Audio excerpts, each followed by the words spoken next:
Being a magic genius from birth but suffering from mana disorder must feel like this. When one door closes, another opportunity surely opens. Stay tuned for the journey of Lewin Aiden, a young man who found himself in such a situation. When he was born, he was considered a shining light illuminating the world. Lewin is also very different from others. Everything started on the day the butler and your father had a conversation. Butler Baek Jin was preparing to leave on a journey to retrieve the ocean's core. Lewin, still young, sincerely warned him not to go near the mountain trail to the south, because he felt the mana flow there was very strange. On the day Baek Jin set out, the sky was covered with dark clouds and lightning. He only hurried back late at night. It turned out Baek Jin followed Lewin's advice and took a detour, but because of that, he avoided a danger himself, as Baek Jin heard that the area had been attacked by monsters and no one could return safely through that route. From this point on, Lewin's innate talent began to attract attention. Baek Jin believed that he could sense mana in the air. Although I do not know how, his father sensed that Lewin was the future of Adile. That is right, when Lewin was 6, he could sense mana and control it after just 1 year. And then at the age of 10, Lewin became the top scorer in the most prestigious magic academy in the kingdom, the Peak Magic Academy of Royden, earning the title of genius. And at that time, Lewin was quite arrogant. You are sure that you will elevate your family to new heights, but in the end, this is as far as you can go. On the first day of class, Lewin realized he was nothing. While the teacher kept urging him to cast magic, Lewin struggled greatly with it. Even you can't understand why it is happening to you. For the first time, both Lewin and everyone else realized that he is suffering from mana disorder. At that moment, everything inside Lewin seemed to shatter, his body unable to cast magic even from a meter away. For a mage, this body was truly pathetic. And then everyone realized he came from a humble family and had no talent. Their attitude quickly changed 180 degrees, and even an accidental shoulder bump in the hallway drew scorn from 2 male students.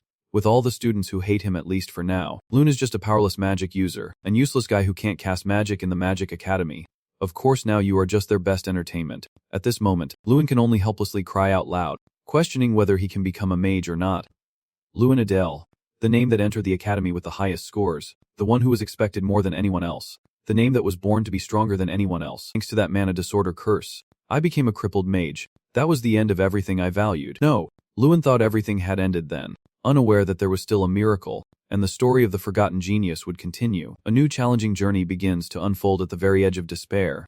The light of hope shines through the system message flashing before your eyes, and the treasure has been activated. The system screen is forming as Lewin seems to fall into the depths of the universe. When he slowly wakes up, he does not even know where he is. The only thing he knew was that his body seemed to be sinking deep into water, as an incomprehensible line of text appeared right before his eyes. That person said, "You are the embodiment of Oraka, the destroyer of worlds. This giant god is the one who brought Lewin here. His appearance does not resemble a human nor the heroes Lewin usually sees." He did not have enough time to process this. And then Lewin's face widened in shock. Rewinding a few hours earlier at the Academy's training ground, it was Lewin's turn to practice. Professor Heduan told him to just do as he said, to create a fireball and hit the puppet. Under the scrutinizing gazes of his classmates, Lewin knew that fireball was a type of magic that any student could easily perform, but for him, it was different. This time Lewin was not even sure he could do it. Following the professor's command, Lewin was determined to succeed. The orange flames gradually took shape in his hand, growing larger like Lewin's fierce determination. The handsome guys were a bit surprised that he could have that much mana. Lewin thought he could do it this time, but the familiar chaos returned, and his hand trembled uncontrollably. Despite the desperate pleas in his heart, the so-called mana disorder once again defeated Lewin, and he could no longer bear it and gave up. But Professor Heidel still wants you to try to shoot it out. Lewin also wants to, but fears that it might be impossible. According to Heidel, now that you are a senior student, if you can't even perform basic magic like fireball, how will you pass the graduation exam? Even Lewin feels like he is truly useless. This training session is about targeting Lewin, who can't even cast a spell properly, let alone hit a target. At this rate, becoming a third-class mage is truly hopeless. The harsh jeers echoed loudly, branding him as a disgrace of the academy. Lewin was already used to such bullying, so he did not really care. What brought him down was the realization that he had no hope from the very beginning. All because of the curse that had haunted him for 6 years of mana disorder. Even though Lewin had tried to endure for years, now he began to wonder how much longer he could hold on. After that training session, Lewin still quietly walks alone behind the crowd into the main hall, like a tree wanting silence, but the wind never stops. 2 handsome young men try to approach him and provoke with sarcastic words. He kept calling you a stupid, Lewin, with a smug look, and their words went too far, shifting from mocking your achievements to insulting your family and territory as being worthless. They deliberately claimed the Adele family was obscure, not wealthy or famous. He said that Lewin's endurance was reaching its limit. Touching him was fine, but absolutely do not touch his family. The handsome guy was immediately knocked back several meters by Lewin's powerful punch. Lewin is furious at his reckless words. Even with a bruised face, He continues to provoke him. Lewin does not hold back. Knowing Ben Fawn is nothing compared to his father and family, the handsome guy accompanying Ben Fawn rushes forward without fear of death. As expected, he was overwhelmed by Lewin's punch and could not stand up, kneeling down like a little dog. What surprised Lewin was that Ben dared to use combat magic inside the academy. He showed no hesitation about being expelled and unleashed a huge amount of mana toward him. Although Lewin is very skilled in fighting, he is completely inferior in mana strength. His whole body cannot move, and Professor Heidel is present to intervene. But he was a second too slow, and Lewin was struck by Ben's enormous mana source. He thought he would sleep like that forever. Right now Lewin is standing before the giant god with the system message. He still can't understand what strange thing is happening, lost in a mysterious space. Meeting a mysterious man makes him wonder what is really happening. Even though he tries to listen carefully, he can only hear the last word, pass. A deep voice echoes again, this time clearer and certain it is your name. Lewin Adol. Then from the void, a faint sound emerges, as if calling your name. Lewin Adol. Lewin Adol. You slowly open your eyes to reveal a woman with blonde hair. It turns out to be the high-level healer mage Helen, her face full of worry. You have not fully regained consciousness yet. After snapping out of the haze, you startle and slowly sit up. Where am I? She quickly rushes to support your body. I gently replied that the smell was gone and everything was fine. No need to try sitting up. Feeling tired, I held my head and thought to myself, I just fainted. Images flickered past his mind, a mysterious man in a cloak, an enigmatic space. A system voice. What is that? It is still so clear hearing this. He immediately asked Helen. How long have I been unconscious? She replied. Nearly a day. She continued. Fortunately it was not worse. God helped you. I was silent for a moment, then softly asked if I was fully recovered now. Her face showed a hint of worry, her words hesitant. We still need to monitor you. But you look very healthy for someone who was just struck by lightning. There are no wounds, bruises, or any damaged organs. I have never seen a case like yours before, but in over 10 years of living, you have never encountered anything like this. So you are quite stunned. What is this? Is this even possible? You stare intently at your palm, gradually lost in thought. Lightning magic is terrifying, capable of burning the entire body instantly. Yet I was hit directly and still feel fine.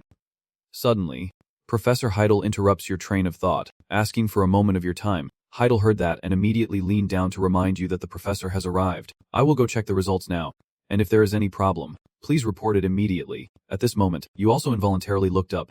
He then approached and stood in front of your bed, arms crossed, calmly asking how you are doing. You replied that you are fine. His normally stern face softened a little. Luckily, he then informed you about your condition after fainting, and a meeting was underway among the teachers regarding this incident. He looked directly at you, while you remained silent. Head bowed. Listening. First, Ben Fawn would be expelled for using powerful attack magic with the intent to kill, spreading false rumors about the Adol family and unfair treatment and bullying me. All of this was decided by the teachers. My face darkened, and I muttered in a distressed voice, but I also fought back against Ben.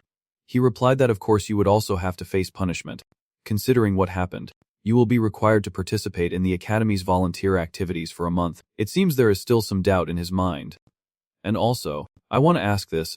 Are you holding the treasure? His question made him lift his head. Yes, madam. You must know that it is a legendary weapon left by ancient mages with endless mana. I waved my hand to deny it. I definitely do not have such a treasure. If I did, I would not have been bullied. He slightly squints his eyes, resting his hand on his chin. His voice deepens. But anyway, considering its value and rarity, the head of the Adel clan must have used it for the benefit of the clan. Unable to hide his curiosity, he spoke up. But why are you asking me? Teacher. The old man stared intently at him, his eyes deep and sharp as if to see through his thoughts, but said nothing. After a moment of silence, he recalled the scene just now and recounted it. Certain that a red light had enveloped your body right before your aura touched you, like a high-level treasure protecting you and repelling Ben's spell. After hearing that, I was stunned. What did he just say? I thought to myself. A treasure. What is he talking about? Suddenly, I seemed to realize something. Wait a minute. Do not tell me it is related to the dream earlier. Then I immediately denied it. No, I must be crazy, he sighed softly, not understanding what had happened but sure that you did not have a treasure. All right. He turned his back and walked away under Lewin's gaze. Rest well. He gazed intently at the fading figure of the man. Having told the professor he did not know what had happened, but the professor said nothing more. What was he thinking? Alone in the room, he sat in silence for a long time, realizing that what he experienced was no different from a dream. And the voice was there. Treasure. Drika, the destroyer of worlds, and the player. I keep tapping my forehead, muttering to myself, I think there is one more thing. What was it? Lewin suspiciously exclaimed. Status window, and immediately a blue-colored panel appeared in mid-air, making him stare in amazement. Seeing what looked like a ghost, you instinctively stepped back and shouted, "What the hell is that?" Helen heard the noise and ran in. Seeing your stunned face, she asked if you were noisy or feeling unwell. You just pointed at the light blue panel floating in the air and stammered, "No, that is not it. Do you see it, the blue panel in front of me?" She looked confused and asked what Lewin was rambling about. "There is nothing there. Are you sure you are okay?" At that moment, a sudden idea flashed through his mind. No way. She really can't see it. Then this can only be seen by me. The status window displayed information about him. Lewin Adele, the embodiment of Draa, the destroyer of worlds, the result of the pursuit of infinite power. The mage Draa perished along with his world. For Draa, whose life has been deprived of mana since birth, power is the source of his strength. The player, Draa's treasure, can open the status window and increase infinite power by completing missions. Power 150, Agility 100, Wisdom 1550. To avoid being mistaken for a lunatic, you quickly change the subject. "It is nothing. I am a bit confused." She helplessly chuckles. "How? I am not happy about it." She holds the test results in her hand, happily announcing that everything is normal, and you can return to the guild now. He smiled, feeling like a weight had been lifted. "Yes, thank you." Lewin summarized all the strange events that happened today. That he was still alive after being struck by lightning, the man with red eyes he saw in another space, and the status window only he could see. And then he remembered the first status window he saw in his dream, which said he was the embodiment of Draa. Perhaps the wizard Draa's treasure had been transferred into him. As night fell, he blinked and looked out at the training ground. A strange window suddenly appeared before his eyes, startling him slightly, but curiosity quickly overtook everything. Prompting him to click, it displayed his first mission, a repeatable task, because he had become a player linked to Draa, the world destroyer. You need to train your body to prepare for the process of increasing your strength. Punching, kicking, and spinning kicks each performed 100 times, with rewards being points for your strength and unlocking new skills. After reading this, you roll up your sleeves, ready to begin, still with a hint of doubt and confusion on your face. Punching and kicking are also related to strength, so how can they help me become a wizard? But now is not the time to ask questions. I need to try kicking, he thought. Taking a deep breath, he swung his right hand, and his punch increased to 1. Then he swung his left hand, and the punch increased to 2. He chuckled softly, a hint of smugness in his smile as if he was sure he had the upper hand. "Yes, it is increasing. Keep this up and I will be done soon." Holding that stance, you continue to throw the next punch, or you shout in rhythm with the strike, but the number of punches still only reaches 2. You carefully review the task again. Frowning, this time it is not going up. I think it would not count as complete if you swing your hand incorrectly. The thought made him much more serious. All right, punch the right way. Trang climbed high, hinging between the silent sky. When everyone else had fallen into deep sleep, he was still panting like a chased dog after an hour of running. Then, he smiled contentedly. Everything was done. The status window appeared, indicating the mission was complete. Rewards were being granted. 10 strength points and a skill were unlocked. Wiping the sweat off his face, he glanced up at it and wondered what the reward was. Suddenly, he felt a refreshing energy gradually flowing into his body. He marvels. What is this feeling? It is gently flowing through my veins. Something more fundamental than mana. He clenches his fist, fingers tightening, his arm trembling slightly with excitement. I have truly become stronger. If there is something new, I have to try it right away. He took a deep breath, raised his hand, and swung it forward forcefully to see. Just one punch from him, and the air in front of him was instantly torn apart. Feeling like I have won life 10-0, I smile with satisfaction, as my strength infused into magic has truly become more powerful. Speed, momentum, and destructive force have all changed significantly. While marveling at this new power, I suddenly remember what about the skill unlock reward. The status window instantly appears in midair with a gentle call from him. The circle of power. Internal, replaces mana with strength. The mana circle is replaced by the circle of power. From now on, all magic and movements are affected by the player's strength. He wondered, replacing the mana circle with a force circle. Then, he placed his hand on his chest, feeling his heartbeat. So that means his mana will be replaced by strength. No matter who perceives or learns mana, there is a circle surrounding their heart. The mana circle plays a major role in releasing and strengthening mana, increasing stats depending on the length and number of mana a mage can control. The boy closed his eyes, gradually sensing the vague movement inside his chest. He has 4 mana circles, more than other children his age, but due to his own defect, they are useless. Suddenly, he opened his eyes wide as if sensing something. His mana circle had truly disappeared, so the powerful circle spinning wildly must be the force circle. Thinking of this, he could not help but frown. surprised, then suddenly he shook his head. But that calmness was quickly replaced by confusion, as the power circle replaced the mana circle. You can't be a mage without a mana circle. If this new circle can't do what the mana circle could, what will happen to you? A sad expression appears on your face. Will your life as a mage end like this? But now even the secret technique is useless, so he quickly regains his confidence. No, it is still too early to despair. Let us try first. He extends his hand forward, focusing all his will on a familiar spell, Fireball. Immediately, a surge of power burst from his palm, and in an instant, a fierce fireball formed, staring at the flames before him. He marveled. How could it be so fast? You can't take your eyes off that flame and look even more intense. When you saw the size of the fireball, you realized. Lewin smiled with delight. This must definitely be the power of the treasure. He held the flame in his hand, thinking to himself that because magic has a basic activation mechanism, he needed about 10 seconds to recharge before unleashing this power, and he calculated. Lewin muttered to himself that he could totally bypass the 10-second mechanism and create a fireball with his own inner power. After all, the main character is always the strongest. He clenched his fists tightly, embodying the power of a treasure. Suddenly, a strange thing appeared in front of Lewin, and he was curious. What is that? It turned out to be the system notification. It is Draa the Chaos Mage, who could not release energy normally and thus created this ability. Focus the mana energy into your body and your enemy. Those unaffected by your magic, when casting spells, an enhancement effect will be added, and magical attacks will deal extra psychological damage. He read the information provided by the system and wondered to himself, should he focus his magic energy into his body to attack? How should he do it? He kept asking himself. Now, thinking seriously, Lewin realized that guy Draa also faced the same mana chaos, and he focused his magic energy into his fists and legs. The more he read, the more Lewin could not believe it. Why would he create such a method? Just then, the mission notification appeared, and the protagonist, regaining his spirit, exclaimed, "A mission. The main task is to practice using the chaotic mage method, employing the circle of power and mana to attack targets. Each successful attack increases the score by 10 points. The protagonist seems a bit suspicious. Attack one target then." He narrowed his eyes. Never thought of this method before. If I can become a wizard by doing this. Then Lewin reached out and grabbed the fireball. I have to try it. The fireball in his hand flickered with sparks as if wanting to burn everything down. Unfortunately, luck was not on his side, and Lewin's satisfied smile had already appeared on his face. The system immediately announced that the mission was complete, and his strength points increased by 10.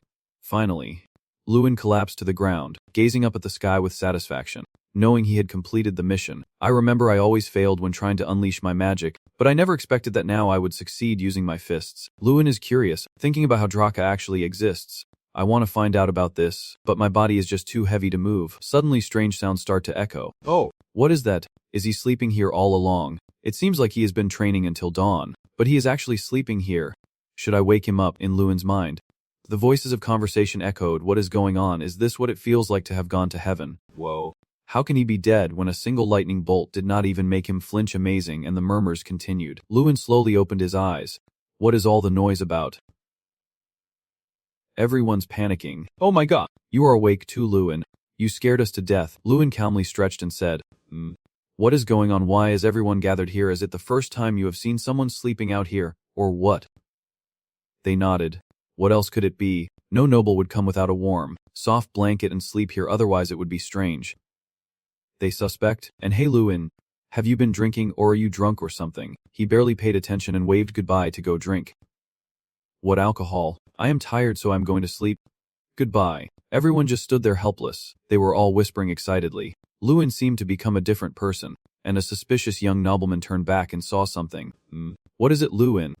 He asked. Have you been outside all night? This is Jason Damon, at least a 6th-year student at the academy. He kept asking, what is going on? You usually do not leave the academy for so long. The main character brushed him off. You do not need to worry too much about such things. That blonde guy may look ordinary, but he is the heir of the Jamin family, a well-known mining clan, and at least he treats someone like me, a useless person. Well, Jason keeps joking around. Do not tell me you went to see a girl or something, and you are just now getting back. But one flaw of this guy is that he is both addicted to gambling and loves women, often sneaking out of the academy. He keeps talking nonstop. That guy, could it be that after being beaten up, you have finally learned to enjoy yourself? Come on, tell me what you did last night. Lewin threw something at him, saying nonsense. I need to go take a shower. In the bathroom, Lewin relaxed and lay down comfortably. I am alive. Suddenly he remembered something. Right. There is still a mission. Let us check. Lewin called out. Mission. A notification appears, indicating the task can be repeated. Continue training your body because you have become someone capable of connecting with Draa, the destroyer of worlds. You need to keep training to strengthen yourself. Each time you stab, spin, or complete a task, you gain an additional 10 strength points. The protagonist sighed. The rewards stay the same but the tasks double. He sank into himself, knowing that maybe in the future the tasks would also double. I knew it. This won't be easy at all. But thinking about it, if I can become a mage with this method, after a month Loon is still training, the tasks can be repeated at most once a day. But the rewards stay the same and the requirements increase. If I do not complete the mission that day, all progress will reset to 0 the next day, and I must not miss a single day of the mission. Lewin gasped for breath, the task limit not exceeding 3,000 repetitions per day. Doing more might kill him from overdoing it. He lightly turned his heel. Finally, the training mission board has been updated, with all stats like punches and spins completed 3,000 times each, but the total points earned are only 10.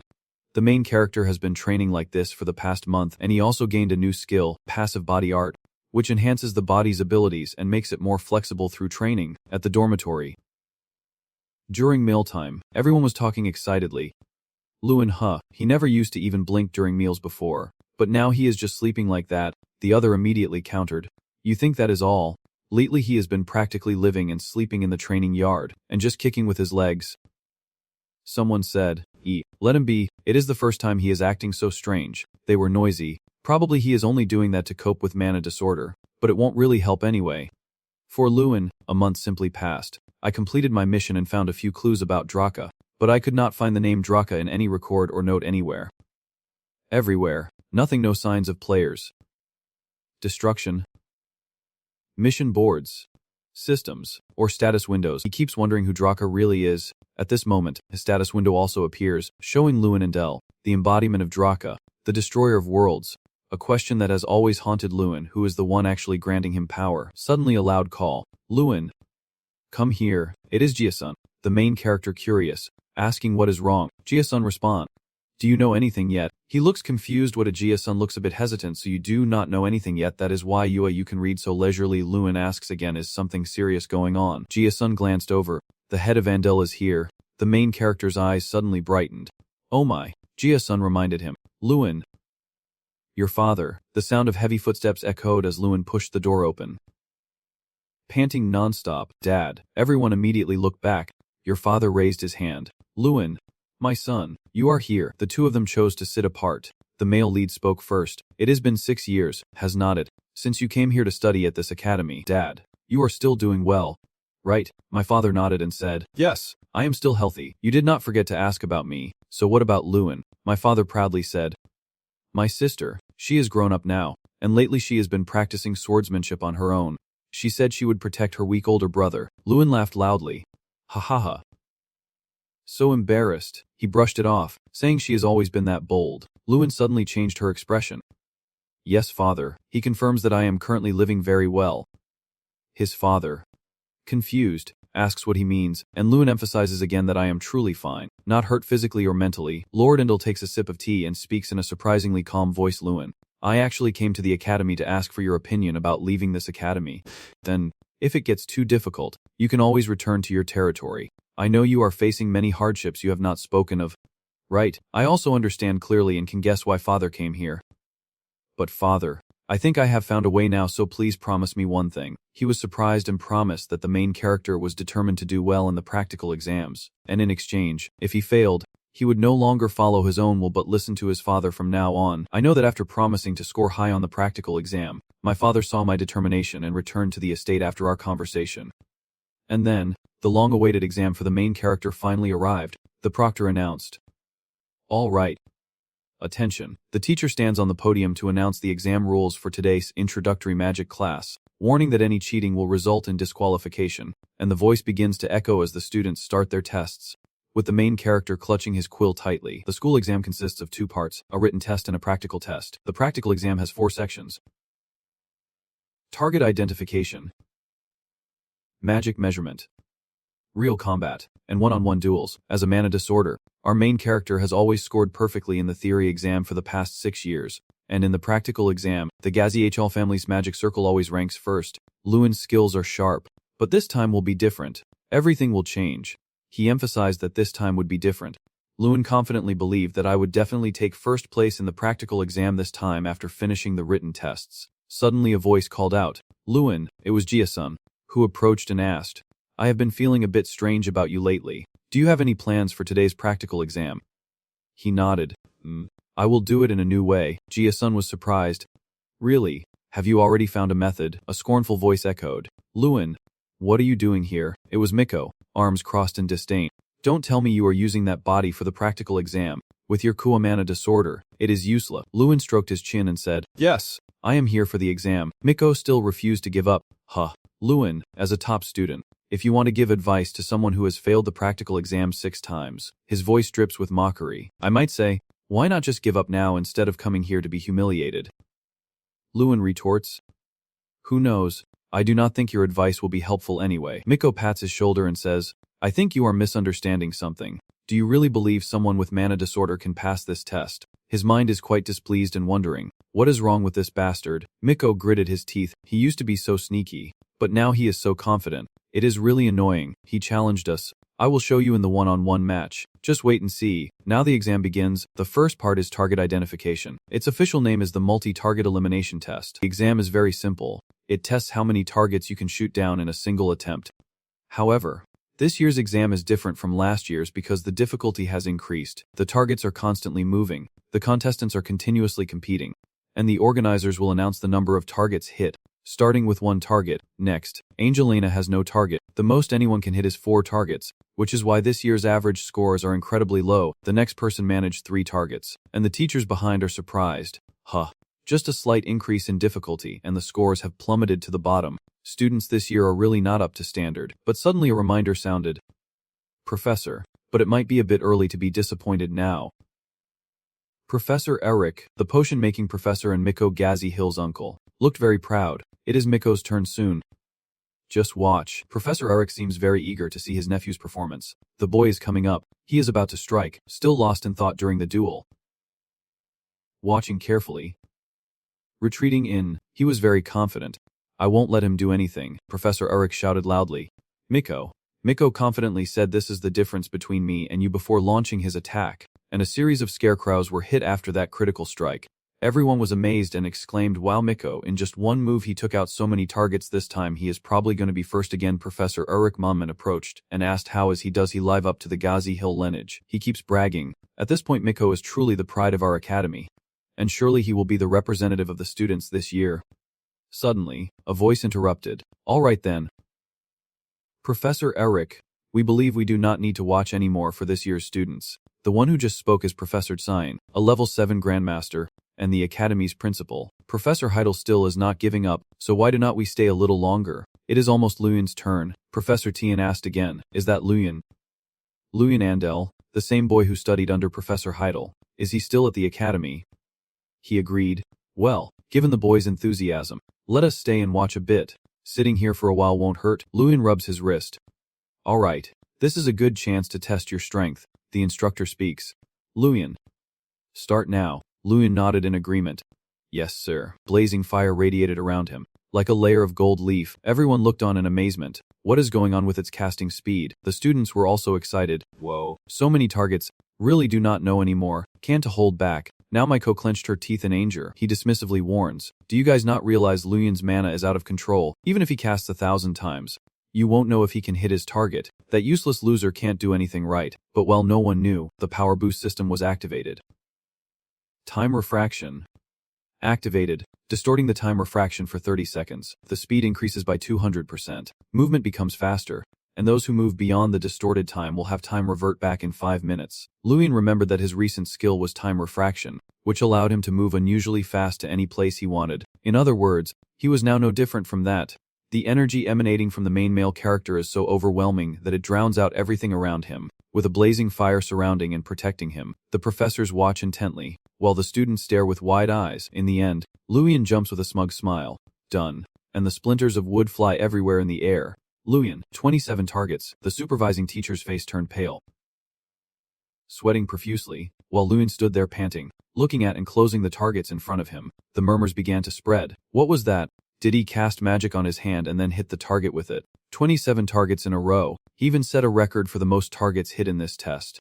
How could he move so quickly? Did he really use magic to hit the target? There is so much surprise here, but then everything falls silent. Then a round of applause suddenly broke the silence. Tyrion Ignit, the principal of Ignit Academy, was the first to stand up and give Luin a round of applause and praise.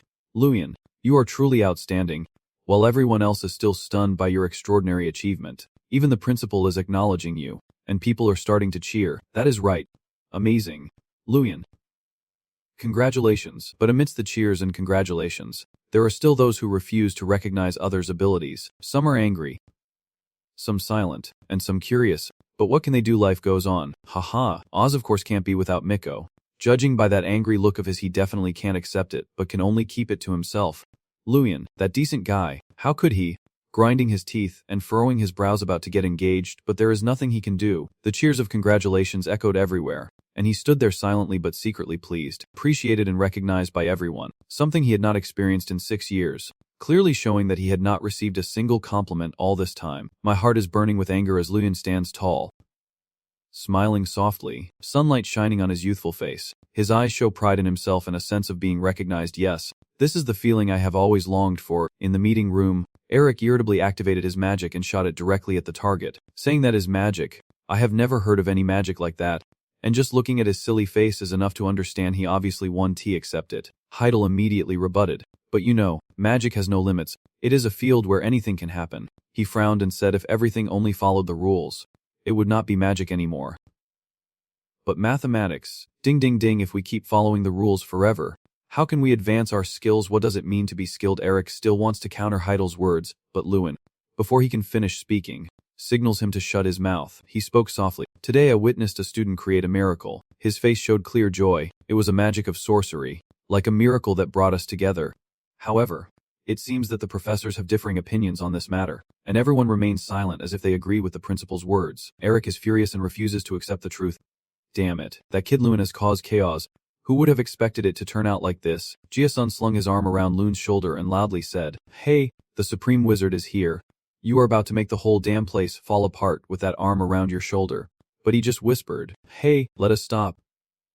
Hearing that, a few people approached the two of them. Oh, it is Luin. Everyone greeted him. Luin, hello, how did you do in yesterday's practical exam? He responded but could not say anything. All the questions from your classmates kept coming at you. Luin, you know my name, right? We have been in the same class for 6 years. You hurriedly escaped from the crowd, thinking to yourself that until yesterday, I was still just an unknown nobody in this school. Luin turned his back to everyone and hurriedly said to Jia-sun, Jia-sun, I am leaving now. Even today, I still can't believe how everything changed so suddenly. In just one night everything was different, so I've not had time to get used to it. Honestly, I feel more comfortable alone. Still, you know very well that there are still many who do not like me much. You slowly open the door to your room. Blonde-haired Otis standing inside, and when he hears the door opening, he says, There you are. Oh my god. You have entered someone else's room and still talk like that. What are you doing in someone else's office room, Miko? You look so serious I feel like you are about to put him on the altar and admire the chicken. Miko turned back and approached you, raising his condescending tone, trying to score some points with that useless magic you flaunted. I already told you I found the way to make you vomit, so I am here to remind you not to get cocky. His words made me want to slap that monkey's hand right up his ass. But you did not just argue back, did you? It is not because you felt embarrassed that your score was lower than someone you have looked down on for 6 years. Oh, you thought he was so great. Turns out he is just like that. Just saying that already made him so angry that he turned red with rage and charged at Luin, grabbing his collar. What did you just say? You bastard. While Luin's face remained cold and emotionless in the midst of his madness, calmly holding his hand that was grabbing his shirt, he gently loosened his grip without much effort. And it was that calmness of yours that surprised him even more, making his anger grow stronger. Miko was a bit panicked, his eyebrows furrowing. What the hell is this? Is this useless guy this strong? He could not believe his eyes. Miko, we both need to graduate. Luin leaned in close to his face, his eyes filled with even more anger. If you really want to push me to the limit, then wait until the one-on-one combat test and do it fairly. You only got a little closer, and he is already sweating buckets. He pushed your hand away. Miko glared angrily at you, thinking you are skilled enough to fight me. A total failure in this subject. Luin immediately retorted, just wait and see if I have enough skill or not, and what exactly skill means and who decides it. His eyes firmly fixed on Miko's dog-like face, he walked away, still leaving a sharp look for you and saying, you can pass the next test and then talk. He kept walking, but in his mind, He could not stop thinking about his arrogant lover, that bastard who would surely fail today's practical exam. Speaking of the combat test, does not Miko's angry face look adorable? Just want to punch him in the stomach. Then suddenly he pulls out his hand from his pocket, and that guy, his hand keeps rubbing his chain. Is he really a mage? I wonder, no matter how many times I look at this statue, it never stops impressing me. A giant demon standing tall in the testing area. Practical test 2. Mana efficiency measurement. In the rare treasure testing area of the academy, a rare artifact with only a few copies across the continent. King Graham, an ancient elf, 500 years ago. The great mage Frost transformed the elf King Graham into a treasure while still alive. King Graham is kept inside this treasure, absorbing mana and serving as a magical punching bag. This mana efficiency test requires students to cast spells on King Graham to earn points. Lewin asked Jiexan, so does that mean we need to cast the magic we are most confident in on that statue? Jiexan replied simply, yeah, but that elf is famous for having a grading standard as tough as magic. Scoring above 20 points is already very good. In front of him is a student with hair parted over half his head and a faint purple aura. He also looks like that Thean Dine Baofeng. He immediately casts a spell towards the demon. The demon speaks up. Learn again. You 1-point mage. It is still possible to skip school now. Hearing that the student was stunned, everyone started to discuss. I think he did well. After all, it is not easy. Everyone marvels at the strict grading standards of the elf. Next up, who is standing in front of me? That student slinks back to her seat, clearly in a bad mood. I can't believe it. A female student walks over. How now it is my turn. She raises her hand. Watch carefully. Very confident. Ice Bridge. You cast a spell. The elf spoke loudly. I definitely won to forget you. That is a strong impression. And you happily asked again. Really? King Graham replied to her, yes. But he quickly poured cold water on her excitement. This is the first time I have seen someone cast illusion magic like this. It is just too much. Like this. He straightforwardly gave her friend 2 points. Hearing that, she immediately burst into tears, refusing to accept reality. No way, I did my best. The others kept stepping up but did not do much better. 5 points. Get out of my sight. Hearing that score was hard enough to bear, so it is normal to get upset. He kept criticizing it. What kind of dull magic is this? Mixed with water or something. It is 100% mana. Damn love demon. It makes me so angry I swear to the heavens. Oh no, that is not it at all. Jackson saw he was being called out and pretended to be innocent as he ran straight back to his spot. Next, Michael Gary Hill. The instructor called out, looking like he would been through 50 divorces, 49 court cases, and 33 times caught in the act, his face dark as if he had just committed a theft. Oh, so that was the expression before casting magic. Waves of mana surged to the Succuba statue. King Graham said, Gary Hill, I am a bit disappointed. Are you the son of George Gary Hill? When asked, he proudly replied, yes, I am the third son of George Gary Hill, Michael Gary Hill. Really proud, huh? Ha. He sneered, your father is a crybaby idiot who begged me to give him extra points. Michael Gary Hill, you are even more pathetic than your foolish father. With only 27 points, he shouted angrily in his face, you are just an ordinary demon. How dare you talk nonsense? The supervisor immediately stepped in to stop Michael, silencing him. Then called someone over, and Lunadilla responded right away with yes. Lewin stepped forward, outwardly appearing emotionless, but inside he was burning with fire. Phew. I suddenly feel so nervous. Just give it a try. I can do it. Your hand has already summoned a flame. You stop and introduce yourself. I am Lunadil. Very pleased to meet you. With a look of determination and emotionless expression. Truly strong. Whoa. This is the first time I have seen a human face. He is a bit surprised, but it does not matter. Let us do the test. He is not too concerned. And you and your magic are ready, the flames burning brightly like your eyes. Though honestly I do not know if it means anything. Student immediately recognized Loon's magic as destructive fire magic, with a face showing clear surprise, while some other students also quickly identified it as a level 4 magic, and others were so amazed they could not believe it. Wow, he really did it. King Graham asked, what is with your stance? You changed your posture to cast magic. I am coming up here. Lewin jumps off the ground.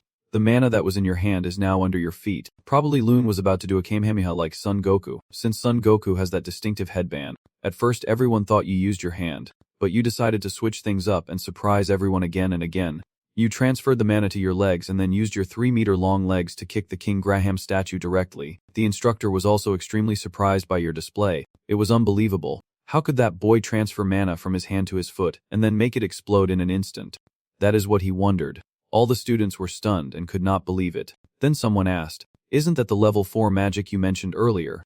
The other quickly replied, no, That attack's energy must be at least level 5. So, Lewin lands after the divine stump with his 3-meter legs. You mean Lewin is at least a level 5 mage? He gasps for breath, as if this will be the last time he gets to breathe.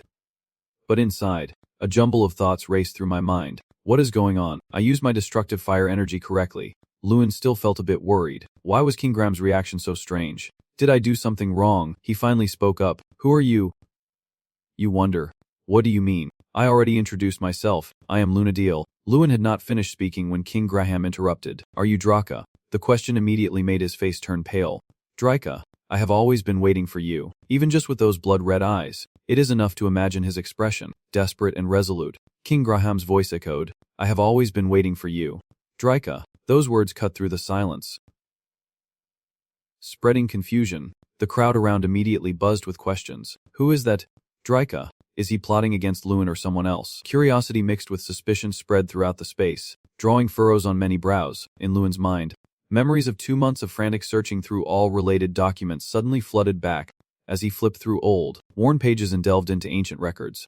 But I found nothing at all. I have searched through all related documents for 2 months, but still could not find any trace of Draa Kingram. As knowledge caught me off guard, Lewin's face immediately darkened. A shadow of gloom enveloped him as he truly understood the deep meaning behind his cryptic word. Do you really know Draa? Lewin asked, his voice tinged with surprise and a faint glimmer of hope. In response to his probing question, Kingram simply uttered a single word, brief but heavy with certainty and conviction. Yes. Seizing this rare opportunity, Lewin decided to make the most of it and quickly asked a few more questions, hoping to extract even a little more information about the mysterious person. So, could you tell me more about him? A mysterious smile briefly flickers across Kingram's fierce face as he softly utters. Quite intrigued. I never expected to encounter his embodiment here at the academy. His deep voice then continues with unclear words, carrying an inexplicable sense of confusion. Lewin blinked, trying to grasp the meaning of each word and sentence. What does the embodiment mean? Suddenly, a sudden question from Kingram interrupted Lewin's thoughts. What is his real name? Despite the surprise, Lewin quickly responded with Lewin. Lewin Adele, answering the sudden question. All right, Lewin, I will remember.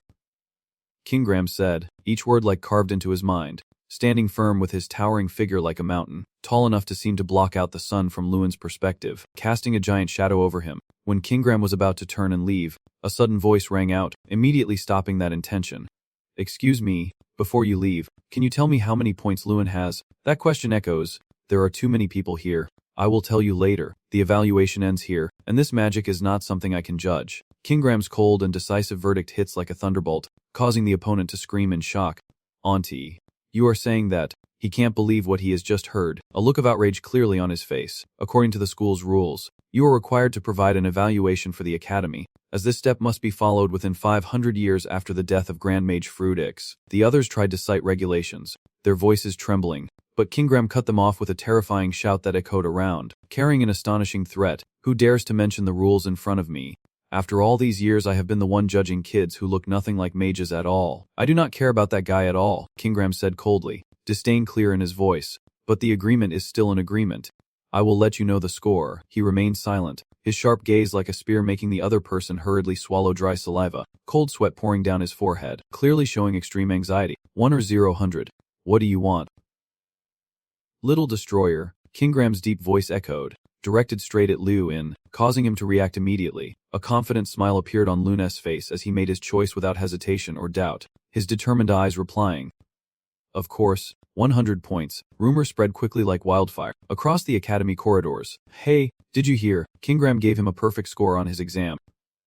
Immediately, whispers spread around. The gossip kept spreading. Huh, that Kingram guy gave Eker, another person asked curiously, with surprise evident in every word. I heard he gave the lowest-ranked Lewin Adel a score. Everyone around started to discuss, their faces showing clear shock at the shocking news. At that moment, a stern voice rang out, breaking the noisy atmosphere. It was Professor Heidel. He approached Lewin, his gaze scrutinizing, causing the student to startle and immediately turn towards the voice. Professor Heidel, why are you here? Lewin asked, a bit surprised, as Professor Heidel crossed his arms sternly and stepped closer to Lewin. The news of you getting 100 points from Kingram had already reached the principal. After hearing the news, the principal decided to reward you because this has never happened before, and Professor Heidel's words carried a special sense of gravity, indicating the importance of the matter. Here, take this first, he said, handing Luyan a scroll of paper he was holding. Luyan read aloud the words on the scroll, looking confused and cautious. In the treasure room. What is this, sir? Without further explanation, Heidel simply waved his hand towards himself, then turned to walk away, signaling, "Follow me." After a long walk through the quiet hallways and mysterious doors, Professor Heidel stopped in front of a room with a firmly closed door that looked ancient and majestic, as if it had endured for centuries. As he opened it, a cold breeze flowed out, and he signaled for Luyan to step inside, leading them further inside. Luyan followed him while looking around, his curious eyes exploring the unfamiliar place that he was stepping into for the first time. Everything here was completely different from what he had seen in the academy. Of course, Professor Heidel explained, this is the only place in the academy that is off limits, so why did he bring me here? Curiosity mixed with a little worry beginning to creep into my mind. Finally, the two of us stopped at another door, sealed more securely than any other. Professor Heidel paused, turning to Luyan. His eyes showed a serious expression. This is the path to the treasure room. I am only allowed to go this far. You look at him, feeling a mix of worry and unease rising inside you. So you have to go in alone. Right? Yes. Go inside. I will be here waiting for you, just a moment. Inside. Finally, you step forward to open the door in front of you, still filled with countless unanswered questions in your mind. I do not know what happened, but since the master said it was a reward, I decided to try my luck, with a bit of courage mixed with curiosity. I pushed the door open, a faint light from somewhere flickered, allowing Luyan to realize the vastness of this place. It turned out to be a treasure room. He looked around, and although there were no items displayed, he could still sense the presence of countless precious things. There are many kinds of treasures here that I have only heard of. This must be the treasure vault of the great magic net. Feeling lost, you turn around. Who is it? Luyan wondered, scanning cautiously for the owner of the deep voice. That guy keeps talking in a deep tone full of suspicion, as if he can read every hidden thought in Luyan's mind, as if he does not realize his true value. Only then does Luyan realize that the deep voice sounds strangely familiar. It is King Graham sitting firmly on a chair placed right in the middle of the room. How is he here? But what caught Luyan's attention even more and left him utterly stunned was his appearance when he was no longer a lifeless statue. Instead, King Graham now appeared in a real human form, vivid and full of power, no longer a stone figure. As if reading Luyan's mind effortlessly, King Graham explained in a calm yet mysterious tone, surprised that he is no longer a stone statue. This is the only place where I am allowed to use this body. Thanks to the magic that fills this entire room, I can exist in my original body now, no longer as a treasure. After hearing that, Luyan replied softly, I understand. Luyan wanted to look at him, his eyes full of suspicion at what King Graham just said. But listen, when you say I do not know my true worth, King Graham's sharp teeth seemed to become more visible, exuding a terrifying aura as he said, on the surface you have no idea what your true value is. Even the magic weapon you are using is similar to Draa. King Graham's next words like a dagger stabbing into Luyan's heart, making him painfully realize a shocking truth he knows about the magic weapon. Luyan thought. Filled with astonishment, he looked down at him, his sharp gaze piercing through all thoughts. This is a rare treasure in the world. How did you get it?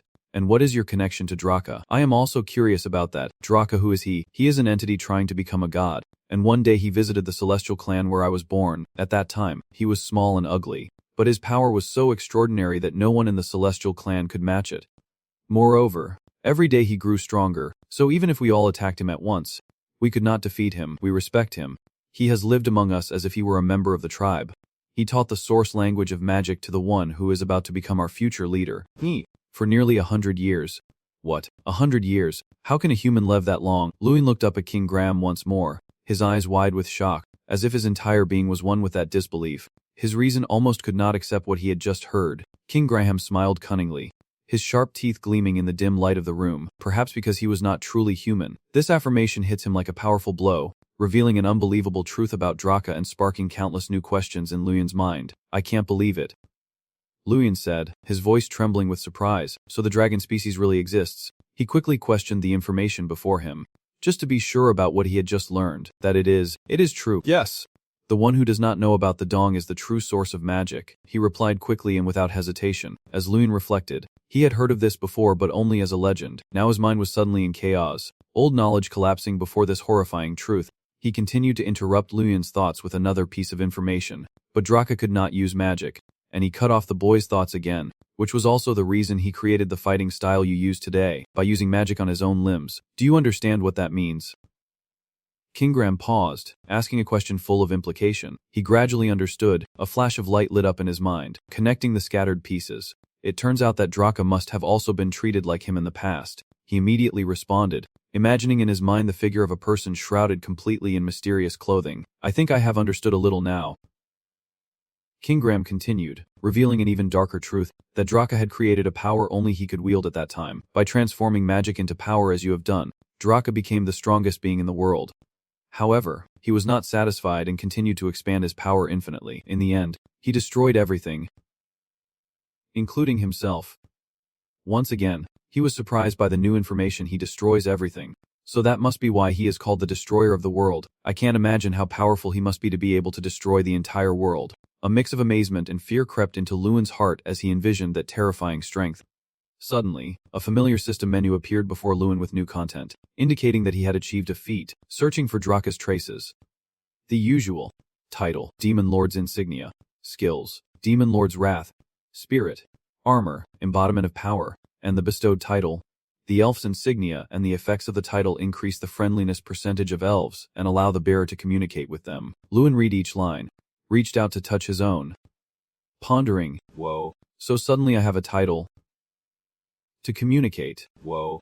Better than nothing. Even if he is confused, he still accepts these unexpected rewards. The system panel reappeared, displaying details about the new skill, the Furious Elf, actively borrowing power from an elf's rage and immediately amplifying this strength. The power reaches 330, with effects gradually increasing under the influence of the body skill, with a cooldown of 3 minutes, with a serious expression after reading the reward information. Lewin muttered, "This seems to be an upgrade skill." As he reached out, a shiny blue sphere immediately appeared, fitting perfectly in his palm. But on the sphere, there are a few water stains that seem to have been there for a long time, as if it has endured many damages. Chang, the embodiment of power, what could it be? Suddenly it was in my hand. Lewin wondered, a mix of curiosity and worry. King Graham stood up from the stone throne, his imposing figure blocking part of the light in the room, seeming like someone who had just received a reward. If so, "Do you know what this is?" he replied confidently. "Bring it to me and show me." He crouched down to look at the glowing orb in Lewin's hand, examined it carefully, then made a conclusion. It is a manifestation. "Do you know anything about this item?" he asked with a desire for more information, to which King Graham replied, in a deep voice, "This item is not just an item, it is a manifestation."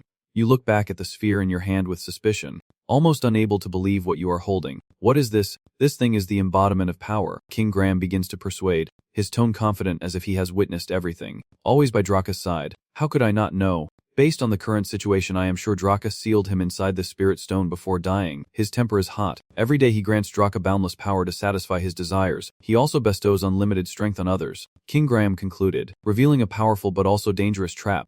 "You mean that the embodiment will come back to life from this stone?"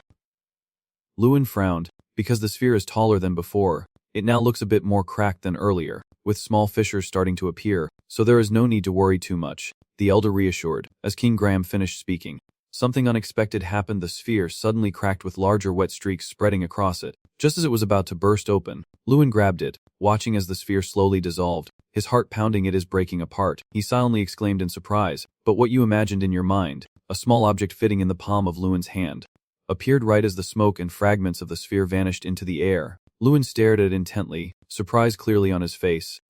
"This is a bear." Then it rubbed its eyes while cursing at him, its voice calm but full of annoyance. "You little brat, dare to call me a bear? This bear can talk too." "How can a bear talk?" But his curious and surprised questions kept coming when he called it a bear, making it grind its teeth in anger. "Stop thinking of me as a bear, kid." The bear growled angrily, pointing a finger at your face. "Do not see me as a bear anymore. You are helpless, but you are a bear." At this moment, your face showed clear surprise and confusion, a light sweat trickling down your cheek. "How can a bear talk?" It blushed with anger. Hey, are you crazy?" It stood with arms crossed, its head steaming, speaking nonstop. "How dare you compare me to those things? I am not a bear." You wondered, "Then what am I?" It crossed its arms, grinning confidently. "I am a true embodiment. I can become whatever I want to show you." It displayed a fierce and determined face. "Watch this, and see my power." Hearing this, he waited patiently on the other side, but nothing came of it. Its face drained of all color. Utterly humiliated, after a moment of silence, It was panic-stricken as if it could not believe the reality before its eyes. What is this? Where is my strength? Your face clearly shows the letter. What a blow. What is it doing? Suddenly speaking, probably, because I was reborn with an empty stomach. Bring the food you have seen and judged. Why is this bear so unprofitable? You told it bad news that there is no food here. I do not even know what you can eat. It sounds like a thunderclap. It despairingly screams, what, no food either? Why is my master so weak this time? You are confused, master. Me. I am too tired to care. It just goes with the flow, curling up into a ball like cotton candy and falling asleep. Whatever, I am sleepy now. Remember to call me when it is time to eat. You are only a third as capable as your father. What is with the fuss? Calling me the owner and then saying I am weak. You gently lift the sleeping Strang onto your shoulder, and the innocent scene in front of you makes King Graham can't help but chuckle. Hee hee. Indeed, the nature of a person is hard to change once it is set. You put down the string again, making him a bit nostalgic. Looking at the two of them reminds me of the old days. He seemed lost in a stream of memories of the past, recalling the days of confronting Strang and Draa in their old homeland, back when they were in the Celestial Clan. As the memories faded, he sat leisurely on a throne in the grand treasure room, his gaze fixed directly on the boy. Lewin Adele, the little destroyer carrying Draa's will. What do you intend to do now? He asked again. What are you talking about? He hurriedly replied. The power you hold will make you stronger. It can lead you to victory, but it could also consume you. I ask again, once you become stronger, what will you do? Hearing that, he also paused to think for a long time. The reason I want this power is to protect my loved ones from monsters, to make my family proud, and to prove myself to those who dare to look down on me. I will live according to what I want, for my loved ones, my family, and myself. Seeing that the young boy in front of him was quite promising, he nodded in satisfaction and said, Not bad. I will look forward to your future. You have learned more about Draa thanks to King Graham, and each day still begins with missions. The only thing that has changed is, at the training ground, Lewin is diligently practicing, wiping the sweat and tears streaming down his face from exhaustion, and reminding Cheng to wake up. Are you planning to skip meals or what? Hearing about food, he immediately wakes up, his eyes shining brightly, tears streaming down his face. Eating what? If you delay even a second, the food will be gone, so it quickly jumps onto your body. While waiting for you to cast the spell, it opens its small mouth wide and bites. He glanced at its greedy expression, feeling helpless. As this kid went crazy over food and ate a lot, it carefully scooped the flames burning on his hands, with fiery red streams swirling into its mouth. Having eaten its fill, it pats its chest contentedly, then burps loudly. I feel much better now, he thinks to himself. The food I am referring to is the power gained from quests, which Cheng will consume. Cheng, the embodiment of power. 1 star, the only spiritual entity that reacts to the primal nature of strength, which is proportional to its container. The larger the container, the greater the power. Having challenged the 7 kings and the black dragon Dracogonia before being destroyed, after it finished eating, thanks to its special companion skill, your strength points increased, and you praised it, saying you are useful too. It puffed up proudly. Of course, you confirmed again. Every time I get stronger, I will receive up to 100 strength points. It explained, if I set it to 2 stars, that would be 200, 3 stars would be 300, and it keeps increasing like that. Before being sealed, I had over 31 stars, which is 3,100 points of strength. After hearing that, you also felt your head numb. 31 stars, 3,100 points of strength. I have not even reached 1,000 points yet, and I am already this strong. It seems what you just heard made you jealous and eager to become strong like that again. How did Draa do it? Besides missions, are there any other ways to increase strength? Realizing your thoughts, it sneered mischievously. Hee hee, now you understand my value. Huh, wanna know? Then bring me a glass of water. You threaten, but if you do not say it, do not blame me for starving you. Seeing that, Jun, annoyed, tried to intervene. So I will speak then. It explains in detail that there are many ways to increase strength, such as doing high difficulty quests for better rewards, coveting items that boost power, searching for treasures, or even cooking demon tendons to refine pills. Then it splashed a cold water in your face. But those methods do not suit you at all. You wondered why. There are so many ways. It slumped onto your shoulder, arms crossed behind, mocking with a sneer. You need at least 1,000 strength points to do those things. Your speed of increasing strength is too fast. Your body is still like a baby learning to walk. Who is judging your level? Your lips tighten slightly, eyes deep in thought. Yet I thought I had already become stronger, so it turns out you are only at the beginning stage. So now your goal is to reach 1,000 points of strength. In that case, you still have to keep training as before. You have been practicing every day to increase your strength, and when it reaches around 930, the third part, the actual combat test, begins. As soon as Ghost Cheng arrives at the arena, he asks if today's test is a one-on-one match. He is full of confidence. Yes, I have been waiting for this day for a long time. Usually, mages attack from behind, so their spells might hit their allies in the chaos. This test is to evaluate the mage's risk management skills, which could be the most important part. At that moment, Jason was performing the test, using all his strength to cast a fireball spell, but wait, instead of hitting the monsters, it flew straight toward the knights, terrifying them. Hey, what are you doing? Do not message those guys. The monster next to the old man is clueless about what is happening. The proctor watching from the side just shakes his head and sighs, while Jason looks full of joy. You are out. He was completely exhausted, bowed his head and walked out amid his classmates' mockery. Yes, sir. The foreign knight team has arrived to assist with the exam to ensure students' safety and to evaluate the cooperation between both sides. The exam lasts for 10 days, and based on their scores, each person will face different monsters. On the final day, there are a total of 13 students in the top scores. Also, since it is the last day, everyone is very curious about which type of monster will appear. Suddenly the stands trembled violently as if an earthquake was happening. Everyone's faces turned to utter fear. A brown-haired boy spoke out. What is that? A giant creature appeared, its tall body and fierce face with sharp fangs revealed in a roar. Its appearance made everyone panic and scream. Is that a sea monster? Water monsters live in packs across the continent and are much larger than humans. They are also quite intelligent, but their violent nature often leads to conflicts with humans. The students around stared wide-eyed and broke out in a cold sweat. Are you sure this will be okay? What if someone gets killed by the sea monster? Professor Heidel calmly explained. You all are mages, so you must always stay alert. Just treat this as real and do your best. Even though fear still lingers in their hearts, they answered loudly and clearly. A while later, the official test began, and as soon as they were released, the monster roared and charged wildly. It uses its strong arm to charge at the knight, forcing them to hurriedly raise their shields to protect their faces. While they hold off this huge sea monster, Miko takes the opportunity to cast his ice magic from behind. The ice arrows shot out one after another towards Han's hand, but unfortunately they only hit the ground. Performs a swift aerial attack, and before anyone realizes, it is already above their heads. Someone shouts from above. The professor nearby watches anxiously and yells, and Miko dodges, but Han's whole body suddenly froze, trembling uncontrollably. And although he muttered to himself about getting revenge for what happened earlier, fear rendered him immobile. Seeing the situation was dire, he had to step in to help. The forest was in chaos. Before the monster could attack Miko, thousands of vines sprouted from the ground and entangled it. Stunning Han, enraged by these treacherous people, it roared wildly. Although restrained, it still fought fiercely, reaching out to Han and growling loudly, causing Han to panic and quickly retreat. Han's face turned pale, truly drained of blood, and the result of his pathetic display was the cold voices of Miko and Gary saying, "You are eliminated." Han's uncle, Eric, angrily slammed his hand on the table and gritted his teeth. Damn it, I failed again. Miko, he planned to interfere in Loon's competition, so he turned to talk to Headmaster Tyrion, asking if he intended to continue the test. Hearing that, he looked puzzled and asked what he meant.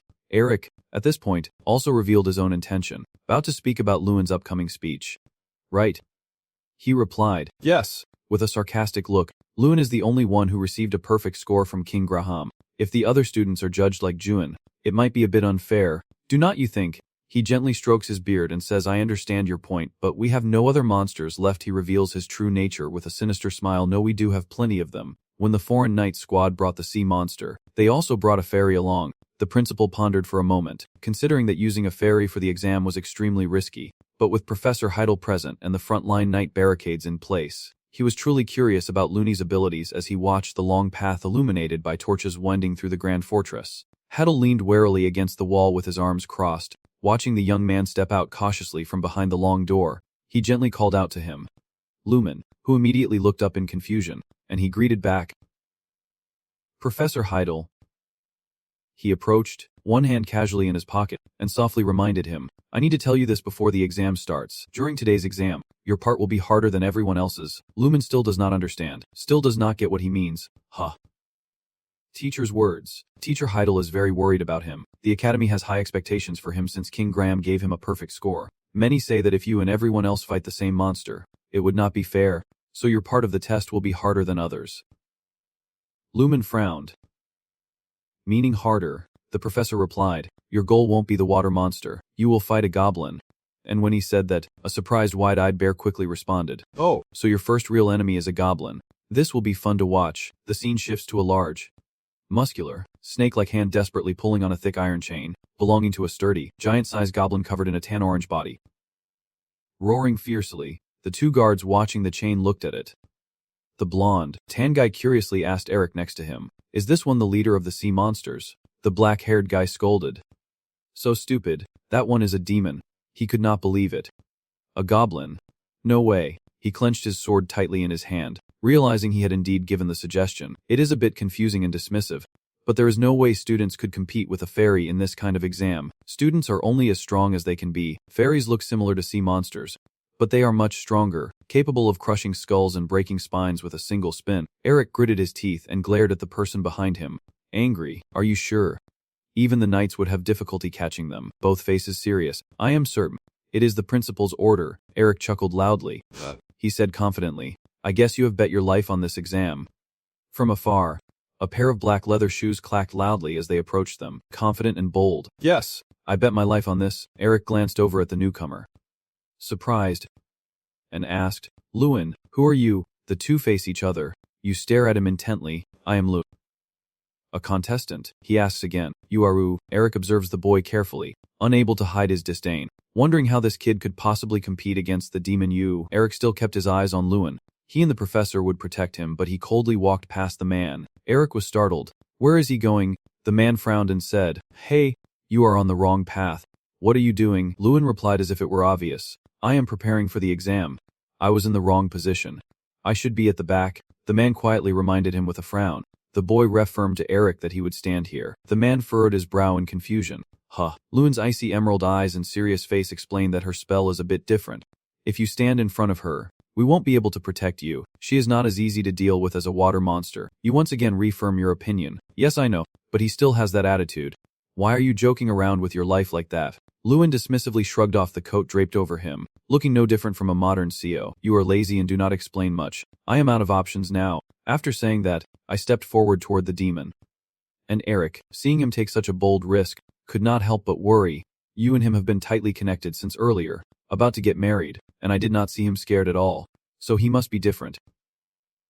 Professor Heidel, who has been observing the situation from behind, has now spoken. "Lewin, get ready to go." Then he shouted loudly, "Your match officially begins." While saying that, he snapped his fingers, and the clicking sound was heard. The large demon's shackles on his hands suddenly burst open, falling to the ground, and its freedom officially started. The demon beast erupts like an explosion, roaring everywhere as it charges straight at a few soldiers holding swords and shields to protect Lewin. He is already in a fighting stance, with flames of magic emanating from his hand, soaring past the surprised soldiers nearby. Eren shouts to stop her. "What are you doing?" It dares to face the demon girl directly. "No, do not." What is he trying to do? He could not stop them. The demon girl and Lewin with his blazing magic collided with each other. Lewin roars loudly, raising his hand to draw power from the magic source.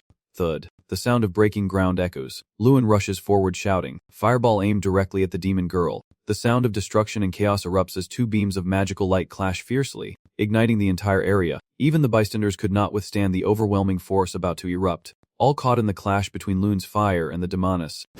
Eric kept a clear view of the battle and could not help but be stunned. Did he really dare to use a close combat spell in this situation? Professor Heidel waved away the smoke in front of him, clearly having anticipated this moment. Lewin truly has not disappointed his teacher in the slightest.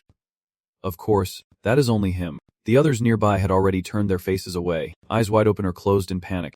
Even those sitting in the stands are the same. At this moment, the arena is filled with smoke, and the soldiers are restless, unaware of the battle situation. A student daring to fight in close combat with a demon. I hope he is still alive. When everyone was caught off guard, the familiar figure in a black sermi coat appeared behind the smoke. Even Eric was startled. He is alive. The face that emerged made him even more shocked. He is still standing strong, while Lewin is in a ready attack stance. Two faces just like before, but now with a smug expression that clearly shows pride. Suddenly, a hand slapped Lewin on the shoulder and called out loudly, "Hey, that is Ulrich," his face showing no sign of ease, angrily warning you that if you go any further, you will be in serious trouble. You calmly look up at him, still composed and indifferent, but politely reply, "I apologize, but if I warn you, will you let me go in?" Hearing this, Ulrich did not know how to respond, so he simply asked, "What?" He glanced over at the angry elf, "And right now we do not have time to talk, so finish this test quickly." The goblin is obviously angrier than ever now. Ulrich brushed Lewin, gesturing to him to step back. "I know you are strong, but this one is very dangerous." Not enough, he continued to remind him again, his voice rising significantly compared to before. "Stand still and let me handle this." Lewin, understanding what Ulrich just said, quickly ran forward. "Stop right in front of him. You turn to face him with a serious expression. This is my test. Eric has been acting like he is deaf, repeatedly asking again why. Lewin still looked determined and said, "Let me finish my test." A giant, ferocious monster appeared, its body extremely large, 5 times bigger than Lewin. Lewin carefully observes the monster with determined resolve, while Geeter behind him also looks quite tense at the threat of a sudden attack. He focuses intensely. Unshake him, for 2 reasons that make him brave. Done. He remembers the charm of the love demon. The title he earned from King Graham will help him communicate with the love demon. The savage monster roars loudly. "Do not come any closer. Save me." He is not afraid at all because he understands what it is screaming. To others it looks like a savage monster, but to him this love spirit is scared because it is surrounded by mages and knights. The second reason is the urgent mission he has been given to attack first and defeat the enemy. With a reward of 30 strength points and unlocking the special skill, a confident smile appeared on your face as you charged forward without hesitation. Truly a reward worth celebrating for yourself. Every day, people have to repeat boring tasks, but in just one mission, you earn 3 days worth of points. With a swift move, he charged forward, leaving a cloud of dust behind him. He summoned the fireball in his hand and shot forward like a gust of wind. Surprising Mether. Guter, in an instant, your punch collided head-on with the giant monster charging down, causing a massive shockwave and sparks flying everywhere. It took the full force of your strike, roaring in defiance. With a loud bang, the fire spin knocked it back. Quickly, the attack on the enemy in front was finished. He sneered. Not done yet.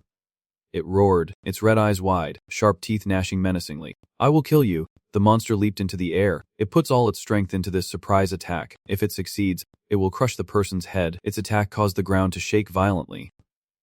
But luckily, thanks to its 1-meter-long legs, he easily dodged. He carefully observed every move of the monster to find its weakness. After landing safely, he uses time refraction to move forward. Commander Guter is stunned by his incredible speed. How is he so fast? As you move, you also unleash your fire attack. "I need to get closer." Instantly, you close the distance to it. He aimed at its weak spot, and before the monster could react, the punch hit straight into its stomach, causing it to scream loudly. Some of the knights were stunned in shock, as he showed no fear in front of the demon. Who exactly is this guy hiding behind the shield to avoid the sparks? The students are just as excited. What is going on over there? Hey look, the demon is fighting back, throwing a powerful punch at him, but he caught it with his bare hands. Not willing to give up, it used its remaining hand, but was still blocked by you. You kicked it hard in the arm. Suddenly, the monster grabbed your leg and threw you away like a sack of sand without any hesitation. Your body spins through the air like a leaf caught in a storm, threw a fist of fire towards him, but luckily he dodged just in time, and a large wall behind shattered. He landed softly as the monster turned to look at him, snarled with clear hostility, a sign of its lowly humanity. The boy moved swiftly like a squirrel. He spins around, ready to deliver a kick that will leave it stunned. He unleashes a spinning kick, which he has practiced for a long time, straight into its head. The little elf falls to the ground, causing the earth to shake and debris to fly everywhere. You jump straight up and counter it. Wanting to end it quickly, he activates the Demon Fury skill, a surge of red energy exploding from his hand. It breaks out in a cold sweat, trembling as it questions, "Are you really human?" You answer, "I guess you do not need an answer."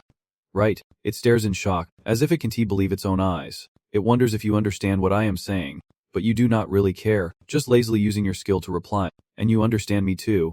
Right. Before it could finish speaking, a blazing attack hit it square in the face, and with the effect of the demon's fury and rage, shifted to a state of chaos, making energy control more difficult.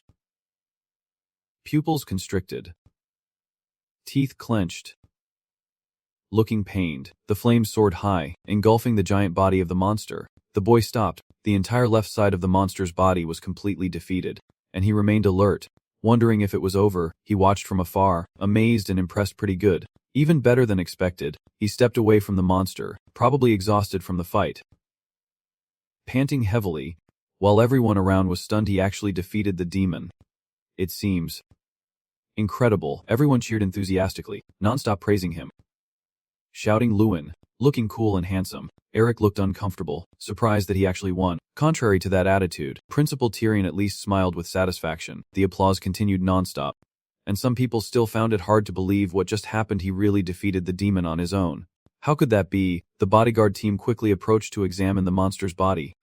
Guter came over to you and asked, "Lewin Adele, who taught you the spells and combat skills?" You replied, "No one." He still looked somewhat doubtful, saying, "You learned on your own. You seem like a serious young man." "Yes." "What was your exam result?" Professor, he paused silently, lost in thought for a long time. After a moment, he spoke. I thought you would not be able to handle it, but I did not even have a chance to stop you. He looked directly at you. You always surpass my expectations. You want to confirm? What do you mean by that? Yes. I passed. Just one sentence like that made the whole hall erupt, amidst the debris still lingering with dust. Lewin, handsome and bright, smiled confidently. The status window appeared confirming the mission was completed, and at the same time, it issued the same urgent mission as before, with the reward being the Eye of the Spectator skill and an additional 10 strength. The boy was quite surprised. The Eye of the Spectator. After learning more, it is a skill that allows you to see the true nature of all things, collect and digitize all information, and unlock invisibility and the ability to see others even when they are hidden. Chang stood on Lewin's shoulder, looking quite excited. The Eye of the Connoisseur. Huh. Now you've become a real player. He turned to ask, do you know about this skill? It giggled mischievously. Of course, that is something only players possess. It stood with its hands on its hips, enthusiastically explaining that it can see enemies using invisibility, and a faint outline appears around them. The boy marveled. That is really useful. Suddenly, the status window that appeared unlocked the minimap, and he wondered. A minimap, while it smiled slyly. This feature allows you to observe everything within a 500-meter radius around your position. In addition, this skill also allows you to view the target status at will, and the amount of accessible information depends on the target's level. Its arms are crossed in front of its chest, revealing a proud smile with full of arrogance. There are many surprises ahead. Since there is new gear, I have to try it right away. It suggests, looking at that unconscious demon's name, then activate the target marker and see. You glance at that huge body, stare at the demon, you focus intensely, still using energy to activate the skill, and the status window gradually appears. That is right, it provides information about that monster, from its name, background, traits, to the target's assessment. Then the boy was so amazed he exclaimed. Truly impressive. You want to experiment with different targets. This time the goal is the 2-gear professor, but only the level information appears. Suddenly, you realize that there are things I cannot read. Information is limited, so you immediately reply. Of course, people cannot read the information of those above their level. There are too many such people. Seriously, he raised one finger as if explaining that when a person becomes stronger, they can access more information. And he listened carefully. He gently smiled, lightly touching his chin with one hand, a half-smile full of calculation on his lips. I understand now. After the live combat test ended, rumors about Lewin being loved spread throughout the academy. Sitting on a bench in the school grounds, he and Jason chatted, and he teased, Lewin, do you see how everyone is talking about you? He was confused. I do not know. That was my first experience. Suddenly, a brown-haired girl approached him and asked softly, her eyes shining with hidden feelings. Are you Senior Lewin? Not only her, but 2 others also came forward, offering food bags, saying you looked so cool during the 3rd test. Just take them out and eat whenever you are hungry. As soon as you took the bags, they shyly left, making you quite confused because everything was happening too quickly. You awkwardly handed the bag to Jiao-sun and asked if he wanted to eat this. He panicked and exclaimed, oh my god! He threw a fit, acting as if he did not respect the ladies who had to fight their embarrassment to prepare lunch for him. And he looked confused, wondering why he was so worked up, watching his friend sulking in jealousy in front of him. He thought, damn this Jiao-sun guy. When I used the observation skill and checked his status window, it said he has great potential. He moved to the side and patted your shoulder, saying that over the past few days he had checked everyone's status and only Miko showed high potential. You looked serious but your eyes conveyed trust and determination. Jiao-sun, just try a little harder. I am sure you will do well in the next test. He was confused. So you are saying you feel empathetic towards me? He immediately denied it.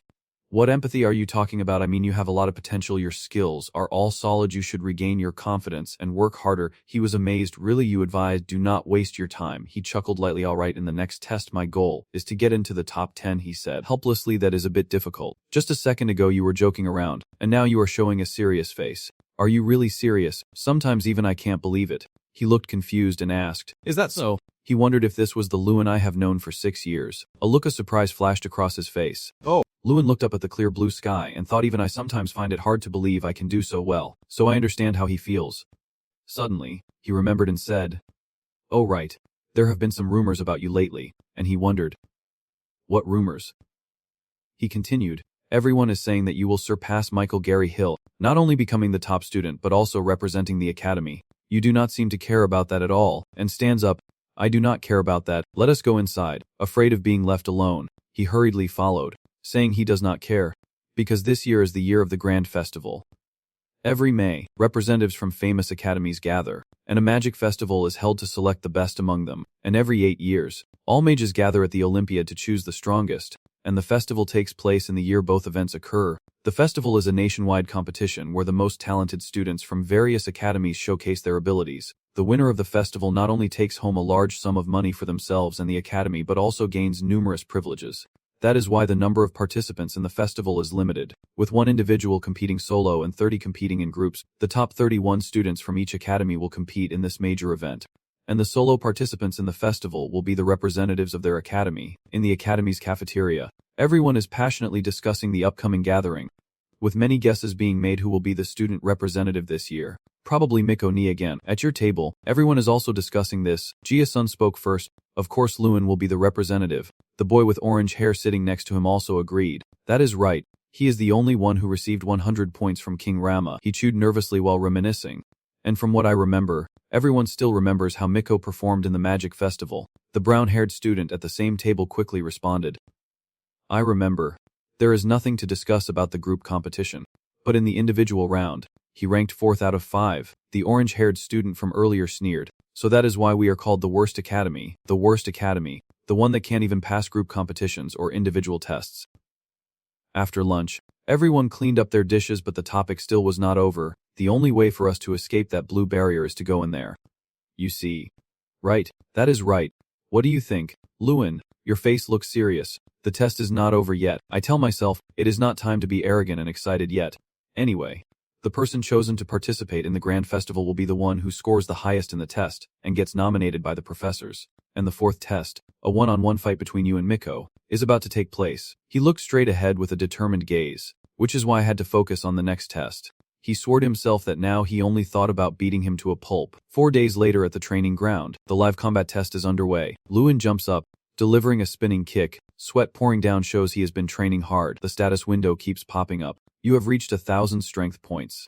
And you have earned the apprentice completion title. The startup gear loosens up. Finally, I have been waiting for this day. Let us level up right now. It crouched down, focused all its internal energy, and the surrounding air converged into it.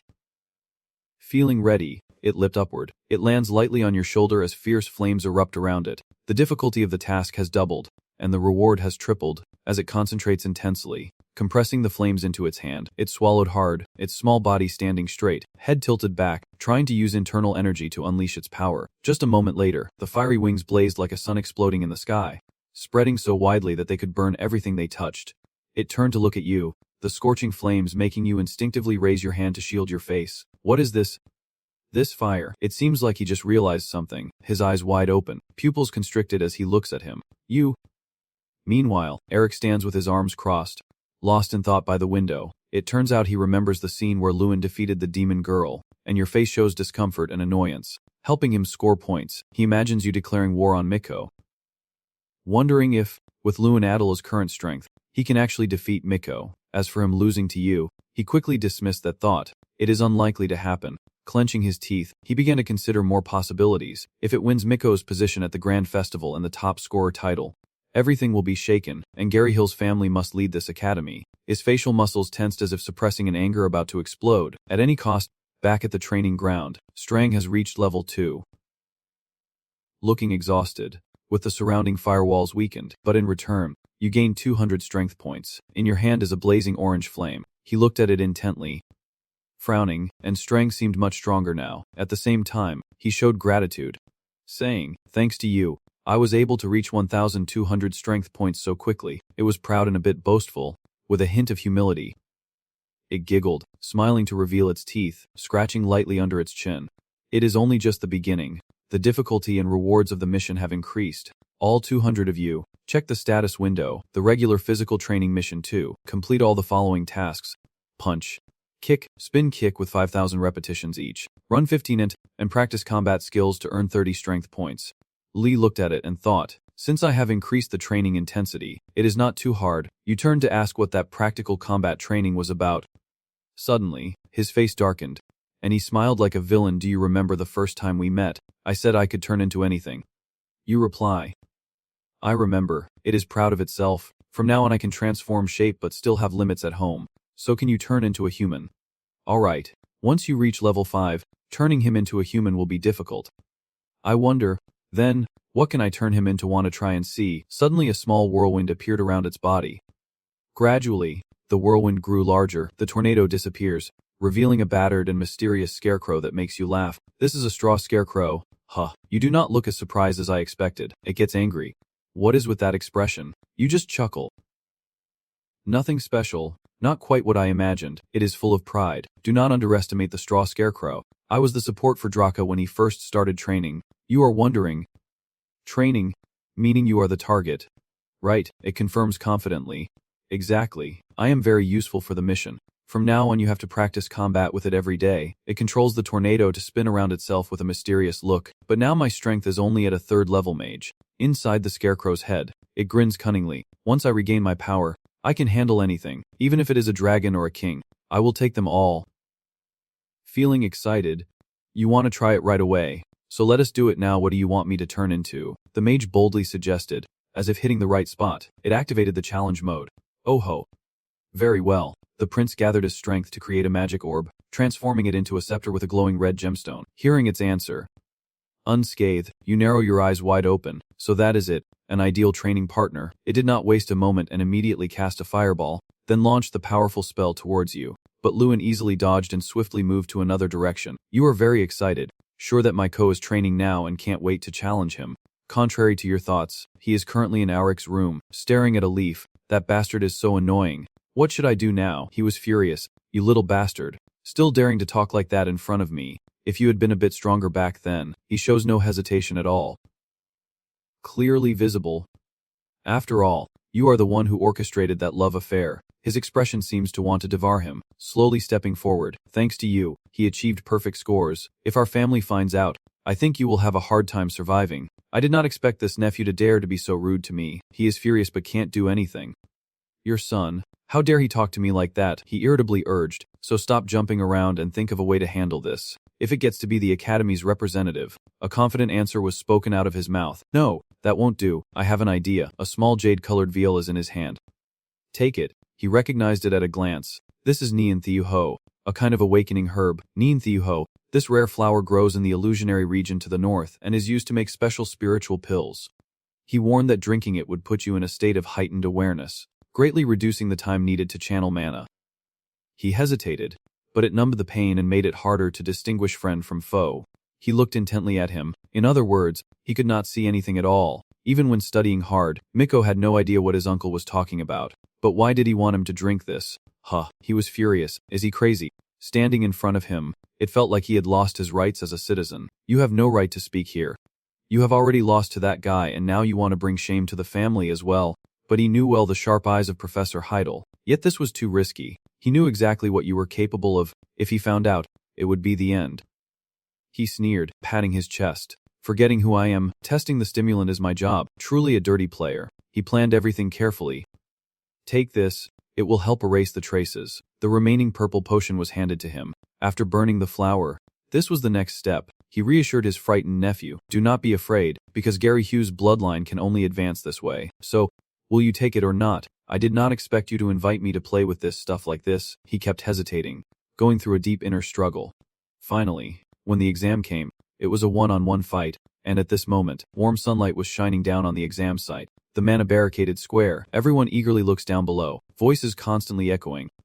As always, whenever a duel takes place, the exam area is always packed, and this is the final battle. Lewin and Miko stand facing each other, staring intensely. The atmosphere tense. A few rustling sounds and footsteps quickly moving forward. Lewin's expression grew tense at last. The final test had arrived. Facing Miko head-on, Lewin crossed his arms and listened as Strang warned him that the opponent knew he would focus on close combat. So if he prepared in advance it would be tough. Lewin sneered and thought, what if I can get close to him? The opponent nodded dismissively, saying all he needed was for Lewin to land a punch and he would be down. The man standing between them spoke, saying to make this test as realistic as possible with diverse terrain prepared and arranged in the arena. He asked if they were ready, and both replied in unison. Really? Lewin looked at Miko, feeling that something was off. He frowned and pondered. But that damn Miko, only his face showed a strange expression, and his whole body tensed up. Lewin made a preliminary observation. His condition looked too abnormal. You see Miko gritting his teeth and looking at you but not making any move to attack. He does not seem as arrogant as usual. Something's not right. You need to use the observer's eye to check. Then, Lewin activates the skill. Observer's eye, and a glowing blue circle appears before your eyes. Status window appears above him showing Miko Gary Hiu, level 3 mage. High potential, capable of casting 2 types of magic, with a special state. Berserk. Hidden. Lewin feels suspicious and wonders why he has never seen that Berserk state before, and the system window also indicates it is hidden. Has he done something to conceal the use of alchemical ingredients? I remember Rick, before the exam started, students were checked for illegal substances. But wait, the person responsible for that test was Professor Eric. Could he be Miko's uncle? And did he let Miko use something and cover it up? The man outlined the rules for the match. Listen carefully. The only forbidden magic in this battle is singing curse magic. You can use any type of magic from the 4 elements, and points are awarded based on the level of the magic used. He explained further. You do not need to worry about your opponent. Within this mana barrier hall, the power of magic is reduced by 99%. Does anyone else have questions? Seeing Lewin raise his hand, he asked, "What is wrong?" Lewin Adol. Miko's face stiffened when he heard you ask. What happens if one of them is caught using forbidden substances? He responded seriously that they would be disqualified and fail the test, and it could even lead to expulsion depending on the severity. But why do you ask? Lewin turned to look at Miko and replied indifferently nothing. He then signaled with both hands for the 2 to step back and spoke. Now, take your positions. You stand there clenched fists, and now I can only conclude that, and since only I can see the status window, no one will believe what I say. Lewin's gaze became determined. I have to find evidence. The 2 of them stood facing each other, their aura like a bow and sword filling the air. He took a deep breath and shouted. Getting ready. As soon as the 2 words, start and just received, Lewin and Miko immediately launched their attack. He gathered a sphere of light that shone with a blue glow and raised it high. Lewin, go to hell. Immediately after, green vines grew from the ground and wrapped tightly around Lewin's ankles. He shifted his feet, and the vines quickly broke apart. Everyone in the stands gasped in amazement. So how did he escape so quickly? Could Miko's spell be ineffective against Lewin? Lewin thought to himself, amazing, the arena is shielding the mana, reducing the contestant's mana power, but my own strength is fine. Immediately after, he rushed towards Miko. He uses another spell, a pink light in a skull opening its mouth to breathe fire at Lewin. Miko thinks, is that all he has got? The fiery attack was launched, a blazing red flame shooting straight at Lewin. He used his skill, Blink, to quickly dodge the raging fire. Then, Lewin quickly spun around and ran away, the flames still chasing closely behind. The flames seemed almost alive, sticking to him, and Lewin swiftly jumped up to dodge. He hides behind a rock, feeling the intense heat spreading all around. Lewin shifts slightly to look behind, reducing his spell casting time and increasing his mana. That is the effect of the divine potion Miko used. Miko laughs maniacally. Do not hide. Come out and face me, you little coward. He focused his mind and recalled what he had learned, clearly more excited than usual. That divine potion was definitely an image that appeared in Lewin's mind. Awakening the herb, naturally blending fire. He lists Miko's features with thick, trembling hands. Extremely excited, reducing the ability to feel pain. It is hard to distinguish friend from foe. It is obvious now, his son is still laughing loudly in provocation. Come out. Face me. Confront me. Lewin narrowed his eyes. The only thing not showing was the pain suppression effect. He stood up facing Miko and said with a hint of meaning, so you are that confident because of that? Huh. He was startled and exclaimed, what the hell? Lewin calmly looked at Miko who was ranting and uttered a name, Neun Thi Ho. His expression became stunned when he heard Lewin's words. But it did not matter. To defeat someone I do not need things like that. He raised his hand, with a mocking tone. I am coming up here. Miko. Lewin shot up like an arrow while using the time refraction skill. Miko, still recovering from the ice spell, cursed inwardly. Damn it, how fast was that? Barrier of ice appeared in front of Lewin. You are useless, he shouted without hesitation. Lewin's foot swept forward, and a flash of yellow light burst out in front of Miko's astonished face. The murmurs around Tyrion's group are saying what kind of magic is that? It must be that kind of magic. Is that really magic? Inside the arena, Miko is releasing level 3 magic. Fire essence. Shout loudly. Take the hit. Lewin counterattacked, clenched his fist, and delivered a blow causing an earthquake. As his punch landed, Miko's fire magic was knocked away. It kept retreating step by step, its huge body seeming to be in great pain. The spectators in the stands shouted out. As he used earth magic to block the fire, Miko was pushed back and sat down heavily on the ground. Shouting loudly, then suddenly his pupils shrank in horror, and his face became stiff. Miko looked down at Lewin from above, his voice also turning cold. Do not come any closer. He snapped his fingers with a cold smile. Do not be so cowardly.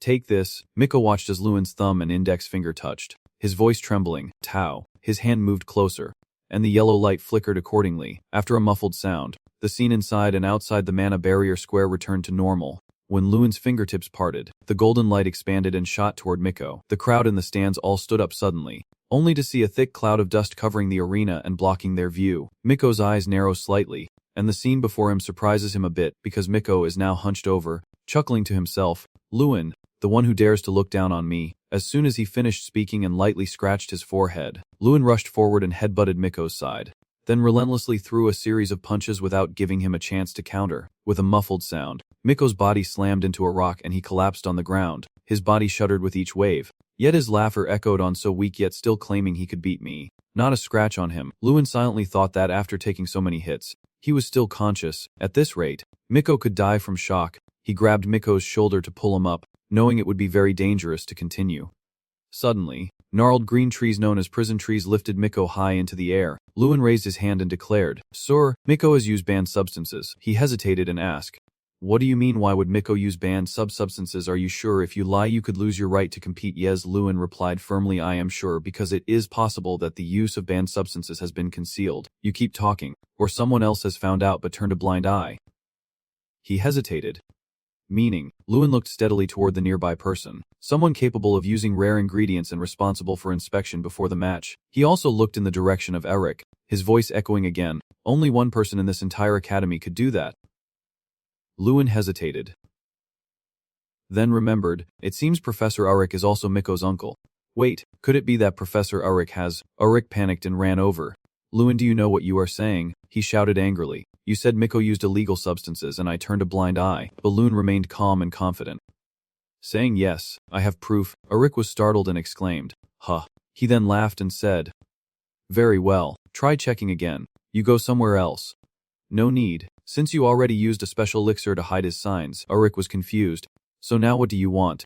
Where is the evidence you mentioned?" Luan touched the large tree and smiled. "Let me show you all firsthand." Then there was a loud explosion. A flash of yellow light burst in the middle of the tree trunk. My hand remained in the same position as before, fingers still spread wide.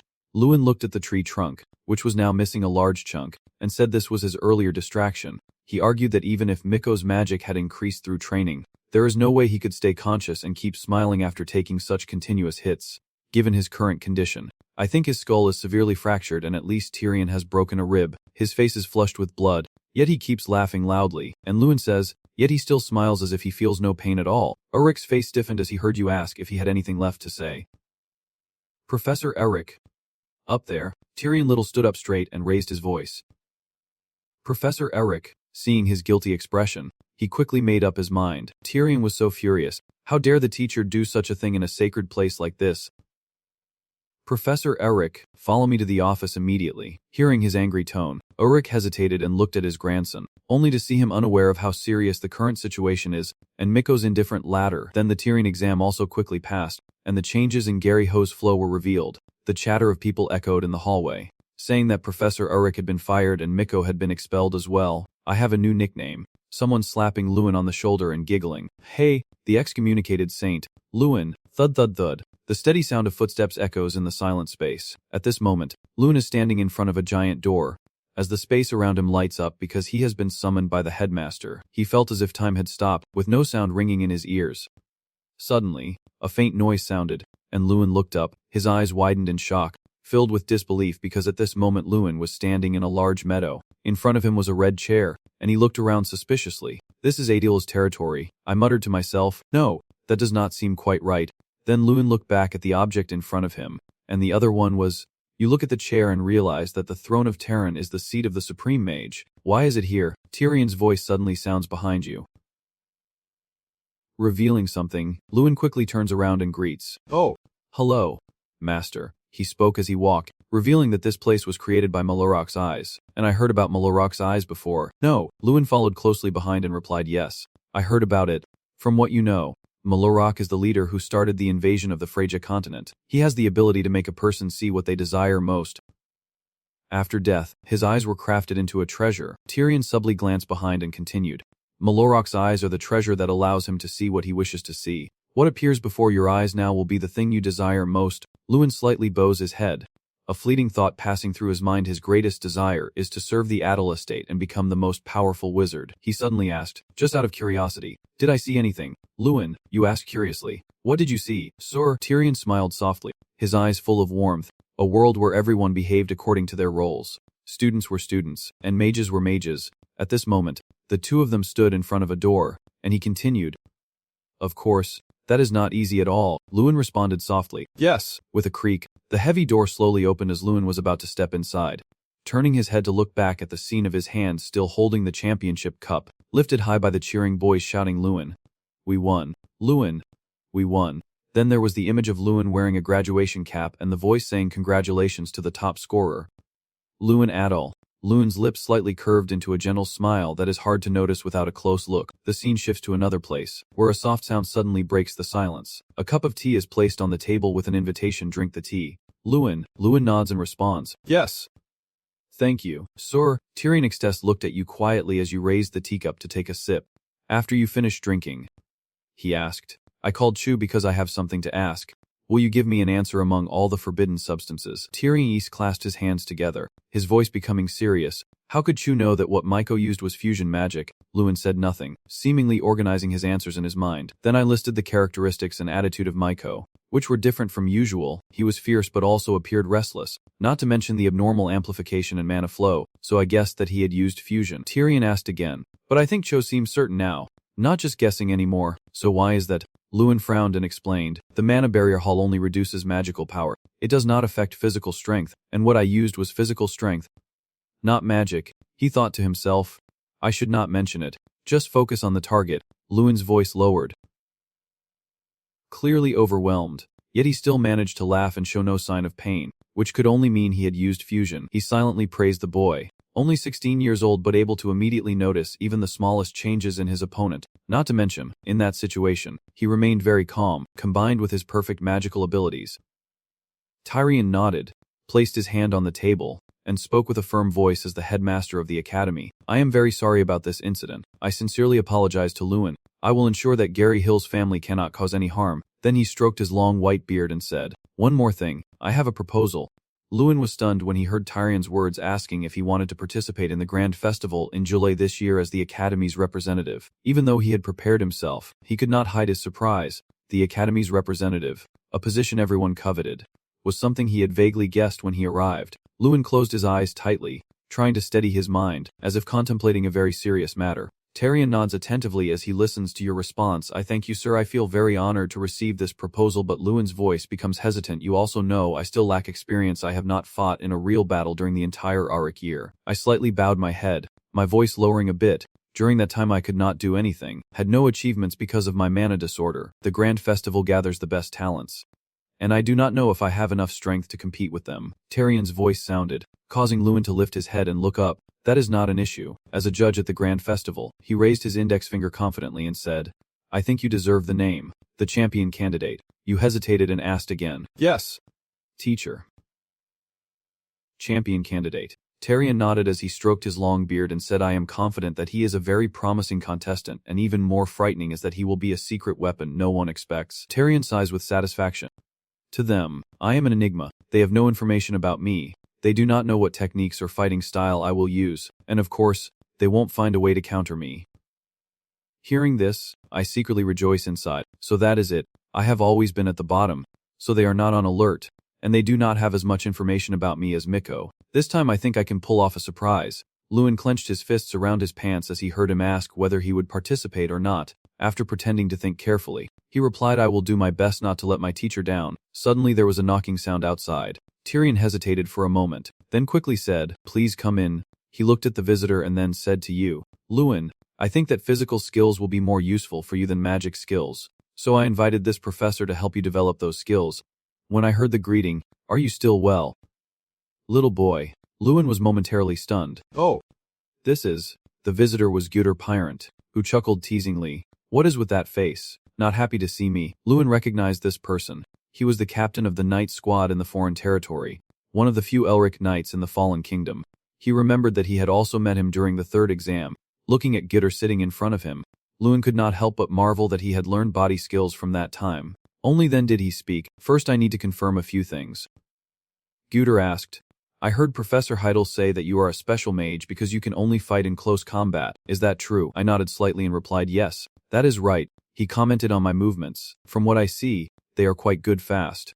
Precise, with no unnecessary actions. You froze when Guter said. But honestly, it is obvious you have never studied magic, he said. Your magic might work on the demon from before, but for us, you would be completely read. No matter how strong I am, opponents with good body skills can recognize my attacks through the way I move my shoulders and hips. My two empty hands rest on my knees. Lewin thought, he is right. My techniques are just repetitive movements from training, so they do not really help much in combat. Suddenly Guter stood up, but do not worry. If you learn from me, your movements will change from the most basic things. He looked straight into your eyes and said, so shall we start now? Then the two of you moved your training to a different place. Guter's voice rang out. For swordsmen, the most important thing is the feet. Stable feet give more power to your sword swings, and your feet also help you anticipate your opponent's next move, so your first lesson will be on walking correctly. He sat on the platform and spoke.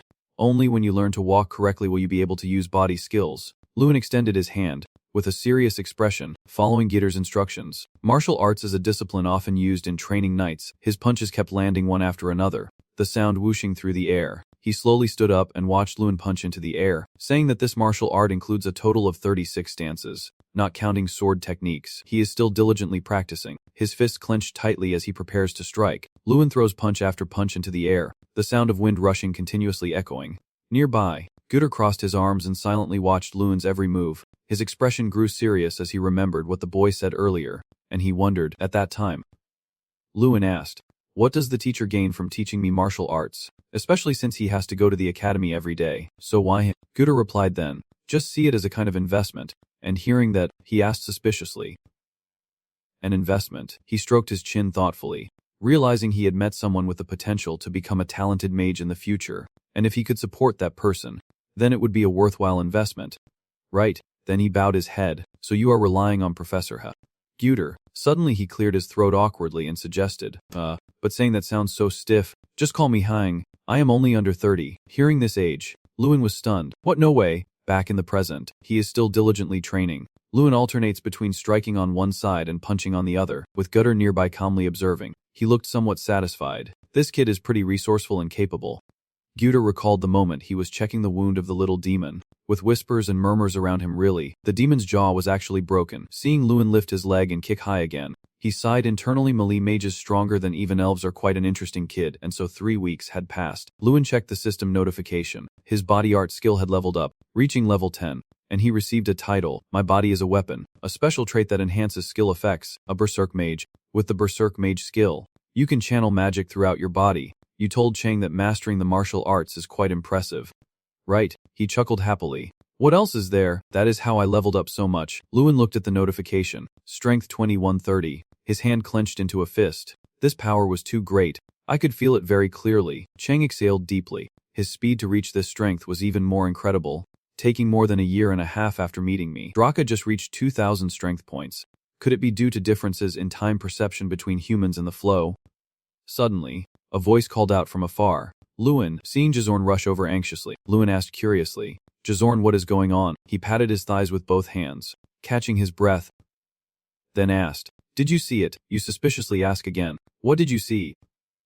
Jazorn replies, the list of contestants for the Great Festival has already been posted at the Academy's gate. Lewin is stunned and wonders to himself, the Great Festival. Memories flood Lewin's mind, a voice echoing. First place. Lewin Adele. At the opening ceremony, I stood on the stage representing the new students. That is why I became the target of envy and suspicion. To respond to this envy, I have behaved disgracefully for the past 5 years. All I can do now is watch Miko receive everyone's congratulations from afar. And now, Lewin and Jazorn are rushing towards the academy gate. When they arrive, they see a crowd gathered in front. Seeing the message, he could not help but shout to attract everyone's attention. Lewin seemed to disbelief had he really become the representative. The group of male students also recognized you. Hey, it is Lewin. Then they ran over to him, cheering and congratulating him on becoming the representative. Lewin, I will speak on your behalf at the Grand Festival. It took a long time, but I finally became the Academy's representative once again. Lewin smiled brightly at everyone. Next to him, Jazorn was so happy he almost cried. He was also on the list, ranked 31st in the group competition. The scene shifts to another place where Heidel praises. Surprised that Lord Gutter said you are proficient in divine martial arts. His voice wavered, like a 16-year-old rank student. Sometimes his genius talent made me feel afraid. Then Heidel's tone firmed. I believe you can do it, Lewin. And so, the preparations for the grand festival went smoothly, just in time for us to arrive at Intan, the festival venue, where everyone was waiting for the train. The sound of people chatting filled the air as we boarded the mana train. This is my first time riding it, and I heard it is incredibly fast. Lewin stood among the crowd, voices echoing in his ears. Only 2 teleportation points remained in the Fallen Kingdom, but they said the Imperial League's points were shattered. There are over 100 teleportation points. Of course, they are an empire, and we are the smallest nation among the small ones. Lewin and Jason both frowned when they heard someone snicker. These country bumpkins, just taking the mana train and making such a fuss. Hanker sneered and said, stop acting so rural and be quiet. Jason snapped. What? Then he got so angry again. You bastard. Have you finished talking? Lewin just kept silent and did not get involved. He recognized that guy. That bastard. Hanker. Miko's henchman, who participated in last year's magic festival with him. Hanker did not care and continued. If you think Lewin will perform some kind of miracle at the grand festival, give up. He is so arrogant just because he scored high in the first semester. The boy next to Hanker chimed in. That is right. The representatives of the other academies are like ghosts. We have a better chance of winning if Miko, who fought against them, is chosen as the representative. Jayasun, furious when he heard that guy's declaration, shouted that he would never accept Lewin or the representatives of the academy. So you better look out for yourselves.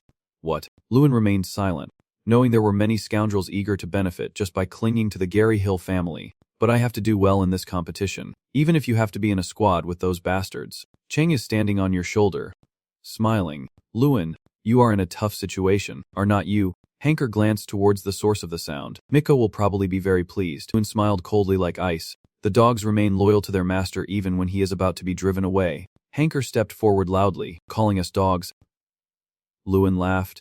Luckily I tried to make myself clear so that someone as intelligent as you would understand. So do you understand what I mean? He kept talking, but before Hanker could finish, you cut him off and said listen up. Lewin's expression turned serious. The grand festival will be on a different level from the magic festivals you have attended before. If you perform well, you will gain better opportunities that the Gary Hof family can't offer you. Hanker burst into laughter at the ridiculous idea. Of course if we do well, everything will turn out that way. But is that even possible? Everyone participating in this competition are monsters. In the end, our fate is to be stuck in the kingdom of Doi Dine and work under the Gary Hugh family. Stop dreaming. Your voice remains calm. But we can do this. Lewin turned and walked away. The Grand Festival is an event where unity is the most important thing. It is better to eliminate factors that hinder team spirit. Hanker saw this and called after him. So you mean you will compete without us? You give him a cryptic message. Think again on your way there, and consider who truly represents you now. Hanker gritted his teeth in anger when he heard Lewin. And Gary Hugh is not here to recognize your loyalty. He shouted furiously. You are ruining my first individual competition. I won't listen to any orders from you during the festival. On the train, everyone looked outside and gasped. It is so fast. The young man stood on the shoulder, laughing loudly. What is going on here? Has the world become a better place? In my time, the fastest mode of transportation was, your face looks incredibly embarrassed. Suddenly, footsteps echoed near the door, followed by a voice whispering to Lewin and Jia-sun. I think I smell the scent of a loser somewhere. There are 3 male students standing there, the one in the middle speaking sarcastically. Well, who do we have here? You bunch of country bumpkins from the stupid academy. Lewin looked at the inverted pattern on the shirt of the one who just spoke. That pattern, the National Oyota Magic Academy. According to what you know, the National Oyota Magic Academy, the only school in Oyota, the desert kingdom built on sand, is famous for its ancient history and is especially known for honing swordsmanship and the body to the maximum. Lewin looked suspiciously in that direction. But what are the people from the Oyota National Magic Academy doing here? Seta raised his voice and asked, Hey, you fools from the academy. Where is Miko Gary Hill? It is not because of adversity that he ran away. Right, I was planning to ask him to take care of us this year, he said with a loud laugh, taking care of him like a slave. Seta flicked his hand at those nearby. This year you are also responsible for the last place. Right, let us get along well, covering her mouth with a giggle. Oh my, Lewin, you are so patient, still sitting there quietly listening to this. Lewin looked at Seta, who was mocking and thought to herself, I have not known before because I have never been here, but it seems our academy is being treated very badly. Your eyes are looking elsewhere nearby. I see that the 2 people are just staring at their notebooks, showing no interest. Lewin realizes that the professor has no intention of intervening, as the Grand Festival is a competition among students and now his role is simply that of a guide. You slightly bow your head, your eyebrows raised. Currently, the authority and responsibility of the team are in your hands, the representative of the academy. The guy, Seda, approaches Hank, puts his arms on the back of the chair, and calls out, "Hey, Hank, where is Miko, Gary Hill's representative? At least he is an interesting person." But Hank remains silent without replying. Suddenly a sound rings out, causing Seda to turn around. Miko, perhaps lying bedridden, praying that his broken ribs will heal right now. Hank hesitated before saying, "That is our academy's representative." The envoy hesitated. The representative. That guy. This is the first time I have seen him. Then he turned and walked toward Lewin, his footsteps like a drum beating in everyone's hearts, and no one dared to breathe heavily. "I am the representative of Toyota. I carry Kira." "What is your name?" You answer confidently without fear. "Lewin Adele." Lewin's voice deepened. "And I think it is enough to ask like this the first time we meet. If you have caused trouble, then leave our compartment now." Hearing that, Seda's tone remained steady. "What? You really think you will get away with calling us the stupid academy before leaving? And with a polite attitude, that is what I mean." Lewin repeated once more, "Should not you apologize before leaving for calling us a bunch of stupid academy? I mean, sincerely apologize." A vein bulged on his forehead, and his voice turned ice cold. "What did you say?" He stepped closer to Lewin. "The one who just told me I had to apologize." Then Seda turned back in anger. "Hey Hanker, have not I told him who I am yet?" Hanker's whole body tensed up. "Well, then..." Hearing that, Seda became even more furious, unable to handle just that. "So I will give my a lesson she will never forget." Seeing his appearance like that, Lewin understood this. "So is like that. You see the fear on everyone's face. And that is why the participants in the Grand Festival are terrified when they see the Toyota Academy students." Lewin looks at Seda with determined eyes because he was bullied by Seda Mankiri. You can feel the fear spreading through the entire train car. They are doing this on purpose to break everyone's spirit before the fight. Lewin clenched his fists in anger. The Grand Festival has already begun. Suddenly, you sneer provocatively. "So do you want to try your luck?" Seda seems to think it is a joke. "Huh, is this bastard really lost his mind?" Saying that, he prepares to throw a punch while still threatening. "Do you think I am afraid? If you hit me, do not even think about it." The attack was stopped by a loud shout from someone. "Seda, stop." Seda retracted his strike and hesitated in his voice. "Professor, can't you just sit still and behave? What are you doing before the match? You are already trying to cause trouble." He sincerely looked at the two unruly students. "My students are too disrespectful. On behalf of them, I sincerely apologize." And the two students nodded slightly in response. Then he pushed Seda forcefully and shouted, "Go back to your seat immediately." But he still was not satisfied. "Yet, sir." Seda turned back and shot a hostile look at you. Wait for it. He watched the person walk further away and fall into deep thought. Just as he suspected, it was not going to be easy from the start. In another compartment of the train, a voice full of suspicion rang out. "Professor, why did you stop us?" Seda kept thinking but could not understand. "You are the one who set this up. So why?" T sighed and asked back. "Do not you see?" He was stunned. "Yes. I mean..." Seda was startled and nodded when hearing the question. "Do not you see?" Him smiling. He remembered the scene he saw earlier. The professor, the two guys, the most useless scribblers. He had smiled while observing you, as if waiting for you to make a move. Seda cautiously shared his thoughts. "Just confident," but he sighed, "Not really sure, and you are not quite sure either." He recalls the aura from Lewin's body and thinks that Kid Lewin still has something we do not know. He is not like Miko Gary Hugh who fought you last time. The train kept moving, and after the Toyotas left, the atmosphere inside the cabin changed strangely. Everyone gathered around Lewin discussing. "Hey, what was that first match? It was a team fight without a representative. So you were not involved." "Lewin, I wonder if they can do it." Hanker raised his voice with determination. "Of course we must win, we cannot lose." Someone agreed loudly, with fighting spirit. "Yes, we must not let those bastards win." Lewin looked at everyone with satisfaction. Just now they still had ego and envy, but now they are united like this. Everyone asked worriedly if Hanker was okay and why Lewin was so intense. "Those guys have been fighting since they were born." "Yeah, he is right. If it really came to a fight." Lewin's words made everyone pause. "Do not you feel uncomfortable?" He emphasized each word. "They look down on you. They openly mock our school's representative. And as the representative, if I stay silent, what will happen to everything?" Inside the train, Lewin's voice echoed again. "Surely they will enjoy it even more and look down on us even more." Someone hesitated. "And that is true, but..." You cut off the other person. "If you do nothing, then indeed you are the fools of the academy." Just as they said, "Is that what you want?" The whole group lowered their heads when they heard Lewin ask, "Do you want to be looked down on forever? Of course you raise your voice. Because you sank so low that they have looked down on us throughout our year." Lewin continued, So what do you want now? This is not the time to let ego cause us to fall apart. Someone pushed Hanker forward and said, we plan to have Hanker be the goalkeeper for the relay match. What do you think? He scratched his head embarrassed. Me as the goalkeeper. Lewin was somewhat satisfied. It seemed Miko's tail also agreed to participate. So this would last until the end of the competition. Suddenly, a sound echoed on the ship, followed by a shout, we are here. Everyone, bring down your luggage. And Tendu Chai is a state under the Doinat Royal League, and the only state recognized as a neutral zone of the Empire. So even sworn enemies must set aside their hatred when entering. If bloodshed occurs within Inten territory, the Dunat Empire, as the ruler of the continent, will step in to judge the matter. That is why large-scale international competitions are held in Inten, such as the Grand Sorcerer's Festival and the Great Swordsmanship Tournament. The group of boys glared angrily at the crowd in front of them and whispered, so this is not the Dunat Empire. Right, someone dismissed it with a scoff. No, it is not the Empire. Just the Royal League directly under the Empire's management, and a person poding is no different. Jia-sun looked around. This place looks like a different world hub. Lewin, we are already pretty impressive here. But this place, Lewin's eyes slightly drooped. So this is Inten. You look at the two men chatting happily, truly fitting for the capital of the kingdom. Then you turn to the two girls laughing happily. Everything exudes an ancient charm, and everyone seems relaxed. Lewin thought to herself, only now realizing how truly small our place is. Suddenly, a voice rang out, saying we will head to the rest area now. Everyone get on the carriage. And then everyone took turns boarding the carriage. The carriages follow one after another along the road. The two sitting opposite Lewin and Jia-sun remind them, just in case, even if it is unintentional, not to go other academies' places. The teacher's gaze flicked up to look at Lewin, but causing trouble now is pointless.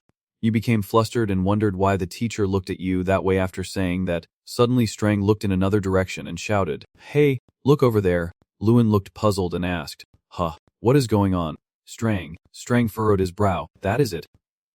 It continued, I just smelled something extremely interesting. You widened your eyes in surprise. What smell is it? Suddenly, Strang jumps down from above, stands on Lewin's feet and opens its mouth. As if Strang senses that Draka's remnants are here, the scene shifts to the next day at the most comfortable academy dormitory. Jaya-san, watching Lewin quickly put on his jacket, sleepily asks, Lewin, going on a date? He did not answer and shot off like a gust of wind. The system screen lit up in front of Lewin, and as he ran, he asked Strang, are you sure? Strang nodded and replied, I am sure. You will see it appear on the minimap soon. I can still see it here. When they arrived, a sign was hanging. Crafted artifacts and nostalgic memories. Strang shouted, here we are. Lewin slowly opened the door and stepped inside. You look around and comment, I thought Haklong's stuff would be in a really special place. But this looks too normal. Lewin strokes his chin in thought. It should be places like black markets or the wealthy basements. Strang hobbles and laughs. The remnants of Draka are useless against an ordinary mage. To them, it is just like grass. When used, the damage immunity only works within the limit, and your eyes suddenly widen. Then, a bright beam of light suddenly flashed out and struck the man, making him gasp in surprise. A ring floats in that light. The system information indicates it is the player's innate treasure, both a treasure and Draka's first failure. The damage immunity ability helps resist physical impacts on the player's body and increases the ability to nullify physical damage. Lewin looked puzzled and asked. Strang explained with a smile. This is a bit special. It not only resists attacks but also blocks normal states. Even hugging your loved one is impossible now. Strang forced a smile. When needed he was absent. When present he was unnecessary. So it was called a failure. But people still needed this, knowing they could not refuse. So he could only nod. Looking at the system display, increasing micro by 0 points of strength when equipping gear, Lewin nodded in agreement, increasing micro by 0 points of strength. Just one of these makes him want to wear it. Then he tried on the ring on his middle finger. Lewin looked at his hand with great satisfaction. Very good, it fits perfectly, as if it was made just for him. I want to buy this ring. How much is it? There is nothing I can do. Lewin can only suggest buying something else, and he laughs and says, just look for yourself. As he walks down the aisle, he glances left and right. Yes. Aiming for the target. Truly convenient, seeing the rarity of the books in front of him. Lewin sighed, knowing they could still determine the value of the items. Suddenly, his gaze stopped as he looked in a certain direction. A blinding golden light emitted from a book with information. Rarity, high, quantum mechanics about magic and swordsmanship. Lewin was startled. This is it. When he reached out to touch the book, suddenly someone appeared and blocked his hand. I was stunned as I looked at the white-haired girl in front of me. This is Irene Prius, a rank mage with very high potential, and I recognize her from Shinseki Women's University. King Vong, the king of mages, the supreme mage Terran Artemis. Irene Prius is one of the 11 successor mages chosen by Dixon himself. Lewin's face grew serious. Hearing that she is a genius about to reach S level, he looked at Irene and recalled the information from earlier, but the truth is she is already S rank. It seems the rumors have underestimated her abilities. She interrupted, stepping aside. But Lewin refused to give up. I got here first. Irene's hand still firmly holds yours. Judging by the uniform, you are probably from the Ixon Academy. I am Irene Prius from Shinseki Women's University.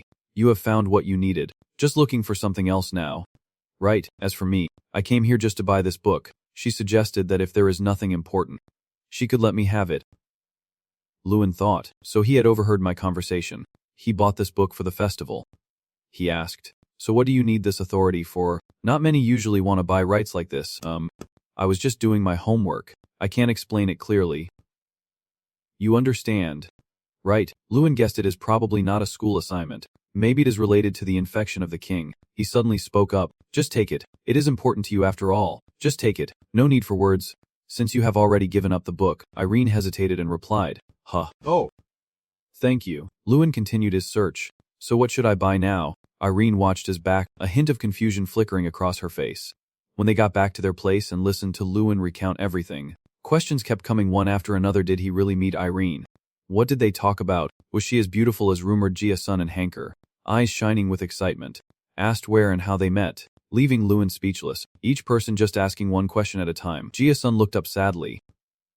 Truly jealous. My dream is just to touch Irene's hand once. Hanker took the opportunity to boast. It is nothing special. I also met Irene at the Grand Festival, and even sat next to her. Jia-sun annoyedly cut in. Enough, that does not count as talking.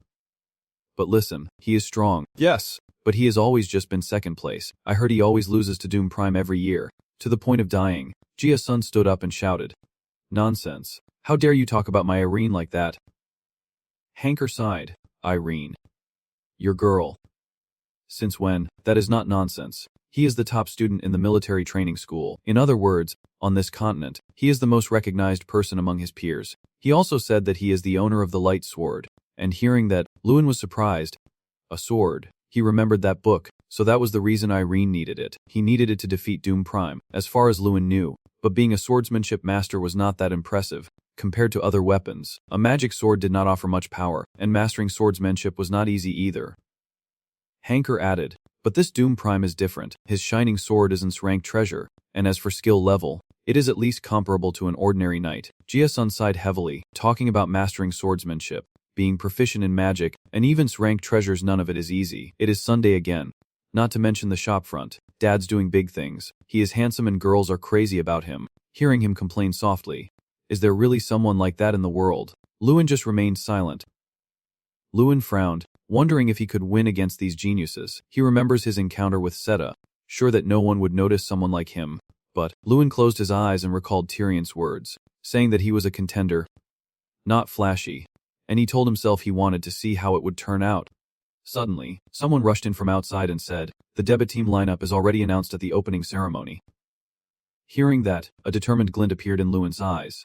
Good. Then, he stood up and walked toward the door, heading straight for the beams of light shining in from the outside. The grand festival, my cloak billowing in the wind like a statement of confidence. It has just begun. Then, he silently thought. At last, the debut lineup has been announced. Lewin's face is very serious as he looks up and waits. Our opponent is, after looking at the bracket for a while, he is quite surprised and thinks, is this match with the stupid academy? Suddenly, a voice from behind speaks up. Well then, that is too easy.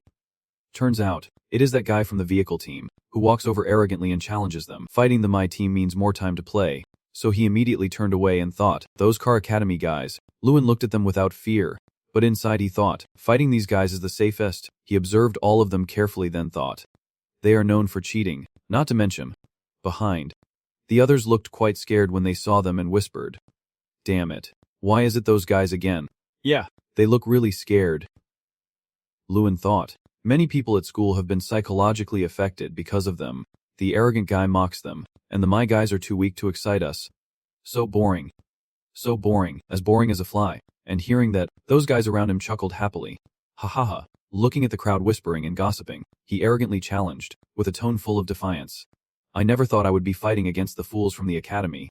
Are they all written here? I wonder if I say that, they won't hear us. Whatever. What can they do? They can't do anything. Lewin's mouth now curled into a wicked smile as he thought, fine. I will take this chance to show you guys. Immediately, he clenched his fist, his face full of pride, and thought we are no longer the same as before. Then, he boldly declared, I have been waiting for you. Immediately, he approached them and provoked, there are so many participants at the festival. Right? Hearing that, he became furious and asked, what do you want? He moved even closer and gently said, I just want to make a little introduction. Then he boldly announced, nice to meet everyone, I am Lunadil, the representative of the foolish academy everyone is talking about. Lewin continued, I won't say much, just a small request. Your face now looks very sinister and frightening as you continue. Never call us the stupid academy again. It sounds terrible. Hearing that, the guy named Exita grits his teeth in anger and responds, yeah. His mouth twisted into a terrifying sneer as he threatened, I am tired of being at the bottom now, I want to be the leader. Those guys only just now reacted angrily and cursed. If not calling you the stupid academy, then what else? Talking nonsense. Cut it out. Hearing that, the driver felt annoyed and said, do you think this is a village contest? The leader, that sounds so irritating. Who do you think you are? Hearing that, he immediately thought of the old man with white hair and silently thought to himself, I am. Lewin's face was very confident as he clearly declared the trump card, and in his heart, he had made up his mind that he would never back down again. The scene shifts to that white building, where everyone is whispering and gossiping excitedly. Who is that guy Lewin Adil? They all look very troubled as they discuss. I heard he used to be at the bottom of the class, yet he still became a student representative. One of them, Lewin, was quite annoyed and replied, I am not sure either, but I heard that at the start of the semester, he suddenly changed 180 degrees and got high scores. The guy next to him looked confused and asked again, change 180 degrees. Hearing that, the other guy continued, yeah, maybe that is why he is so confident. In his mind, he remembered the words of that man. That kid, there is still something we do not know about him. Then he sighed and said to himself, maybe I am overthinking it. Immediately, he stood up, slung his shoulder, and with a rugged voice said, those arrogant guys, let me teach them a lesson. His face was full of confidence and pride as he declared, in the traditional way of our school. The scene shifts to the students' dormitory, where Lewin's group has gathered here to discuss their plan. Tomorrow is the mana grenade throwing event, which is a team competition. Except for the student representative, all team members can participate. He then analyzes the strategy with his teammates, challenging them to throw a mana grenade at a mitron golem, and the team that defeats it faster wins. At this moment, someone from the team asked him if they would be okay tomorrow without him. Then, Lewin stood up and announced to everyone that indeed, our individual abilities are not on par with the Toyotas, but with his strong belief, he encouraged the whole team and said, I believe you will win. Hearing that, his teammates were very worried and asked in confusion, win how? Seeing this, Lewin stood up and told everyone this is a team match. If we work together, we will definitely win. Then he implemented the plan, starting by dividing into small groups. Hearing this, Hanker was very surprised and exclaimed small groups. Lewin had already thought up a detailed plan for dividing into groups and explained it to everyone. Okay, Group 1 will heat the bullets, Group 2 will handle transportation, Group 3 will attack the golems, and Group 4 will block the opponents by healing their golems. After hearing that, everyone started whispering and discussing excitedly, so it would take a long time to defeat the golems. That is right. Once, Oda's side attacked with up to 30 people at the same time, and if we have fewer people, not to mention they are not to be underestimated. At this moment, he looked sincerely at his teammates and then spoke loudly. Too loudly. What are you all doing? Hearing that, Hanker sneered and said, huh. Lewin looked very serious and confidently said, do you remember what I told you in front of them? I said we will be the leaders, and I meant it. Then he slammed his hand on the table and waved his fan widely. Whether you join or not, I will still do my best to help you. You stand in front of everyone and persuade them. When Oda strikes, we strike twice. 3 times. Oda's members all have exceptional abilities, so they can follow the traditional way. But if we do the same, it will take a lot of time. Seeing that, Jia-sun looked extremely determined and declared, all right, I trust you. Lewin, Kenkers beside me also agree. So do. Then, the others also rallied with fierce enthusiasm and declared, us too. I also believe in you. Immediately, Lewin looked at them and assigned tasks. Hanker will be the leader, Jola, Min, Mora, Ayake, and Freya will handle the grenades. Then he turned to others and gave more orders. After the grenades are primed, Taemoon will proceed with the transport. He stared intently at the plan and thought it over, having divided the team based on each person's abilities and innate skills to do so. Immediately, he activated his ultimate eye technique, the divine gaze. You look at your teammates and assess the enemy. With the ability to see through their skills, I can minimize disadvantages and focus more on our strengths. Everyone is now very confident and chatting excitedly. This time it should be okay. Right? Yeah. We might actually win this. Seeing everyone so excited, I thought to myself that once we join the right team, everyone will gradually gain more confidence. I could feel everyone was very happy and chatting. I am not good at throwing, but I can warm up in 5 seconds. I am not bad at throwing at all. Lewin felt very pleased and thought to himself, lucky indeed, seeing everyone talking and laughing happily. He felt more at ease and thought that everyone was starting to gain confidence and that their trust had been strengthened. Suddenly, someone rushed into the door in a panic. His face was covered with injuries, sitting slumped down, and seeing that, everyone in the room was extremely panicked and shouted out, and Fun Lamb's mouth trembled as he stammered. Seeing him like that, Lewin was extremely worried and hurried over to ask what happened to his face, if he was okay, and he struggled to speak, stammering about the Oyota gang. Oyota, what happened? After a while, he finally managed to say that the leader called his gang members out, and then they took me away. Switching to the team's room, the car guy saw him walk in and exclaimed, "Oh wow." Seeing him, he looked down on him and said, "See, I told you he would come, so what are you planning to do, Hud? Do you think you can handle these guys? Your face is very serious." He cast a murderous look at him and said, "Kiri, come out now." In that room, Lewin shouted loudly for the other guy to come out. "My car is Kiri, come out now."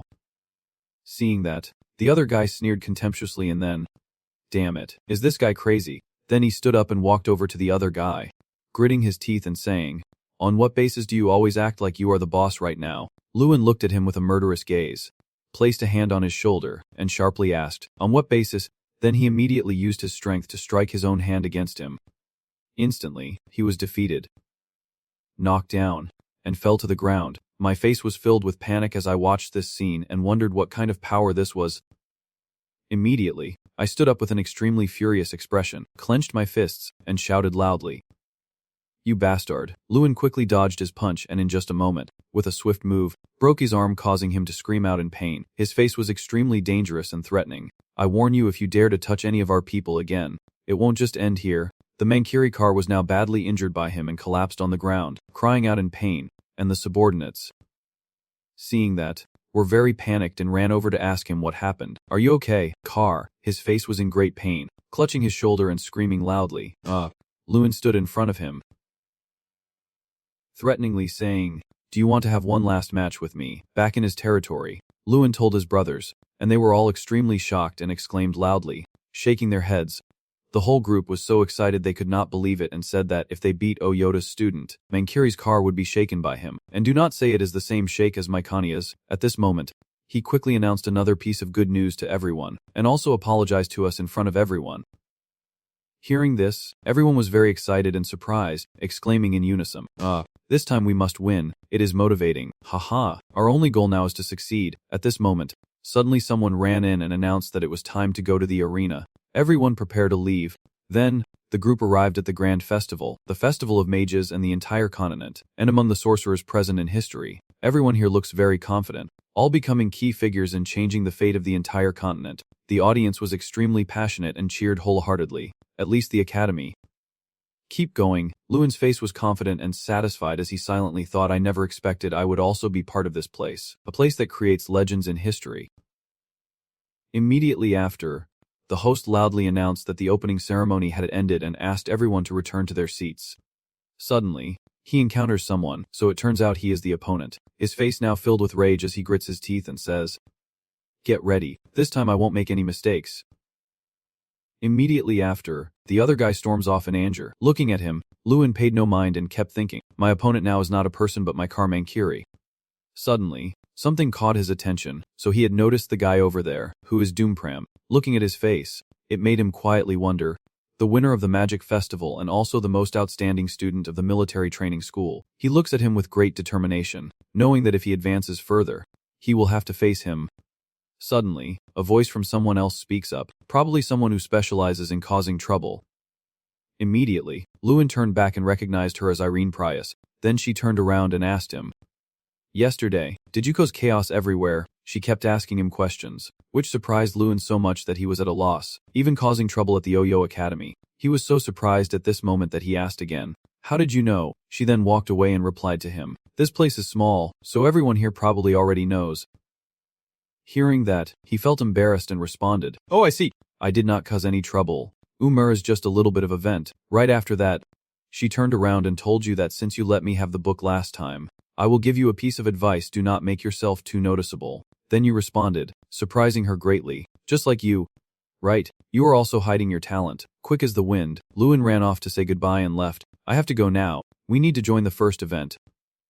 Seeing that, she was very surprised and caught off guard, just standing there stunned. Right after that, the competition began, and in a few minutes, the mana grenade throwing event would start, with Ignite Academy Oyota Academy as the first two teams. At this moment, he quickly boosted the morale of all team members.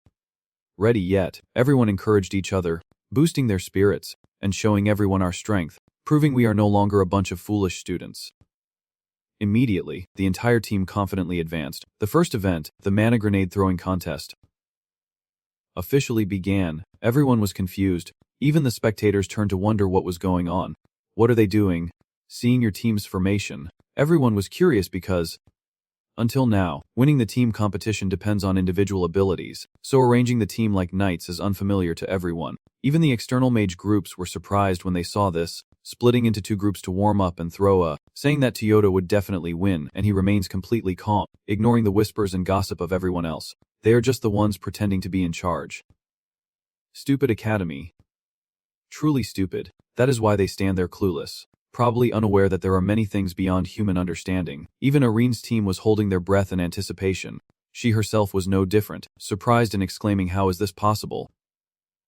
Immediately after, his team shot off one of the attacking guy's arms in everyone's surprise. Look at the Ignite team's golem, it lost an arm. Seeing that, he quickly ordered the group to charge in. Everyone kept trying. Immediately after, he shouted loudly to command everyone, switch to the flag channel, and start heating up. More anicaps, you two go assist with the transport. Jaya-san, aim for the right arm. Immediately, the team received the order and carried it out, destroying the right arm in an instant. At this moment, the enemy was so furious that he clenched his teeth tightly. Seeing the situation like that, he was furious and cursed. "You idiots, what are you doing? Why did you let the stupid academy beat you up?" Then immediately he took out the control panel and shouted, "These bastards are really strange. They are treating the golem so it is not weakened at all." Seeing that, he was so furious he could not do anything but curse. Damn it. Lewin Adele, as for Irene, she was so impressed she could not help but say, "Truly remarkable." Seeing everyone in Loon's team fighting so hard also makes her think carefully. The reason the academy managed to overcome Ayo's personal strength was because they used a strategic approach. She was very impressed by him, but she needed to understand each person's abilities precisely for the strategy to work effectively. Then she recalled that moment when he found the book she needed in just a split second. Watching his team members execute the plan so smoothly, she was very impressed, and she even considered how he could divide the groups based on each person's abilities. Then, her gaze shifted to him as she pondered who he was, wondering why she had never seen him at magic festivals before. At this moment, he is creating a huge energy sphere in his hand. Then, Jia-sun gathers all his strength and throws the ball, unleashing his full power. Very quickly, that power caused the giant stone man to shatter into pieces. Seeing this scene, Oyota's face turned pale, and he stood frozen in place. He was very angry and snorted coldly. Immediately after, the giant kicker collapsed to the ground. Seeing that, everyone was overjoyed and cheered. "We did it! We won!" Then they all quickly rushed forward. Right at the first festival event, in the competition everyone thought Oyota would win. The group happily ran over to hug Lewin and celebrate, but the victory actually went to the Foolish Academy. After winning, they cheered and said that the Foolish Academy was no longer at the bottom. Oyota was the one at the bottom. Then what should we call them? Oyotek, that sounds terrible. Immediately after, the referee announced the next event, the flag capture match between the student representatives, which was about to begin. In this round, Lewin will fight, and the whole group cheers enthusiastically, boosting his confidence even more. "Lewin, try your best and show them what you are made of." At this moment, the referee announced the next match. The first match is between Lewin Adele from Ignite Magic Academy and Setar Mankiri from the Royal Magic Academy Oyota. Let me remind you, he moved closer to Setar, who was furious. Chang saw his tense expression and mocked him. "Why do you look so tense?" "Lewin," but it seems like he does not care and is just muttering to himself. "We are currently in the top 20 out of 32 schools. Right, so that is perfect." Hearing that, he looked confused and asked, "Why is it perfect?" "Your attention has been caught by the surprise and amazement of the audience. but that is not enough to remove the gaze that has been on us for years. Then he was very determined and said we must win spectacularly. Lewin looked straight at Setar, with a heroic expression. Only a spectacular victory over Oyota would make everyone see us differently. Hearing that, I finally understood and exclaimed, so that is how it is?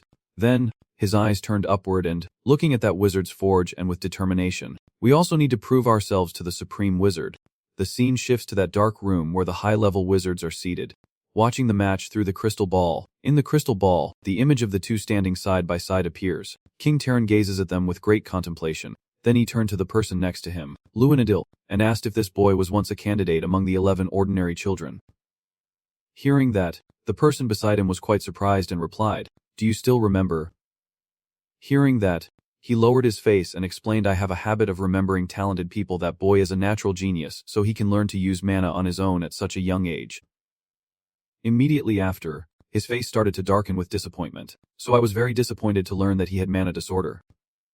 Hearing that, Ishi was very surprised and replied, "Disappointed? Is not it you who treated the boy like that, calling him useless and incompetent?" At this moment, Terran remained silent for a while before sharing his thoughts with everyone here. But he did not expect that the teacher would choose such a student to represent the academy. I do not think the teacher did that to prepare something interesting like before. The two boys already broke the curse after a few years. Hearing that, Ye remained silent for a long time. Then, looking straight at Lewin, he confidently said, "You can see for yourself, the answer will come naturally." At that moment, Cho turned around and asked him, "What do you plan to do now? If you want to blind or freeze, you have to get closer, or are you planning to endure the divine shock?" Immediately, he denied it. "No, the guardian spirit is not very smart." Hearing that, it was puzzled and asked again, "So how do we fight this battle?" Then he suddenly looked fierce and confident and replied, "Straightforward combat." At this moment, the referee is about to announce the start of the match. As the two words ring out, he immediately dashes forward at full speed toward the enemy. Not to be outdone, he unleashes his power, roaring that our hero will pay for what he did, summoning his guardian spirit to attack. Seeing the giant senator approaching Lewin, he was not afraid and immediately used the time refraction technique. He quickly dodged the senator's attack with ease and then swiftly charged forward, but he was not at all troubled, as he was already behind that guy. Seeing that, he became furious and attacked, grinding his teeth. Damn it. But he was not afraid at all and calmly used his hand to block his attack. His face looks very smug and teasing him. I knew it. When the black one sees his hand can't move, he is very angry and scolds. "Are you planning to let go or not?" Then he calmly told him to make the car owner stunned and say, "Huh. I do not think anyone should say that now." He then charged at the guy and shouted, "Huh." Seeing that, the car guy turned pale and shouted, "Stop, you fool!" Guardian Senator kept advancing closer, making the car guy panic. He was very angry but helpless. Thinking he could not move, his expression was extremely defiant. Taunting him, "Try running away and see." Suddenly he seemed to realize something. That guy remembered the image of you knocking him out with a single strike and realized that the feeling at that time was real, not because he was caught off guard. The spear was about to stab straight into the face of my car, but he was helpless and gave up. His eyes are now tightly closed, waiting for death, but nothing happens, so he slowly opens his eyes to assess the situation. But to everyone's surprise, he rushed forward to block the attack from the senator. Seeing this, he could not believe his eyes, standing there in disbelief and thinking, "It can't be." Seeing him punch the steel guardian repeatedly with his bare hands, he could not stop admiring him. The senator was beaten to a pulp by him. Lewin, having defeated the senator, was very surprised. Immediately after, he slowly stepped toward him, making the car owner very scared. "You just saved me, huh?" The face of the other guy now pretends to be innocent as he coldly responds, "Save? Why save someone who humiliated my friend?" Then, with a menacing look, he approached him and slowly said, "I want to end you myself." He then reminded him, "Remember the bet." At this moment, Lewin had trained his arm muscles and gently said, "Just a flick of the wrist." His flick was so light that it only knocked him back. He lay sprawled on the ground, dazed and thinking the sky looked so blue. The audience was just as surprised and exclaimed, "Oh my god!" Seeing this, his academy friends cheered joyfully, and the arena erupted in applause. Everyone praised him endlessly. "So cool and handsome. What kind of magic is this? No need to bet anymore." And then, Lewin caught the attention of someone else.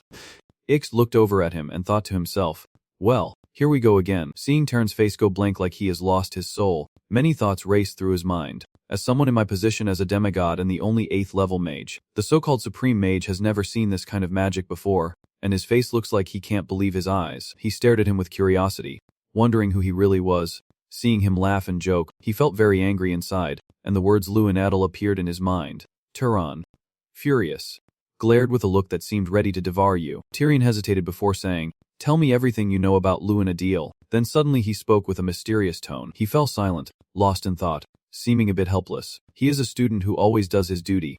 Someone everyone thought would give up, but in the end, he did not give up. He rested his arm on the chair and began to tell what he knew about the boy. Someone who turns weaknesses into strengths and is more of a mage than anyone else. This is what I know about Lewin. After listening, his lips pressed tightly as if he was angry. He suddenly stood up, leaning on his hand, smiling faintly as he spoke. Then go. Are you trying to protect your student from my curiosity? Tyrion, what if I just call Lewin here and ask him directly? He arrogantly exclaimed with a triumphant look on his face. If you intend to force the boy to speak, he said ambiguously, making him unable to help but be curious, so I had no choice but to stop him. Tyrion almost could not believe it, and he looked at Tyrion with displeasure. He took a breath and sneered with contempt at Tyrion's words and actions. You are using the mage's right to keep secrets, are not you? Melee's vow. They stand facing each other, ignoring the others on the other side. All right then, but a little exchange should not be a problem. Right? He looked back at the crystal ball, a sneer on his lips as if he had caught his prey. The one who reaches the limit of magic must be me. Tyrion stares fixedly at the sphere, determined to find out what kind of magic it is. Lewin Adel. Somewhere deep into the night. We have only won one round so far. Stop complaining and put your hand on your head. You should focus on resting now. If you keep partying like this, it won't end well. Other schools are also coming. Why rush now? Party here. It is a bunch of students drinking heavily, laughing loudly, and joking around. Facing them is Lewin. Utterly helpless. So satisfying. I always thought that if I ever got to Anton, I should stop by here. Oh well. Lewin, celebrate your victory. Anyway, it is a festival. Jia-sun approaches from behind you. That thing. Lewin was 3 parts helpless and 7 parts just sighing in frustration. There is vanilla coconut juice here, and also Dragon Kiss.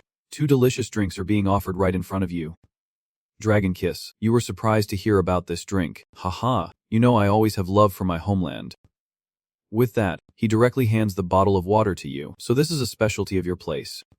No wonder, but that is not the case. So I did not order it.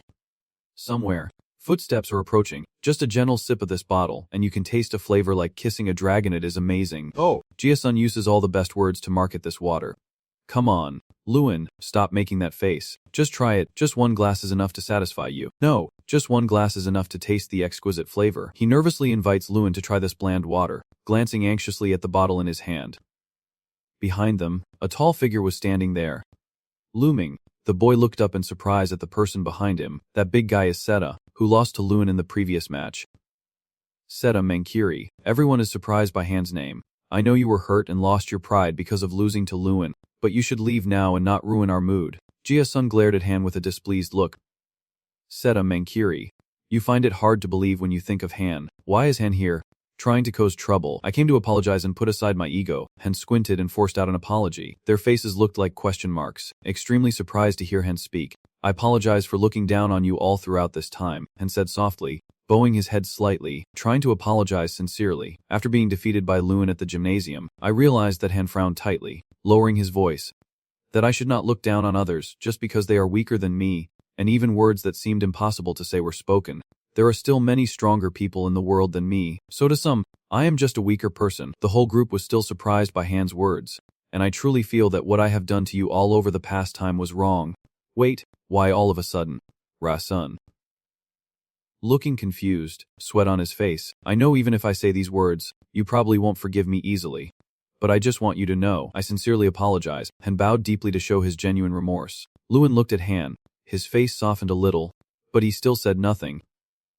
With sincerity, those friends awkwardly looked at each other and just scratched their heads to pass the moment. Yeah. Really, sorry for ruining the mood. I am leaving now, after saying what was on my mind. Han stood up straight, ready to leave. My car. A call suddenly made Han turn around in surprise. Are you apologizing for the bet or truly sorry? Lewin looked at Han seriously, half believing, half doubting his sudden apologies. It is true. Han looked at him, his honest face saying everything. After hearing that, he let out a relieved breath and smiled. Thank you for the honest apology. I step forward and extend my hand to Han as a sign of encouragement, making Han stare in surprise. The emotions swell inside, and Han's eyes seem to speak. Han reached out to shake your hand, and that handshake is truly hard to describe. Whoa. Delicious. What is this? And they continued the work they had started earlier. My friends also accepted my apology. And so we gathered together. Then they also hugged each other's shoulders, drank bottles of Dragon Kiss until late at night and got drunk in the atmosphere. Suddenly, Lewin opened his eyes, his face showing panic, and he looked thoughtful. Jia-sun and the others looked at him intently, then smiled brightly. Lewin, you are awake now. You sit up with one hand, the other still on your head, rubbing it a bit. Huh. Everyone sitting around the bed watching you. Finally you are awake. Do you remember what happened yesterday? Do you really like Dragon Kiss that much? Hanker's words made Jia-sun and the others burst out laughing. Yesterday, you cried and said thank you for trusting us. At least for now, school life is too tough. Lewin was crying while holding a bottle of alcohol, and Seta clapped along while the others burst into tears of laughter.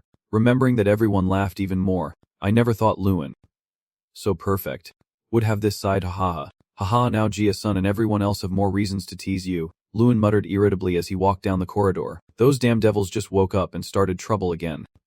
Crazy talk. His face stiffened as he remembered Jia-sun persuading him to try Dragon Kiss. What kind of water makes people so sensitive? I have to stay away from it from now on. As he was strolling along, he suddenly heard someone call his name. Lewin, this time it is Xie.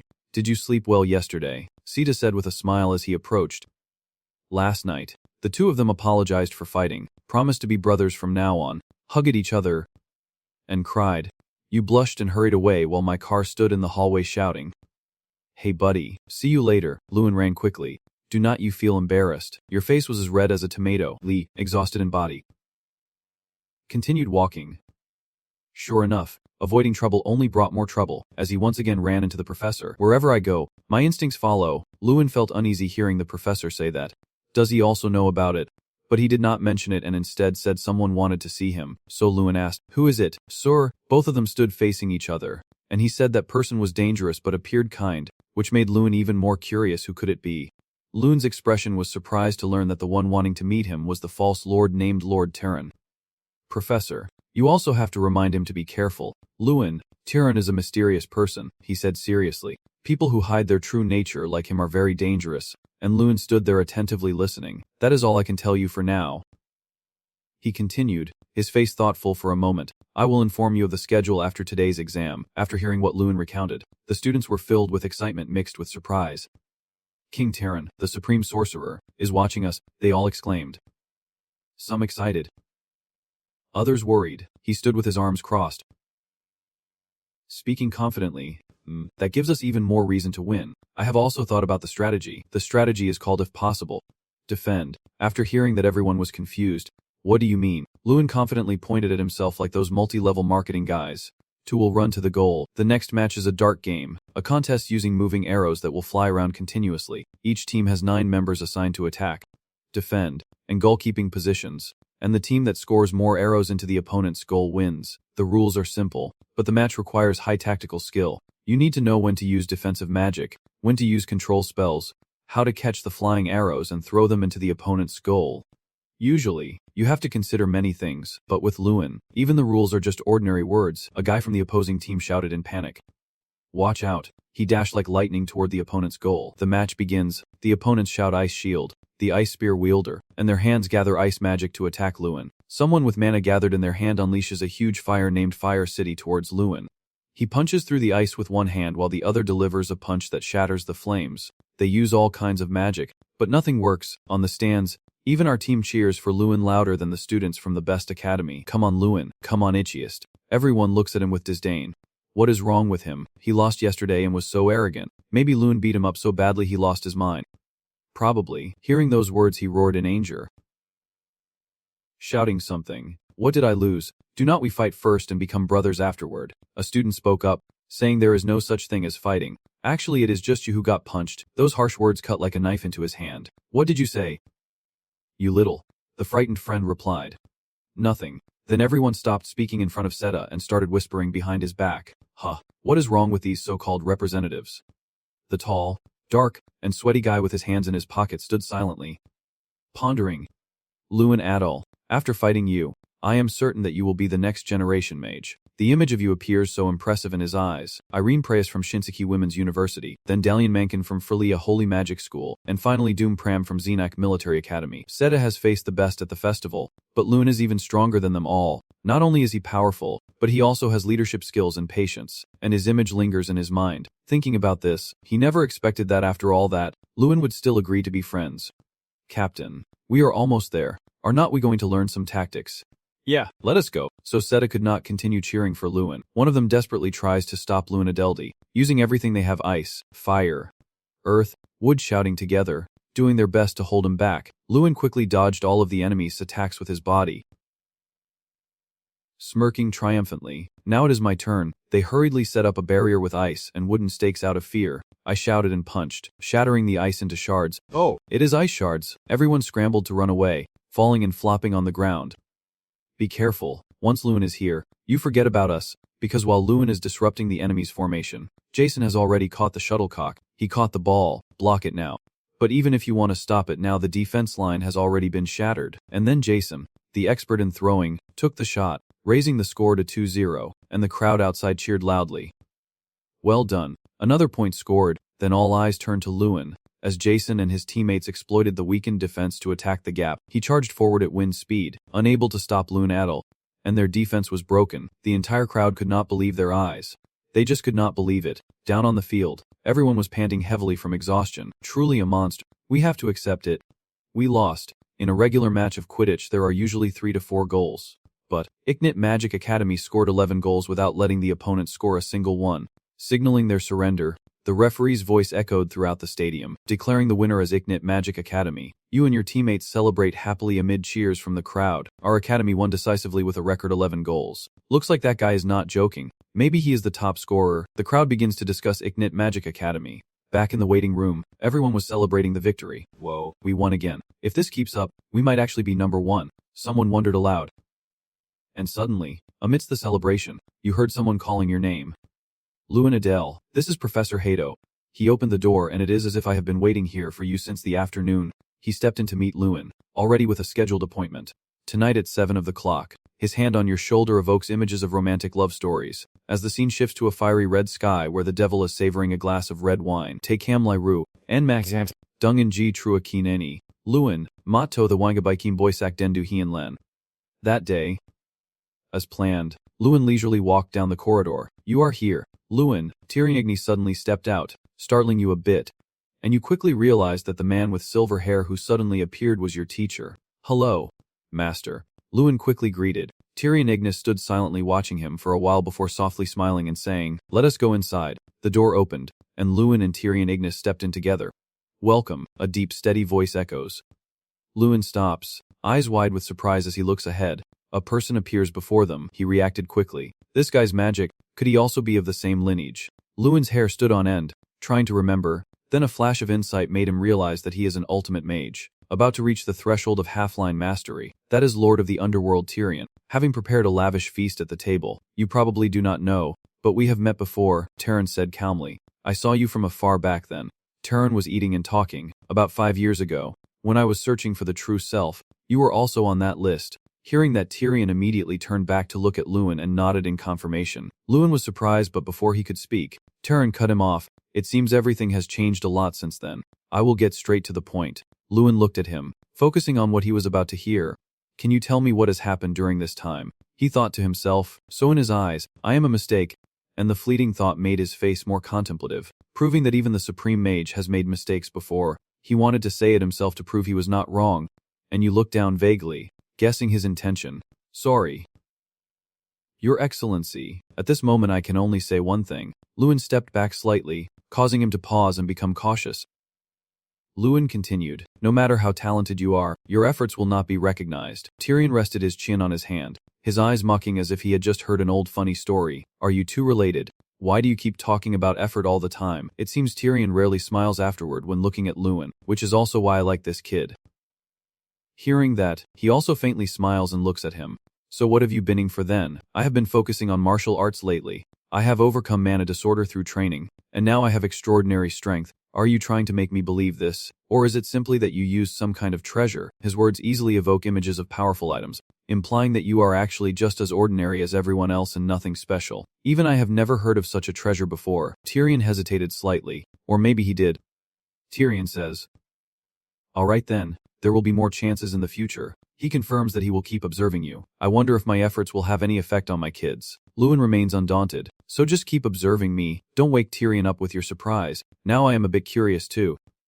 Lewin smiles, wondering if the one chosen by the Supreme Mage is any different from him. He was a bit surprised by those words. At the grand arena, the crowd's cheers turned into wild, uncontrollable roars from the common folk. Everyone here is too welcoming. A maid approaches and says, "Oh, you are afraid I might swallow your students whole. But that is not true. It is not like that." Two seasoned mages sit facing each other, as talented mages are always welcome. Tyrion smiles softly, shrugs. Just a little curiosity. The maid quietly poured tea. Tyrion shifted slightly, his gaze passing over her. So, has your curiosity been satisfied now?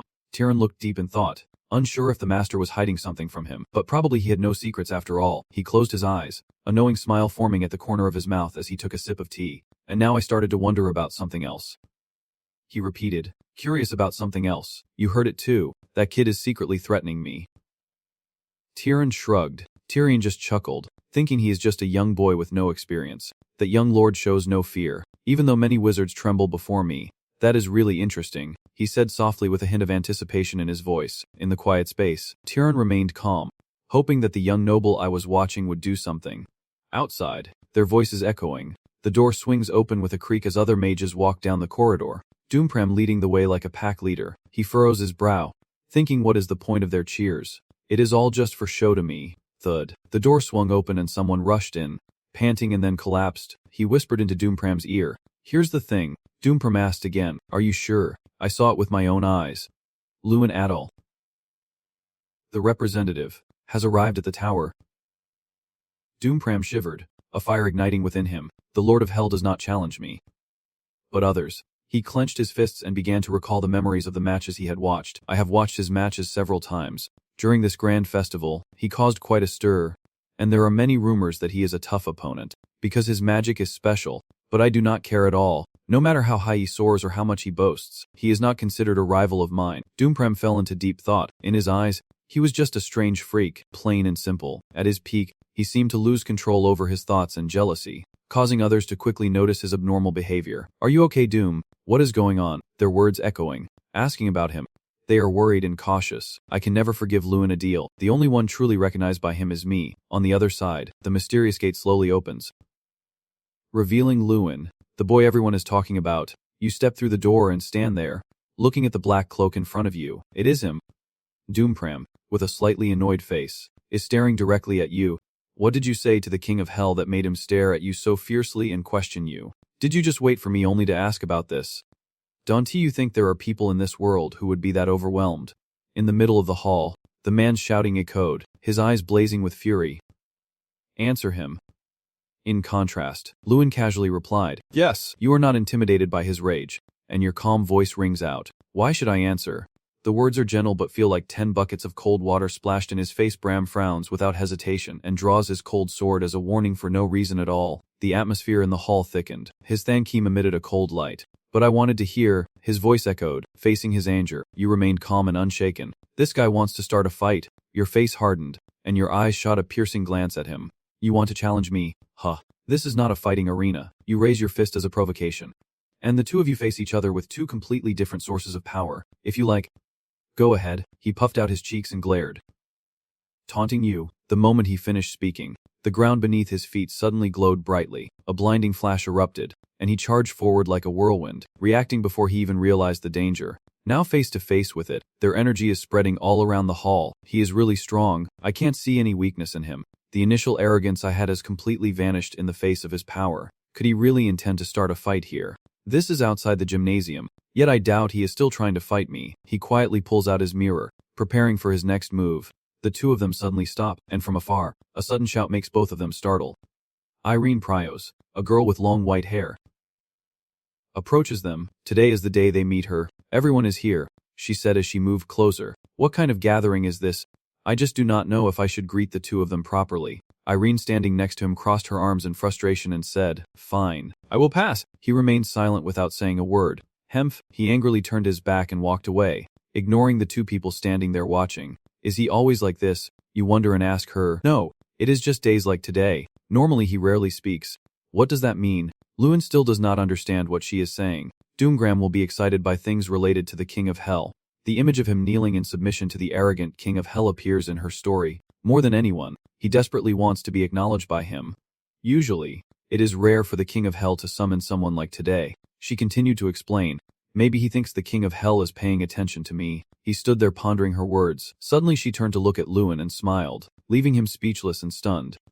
Just now, were you really planning to fight him? The girl asked curiously. Of course not. That would be like giving up the competition. He replied. He probably does not really intend to fight for real. He waved his hand to dismiss her comment. Probably just trying to scare me. So are you afraid? Irene asked a question out of curiosity that made him stand there in surprise. Doomgram is like a solid wall. Ordinary attacks won't do any harm to him. She continued.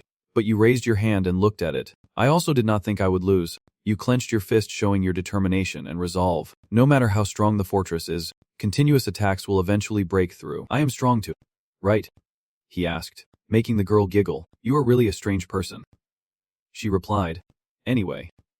Be careful. Doomgram won't go easy on you. And somewhere, quiet step is heard walking away. After today, he is definitely going to keep an eye on you. While elsewhere, his sharp gaze is subtly looking ahead. In another place, in the quietest student dormitory, the morning sunlight gently shines through each window. Disappointed. Really disappointed, Jia-sun is lying there sighing heavily.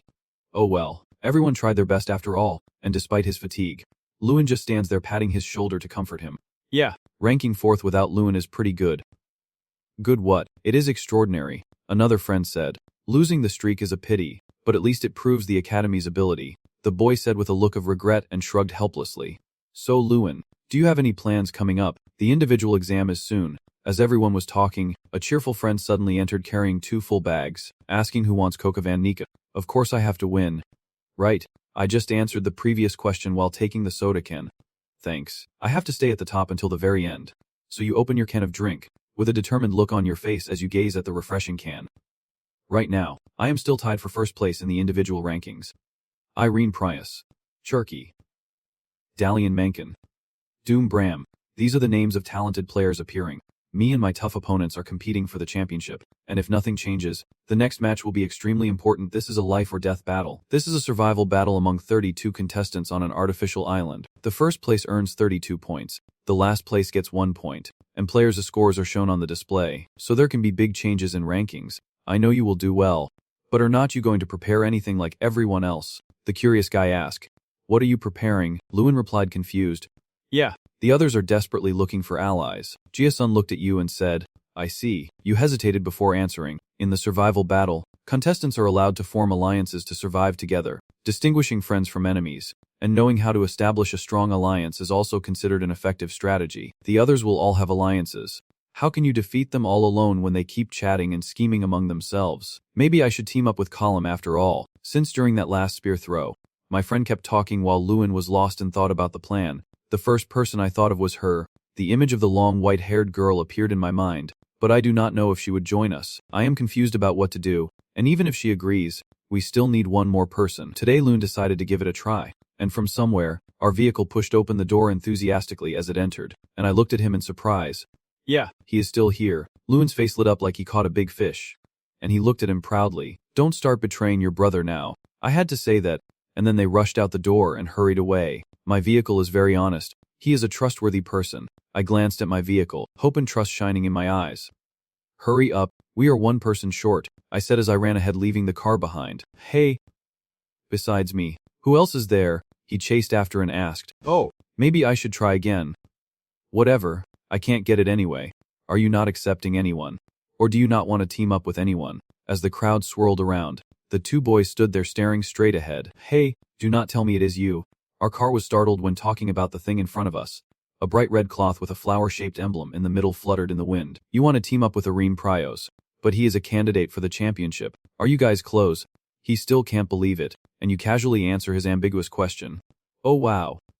How close? Then that is great, so I will be teamed up with Irene Prios. He eagerly continues probing you. Hold on. I have not asked yet. You turn around slightly and ask him. I heard that everyone who comes here gets rejected. What if we get rejected too? His face turning red with worry and embarrassment.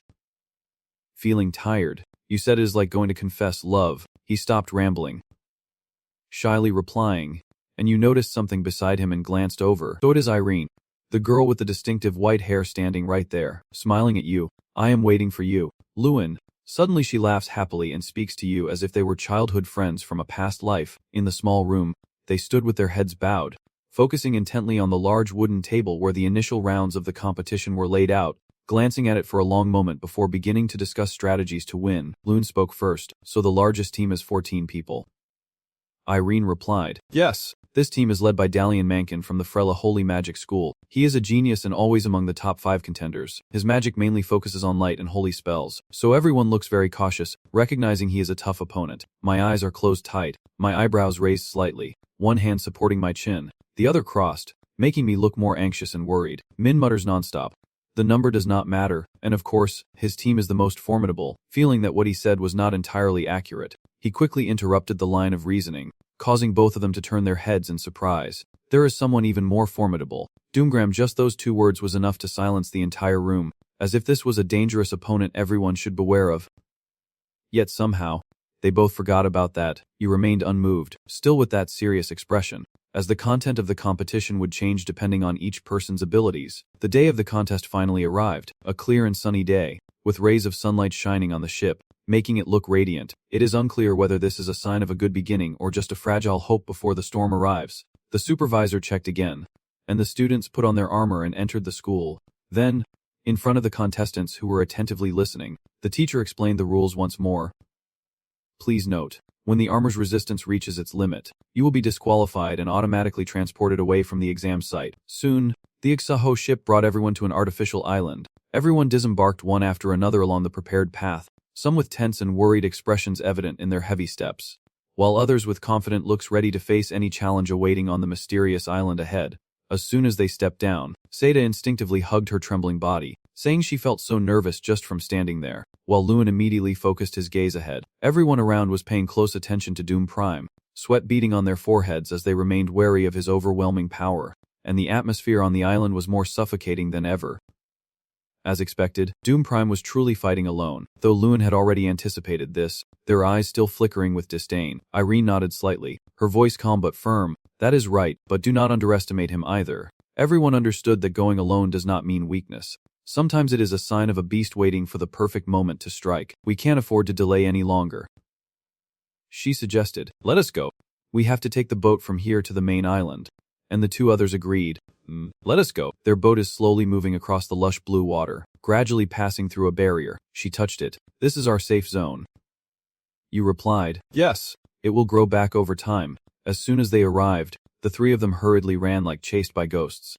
Quick, we must secure a good position fast. On the lush island, sunlight filters through the thick leaves, casting a thin ring of light like an aura in the silent forest, until suddenly a gurgling from someone's stomach breaks the peace. It turns out that person is Seda. After the 3 of them settled on the tree like monkeys, his stomach started to protest loudly.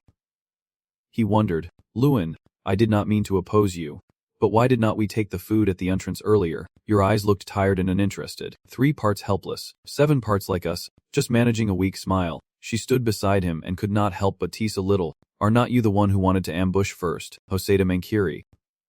He blushed, sweat beading on his forehead. All right then, since we are on the same side, how long do you plan to draw the line with me? Suddenly, a loud explosion erupted behind the 2 of them, causing everyone to turn and look.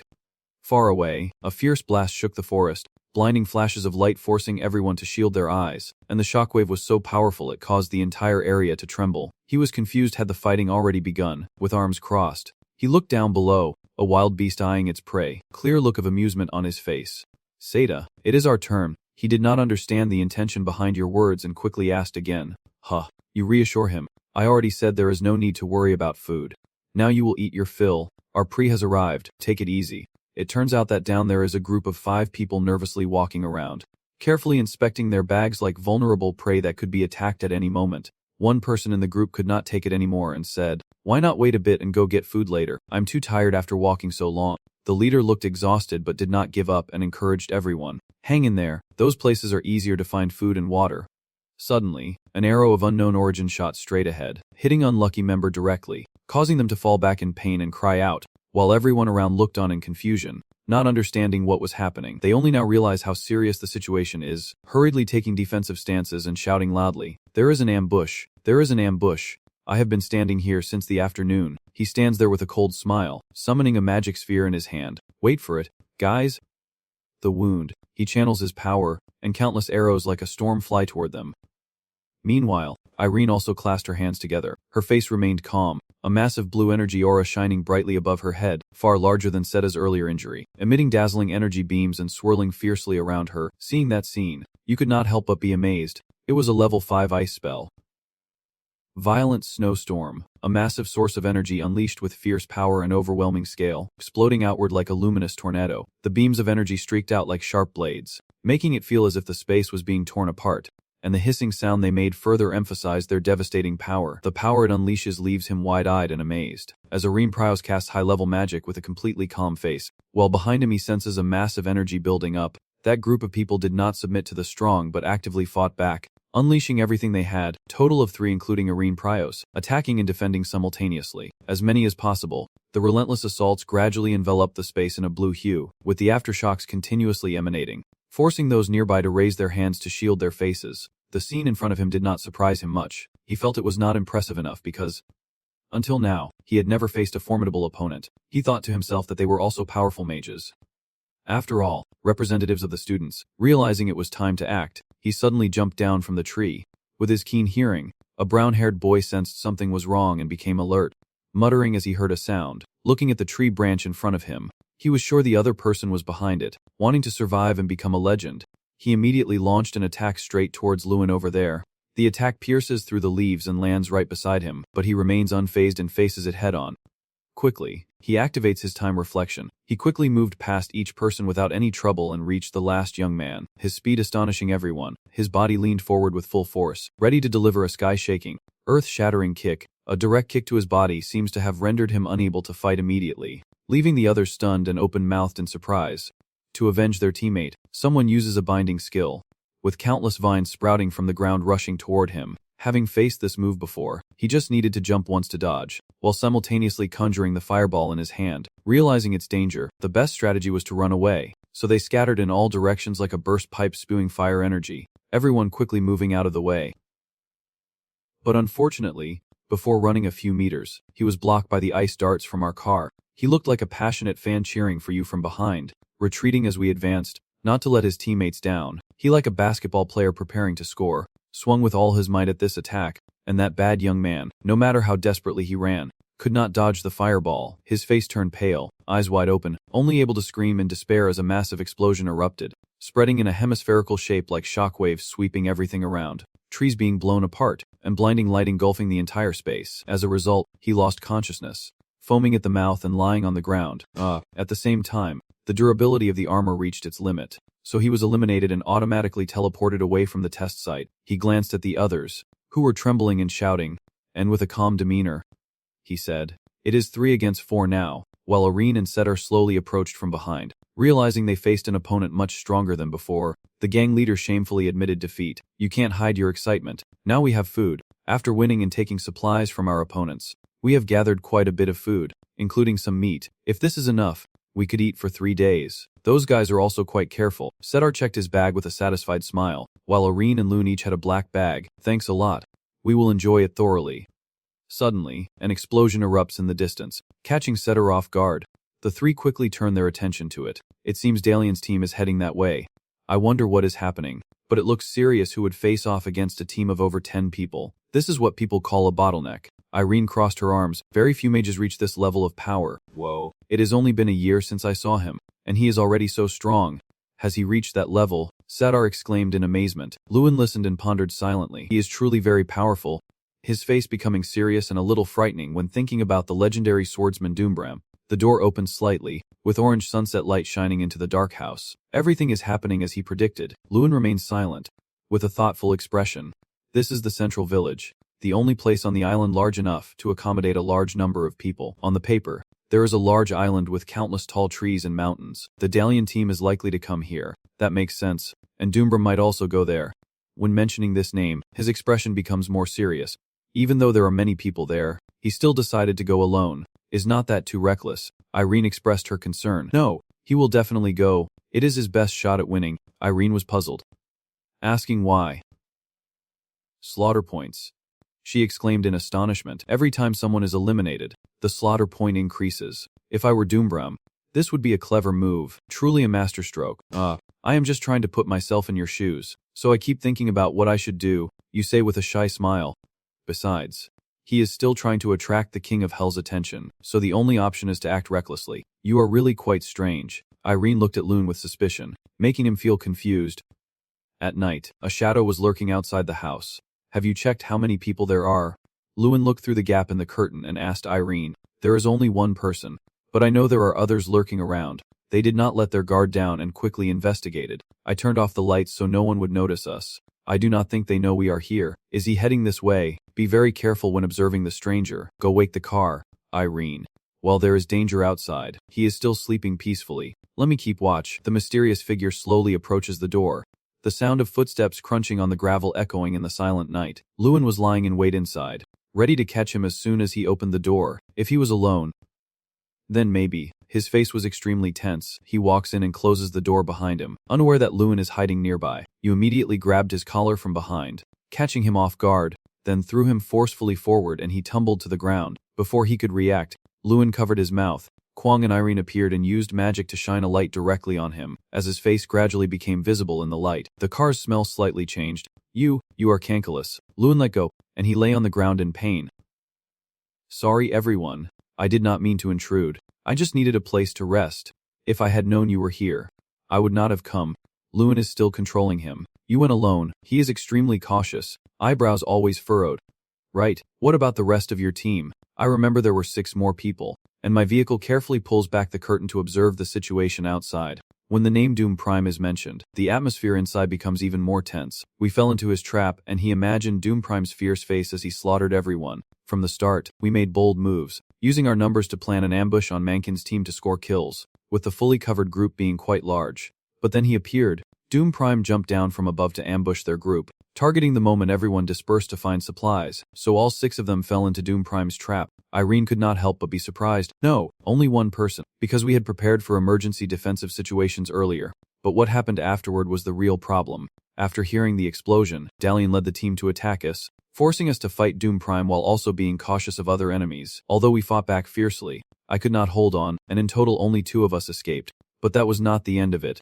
While Callus and another teammate were badly wounded and struggling to escape, at this moment, Doom Prime appeared once again, radiating fierce energy as he faced his prey. He had initially hidden and quietly observed us, waiting for the battle to end before secretly following us while we were injured. He recounted with a furious expression. He took advantage of the situation to gain the upper hand. You have to admit, Doom Prime is quite cunning, and this time he has definitely benefited. So, I know I might be overstepping, but could you let me join your team? He begged pitifully, and Seda was surprised by his proposal. Now he is really exhausted, but this guy also has a good strategy. He is thinking, no way. When Lewin said that, both Seda and Irene were surprised. What is wrong? How did you escape? Callus.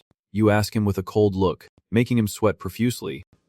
If it was Doom Prime, how could he let you escape while injured? Your face turned serious as if interrogating a criminal. At this moment, the 2 others finally noticed something unusual. Seda pointed at Callus and said, oh, so you mean there are only 3 possibilities. Either you are lying, Doom Prime deliberately let you live, or someone is watching everything from afar. And Loon began to think deeply as if still eating. Otherwise, you used his identity verification system. The result was a big question mark. The identity was unconfirmed, and the imposter, feeling exposed, gritted his teeth in anger. The imposter. Lewin clenched his fist with a terrifying look on his face, and a loud bang echoed through the silent dark sky, startling the owl into flying away. The floor is ablaze with a gaping hole, leaving only a discarded coat where a person once stood, a doppelganger.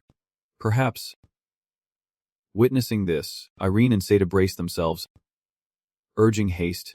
At dawn, the sun just rising over the tall mountains, Callus may have been attacked by the one who created that clone, and it is likely all 7 members of the Callus team have been eliminated. Lewin, Irene, and Seda packed their belongings and left early. Maybe that clone was not lying after all. I want to talk about the person who faced Callus, while the others' attention is focused on Irene. Before, her expression became serious. There is a saying in Macero's Sea, to fight pirates, you must use pirates. Lewin calmly slung his backpack over his shoulder. Time to catch the enemy. He smiled with determination in his eyes. In a fairly large house deep in the forest. Have you found their location yet? They are hiding on the west coast. Aha! He is smiling with his face in his hands while Dalian looks at him with an exasperated expression. I almost managed to hide everything, but unfortunately we were still discovered in the end. Your puppet was discovered. How? Dalian frowns in confusion. I do not know. You are even surprised. The puppet was destroyed because someone caught it. He opened his mouth to smile broadly. His face is evil as a twisted killer. What are you going to do now? Dalian. He pondered deeply. Frowning. Irene Prowse. Said a Mankiri. And Lunadal troublesome opponents. All seems he has their information well in hand and will likely come up with a quick plan to deal with them. Behind them, an ambush, and suddenly Sang Choi Lo appears from behind, startling the three of them. Saint Spear. Dalian suddenly rushes out with his weapon in hand. It is not Lunadal. He thought he was the one surprising others, but it turns out he was the one caught off guard. Bright explosion shook the entire forest. This is Dalian's holy magic. Everything is going according to plan. The three of them are actually hiding in the trees watching. Sita is eating and sitting comfortably like watching a movie. When they hear the gunfire, they all rush over, but in reality, we are not there. He chuckled happily with the apple in his hand. Irene watched attentively at the scene they staged. So what do we do now? Now, let us go get some kills. Lewin stands up, smiling because the trick worked, while the other two prepare seriously for battle. The scene shifts to a bloody chaos, and Dalian gazes in shock at the chaos. The three were mistaken for the group from earlier, their faces bloodless and pale. Lewin, Irene, and Seta arrived just in time to intervene. Is this what you call a temporary ally? It is worth a try, and Seta seems pretty interested in this. They only have 6 people, but then they get scared and retreat. One of them quickly regains his confidence, clearly overestimating himself, and charges straight at them to attack. Suddenly, from behind Seta, a huge surge of power rushed forward, surprising Lewin. The attacker who had just tried to strike was hit by that force and blown away over 100 meters. The events unfolded so quickly that no one reacted immediately. Dalian's team was stunned to see their teammate knocked away with a single strike. This power surprised our 3 main characters just as much, and everyone turned to look. It was Doom Pram. Lewin's pupils constricted. He rushed past them with a blue aura surrounding him, and with a single sword strike, Doom Pram defeated 3 people before their eyes. You want to join us? Doom Pram. Seta Ez. Irene frowned. It seems we have another temporary ally. Agreed. Lewin, though still cautious, saw that this was beneficial for them. The Dalian team had already been defeated, and he began calculating everything with a sharp gaze, observing everything carefully. All the survivors are here, so maybe the fight is coming to an end. Why are only we being attacked? It is Doom Pram. Everyone head back to the base. That is an order, and the Dalian team quickly retreats while Dalian continues to struggle and fight back. Don't retreat. Everyone unite and fight. Earthquake. Lewin punches the ground to create a tremor, attacking those rushing at him, as screams of agony echo across the sky. Oh! The voice caught Lewin's attention, and he looked up. Doom Pram jumped over a person lying unconscious to stand in front of him. He looked at you with a serious face, passing by your shoulder, his low and terrifying voice making Lewin's eyes widen. I will personally end you, he said with a hostile look, a firm declaration. After saying that, Doom Pram charged forward, sword drawn, to attack, leaving Lewin standing silently there. He sighed and watched his figure gradually disappear into the distance. A while later, in the observation room, at a small isolated house in the forest, a young boy was training exhaustively. We stopped at base B near the center of the island. Lewin punched wildly forward, sweat pouring down. After that battle, only Dalian, Mankin, and Cherky remained from the largest alliance, and the allied group also disappeared along with Doom Pram. Regular missions: punch 5,000 times out of 5,000, kick 5,000 times out of 5,000, run 15 in circles 1-1, and train in real combat 1-1. He stopped, looked up at the notification board, and panted heavily. Finally, it is done. It has been a long time since I took on a mission. The door gently opens, and he turns to look. You are awake now. Irene smiles as she steps out. She was practicing wrestling and walking down the hallway towards you, feeling a bit itchy after a fierce fight earlier this morning. And when she asked that, you did not really know how to respond, so you stayed silent. I left breakfast for you. Remember to eat it. I will come in later. Lewin quickly changed the subject. Oh, thank you. There is a plate of beef and eggs neatly arranged on the table. Irene takes a bite of the juicy, beautifully cooked thick piece of beef, and her eyes light up like fireflies. It tastes good. Right, he is quite talented too. Lewin walks in from outside, hands in his pockets looking cool. I went to bed last night without saying anything. Sorry about that. Irene blushes. You smile and come closer to eat. It is okay. You are tired after finishing your shift too. Lewin sat down at the table and poured herself a cup of hot tea. Hey Lewin, so, just as you were about to drink your tea, you turned your attention to her. I have been wanting to ask about this for a long time. What is it? Lewin replied indifferently. What do you plan to do after graduation? Irene looked at him seriously. He was silent for a moment, then asked why he wanted to know that. I was just curious because of his extraordinary abilities, so he probably would not choose an ordinary path. These mages compete in this tournament, and when the time comes they will step into the outside world, and that is when their lives will truly begin. Someone joins the ranks of knights in a certain palace to take on the heavy responsibility of protecting the country under the royal army. Some become members of a magic tower, or join a special team to make money. Those are the normal paths. Lewin gazes intently at her teacup. So what about me?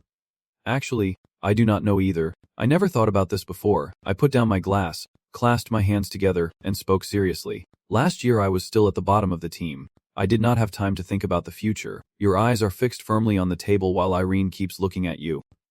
Back then, I still had to think about how to become a mage. After this competition ends, I think I will have some ideas about what to do next. Probably go back to the academy. Lune smiled and exhaled softly. She remained silent. And you, Irene? I am like you. I do not know either. Until now, I had never been sure what kind of mage I wanted to become. I just followed the advice of those around me. Now it is Irene's turn to look down at the table. Irene, I hope you become a great mage. She raised her cup with both hands and took a sip of tea. And I did not say anything, so I made my own decision. Irene set her teacup down on the table. I want to defeat Doom Prime first. She placed her hand on the table and said seriously, I think this way I will find my own path. Determination shining in her golden eyes. That is a firm declaration of Irene's future path. And I will know what kind of wizard I want to become. The atmosphere suddenly grew tense, no longer like an ordinary conversation, as the battle with Doom Prime loomed. Every year Irene ranked second, and Doom Prime was the mountain she had to conquer, the lesson she must complete. All right. Let us do it together. Lewin understood how she felt and smiled, respecting her aspirations, because everyone has their own issues to resolve. Irene smiled brightly when she heard that and thanked him. That night, the full moon shone brightly in the starry sky. The safe zones are shrinking faster and faster. We should leave in about an hour. Everyone looked outside through the window. So tonight, the only safe places left are the central village and base, with Setter using magic to illuminate the map in Lewin's hand. Suppose both Dalian and Chucky are at the central village. Taking control of that place could also be a good idea, but we can't rule out the possibility that Doom Prime is ambushing us. When you said that, the two of them immediately froze. But if no one waits for them to attack first, Setar nervously looks out the window. Irene becomes worried. If that is the case, we might face deception in the safe zone. Does anyone have a plan? He laced his fingers behind his head, saying they could not just attack. Irene was speechless at this musclehead. This is not the time to attract attention. We have to be careful. Tiger. That is right. Lewin crossed his arms, his eyebrows furrowed as he remained silent. Wait, I have an idea. Tiger. Irene and Setar stopped discussing and simultaneously turned their eyes toward him. There are only a few people left now, and at this moment, just one more rank up will earn us a lot more points. As Irene said, everyone will act very carefully. Lewin begins to outline the strategy. And considering we just caused a commotion with that fight, it is unlikely anyone will react to our actions. So what? Now is our chance to catch Doom and Prime. The others could not help but be surprised at Lewin's bold move. Dalian and Chucky have just lost all their members, and the survivors are very weak, so they will definitely choose to hide. If it were Doom or Prime, he would reveal himself because he is confident in his skills. Besides, we can't ignore him, or we will also be in danger. Lewin says to you, looking very serious. But now, where do we find Doom? Prime. Irene's question was very practical. Without knowing where the opponent was, how could we catch him? Before Lewin could answer, an explosion outside shattered the house's door. From the smoke and dust, a tall figure steps in. Doom. Prime appears with a fierce face, his eyes bulging with veins, glaring deadly at Lewin. Are you sleeping well? You remain expressionless, still calmly facing Doom. Prime. We need to go somewhere. Outside. The night is silent and tense, and our vehicle moves forward anxiously because they caught you. Lewin. Lewin raised his hand to reassure him. So what if we catch him? I brought him here, just to bring him here. Why should we do it that way? We should have acted discreetly, and set up an ambush. Instead the vehicle lost patience and shouted loudly. But I never planned to set an ambush from the start. Lewin hesitated. Doom. Prime has been silent all this time. Doom. Prime. Turn around and look at him. Your opponent is not me but Irene. Brius. You smile as you look at Irene clutching her skirt nervously. Our car is surprised by Lewin's decision. Doom. Prime sighed deeply. Lewin crossed his arms in frustration, closed his eyes, and let out a long, wary breath. Irene is really strong but always comes in second. She says she is extremely worried because she always loses to Doom. Prime. He thinks of the image of the girl always turning away, embarrassed to avoid eye contact, full of pity. It is about her family, so it is hard to get details. She does not like answering many questions. I keep thinking about Irene's serious and determined face, and I believe this is how she handles everything. trusting in the kind of mage she wants to become, circling through unconscious thoughts in her mind. Lewin, feeling inferior, eyes the small girl struggling against an overwhelming blue light about to explode before her. In contrast to the calm expression of the person on the other side, Irene is desperately sweating and fighting, casting her spell, transforming into a blue sphere of swirling power. Then, gathering all her strength, she pushed the spell forward, a huge ice storm and a shining cold ice block rushing out, heading toward the man holding the sword in front of her. Suddenly, a burst of power exploded loudly, louder than a Z-bomb, echoing throughout the forest and causing the ground, grass, and animals to tremble. Irene frowned in surprise. The blue light completely disappeared, leaving only the blazing red power raging and blowing everything away. It was the Leaf Shield spell, a red sphere appearing to surround and protect the land where Doomgram stands. A moment later, this water sphere dissipated, and the light inside seeped out into the dark sky. Then it exploded, and he appeared in the middle looking cool as the main character, holding a sword. The ground around the circle where he stood was now torn open with a large hole, dust and debris flying everywhere. The dust settled, revealing the cold, stern face of the man. Vines bulging, his orange mask clenched tightly, eyes blazing with fire like a vengeful king. Irene was exhausted, her body covered in sweat, her teeth clenched in near helplessness. The two men on the other side, one crossing his arms and watching silently. It seems she's about to collapse. Lewin, is it okay to just let her go like that? He looks calm, as if deep in thought. But inside he is about to step in to help the girl. The battle raged on, the fierce side growing exhausted, as Doomgram with a cold, villainous face prepared to strike. He brandished his sword, unleashing a blazing red magical fire aimed at Irene, who had long been drained of her strength, and she was terrified, helplessly watching the growing power before her. She knew she could not dodge it. The man's body moved in front of her, blocking the deadly strike from the enemy, and they seemed to glide over the waves of magic, passing by in a blur. She suddenly looked at him in front of her, protecting her. Lu Yun, as he moved forward to fight Doomgram. Without fear, he calmly turned his face and answered the girl's question. I said I let you attack first, not that I let him finish you off. Hearing that, she sat down heavily on the ground, and he glanced at her, half smiling with a look that was very much like a CEO who can't be more CEO. I can't lose a useful teammate like you, even if it is just for the sake of victory. Irene choked on her words, probably overwhelmed with emotion and sweat. Lewin turned to look at the guy, fiercely provoking him to ignite chaos, daring Doomgram to do everything to stir things up. He huffs and puffs, disdainfully glancing at the group. So you are planning to face me alone? Your team 1T all go in and leave that muscle guy standing there. Right, that muscle guy over there still has his hands intact, and his face might even look more like a CEO than the protagonist. Annoyed, he kicks the ground again. Damn that dog. Lewin approached him. Of course I will do it alone. Two people are not too much for you. Who is right is truly unmatched and equal. You seem proud. I have learned how to face swordsmen like Jotter. He remembered. Observed again, that for knights, their legs were the most important, not only helping to channel strength into the sword, but also allowing them to predict the enemy's moves. So if he let Doomgram's legs be exposed, he said as he acted. At the same time, the guy also leapt up quickly, sword raised straight ahead, ready to clash fiercely, with his move predicted before the moment of action. At this moment, Lewin's eyes widened with pride, the prize right within his grasp. So when Doomgram swung his sword, he swiftly dodged the fierce strike with a quick jump. Lewin half smiled, that sneering grin of his. Quite charming, but do not be fooled. He widened his eyes in shock as a shadow lightning fast streaked past him. His heart is hard to read and unpredictable, and somehow he suddenly rushed forward, the magic flowing along his sword's path, echoing past Lewin before his mind could even catch up, drip by drip, into the dark night. I am not a knight, I am a mage, Doomgram growled loudly, firmly reminding you that you are still unsteady on your feet. He continued to draw his sword, lightly reminding them that they had yet to see a real magic swordsman with their own eyes. Immediately, a magical sound echoed. Doomgram stepped forward with each swing of his sword. While he kept retreating, Lewin furious and defensive, he clenched his jaw, looking miserable and unrecognizable. Never having faced someone like this before, I rack my brain, and so far, my way of facing mages is still to use time refraction to approach and then create opportunities to exploit their weaknesses. Thinking about the man I am facing, I note that Doomgram has overcome this by using a sword. Louis stopped, out of room to retreat. Doomgram had halted, but Louis stared at the gash in his thigh.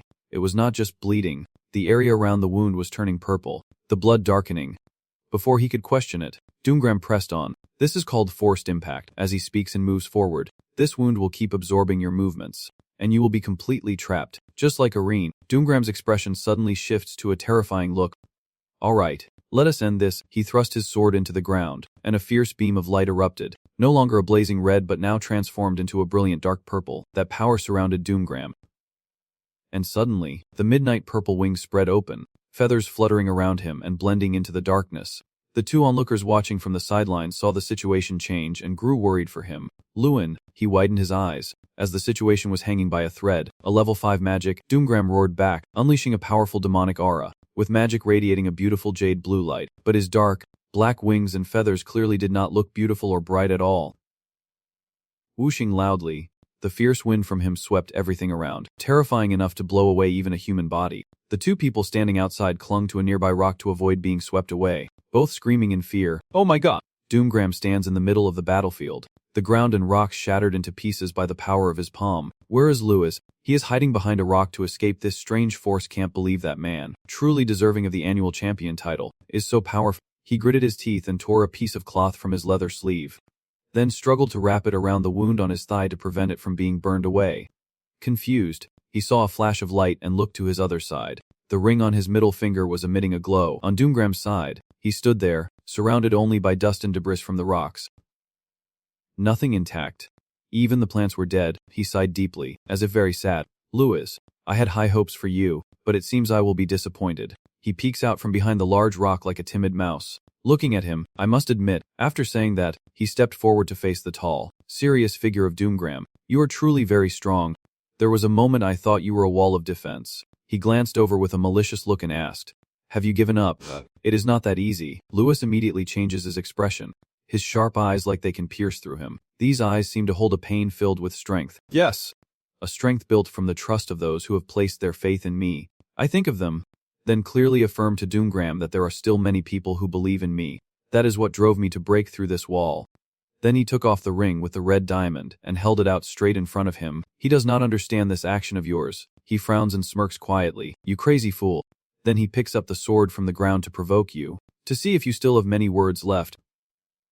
Without waiting, Lewis shouted loudly, calling upon the surging source of power. His hair seemed to carry the same fierce emotion he felt now, anger ready to explode. Doomgram, "Speak carefully." They clash and continue fighting fiercely, neither side willing to lose. Doomgram leaps high and swings down. "If you can't dodge this strike, you are surely dead." Lewis also prepared, raising his arm to reveal the red ring. Two sources of power clash, one sword and one ring. The tense is like a stretched string. No one dares to slack, as the massive sword bites into the ring as if to split it in two.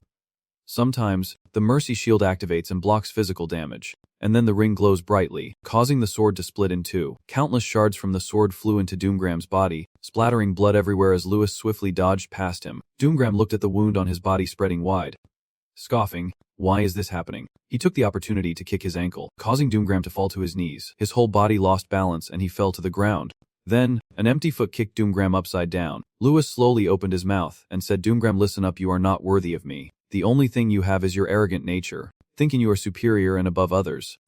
Wake up." Lewis's arm slowly raises high, his fist clenched tightly. Doomgram's pupils shrink in fear, his whole body going stiff as Lewis's punches rained down like thunder, his cloak billowing with each strike. All three of them stared at the flash of light emanating from Doomgram's body. Our vehicle was panning heavily, and the divine presence above was utterly stunned. "If you lose, I will be the next one to suffer." Lewis chuckled. "Just lucky. I almost lost too." Suddenly, your gaze shifts toward Irene, who looks sad nearby. Her eyes are slightly drooping, and her mood seems a bit uncomfortable. Lewis stepped closer and apologized for interrupting your match. Irene, with a faint smile, replied, "Why apologize? I should be the one saying that." She bowed her head, her voice full of self-blame. "I caused the team to be in danger because of my selfishness. I sincerely apologize to everyone." You hesitated, "But because of me, you could not achieve your goal in this competition." Irene turned and walked away indifferently. "Do not worry. That goal is no longer there." Lewis still could not understand. He snorted. Irene chuckled softly. "My goal is no longer to defeat Doom Prime." Then she pointed at you. "Lewis, my current goal is that." Lewis raised an eyebrow and smirked. "This target won't be so easy." Irene smiled mischievously, fully aware of what was happening. "Get ready, because someday I will definitely surpass you." The situation is getting more and more intense. So now there are only 5 of us left, including Dalian, Mankin, Cherky, and us, all fighting back fiercely. Seda and Irene are also tough fighters, but they are no match for our team. Suddenly, a loud bang and a flash of light erupted from the forest. Thick smoke and dust mixed with the blue light. Dalian, Mankin, and Cherky lie motionless on the ground. the blue light covering them. Dali and Mankin's bodies lie there unmoving. As they see the two gradually disappear, Seda lets out a cry. Wait, Lewin, Irene said. I will withdraw my hand. My current state is not good. Sorry about that. I will try harder next time. Lewin readily agreed. Alright then, let us have a rematch next time. You think to yourself, Irene must be really exhausted. Seda winked and smiled. So it is my turn now. Huh. Even if you are the leader, I won't hold back. You have not seen my real skills yet. Lewin assumed a fighting stance, then charge in. Seda shouted in panic. Wait. Hold on. His whole body soared into the air. Seda's voice still echoing. I said wait a moment. Elsewhere, someone excitedly shouted, Congratulations to our Academy's representative for taking first place. Everyone sat around the table raising their glasses to toast Lewin. Number 1. Suddenly a voice rang out, making him look over. When everyone said you were not at the guild, I knew right away you would be here. The two people outside the main door are Seda and Irene. Irene spoke first, saying we have fought side by side for so long. I can't miss the chance to congratulate you. And Seda here is determined to go with us. Lewin looked at her face as Seda explained. What do you mean? I thought the competition was over, so why is there still? What is this about? She said with a slight smile. Oh well, that is just who I am. Lewin smiled softly. Everyone was the same. After the life and death battle, I have become the sole leader. Although Doom Briam has many points for slaughter, his low survival rate caused his rank to drop. Dalian and Irene, though contenders for the championship, still rank below me. And if I can keep this up, I imagine myself holding the national champion title while everyone cheers. And victory no longer feels like a distant dream. His eyes are full of heart shapes. He exclaims happily. I never thought I would sit at the same table as Irene Prios. Now I can die peacefully. Irene keeps waving her hands, replying, Come on, everyone is having fun. Raise your glasses. Let us toast to the goddess Irene this time. Faced with everyone's enthusiasm, she could only smile and cover her mouth. Lewin saw that and could not help but smile along. In the bar, everyone is laughing and having a great time.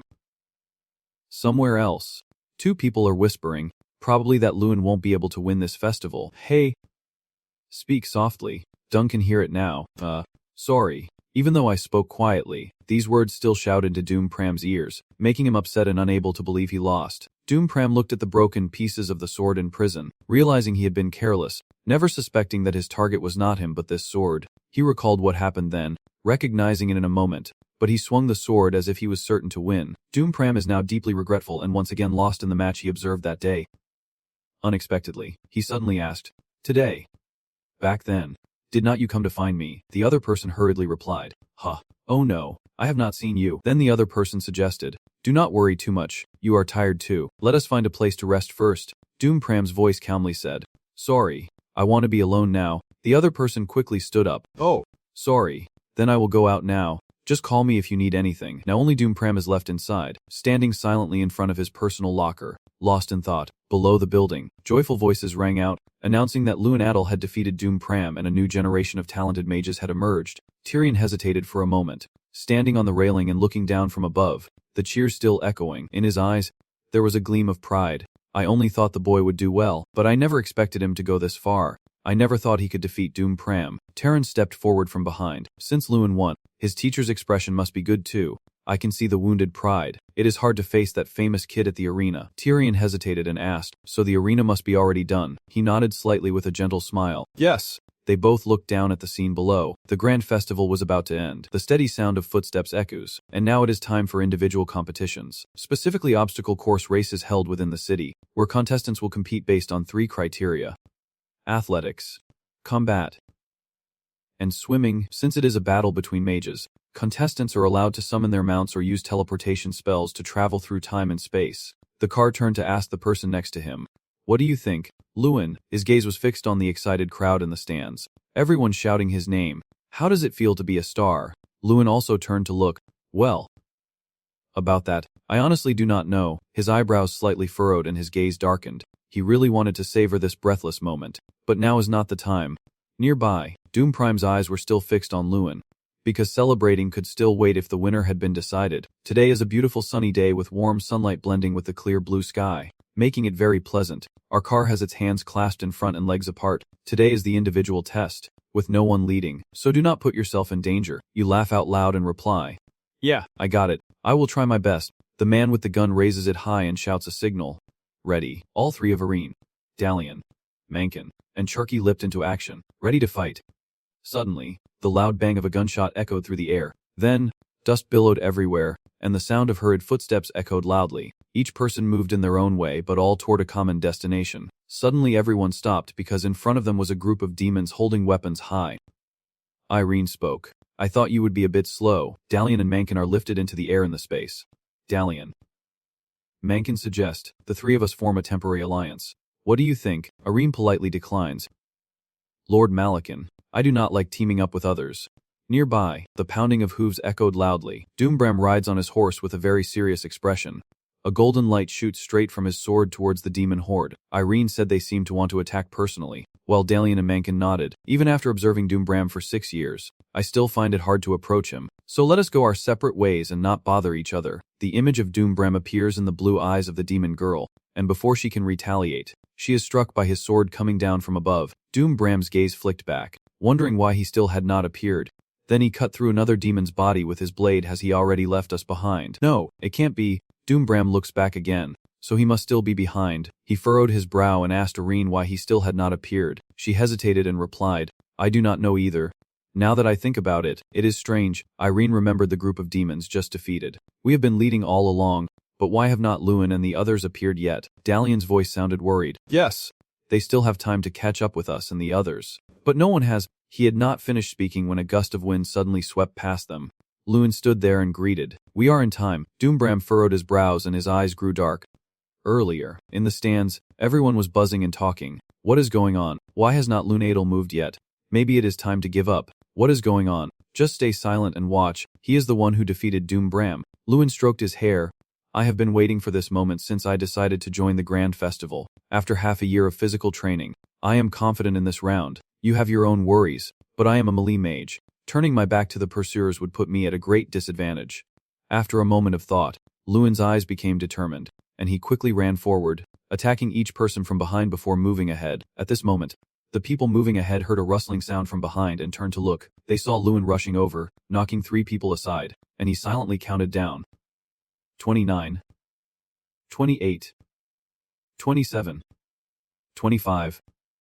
24. Then he realized he had forgotten what number he was on. At the same time, a voice suddenly rang out. Oh, what is that? Setter glanced back suspiciously. Hen was surprised to see Lewin and asked, Lewin, since when did you? Setter interrupted him. Lewin smiled innocently and said, You understand me, right? Then when I opened my eyes again, my voice was cold as ice. Sorry about that. Lewin kicked Setter into the air. His figure gradually faded into the distance. Setter desperately shouted your name. Lewin. After hearing everything, Irene cautiously asked, So you have eliminated all of them? Lewin calmly replied, Just a few people. The rest will surrender on their own. His eyes flashed with sharpness. And now, no one can stop us. Doombram called out your name. Lewin Adele, staring intently at you this time. Everything will be different. Strong gusts of wind blew toward the crowd, making the atmosphere become suffocating. Doombram's voice was serious. I was ready to face the enemy now.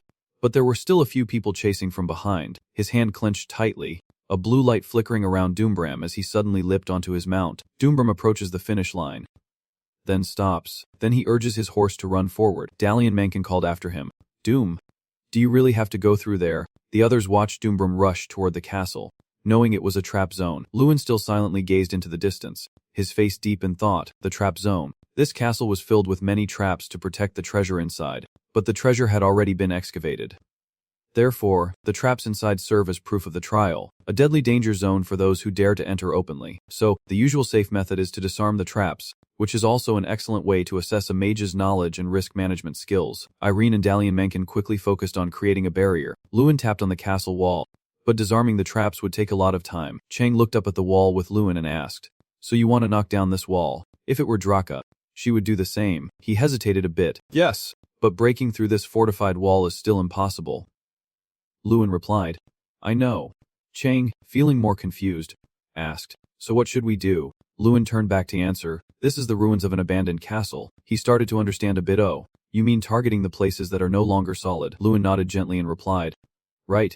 The entire large wall with all the information about its hardness appeared in his eyes, and he continued, That is why I am using my observation skills to examine the wall. His eyes looked down and suddenly stopped when he saw the red box with old, eroded information. Lewin softly exclaimed, Here it is. His whole body lunged forward fiercely, while Chang clung tightly to Lewin's shoulder. One punch after another, he repeatedly struck the same spot on the wall. Dalian looked at Luen's strange actions with suspicion, wondering what that kid was up to, trying to break the wall, maybe leading somewhere.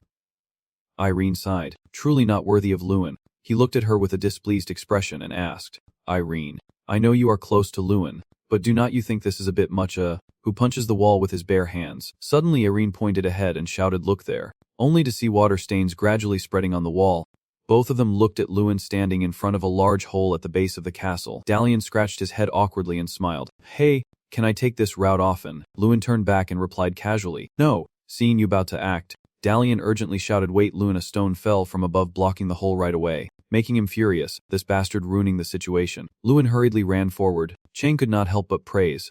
Impressive to break that wall with only 2,400 strength points. Guess you are using your brain too. Huh. Running and panting, now it is just me and Doom, Bram in the lead. As Luen rounded a corner, he saw Doom and Bram. Chang looked a bit annoyed. That guy is also out now, seeing an arrow piercing through his shoulder.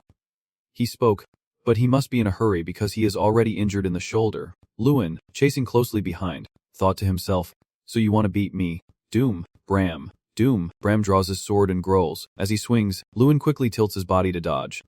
Suddenly, a hand grabbed Doom, Bram's collar, and holding him tightly from above as they fell, said to Doom, Bram, let us get through the final round together. Then, both of them fell freely through the air. With a splash, they hit the water, sending a spray of bubbles everywhere. Luen surfaces from underwater, opening his mouth wide to breathe in. He swims while thinking, good, if that guy uses magic to get over the cliff, we will be at a disadvantage. I need to swim away quickly. Suddenly, the water temperature drops further, and Luen turns around to see the frozen water behind him spreading closer. Seeing the opponent focusing on casting magic, he shouted loudly, Doom, Bram. Luen grew angrier and shouted loudly, do you see anyone swimming, and yet you are freezing the water? You bastard. At this moment, the water around him froze solid, trapping Luen. Doom and Bram sat on their horse on the ice, looking down at Luen. Does this matter right now? He said with a sneer, then turned and left. Luen Adele, seeing Doom's figure getting farther away, Bram could not help but curse. Damn it. He struggled to free his body, the yellow heat waves spreading more and more below. He had to escape quickly. The ice melted by the heat gradually spread out. Cracking sounds echoed, and finally the ice was destroyed. Doom and Bram, riding their horses, hear a familiar sound behind them. Seeing Luen chasing close behind, they are startled in surprise. How is this possible? How did he catch up so quickly? You run while making up your mind that from now on there will be no more obstacles on the road, so the only thing to do is run. Luen stumps to gain momentum and then jumps high into the air. You jump down from above and shout, Bram, we are at the front. Doom Bram are so worried he is sweating buckets. No. Given my current condition. Before they could finish their thoughts, a loud bang echoed, followed by a cloud of dust. Everyone watched the screen intently and discussed loudly. Who won? I do not know either. Suddenly, a man pointed ahead and shouted, look, someone is coming. As the door opened, a horse slowly stepped out of the thick dust. That horse lifted its head and let out a long neigh. Everyone looked suspicious. What is going on with the horse? Where are the mages? A man pointed in another direction and shouted, look, it seems someone appeared on the screen. On the screen, Luen is standing and watching Doom Prime lying sprawled on the ground. Someone exclaims in surprise, Luen Adele is over there. Luen observes him and comments, it seems you were overwhelmed when crossing the trap zone. Your movements were a bit slow. Doom Prime closed his eyes tightly and let out a series of Genji sounds. He turned around and walked away. I will go ahead. Doom Prime. On the field, 3 flags representing the top 3 rankings are raised. Luen stands on the top step for the first place, having fought in the survival battle and the 3-way competition, also securing first place in the individual event with the highest total score, and the grand festival has finally come to an end. He remembers the past. Those voices seem to be speaking to someone who has endured everything for 6 years like me, someone trapped in the darkness of loneliness. Luen's silhouette gives off a feeling of a deeply lonely self. He clenched his fists and held them against himself, the cheers of everyone ringing happily in his ears, saying that he had worked hard all this time. Luen's face lit up with joy, and those cheers felt like a reward for all my efforts during this period. I raise my hands high and thank everyone. I do not want to lose these words of praise. Outside the door, the carriages follow one after another, and voices echo. Whoa. So many carriages. Jia-sun rested his hand on his cheek and looked out the window. But they are all selected nobles. Right. Luen nodded in agreement. Yes. I heard not all noble families are invited. He hesitated and asked, so those people? Luen responded with a simple yes. Luen sat alone at the banquet table. Everyone came to see him. He sighed heavily.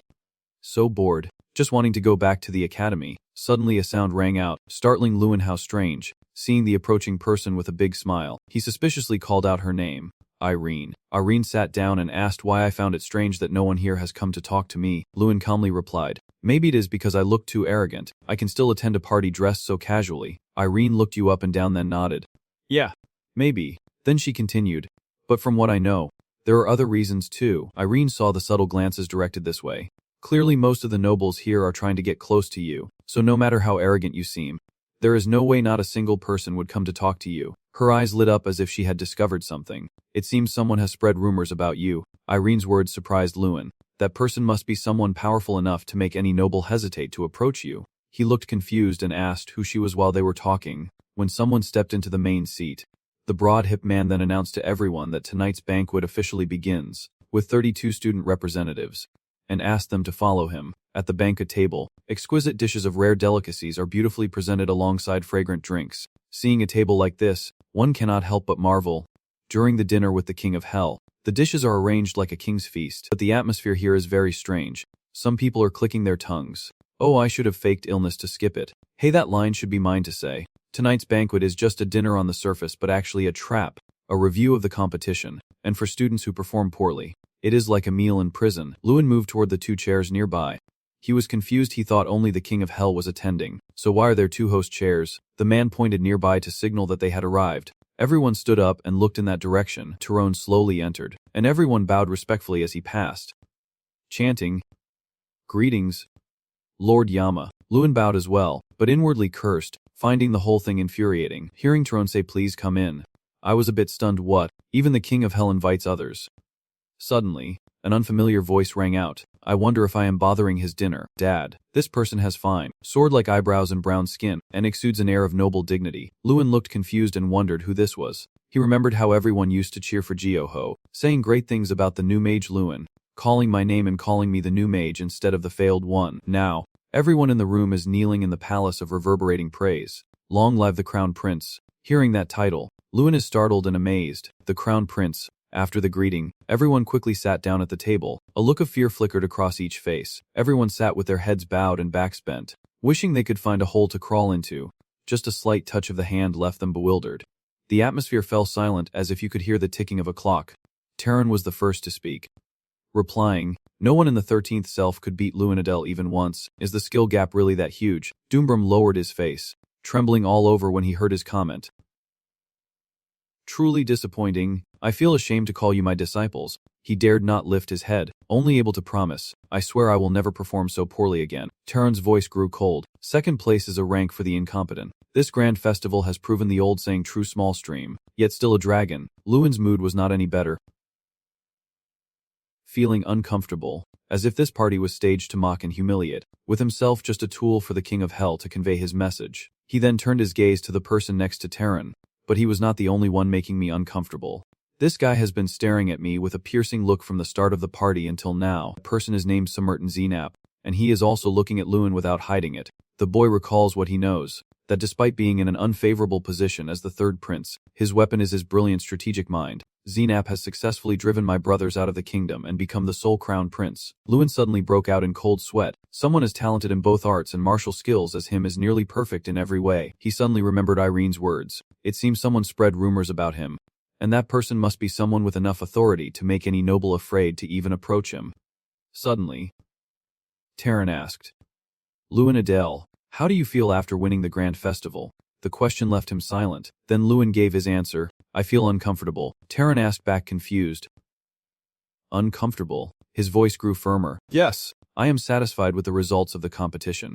But I am not comfortable at all seeing my achievements being used to criticize and belittle the efforts of the students here. Irene quickly reached out and grabbed Lewin's arm, calling his name. Everyone here was also shocked to hear such an answer. Lewin remained silent, even in this situation, but his eyes showed no sign of fear. Terran's voice was flat, implying he did not want his results to be used to belittle others. But is it true that being inferior is one of the factors that help people grow? You understand that, right? Lewin honestly expressed his opinion. And I think you are more like provoking others to be hostile towards me, pointing out their weaknesses and encouraging them to try harder, while also provoking hostility by emphasizing their inferiority. Are not those two completely different things? Lewin's voice turned cold as ice. My little academy is not a place for others to belittle and call a small stream. Right? Terran's lips curled up as he raised his voice loudly.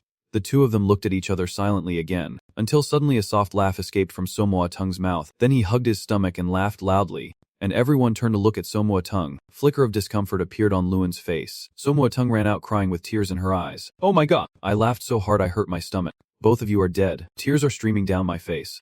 Where did this guy come from? Irene hugged her chest and let out a relieved sigh. Thank God, she angrily told you. Luan, you probably do not plan to take out any more capital. Right, Luan awkwardly replied. Not hurt, but inwardly added. Maybe. Turin clasped his hands together and spoke.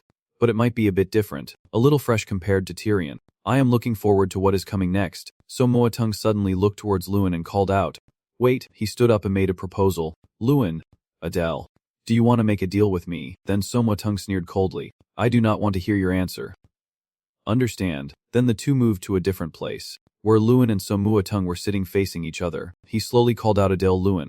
Sora Take again pretended to be helpless and said, from now on work for me. I won't accept any other answer this time. Of course you have a month to arrange it. I will send someone to the training area and arrange accommodation. Somoatung seemed to remember something and continued. Oh, and the nationality thing too. The right arm of the prince, how could it be a foreigner? Right, Luan grew more and more confused. What?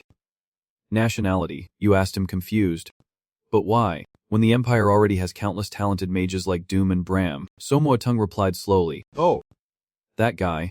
He bowed his head and sighed. In the end, I still lost to him, so the tone of Somoatung became cold and indifferent. You want me to keep a failure by my side? Luan remained silent, lowering his head without replying. He continued.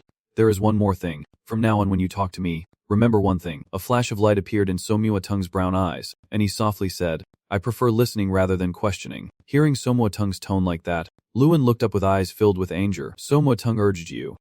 Come on. Answer me, he said. The first reason is because the fake father introduced someone.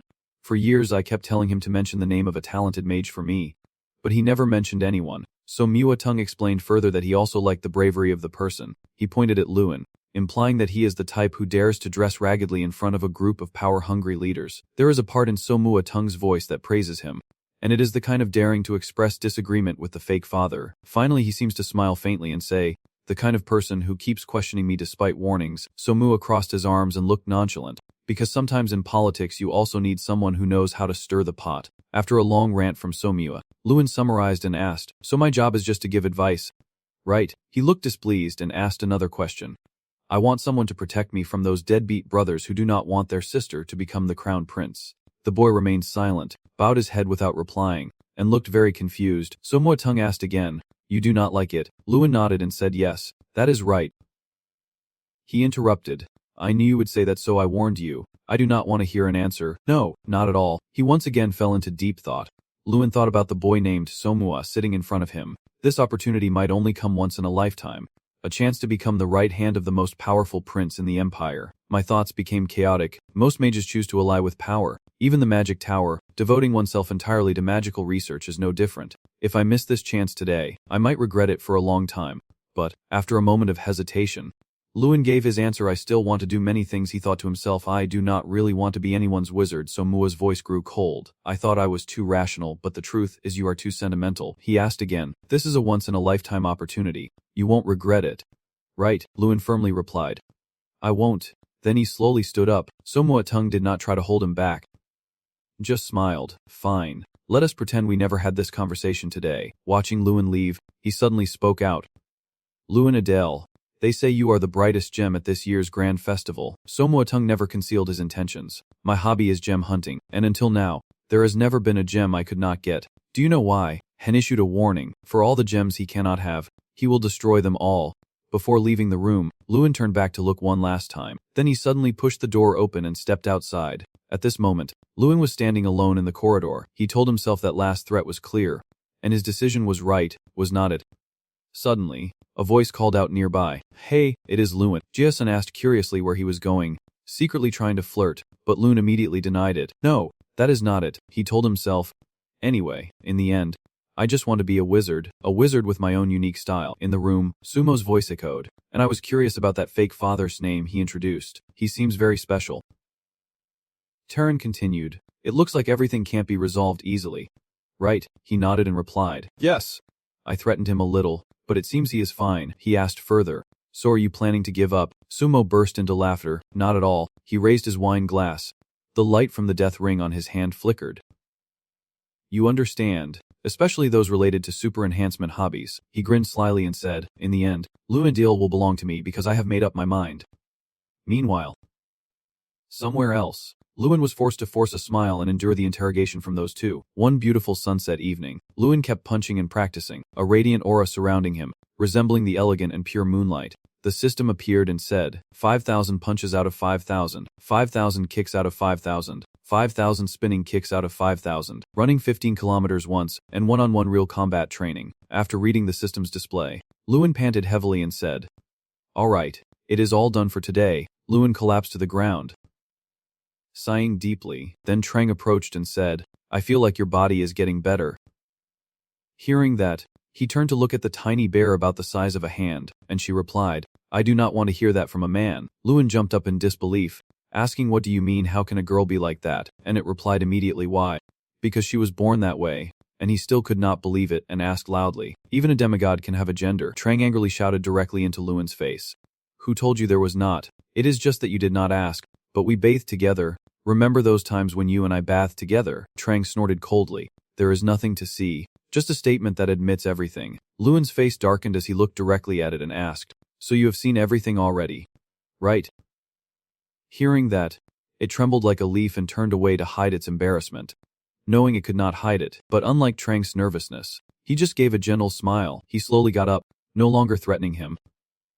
Enough already. I am leaving now. Okay. He turned back after hearing that, looking at him with a confused face. He ran after him loudly. Come on, let us go together. And you had already stepped ahead, ignoring him calling after but still shouting, so stop joking around. He stammered, trying to explain that he was telling the truth. No, I am not joking. I really mean it. But instead you still do not believe and laugh to embarrass me. People think I believe her. Hearing that, it can only stay silent, but a terrifying voice shattered the peaceful atmosphere. Jia-sun was holding Lewin with tears streaming down his face. Lewin, I will go ahead now. Take care of your health. Remember, he advised you like a mother before leaving. Lewin blushed helplessly and comforted his friend. I am not dead yet, and my friends found the whole thing hilarious. The train whistle blew, and Jia-sun and the others boarded. Lewin watched the train disappear into the distance. The voice of the stray cat rang out. All right, then I should also set off. He turned back to look at him. After my friends left first, I went to Leverdie to complete the schedule as the champion of the big tournament. You and that stray cat sat together on another train but both remained silent, not saying a word to each other. You remember the first time you met him. Just call me Stray Cat. The wizard named Stray Cat is the guide from the wizard tower. The system reappears to identify that wizard. Name, question mark, question mark, question mark. Age, question mark, question mark, question mark. Special note, question mark, question mark, question mark. While he sits in deep thought reading the paper in his hand, the system can't retrieve any information at all. There are only 3 big question marks. And you are a bit shocked. The player's eyes can't even determine their names, indicating they are highly skilled. Lu silently thought to himself that this meant they were on par with, or even better than the professors at the magic school. The only thing I can say about them is that they look like they are in their late 20s. He turned to look carefully at the stray cat, his eyebrows almost reaching a magical level of intensity. Now he finally spoke. I will briefly outline your schedule. First, you will go to the royal palace to receive congratulations, and then he will guide you step by step while you sit quietly listening, with a slightly worried expression. Can I interrupt you for a moment and ask if we could speak normally? He replies, I am only 16, to which the man responds, it is more comfortable for me. His face remaining expressionless and cold, he resumes his work, reviewing the schedule again, while the boy can only force a smile, thinking to himself, they are very thorough and very commercial. I have learned something new. He announced your next schedule. Then you have to go to the magic tower to be chosen by an item, and you looked surprised as if you had no idea about being selected. Mio Hong explained, yes. You could also end up with nothing, but in reality, those items perform the selection process. Hearing that, a hint of worry flashed across your face, and you silently understood what King Hong meant, that objects also have consciousness. King Hong, after announcing the final schedule, put the paper into his bag, and in the end, you would be assigned a mission. I explained that usually, as a student, you would not be assigned official missions, but a champion of a major tournament is an exception, serving as a sign of the new generation of mages emerging in the world. I was just opening the list to continue, and he immediately replied, exactly. He continued, so choose a mission from the assigned list. The boy gazed thoughtfully at the list in front of him, which included search, subjugation, assassination, and fire knowledge excavation. As he read, Strang suddenly appeared and whispered into his ear, making the boy a little startled. I choose this one. My voice ringing out confidently amid the chugging of the trains outside. The scene shifts to Morin Palace. The two of them stand in the hall. This is Morin Palace, the prince's royal residence. Come in. Everyone is waiting for you. He urges you, then he bowed respectfully. So I will leave now. And you? Hearing this, panicked and shouted out loud. Wait. Hold on. Are not you coming in with me? While you were still confused and did not understand why the king cat was not coming in with you, the door in front of you suddenly opened. Summerton stands tall behind the wide-open door. While you are still searching for the figure of the cat king, he leans on his hip, with a slightly amused tone. Welcome to my empire. Lewin Adele. Lewin looked up at him, remaining silent. Then he stepped inside and knelt before him, first receiving 10,000 taels of gold from the crown prince, an amount that exceeded the annual budget of the Adele estate. Summerton sat on the throne, smiling as he told Lewin that if he ever felt short of money, he could come anytime and that Morin Palace was always open to him. Hearing this, he could only smile bitterly, thinking that he might never earn this amount of money in his lifetime. As he clutched the gold and walked away, I secretly thought that the prince still has not given up on me, but I had to hurry to my next appointment. Now, the royal cat and I walked through the vast palace, where everyone here must have strong endurance. Spending an entire day wandering this vast place is quite an achievement. You joke to break the tense atmosphere, but the royal cat does not seem to enjoy jokes. He coldly turns back to you and says, stop joking around. Lord Terran is waiting for you. Hearing that makes your legs feel stiff. Yes. You force a nervous smile. Really, no one here knows how to joke. Maybe they should send the people here to live by the sea to get a bit of its saltiness. He asks again, are you sure about that mission? Are you a little surprised? And you answer firmly yes. He received your firm answer and did not ask anything more. I understand now. You have chosen the hardest path. And you cheerfully replied, ha, it seems it will be very interesting. Hearing that, he continued, I wonder what Lord Terran will say.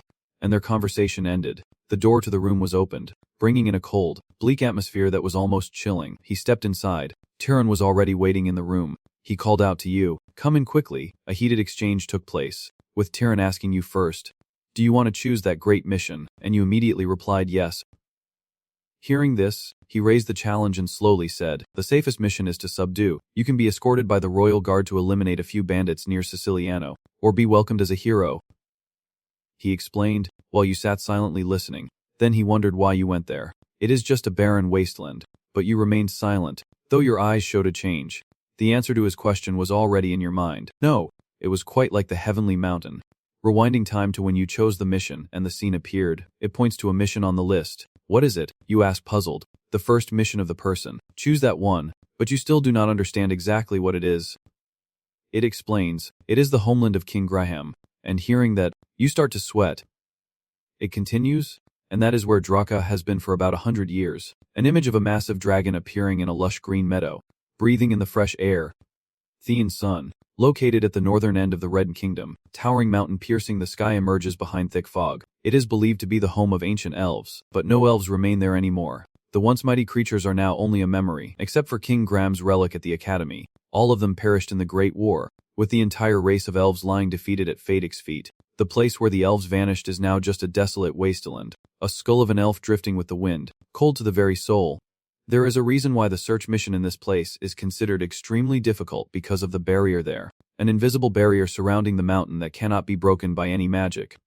Until now, countless scholars and mages have failed to find a way to break it, everyone giving up in despair. The mission is to uncover the identity of that barrier, and the determination in his eyes when he recalls what Chang told him is clear. Terran is still quite curious. I wonder why you want to undertake the search mission in that ruined place. He continued, do you find the theory fascinating? Like a child's story that hints that the elven gods angered and turned that place into a sacred site. He simply turned to look at him silently without saying a word. He pondered deeply. But others would not have any reason to care about that place. However, the place destroyed by the world has been Dracargonia's residence for 100 years. That is enough reason for me. No need for further explanation. Just a brief summary. It is the most difficult mission. He tilted his head to listen to your explanation. Is that all? Well, if it is just because you want to look impressive, you would better choose a different one. Terran advised you because he also did not believe that a 16-year-old would choose such a difficult task. He kept warning you that you do not have to endure so much hardship just to achieve a feat. It is only difficult because it is a mystery no one has ever solved. Liu would smirk in disbelief. If a 16-year-old wizard uncovered such a secret, would not that be an impressive achievement? He kept pushing and probing. So you could only end up with a failure in the tournament's history. You did not hold back either and shot back immediately. Well, that is also a way to achieve something remarkable. Your words made him a bit uncomfortable. His eyebrows furrowed, and his smile was no longer as natural. Turin changed the subject and asked if you knew why I introduced Prince Wangti to you, which made you look a bit confused. Seeing your reaction, he explained that to keep you in Leberton. I want to observe you more. Everything has been planned from the beginning. You remain silent, and the tension is clearly visible on that young face. Turin further explained that your uniqueness and abilities might be related to why you chose this mission. Despite the tension, I have always been watching you, and your words make you a little worried. Returning to the resting room, you lie flat on the bed but keep thinking about what happened earlier. You made a promise, but can you really do well? You wonder. Still a little worried, Chang standing beside you asked, why are you worried? Afraid you won't find anything? He replied, just a little. How many centuries has that world been disconnected? I wonder if I can find anything. It retorted, humans have not discovered anything yet, but you can do it. Hearing that, you immediately responded, I am also human. It replied, you go beyond human capabilities. I wonder why. Well, surpassing what humans like Lewin can do is a whole process. What kind of skill is that? Who is judging it? As they were talking, there was a knock on the door with a polite request. Lord Lewin, may we come in? And you got up and called out, yes. Come in. The two people outside the door walk in, and you ask them hello. Wild raccoon. Wild cat. Trang sitting on your shoulder wonders what you are talking about, and you sigh and explain, that is the prince's preference. All the sorcerers of Maytop like to call each other that. It hears it but still looks confused and can't understand. So what kind of farm is this? Lanrung happily approached you. So Lewin, let us go to the crafting room to receive the reward zone.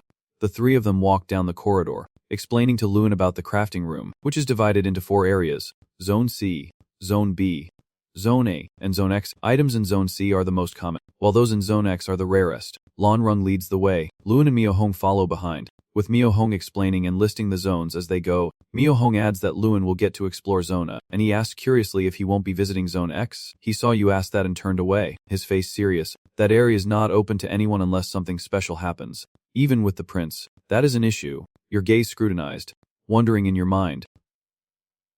Something special. Following my guide, I started exploring from Area S, and the 3 of us enter the room in Zone C. You pick up a sword bigger than a pig's carcass and ask the others if it is a dark sword. Lanrung responds, yes, that is right. We only collect well-preserved items after battles with monsters and demons. The boy looked at the sword thoughtfully. Impressed, it seems the shining sword was used by Doom Prime, its gleaming surface reflecting even your face. This is indeed Mado's collection vault. Even Zone C is better than many nobles' treasure vaults. He marveled. Suddenly, he noticed the book on the ground, The Special Transformation of Tin Brown. I heard it was discontinued. So why is the book still here? Lanrung saw your curiosity and looked pleased. You seem to know it. It is a book over 100 years old. You smile and reply, there was a time when all I could do was read books behind the 7 Mazium cruise ships exploring uncharted lands searching for ancient creatures. You read aloud the titles of the books on the shelf. Can everyone freely read these books here in the Wizard Tower? He asked as he opened a book and looked at it, then turned to ask.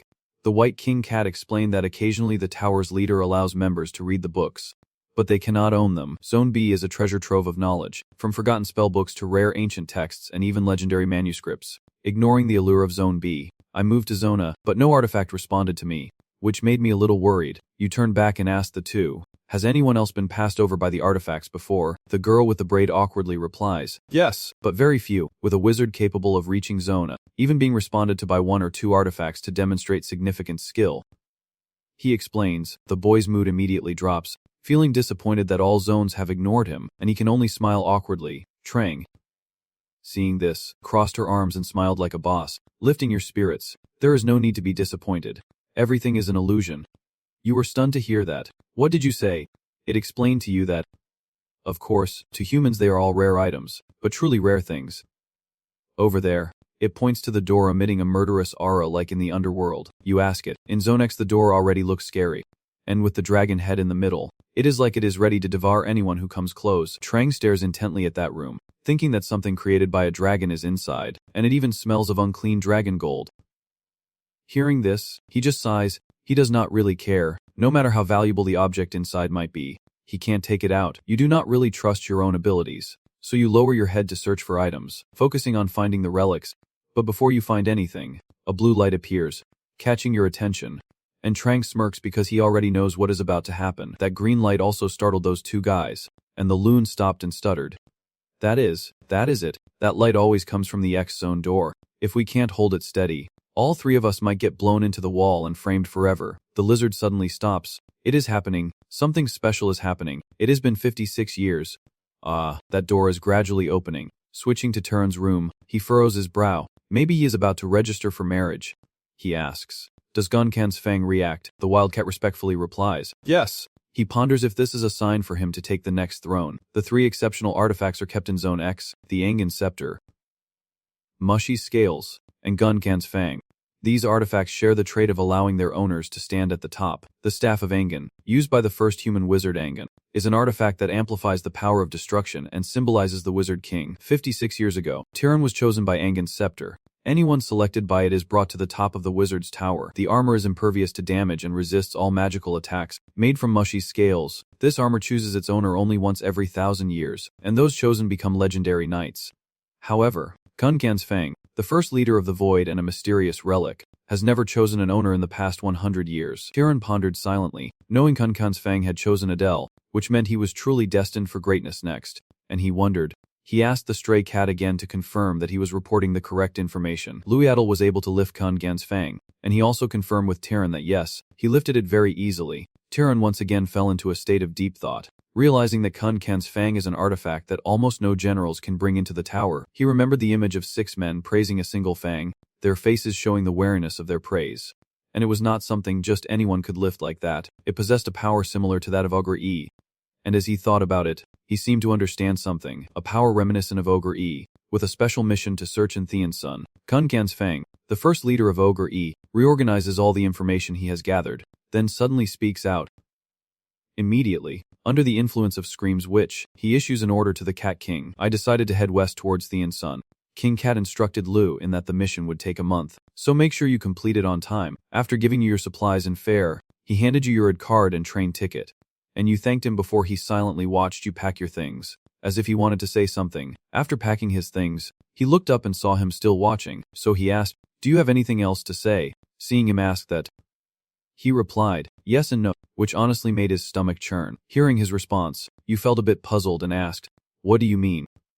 He replied, as a wizard of the Magic Tower I am not allowed to express personal opinions, but as a senior I have something to tell you. Luin's face suddenly showed surprise. Not understanding why he said that, the Wizard Tower is very caring towards its sorcerers. But for those outside it, they are very cold and distant. You know, the best place for you to belong. Luin. He was implying something that you would definitely understand. Be careful and doubt everything. At this point he looked serious, making the atmosphere more tense. Seeing that, your face also naturally became more serious. The Tixi Ran Fortress, a city near Theon's Sun, was built to protect the continent from monster attacks and is also called the Shield of the Continent. Therefore, Tixi-Ran is always equipped with high walls. Its strong military power and brave soldiers can be compared to the capital. At least that is what I read in the book. Standing in a nearly deserted place talking to Strang, his face shows a hint of worry. But it is so vacant that it is hard to believe. Strang replied that it is because this is a city. Their original goal is gone. But now the threat is Ogre. It is gone now. He explains. He then points to a beer shop. Look, the guards are drunk in the middle of the day. The soldiers each hold a huge mug of beer, and after drinking, they might be full and not need anything else to eat. They shout all day long, and Loon finds it a bit annoying. Suddenly, big guy with a sword-shaped scar on his face appeared out of nowhere. Hey, you pretty boy in fancy clothes. Give me everything my has. Is he really planning to scare you with that huge figure? Do you see Loon's face looking so scared? Huh. He gently places his hand on the big guy's shoulder. Later, you walk away and realize the world is really different from what the book described. While that guy is lying with his legs up in the air, a thunderous snore echoes through the quiet space, and someone is sleeping with a runny nose. Blowing bubbles, Luin and Chang were helpless, watching him sleep, not knowing what to say. So-called decided to break his deep sleep and called out, apologizing, causing him to wake up groggily. He quickly got up when he saw you in front of him. Sorry I was so asleep I did not recognize you. Wizard. You did not mind too much. It is okay. Can I get a horse? You ask him. The horse owner looks a bit embarrassed and replies, well actually, currently we have no horses. The stable is completely empty with not a single horse in sight. Only dry hay piles remain. You ask again. No horses. The stable owner replied yes. And you asked if there were no other stables around. The stable keeper could only scratch his head in guilt. This was the only place Terry's hunt had. Seeing that, he burst into laughter so hard tears streamed down his face. What kind of stable has no horses at all? Haha. This place truly is something. Before he could finish speaking, Lewin interrupted, which was a bit off from what he planned, and his face showed a little disappointment because he could not borrow a horse. The owner explained that initially there were 3 horses in the stable, but all of them had been rented out in the morning, and it has been a long time since we had any customers. But today suddenly someone rented all the horses. Hearing his explanation, I was a bit surprised. He then awkwardly made a proposal to me. If I could wait for a day, somehow I will. I interrupted him. Wait a moment. Which startled him a bit. Yes. You asked the owner if no one needed horses for a long time, but today someone rented them all, and he was also a bit puzzled. Yeah, that is right. But why? I am starting to suspect that Terry-san rarely has visitors, but someone else is renting all the horses here. Is it just a coincidence? You wonder. But then you remember what the wild cat told you before leaving. Doubt everything. You turn to ask your friend sitting on your shoulder. Trang, do you realize what is going on? Hearing your question, he sighs and crosses his arms. So humans, do you only realize now? I told you already on the train. It answered your question. Yes. And then both of them turned in the same direction. We are being followed from behind the house across from where you and Trang are standing, with a masked figure watching the two of them. Once we realized we were being tailed, we acted immediately. I told the inn staff to report if anyone asked about me. You gave the landlord a gold coin, and his eyes immediately lit up as he agreed. Rest assured with me, money can indeed buy anyone's trouble. I decided to act as bait and walk around Terrasane. You move along the street. They must have seen me leave the inn. They will definitely come and ask about us. They are clearly members of the Renek Empire. I smile as if I already know everything. Whether it is the prince angry because I refused his invitation to join the empire or the Wizard Tower's king coming after me, I do not really care, but none of them are particularly welcome. We must resolve this issue before reaching the mountain's summit at all costs. Your eyes show clear determination. I can't let them keep tailing us once I realize they are here. No one has come. The innkeeper replied awkwardly to Lewin. You seem to doubt that, and the landlord honestly replies. I swear I was very tense waiting for someone after you left, but no one came. Trang speaks up, looking at him as if he does not believe he is lying.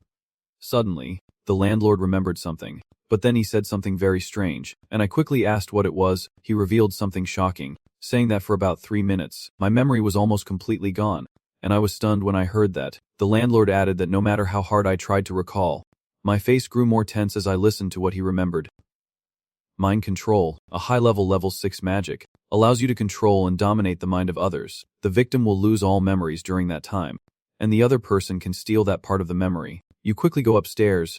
They are more patient and stronger than I thought, and if the memories are stolen, they will realize that I have discovered someone following me, and you gradually deduced everything. Lewin opened the door to his rest room. The room was empty, but on the headboard, someone had left a note. The note read, I do not intend to harm you, so do not waste your time looking for me, but continue your search. Lewin angrily tore the note down. So, you sneak into my room to leave a note, telling me not to worry. This is definitely a threat. Then he's serious. Alright then, give it a try. Lewin jumps out of the room. You kick into the nearby buildings and land safely. Lewin's dangerous jump just barely missed. Lewin speeds away like a flash, and with such speed, he is likely to get caught by the police. Then Strang asked what you think, and you reply with a triumphant smile. We need to find them. Lewin ordered. Open the map for me. 4 red dots appear, 1 for him and Strang. 3 for the pursuers. He sped off but still turned back with a teasing look. Alright, then let us follow. The red circles appear as Lewin speeds up, and he shouts loudly so the 3 guys can hear, like he is racing for first place in a triathlon. Should I follow them? Haha. Our champion junior is asking us to play a game with him like this. It would not be fun if I refused. The one with the skull on his neck seems to be the leader and ordered the other 2 to chase them. Just do not kill them, and the 2 immediately disappeared. Obeying the order, the red light flickered, and the 2 tailing figures flew like birds, quickly catching up to Lewin and Strang. As for you, you kept running and smiling without a hint of fear, because you were the one who challenged them. What was there to be afraid of? In a deserted place like Badan Pagoda, a purple light appeared, bringing down 3 suspicious men in black robes. The leader turned and said, he is not gone. He is waiting for us. Sizz. They just keep talking without paying any attention to the surroundings among those wooden crates. Lewin suddenly burst out from inside, catching the 3 black-clad thugs off guard. They panicked and shouted Lewin a deal. Before he could say a second word, one of them was already punched in the face. He quickly turned around and looked at the second guy, making him panic and gape. Lewin punched forward, but the guy quickly cast a spell to create a wall of protection in front of him. But how could that stop my master's disciple? The magic wall was shattered by Luin's punch before it even formed, and that guy also took a blow that left him bleeding and coughing. Before long, 2 of the 3 guys had already been taken down and were sprawled on the ground. Luin stared directly at the last one. He suddenly burst out laughing loudly. Ha! I was curious about what kind of person he was, so it turns out he is really a monster. Luin's face was filled with fiery anger as he shouted, "Who are you?"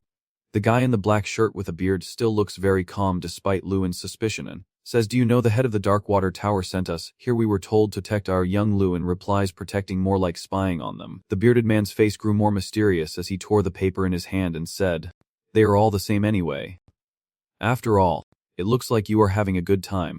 Then, the old man disappeared, leaving only 2 unconscious henchmen on the ground and a cloud of gray smoke with the words, "See you later." That skull tattoo. Darkwater sect. Darkwater sect. Luin crossed his arms, looked at the 2 unconscious men in front of him, and replied to Trang that yes, they are a secretive group, a group of mages from the tower specializing in handling dirty jobs, with the skull wrapped in mysterious blue flames and the group dressed in black robes. It is clear this organization is not friendly, Luin said. All we know about them is their group name and that tattoo, but their exact activities and the level of each member remain unknown. Even the identity of their guild is a mystery. Trang, looking very excited, asked Luin what his impression of them was. Luin looked at Trang as if he had just thought of something and smiled. It is feasible. They do not seem to match up to the representatives from the recent big tournament. All right. He raised his hand to his mouth, recalling the scene where those sorcerers slaughtered innocents, and said they used level 6 magic, clearly not ordinary opponents, and they can also track us from afar. Trang and Netmat Cham tu Kuo Karoi Noi, Nungoi Den Salam, Luin Van Cham tu Sai Ni, Hung, Luin Huk Mat Ten Du Raki Jidu Anoi. Da Tien, to Sikin Ban O Phi to the Hien ban them. After a while, the sound of galloping horses grew louder, and that day, we immediately set out for Thien's Sun. Luin rode quickly toward the mountain range ahead, and the journey to Thien's Sun was exhausting. We had to walk through barren deserts.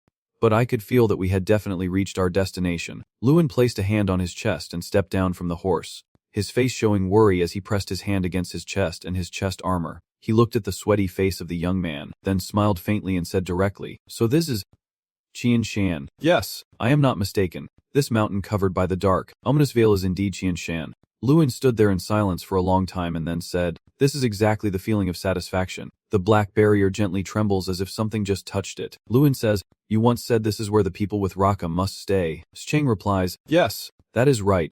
Luin, tired, sits down leaning against the barrier and says, "It does not even move a bit. What should I do now? What kind of inhumane idea is this? Are you telling me to destroy this barrier like that?" Cheng climbs up to block him and replies, "Yes, if they are humans, they will definitely try to break the barrier."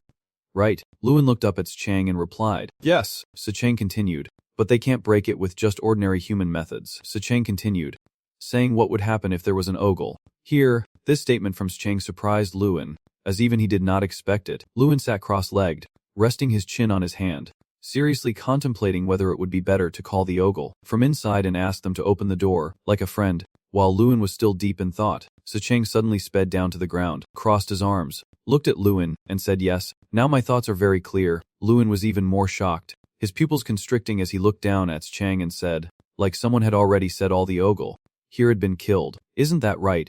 Chang looked at Luin with great confidence and replied that it is just human thinking. Luin started to feel tense. Turning his head back to look at the barrier carefully, Chang's face darkened as he said, "Remember, Luin, your power is not bound by prejudice but to break it." As soon as he finished speaking, a voice emerged from the dark, gloomy barrier saying, "I am breaking it now," which even surprised Luin from outside. Luin placed his hand on the barrier and said, "Oh." Then he began to place both hands on the barrier, looking a bit hesitant, and asked, "Can you hear me? I know you will pretend not to hear me, but here I have the fang of your leader.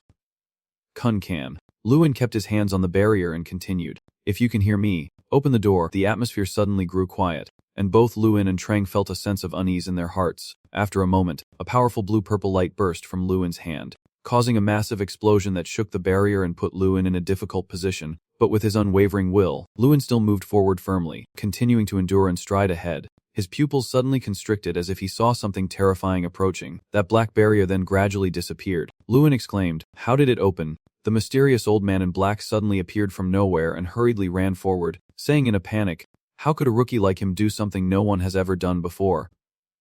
Unfortunately, when he arrived, The barrier reappeared to block him from entering. He was forced to stand outside, repeatedly pounding on the barrier and shouting, "What is going on? It is closed again. What is happening?" Before he could process what was happening, a punch everyone recognized as belonging to someone came flying in and knocked him back.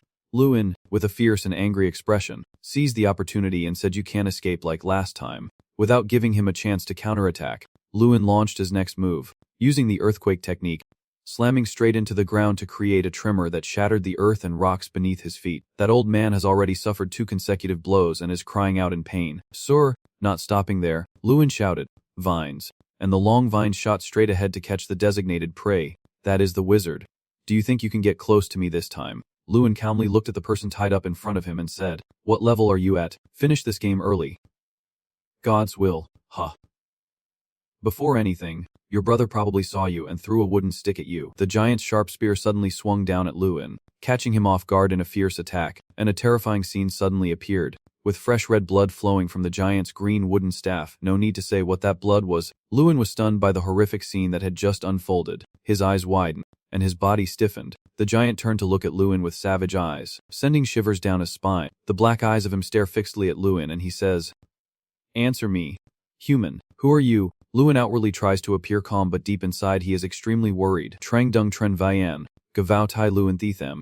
Lewin, nu dine, chung duk tara voisoinya hu sakwathove, may man they, toi ko the diva hang rao trenthian sum, voge kibuk vow, toi kungo de bog vow the juik hat, Lewin noi the, entheosat kong loksanki sa vow ben trong. Here, he was surrounded by countless terrifying green giants, who looked at him with curiosity and suspicion. One of them said, "Humans. What is a human doing here?" Sniff sniff, but he does not smell like a human. He smells just like us. Sniff sniff. Lewin walked forward with a tense face. Trang beside him said, "Master, be careful. They do not have the morals like humans," Lewin said nervously. "I know." Lewin recalled the first time he saw the green giant and said, "Now I guess he is not going to hurt me because of Gon Kan's speed. But I do not know when they will kill me." He hesitated and followed the green giant cautiously, then became more cautious. "We have reached a towering mountain," the green giant said. "This is the top of Thean's sun." The two of them stopped beside another green giant, and Lewin looked at the giant holding a staff and asked, "The top, there is still another peak up there?" "Right." Thud. A shockwave sounded, startling Lewin. In front of him was another giant, larger than the others, with white hair and beard, and there was a yokai.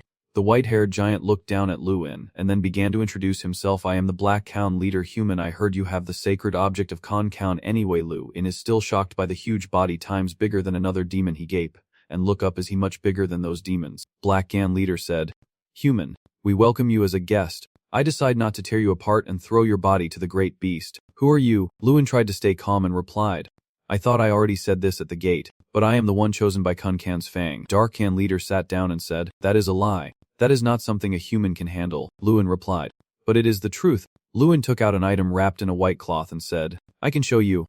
"Right." The other demon was panicked and said, "Oh my god." "That is the truth." Dark Can leader looked at Lewin with great satisfaction and said, "A human is interesting. I smelled our scent on you, and I also smelled the scent of power." Lewin happily replied, "Yes, I am quite strong." The Black Cloud leader said, "Then tell me, human, who are you?" Lewin hesitated for a moment and said, "I am..."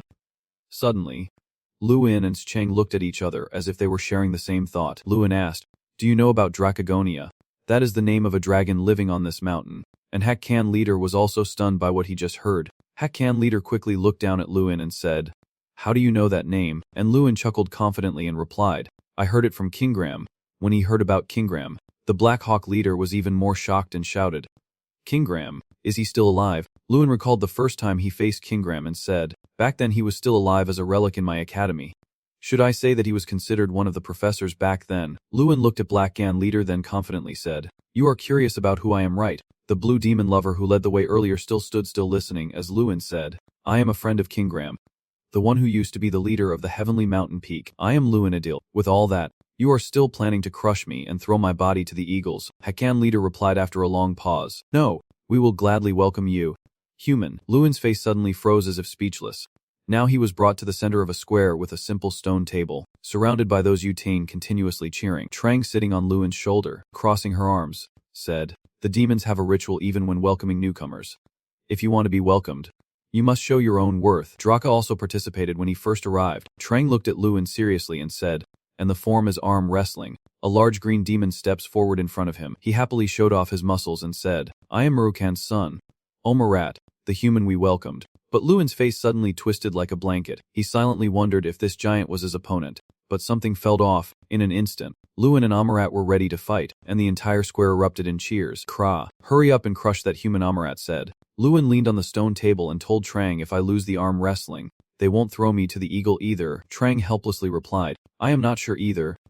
Honestly, with the giant Omerat, the tense atmosphere makes Luin look very small compared to him. The two clasped hands tightly. Luin thought, this giant demon is here to intimidate me. But that does not mean I should blindly follow. Luin's face was tense as he thought, a fight between a demon and a human sounds ridiculous. But I also have a special power granted by the artifact. The white tooth is floating in the magic flow, Luin said. Since Gun Kan's fang appeared, my power has increased by 1,000. Luin frowned, showing his seriousness. And thought, now my strength has reached 3,520. This is possible. Omerat looks confident and says, I do not think you are an ordinary human, but your hand feels different. I am Omerat, son of Omru Khan. And even though my opponent is human, I won't go easy on you. Luin also refused to give up, laughed loudly and said, that is right, you defeated me once and forever go. The referee started counting. Get ready. Get ready. Both competitors look extremely serious. Start, the love spirit shouts loudly as the referee. Before long, Luin had already removed the ordner and loosened his arm until a piece of his shirt tore. Omerat was also a bit surprised by his opponent. The match was still ongoing with no clear winner. Omerat shouted loudly. Oh! Luin's face looked worse, sweat pouring down as he could only hold on a little longer. He thought, is it over now? But Luin pushed all his remaining strength out. This is my last chance.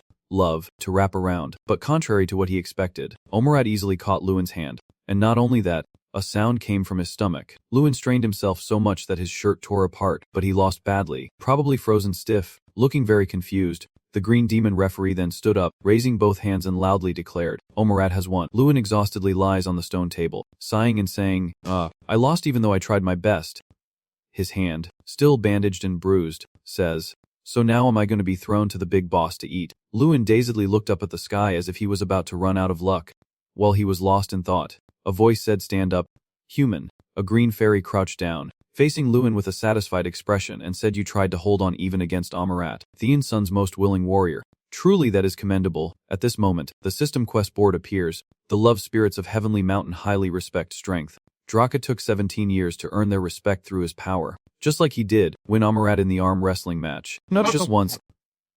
With rewards, the love spirits of Heavenly Mountain. Luin looked up unexpectedly, stammering.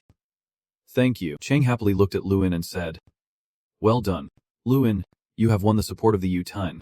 Luin, empty-handed, sat up and looked at Chang, then awkwardly said, Chang, you have not told me this would happen, right? Chang laughed. Ki. It is fun. Luin sneered and glanced at Chang, saying, you just said Draa took 17 years to beat Omerat. Right, I will do it in a month. The atmosphere was very joyful now, with the Yoking sitting together at the table eating, drinking, and chatting. As soon as the arm wrestling match ended, a feast was prepared on the small mountain top. At a dining table, Luin cheerfully said, better than we thought. Right, it is hard to believe the demons can cook so well. Chang helplessly replied, I know, the food has a strong smell. Really, Luin responded, no, that is not it. Luin sat down and looked around, then asked why the yokai here kept themselves secluded in this monastery. His face darkened as he thought. But anyway, I have a feeling, seeing the happy and playful Yutan, Luin thought that he would overcome something more important than this mission. Omerat approached from behind and said to Luin, there are strong people. Luin turned to look at him and replied, yes, Omerat. Omerat looked down at Luin and said, so are you thinking of what to do with our first leaders? Tooth Luin replied, what do you mean, what can I do with it? Omerat smiled brightly and said, if you want I can help you make a suitable weapon for a human. Suddenly getting this strange item, Luin was also a bit surprised and thought, what is this? In a dark cellar. Luin held the huge tooth in his hand and wondered what it was. I just hold the tooth while walking. Chang said this is the main source of power, a symbol of great strength. Whoever inherits clan inherits it and will be the strongest. Luin said, no, I mean, what is it used for? Things like armor, staffs, Ched angle scepter and Moshi's scales have very clear uses. One is the staff of the water mage, and the other is the armor of the knight. The image of Luin wearing armor, holding a staff and smiling brightly appears. Chang says these two are used like a club, so take this spell. The two walk through the dark corridor chatting happily. Chang says just keep it and learn about it later. It only helps people increase their strength. Luin replied.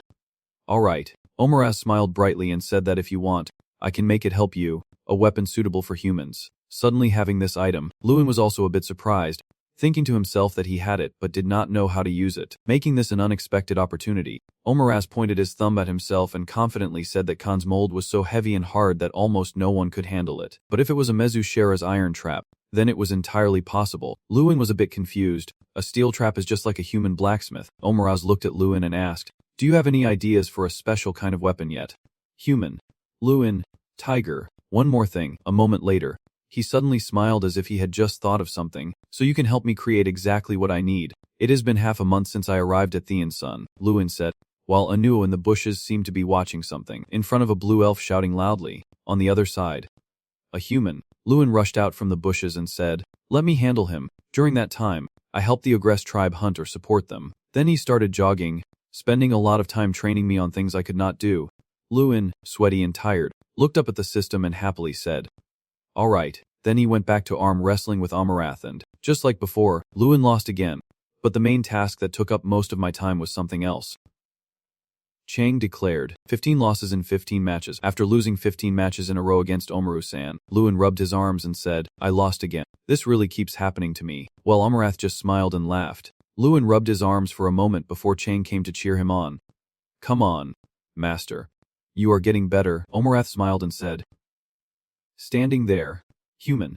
You are gradually using your strength more effectively." Lewin still refuses to give up, confidently looking at Amarath and saying, "Thank you. I feel like I am making progress step by step. I have learned to use my strength wisely thanks to Omaru-san's advice, and now I can endure a little longer each day." Lewin put his hands in his pockets and turned to say, "Before I leave here, I must defeat Omaru-san." Omaru-san behind suddenly being called by name. He's extremely surprised and angry. Even though they are in the cave, he can still clearly hear their conversation echoing out.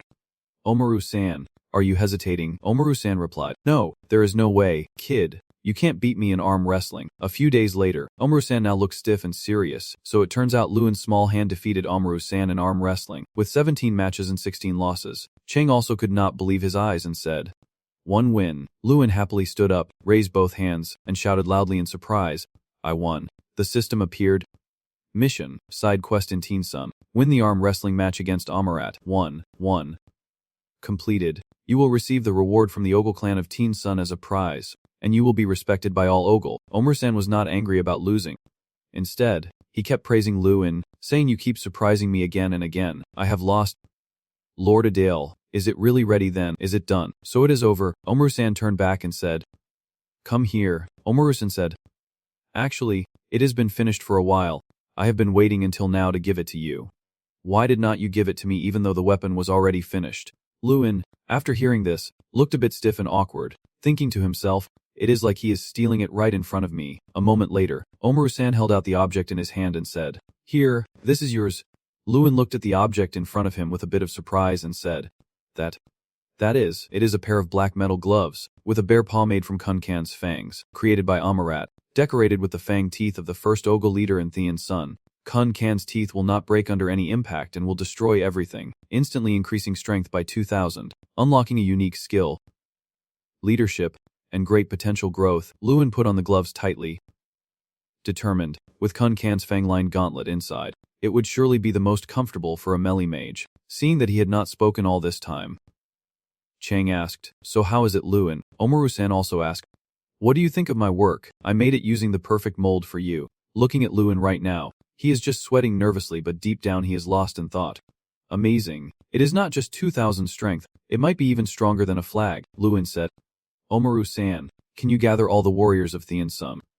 Soon after, all the green elves gathered together, discussing whether a strong human wanted to challenge us all to an arm wrestling match, claiming he would defeat everyone. The elves were already buzzing with rumors. Even though he had defeated Omaru-san, it still hurt our pride, but facing such a challenger, this event was truly remarkable. The more they talked, the more excited and enthusiastic they became. Welcoming him, Lewin was now in Dua Square, facing a giant goblin, which from the ogre tribe's perspective, seemed like a proud challenge, but the atmosphere here is very cheerful. For the ogre tribe, which worships strength and enjoys competitions, they seem to value my competitive spirit. Not only the big goblins but also the little ones came to watch and cheer, the little ones shouting, "Go on, Dad." Lewin chuckled and said, "Oh, just like before, Draa did this once too." Leaning on the stone table and looking down, he said, "Although it has fought off 17 opponents in 30 years, It is different from him. Your chapter's ending. Humans can't live as long as the river flows. So you need to hurry up. He lost his confident expression and replaced it with helplessness. Lewin placed one hand on the stone table, looked seriously at his opponent, then thought, just yesterday I said this was not possible. But, looking at his shining black gauntlets, Lewin is confident that with his bear claw gloves on, he feels unstoppable. The referee fairy outside begins to shout, "Get ready." At first, both of them wanted to overpower each other, but from Lewin's perspective, he seemed to be at a disadvantage. However, with the strength he had trained and the power of his gauntlet, Lewin was able to easily defeat his opponent. In a plain field, the group of elves gathered to see Lewin off on his journey. One elf asked, "Will we come back?" "Young master," Lewin replied, "yes. Right now we need to go to Leverdeen." The elf sighed and said, "You gave us an experience worth remembering." "Thank you, young master." Lewin also looked at them happily but said nothing. He extended his hand. And Omajusha, seeing that, asked, "Do you want to have another arm wrestling match, even though you have already beaten us all?" Lewin said, "That is not called a handshake," which made Omajusha a bit surprised. He reached out his hand and shook Omajusha's, saying that is called a handshake. Lewin looked a little regretful and teasingly said, "Like a human would." Omajusha seemed enlightened as he silently listened to Lewin explaining how to greet someone and say goodbye to a friend. All right. He set out on his journey with the farewell of those elves. Lewin waved and said loudly, "See you later," which is a kind of goodbye. Evening at the academy. New information. In Tyrone's office, he sat at his desk listening to the report, which was not very important. He listened while empty-handed, still thinking, and the report about the screaming steel wizard was still incomplete. It has been quite a while since those two returned with serious injuries, and there has been no news since the steel-wielding witch started monitoring Lewin Adel alone. He then recalled the incident where the Western medicine mage was beaten up by Lewin the other day, and after sending another team to scout again, no signs of humans were found near Theansum. "Done," he said. "They have been dealt with." Before he could finish speaking, someone interrupted him. "Grandmaster, I have a new report." Another man dressed in black armor entered and said that Lewin Adel had reached Leverdeen, and Tyrone was surprised to hear it. His face darkened like a burnt pot as he pondered for a long time, seemingly plotting something sinister. He ordered him to return immediately. At this moment Lewin had arrived at the city. The castle was bathed in the fiery red of sunset, and with a deep, disappointed voice, "I failed to complete the mission." Tyrone, with his chin resting on his hand and a face showing 3 parts helplessness and 7 parts like a king, listened to the explanation and realized that the mission was beyond his capabilities. Lewin sat on the chair, lowering his voice to explain that there was no way to get inside because the barrier was too strong, and Tyrone just listened silently. He then interrupted, telling him he was lying. Tyrone slowly and carefully said, "Be honest and tell me clearly. You are the one chosen by the Nankan. He looked serious and asked if the mission you chose was to find the city of the Ogle, which seems too coincidental, does not it?" Lewin, hearing that, his face showed signs of guilt, sweat running down as he tried to appear calm and questioned. "So you have been watching me," Tyrone calmly replied. "Watching? No, it is just concern. I worry you might become one of the opposing factions of the tower." Lewin quickly spoke up, "Any mage who dares oppose King Philium's words will become an enemy without allies in the tower." "Right," Tyrone looked at him and replied, "Enough with the small talk. Let us get to the main point. Be honest with me. What did you see in the Heavenly Mountain?" His face suddenly became serious and asked sharply, "Are the first Ogle tribe members still alive?" He slowly left the castle. Lewin let out a relieved breath, almost suffocating. "Remember when Tyrone threatened me, saying, 'Do not lie to me, I know everything. I could dig into your past right now if I wanted to.' I interrupted and asked, 'But you probably would not do that, right?' which surprised Tyrone a bit. "Why is that?" Lewin smirked teasingly. "The great border wizard but surely would not resort to such measures, especially to face a student like me." Tyrone furrowed his brows in anger upon hearing that. "Does that student really dare to challenge me so arrogantly?" Tyrone helplessly said, "Fine then." He gently advised, "Return to the academy since your first official mission has failed." Lewin's face fell into deep thought. "I just pushed the pride of the Fu Liam King. Luckily it worked though. Alki would not use such extreme methods. Now there are many other ways." He frowned nervously, thinking that if the King of Fulem became even more unreasonable, I would definitely be caught off guard. Just thinking about it makes me scared. Lewin reassured himself that it was definitely over. He thought of Tyrone with a premonition in his heart, knowing that the one in the X district had chosen him and everyone knew it meant the owner of the Golden Crown. Even if not explicitly stated, the Fulem King would surely be watching him closely. The steam train rushes forward with smoke billowing, banners in bright colors featuring Lewin and cheers echoing, flowers celebrating Lewin's victory at the festival. The crowd lifts you high with excitement. "Come on, Lewin, let us welcome you," making Lewin flustered and shout, "Stop it, that was 2 months ago." Jia-sun calmly drops the box onto the table with a thud. Lewin sat on the bed, puzzled. What is this? He said with his hands on his hips and a smile. This is your letter. Just as I expected, the festival winner will definitely become famous. Seeing the pile of letters in the box, he shouted in surprise. So many, Jia-sun explained. These are just the recent ones. In response to his curiosity, Jia-sun turned to the white cabinet and continued. These are some that have been kept for a long time. Luin's eyes widened and his mouth gaped as he looked at the pile of letters like a small mountain before him. Speechless, you fell into a dazed state, unable to find words. Jia-sun empty-handed looked at Luin sitting cross-legged on the bed in surprise, watching the letter in his hand as he muttered. This is a letter from Prince Luin from France, a genius and true patriot of the kingdom, personally sent to Luin Adel. The pile of letters keeps falling from the cabinet along with the steady voice of the boy. I was very happy to hear that you refused the Empire Prince's offer to join. You truly are a patriot. Even though I have never met them before, Jia-sun sighed and replied. The letter is not meant for close friends but for those you want to be close to. Do you understand that? He lay on the bed, watching Luin read the letter intently, wondering what exactly Luin's plan was, while Luin's lips curled into a mysterious, slightly mischievous smile. I am thinking this year will be very different, she said with a bright smile as Luin rode slowly under the sun-dappled trees through the forest. As I walk feeling excited, it has been a long time since I last visited my hometown. Since last year, I have stayed in the dormitory and have not gone anywhere. Thinking back to that time, Luin could not help but feel a sense of admiration. I have no shame in facing my fellow countrymen. I am not confident enough to smile and answer their questions about how my life at the academy is going, but now I can face them with pride. He sat on his horse, looking down from above at the European-style villages spread across the wide land. Everyone was stunned, unable to believe their eyes, and they all called out in unison. Sholai. Luin scratched his head nervously and replied, How are you all doing? The villagers cheered loudly. Oh my, is that really you? Shira. Others exclaimed in surprise. What? Shira. Everyone gathered around, causing him to scratch his head nervously as he explained. Sorry everyone, I have been away for too long. Right. A villager laughed loudly and asked, Haha, how's the training going? Does it match the rumors? Someone else chimed in, Hey, but our Shaorai is the best. Right. Luina ran over and hugged him tightly, shouting big brother. The girl with heavy hands said loudly, Huh. No letters at all during that time and now you appear, the father smiling kindly behind. Somewhat helpless, Luin called out loudly, Father Luin. Luin gently touched her head and said, Whoa, you have grown so much I almost did not recognize you, which made the girl angry and shout. What? He smiled warmly inside and quietly added, And you are still as adorable as ever. Luin gently reminds father to call all the family members over since it has been a long time since I had a chance to talk to anyone. The bright moon shines brightly in the night sky covered by clouds. In the living room, everyone gathered listening to Luina, who recounted to family and close friends what had happened over the past 6 years, of course leaving out details about the players. Luina wiped away tears, reflecting on how her older brother had truly gone through so much. But you can overcome all those difficulties. We are very proud of you. Draa. Ina said.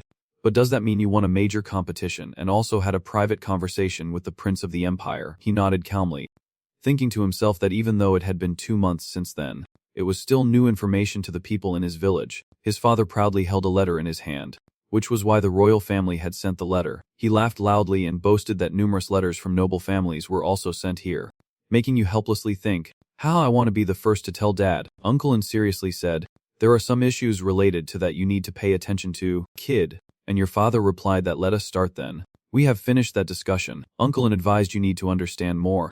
It will be beneficial for you, making Luin feel confused inside and wonder what is really happening. He turned to ask his father, Please tell me if I hear these things from others I will be very disappointed. He helplessly replied with his hands empty. It will be useless, recalling the chest full of letters he received. He lamented that as I said, our family had received numerous letters from nobles. All about you, many letters that could be used as an excuse to help our family or to arrange a meeting with you. Luin and his aunt both looked worried when they heard their father speak. Of course I refused everything, but there is one issue, Luin asked seriously with his hands on his lap. What is the problem? He replied, Binko's Manjo. He could not help but worry that he was using you as a tool to threaten the Adel family. Manzo is the only commercial city near Adel's territory, where most goods are produced within Adel's land. They are traded through Manzo City. In other words, Adel's territory is sustained by the money earned in Manzo. Luin looked at his father in confusion. They really offered such an absurdly low price for our goods. He turned away dejectedly and replied, Yes, because they want to take Adel's territory as a hostage and force my son to become a wizard guardian for Manzo. Luin's father, tired, gestured and said that if things continue like this, the finances of House Adel will collapse. He bowed his head in lament. But currently there is no clear solution. Luin remembered the cheerful faces of the farmers as they enthusiastically said, Oh, I will definitely be the first to welcome the young master. Some even boosted that our goat's milk quality this year is especially good. Your father and Baek Jin were surprised when you said. Suddenly I thought of the saying a bad person needs to be defeated. You looked at your own bloody hand calmly and said, if they are eager to meet me, then I will have to go and face them. Baek Jin, after loading the luggage onto the horse, reminded him to take some food and water for the journey and to travel carefully, and Lewin replied, thank you. Baek Jin, he looked at you kindly and said, I am very sorry for burdening you with this problem right after you just got home. Lewin patted the horse to reassure him and said, it is okay, I am just doing my job as a manager.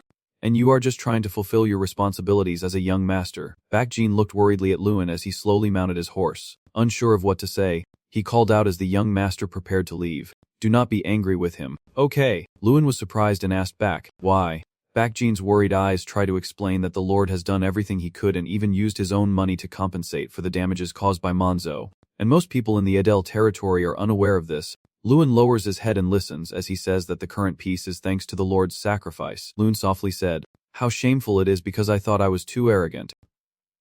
Hearing that, he looked confused and asked, what do you mean? Remembering my father. I could not help but sigh and wonder if he was just enduring everything. Thinking about last night's conversation, I can't help but feel ashamed to admit that I thought I alone could handle everything my father could not do. Lewin's sad eyes softly said, even though I knew from when I was a child that my father loved and cared for this land more than anyone else. Baek Jin, hearing that, did not know what more to say to comfort him. Lewin dismounted from his horse and handed over a wooden box, saying, could you help me deliver this to my father instead? He respectfully extended both hands, asking what this was, and Baek Jin stared in shock at the box in his hands as Lewin calmly explained that it was 10,000 gold taels. The neatly stacked gold bars in the box, I gently explained, are the prize from that big tournament. And I hope they will be used for essential matters in the territory. Baek Jin asks again, what exactly do you need it for? Lewin carefully looked at him, holding the box in his hands, and replied, I believe it would be most effective to use it to buy more land. I trust the Adel family can become self-sufficient and supply others without needing Monzo in the future. Jin frowned thoughtfully and replied, it could be true, but right now our territory is facing difficulties and no one wants to sell land to us. He was surprised when he heard what you said. What if we just take it then? Lewin confidently said. And then we will proceed to clean everything up. He explained that we will address the long-term problems of the eroded hills and the Trinong plains, which are occupied by the enemy, and that this is not my idea. Lewin carefully sat on his horse and explained his plan. With this amount of money, if we hire mercenaries and develop the territory and train outsiders, we could even make more money. Uncle Jin realized that if they could hire mercenaries at a reasonable price, it would definitely be worth trying.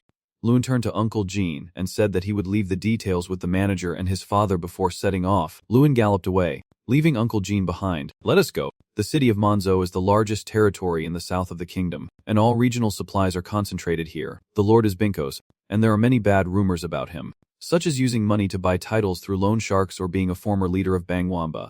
Lewin thought to himself that, in other words, we have to have a heart of steel. You stop in front of the gate of a magnificent fortress guarded by soldiers.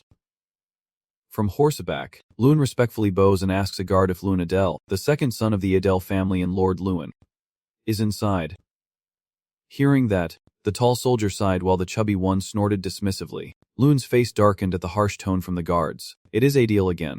One guard wondered why they kept making such a fuss even though they knew they would never succeed. The tall guard replied, yeah. The chubby guard nodded mockingly. They are just kids learning how to beg. The tall thin soldier laughed loudly while holding his stomach and said to Lewin sitting on the horse, haha, can you speak properly this time? Young master. The chubby soldier next to him scratched his head and chuckled. Hee. Lewin closed his eyes and thought to himself, does he always get treated like this? Dad has come here so many times already. A guard looked down at him from his horse and asked, young master, go inside and wonder where the lord is. If it were a deal, they would throw you out. The skinny guard looked at his teammate's short and long stance and deliberately asked loudly, but this time it was different. Right. Hurry up.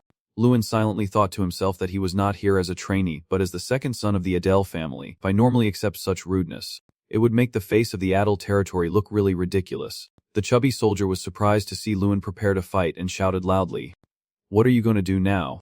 The skinny soldier blinked slightly when reminded that you all should go home and practice more. To the surprise of the guards, he threw the skinny soldier forcefully backwards. Pinky Oats Manju and another soldier returned from somewhere, smiling and speaking cheerfully. Oh my lord, look at this one. Lewin glanced at him and chuckled. For the hero who won the big tournament this year, the new generation mage. Is not it Luin Adil? He furrowed his brow and asked, Are you Lord Pinky Oats Manju? The old man bowed respectfully. We are Pinky Oats Manju, here to welcome a person of your stature to this humble place. It is truly shameful that I cannot lift my head high. The old man was stunned when he heard Luin arrogantly reply. Then do not lift your head up. You glare fiercely at him, gritting your teeth and saying, if you are ashamed of me coming here, you would better bow your head down. Pinky Oats Manju frowns but says nothing. The old man smirked. Pinky Oats Manju stood straight up, straightened his face, and replied, as the rumors say, you are quite straightforward. Huh. Then regardless of shame, I will lift my head high. Luin calmly said, fine. But you should train your bodyguards. The old man asked mockingly. What did my children do wrong? Pinky Oats Manju glared at his condescending glance. They treat our family as if we are a love tribe, so I warn you lightly. He glanced back at his guards, a pile of bruised bodies courtesy of Luin, and was left speechless, while Pinky Oats Manju, enraged, gritted his teeth, eyes wide with fury. Luin looked at his expression and sarcastically said, Is that okay, my lord chieftain? He then turned around with a forced smile and replied, He just treat them casually like subordinates. But inside he was annoyed. How dare that kid touch me? Luin wiped his hands, smiled, and said, Well then we will. Surprised, Pinky Oats Manju watched as you kicked the other guy, sending him flying backward with great force. The guard was knocked down to the ground, and he clapped his hands with a straight face, saying that is enough. This one also needs to be trained in etiquette. Leaving him speechless, Luin chuckled and added, Maybe he is thinking of making me stay here longer. The old man was so provoked he was furious, teeth clenched and eyes fierce, as the insult echoed in his mind. Come on in. Demon Lord, as soon as you entered, you saw something that looked like a wolf with sharp teeth hanging on the wall. He just smiled genuinely and shared with Luin that his hobby is collecting art pieces like that. He looked serious and said, Parem, it does not look very pleasant. The old man kept talking. I understand. Everyone has different tastes. He remained silent for a moment, then silently evaluated in his mind that these art pieces were beautiful and that this guy's taste was terrible. The items he displayed in his house were all strange and frightening objects that normal people would never buy. The more he thought about it, the more he started to worry about this old man. Clearly, leaving those things here was meant to create a sense of fear and anxiety. Was he trying to threaten me? Then the man poured water and offered Luin some, introducing the rare tea he prepared, called Piram. From the south, try a little. You fold your arms and refuse the invitation. No need. Oh, you do not like tea. I will change it to soda for you. With the straightforward personality of someone from Haiphong, you ask back, Are you pretending not to know anything? He really does not understand why I refuse to drink this cup of tea, he said as he poured the tea on the table with a tense expression. Staring straight at him, the tea from the cup spills out, blending with this terrifying silence, as a mysterious smile creeps onto his lips. Then he calmly picked up the hot tea, as if he thought I was going to poison it. But I have no intention of becoming your enemy. Of course, there is no poison in it. I just want to be your good friend. He emphasized the words good friend. It is unclear if there is actually poison in the tea. But with that kind of close friendship attitude, everyone starts to doubt. I asked him, do friends threaten each other? Yeah. That is just ridiculous. It is only a well-intentioned suggestion. Lu, furious, clenched his teeth and immediately retorted. So you call that a proposal? Is that a sneaky plan to weaken Adil's territory? After saying that, he clearly and firmly refused his offer. The two sides stared at each other again. He lowered his face with a mysterious smile. Unfortunately, ever since you refused our friendship, the prices of Adil's territory will stay the same. Dirt cheap, he said with a sly smile and a look like a bully teasing a child. The protagonist, seeing this, hardens his expression with a threatening aura and advises him to revert the goods to their original prices. A tense silence ensues, holding the two of them in place, both sides tense like strings about to snap. As soon as he finished speaking, he was called back to being provincial and ignorant. The old man clenched his fists in anger, and he thought only he could refuse the deal. I should be the one begging now, but I am in a weak position. Not him. He is about to lose his mind. Are not the students of the Magic Academy not allowed to use magic during the break? I will show you how to be humble, brat. As soon as he finished speaking, his army of soldiers appeared and surrounded him. You were not afraid and calmly handled the situation. He did not intend to let me go. As soon as he gave the order, his soldiers immediately attacked. Kill him, and I will turn that bastard's body into a display specimen. I can still fight and talk at the same time in this tense situation. You want to turn me into a trophy of war? You are crazier than I thought. Even the bear on my shoulder thinks he is truly insane. Even though I already guessed the outcome and did not expect much from this conversation, I still could not imagine that he would behave so recklessly. I see him as a pig trapped in his own pigsty in the south. People like him, I was just thinking as I charged into battle with a soldier. When we were close enough, I suddenly stopped, raised my finger, froze the soldier for 5 seconds, and snapped as soon as he finished speaking.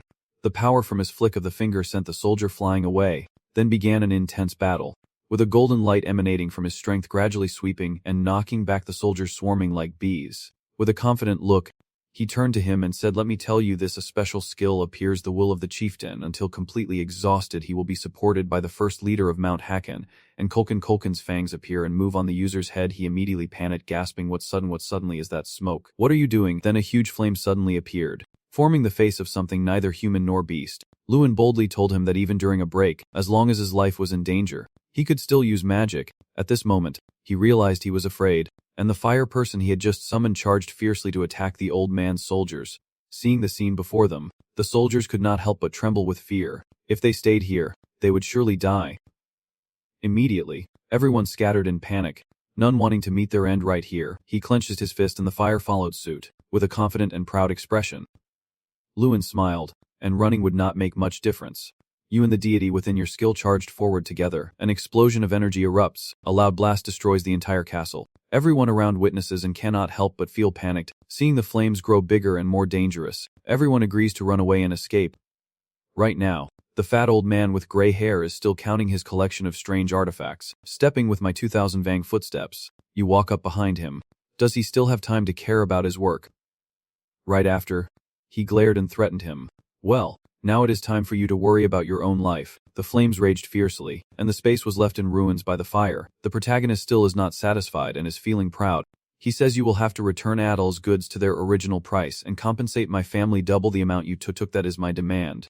What do you think? Can you do it? The old man kneels down. How can he possibly compensate when that amount is so huge? You grab his collar and punch him right now. Now you see you should never underestimate others. He is weak and cowardly, and the price he pays is being beaten senseless by you serves him right. The scene shifts to Lewin riding his warhorse. About to finish. I wonder how surprised my father will be when he finds out I have handled everything. The road is quiet with only my horse and me. Feeling relieved, I have resolved the issues in Monzo and returned to Adele. Another surprise follows another. Just as you have not had time to celebrate. Everything is not over yet. A voice greets Lewin. The boy sweat nervously as he looks at the girl in front of him, with long white hair, unexpected guest waiting at a deal. Lady Irene smiled gently at him as she continued from the previous episode.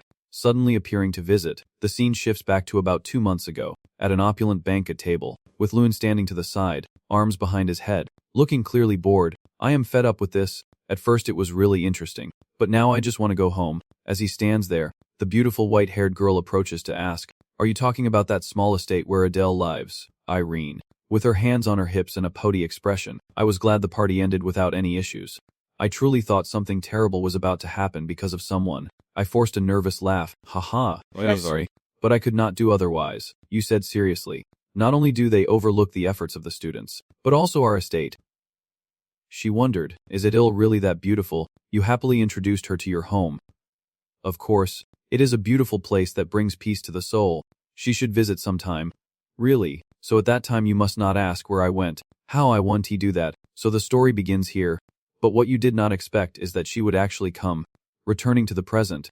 You are sitting there looking confused and embarrassed as she enters the house, while the whole family happily chats and laughs together. Your father saw Irene and misunderstood her as your girlfriend, so he was overjoyed and cried tears of happiness. Lewin has grown up, but the girl beside him looked furious. I do not know what your relationship with her is, but it seems like she is jealous. Can you explain this situation? Brother, are you worried about what she is feeling? She angrily asked him. What is the relationship between you two? Is she your lover? Where did you meet her?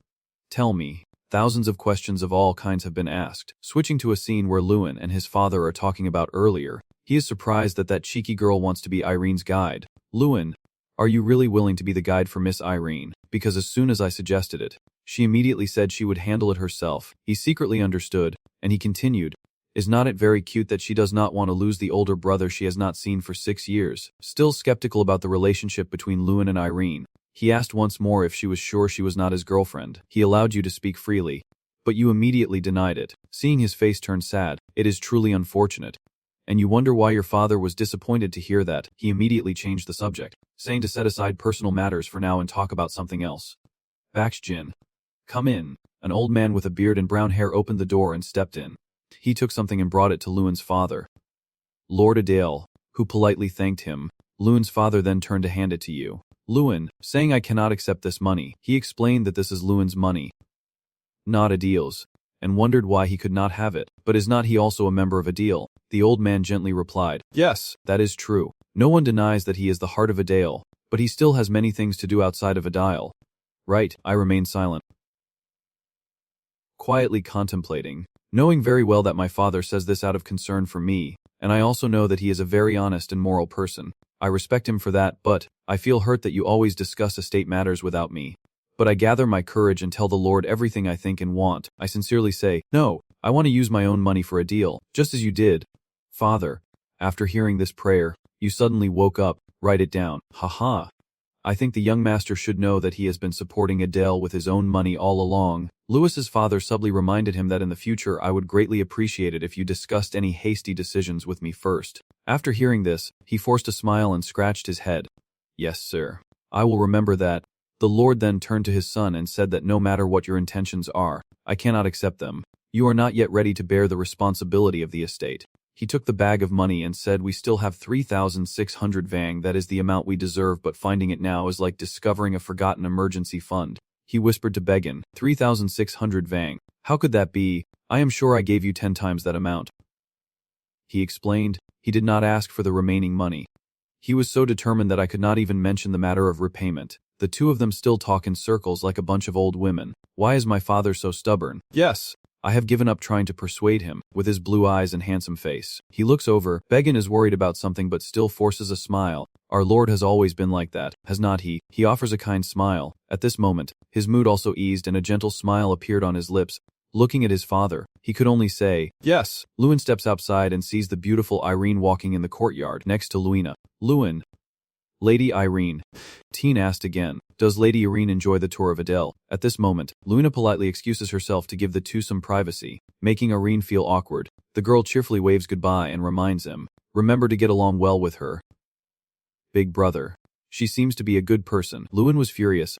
Luina, what are you saying? It is surprising how much the girl's attitude changed 180 degrees. No longer the stubbornly angry look she had when she first met Irene. Thinking back on what the girl said made her feel confused. Why is she saying such strange things? He blushed shyly and asked her if she wanted to go for a walk. Would you like to take a stroll? As they walked, Irene talked about Luina, saying she was really adorable, and she wished she had a little sister like her. He felt very happy to see them getting along so well. She asked with concern, Luan, is something bothering you? You seem to be lost in thought. Or is it just me? As the heir of the family, I want to do something for the estate, but I can't come up with any ideas. After thinking deeply, combining the tournament prize and the money from Monzo, I have over 40,000 gold in total. My father said I could use it however I want, but just as I was lost in my tangled thoughts, she spoke up, and I could not help but think of the estate. Even though I had come all the way to Adele, my face turned pale like a frog, and I suddenly realized that even though she had gone out of her way to come here, I was still ignoring her casually. Maybe she is upset now, so I immediately changed my attitude. How a Lady Irene. How did you get to Adele? Our estate is quite far, so it must have been inconvenient. She replied with a smug look. Not far at all. I arrived at Liverde in 2 days. You should apologize to her quickly. A small question was asked in regret. She started pointing to the path she took, which was quite close if you crossed over that mountain over there. Hearing this, his mind immediately raced, but in that response was the solution he had been searching for all along. Although the southern mountain covers most of Adel's estate, its rugged terrain makes farming impossible and the land is abandoned due to monsters. However, there is a lake nearby, so its geographical value is very high. I have an idea. What if we use that to create a trade route through the southern mountain? Luai carefully considers, by utilizing places like Monzo, we can build an independent estate ourselves, becoming a powerful estate with the only road to the south leading to the shattered empire. Why did I only just realize this now? This will definitely be a great support for our estate. The beautiful white-haired girl standing beside me watching intently. Just as he finished thinking, he happily wanted to turn around and thank Jugit by holding her hand. She blushed shyly, her face turning completely red. He immediately ran off, leaving her here, saying see you later. He ran with determination and excitement while the young lady stood frozen for 50 seconds. She smiled warmly, thinking to herself, he is really an interesting person. I wonder if I have fallen for him or not. Because she had thoughts like a romantic heroine. Even though he left her outside, she still found herself captivated. Lord Adele declared helplessly. No way. Luan asked him confusedly. Auntie. In the large room, his loud voice echoed. I have tried, but all 8 merchant guilds at Lake Number 8 refused. You continued to wonder. They refused. Why is that? In front of Luan's surprised eyes, he slowly explained that, in their view, the Edel house does not seek profit. Bachjin standing beside him also raised his hand to support. Sir, even the Lord knows this is a great opportunity. But you immediately cut him off. No, many things have changed for a deal. They are small but progressing. And in his heart, a clear thought runs through. Just because the merchant guilds refused once, we can't give up on something that brings hope to the people. Luan confidently smirked. Who knows, maybe a champion's proposal could make a difference. Lord Adele and Bachgin remained silent without saying a word. Then he sighed in relief. Yes, I still have the matter of the festival to handle, so why would I have any reason to stop you? All right, go ahead and try, the boy replied. Thank you, Dad. Luan just stepped out the door when someone asked, Are you going to dock number 8? Irene approached from afar and casually started a conversation. So now you are going to sail with me, an illegal immigrant. You still have not quite caught her mind wave. What does she mean? Suddenly, Luan jumped up and said, Wait a minute, do not tell me you crossed Adele's border without permission. Irene smiled as if she did not admit it. That is right, hearing that you immediately shouted that made me become an illegal resident. Crossing the deserted border alone. Are you always so bold? Do not you think that could be very dangerous? She crosses her arms proudly. I do not think that is comparable to what you have done. Luan, not yet realizing what Irene is about to say, can only ask. Then she closes her eyes and slowly reveals the pile of sins that seem to be hidden. You broke into someone else's dormitory. You did not even bother to think about it and used an extraordinary method in the competition. And you win everything. Keeping up with someone like you is not just a little game. Is not that what I said I would do to catch up with you? At this moment, only then could his facial muscles relax a little. A gentle breeze brushed past their shoulders and hair. Luan looked on with anticipation. But I was planning to go even further, and Irene quickly decided, so I will follow you. I am already an illegal immigrant, so one more time does not matter. They had climbed the mountain together, so we headed straight to Lake 8, deciding to cross Nam Mountain to scout the path ahead. Together we explored. The terrain was so rugged that even with a compass it was hard to find the way, so we decided to use tracking magic to locate Insan's mysterious village. Suddenly, Luan was startled by something he saw. Of course, there are rules against using magic during the holiday. It is unclear who said it, but they hurriedly saved each other while running. Is not it forbidden for students to use magic during the break? Then you can follow the compass. Let us go together, Irene. Irene had been using this magic since she arrived in Adele. However, the tracking spell was aimed at humanoid monsters, causing her to accidentally enter the tunnel of the goblins, putting her in danger as a group of goblins growled in front of them. You use magic and jump high into the air. Then you strike down on the wolf person, unleashing a burst of yellow energy that causes a massive explosion, shaking the ground. The wolf leader was gathering firewood in the magical flames, but by exploiting the dependence of the wolves and their leader, we quickly defeated him and escaped. We also received an unclear mission. Luan was at a loss for words. A mission. Using traces of magic to track, we continued toward our destination. Luckily, we did not encounter any monsters like before, and finally a smile appeared on both of their faces. Irene softly said, It seems we have found it this time.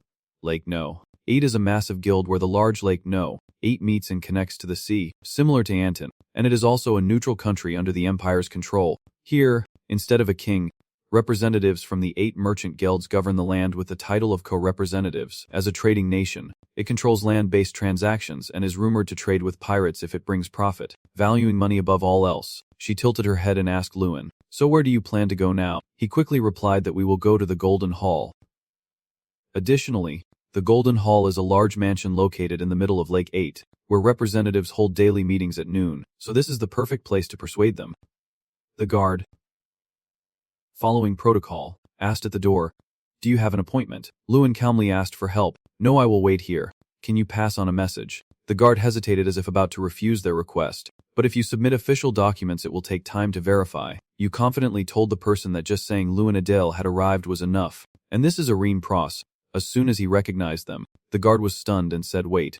Are you the winner of the Grano tournament, Luan Adele? Sorry, I did not recognize you. I will report right away. Luan crossed his arms and smiled broadly. See, Irene was not very surprised again, just as Luan expected. Fortunately, we were allowed in immediately. As they stepped inside, the first thing that caught their eye was an angel statue with a trumpet and a golden robe, shining brilliantly over all. Irene immediately marvels. This place truly lives up to its name. The Golden Hall, and Luan agrees. That is right, it can't compare to the Adele house. Can it? As they approach a large white door, the guard bows respectfully and invites them in. You reassure yourself, do not be pressured. I am here to make a fair deal, not to beg for favors. Then I quickly open the big door. Very pleased to meet you. I am Luan Adele. The people inside immediately turn to look. In front of the two of them was a round table full of seated people, with only 2 chairs left empty. The crowd continued to watch them. As they settled into their positions, someone spoke up. I thought it was just a rumor. But it turns out to be true. I saw you at Tin. You are the winner. The bearded man with thick eyebrows asked what brought a reputable new generation wizard like you to this remote place. Lewin pondered for a moment. So the title of winner in the major tournament holds value here. I was worried about coming without warning. But it seems we can talk. The people beside them chuckled and whispered. Yes, it would be great if that benefited our guild. Ha ha ha, but do not rush. I am interested too. Unlike them, you spoke very seriously, saying I came to negotiate the trade between Adele and Lake No. 8. The people across the table fall into thought and silence. And in another corner, no one knows what to say. Lewin's cloak drapes over his shoulder as it leans on his arm. Whispering, Lewin, it seems you have already cooled down the situation. At this moment, a soft murmur of discussion begins, and a man turns to ask the person next to him. Adele. I think I have heard about it. Do you know where it is? It also has some knowledge and responded. It is located in the south of the small country of Roy Dean. The woman behind, resting her chin on her hand, joined the conversation. Yes, that rural area once tried to sell Keystone fish and sweet potatoes. I think the Lord visited that place. What happened then? The man who started the story spread his hands and recounted. We refused. 8 votes against, no votes, and decided to accept the order. The woman was a bit curious why the other person explained that they were not asking for profit. They just wanted to sell unilaterally. Lewin quietly remained silent. The man sitting at the head of the table on the opposite side declared that in that case, there was little left to discuss. Now you start to feel tense inside. They are merchants. And ultimately, as soon as they hear something against their interests, their attitude changes immediately. I am both a new generation mage and Adele's son, but they only see me as Adele's son, a poor kid from the countryside trying to steal their money. Their cold and straightforward attitude is truly intimidating. Lewin and Cheng show their discomfort, and he guesses if it will be the same this time. However, Lewin stands up, disappointed to see everyone's reaction before we have even begun presenting our proposal. Here, total of 30,000 gold. The crowd immediately gasped. You smile as if you are confident of victory. Now, how about it? Are you more interested in making a deal? A large city-state where 8 Great Lakes converge and connect to the sea. Instead of a king, the 8 representatives jointly govern the land under the title of co-representatives. I came here to establish a trade route between Lake 8 and Adel, having crossed the northern mountains to reach this place. I faced many difficulties along the way. If this negotiation succeeds, it will all be worth it. Lou's eyes suddenly lit up. What do you think? Are you now interested in making a deal? I will buy 30,000 gold worth of weapons from Lake 8 for Adele, and in return, allow the exchange of Adel's products. The person sitting next to him looked confused and asked, 30,000 gold? Are you preparing for war? Or why do you need weapons worth 30,000 gold? He remained silent, just as expected, and they were very surprised. 30,000 gold is the 3-year budget of a rural territory like Adel. It is equivalent to the annual budget of a medium-sized city. Spending such a large sum on weapons is truly shocking. But I realized something through the Monzo incident. Natural power attracts wealth, and that power brings peace. If I have to buy weapons from somewhere to gain strength, I will build my foundation here. I know that each of the 8 representatives specializes in different types of goods. Who is responsible for weapons? They suddenly introduced a quiet child who had been sitting there all along. He is the top representative here. Weapons.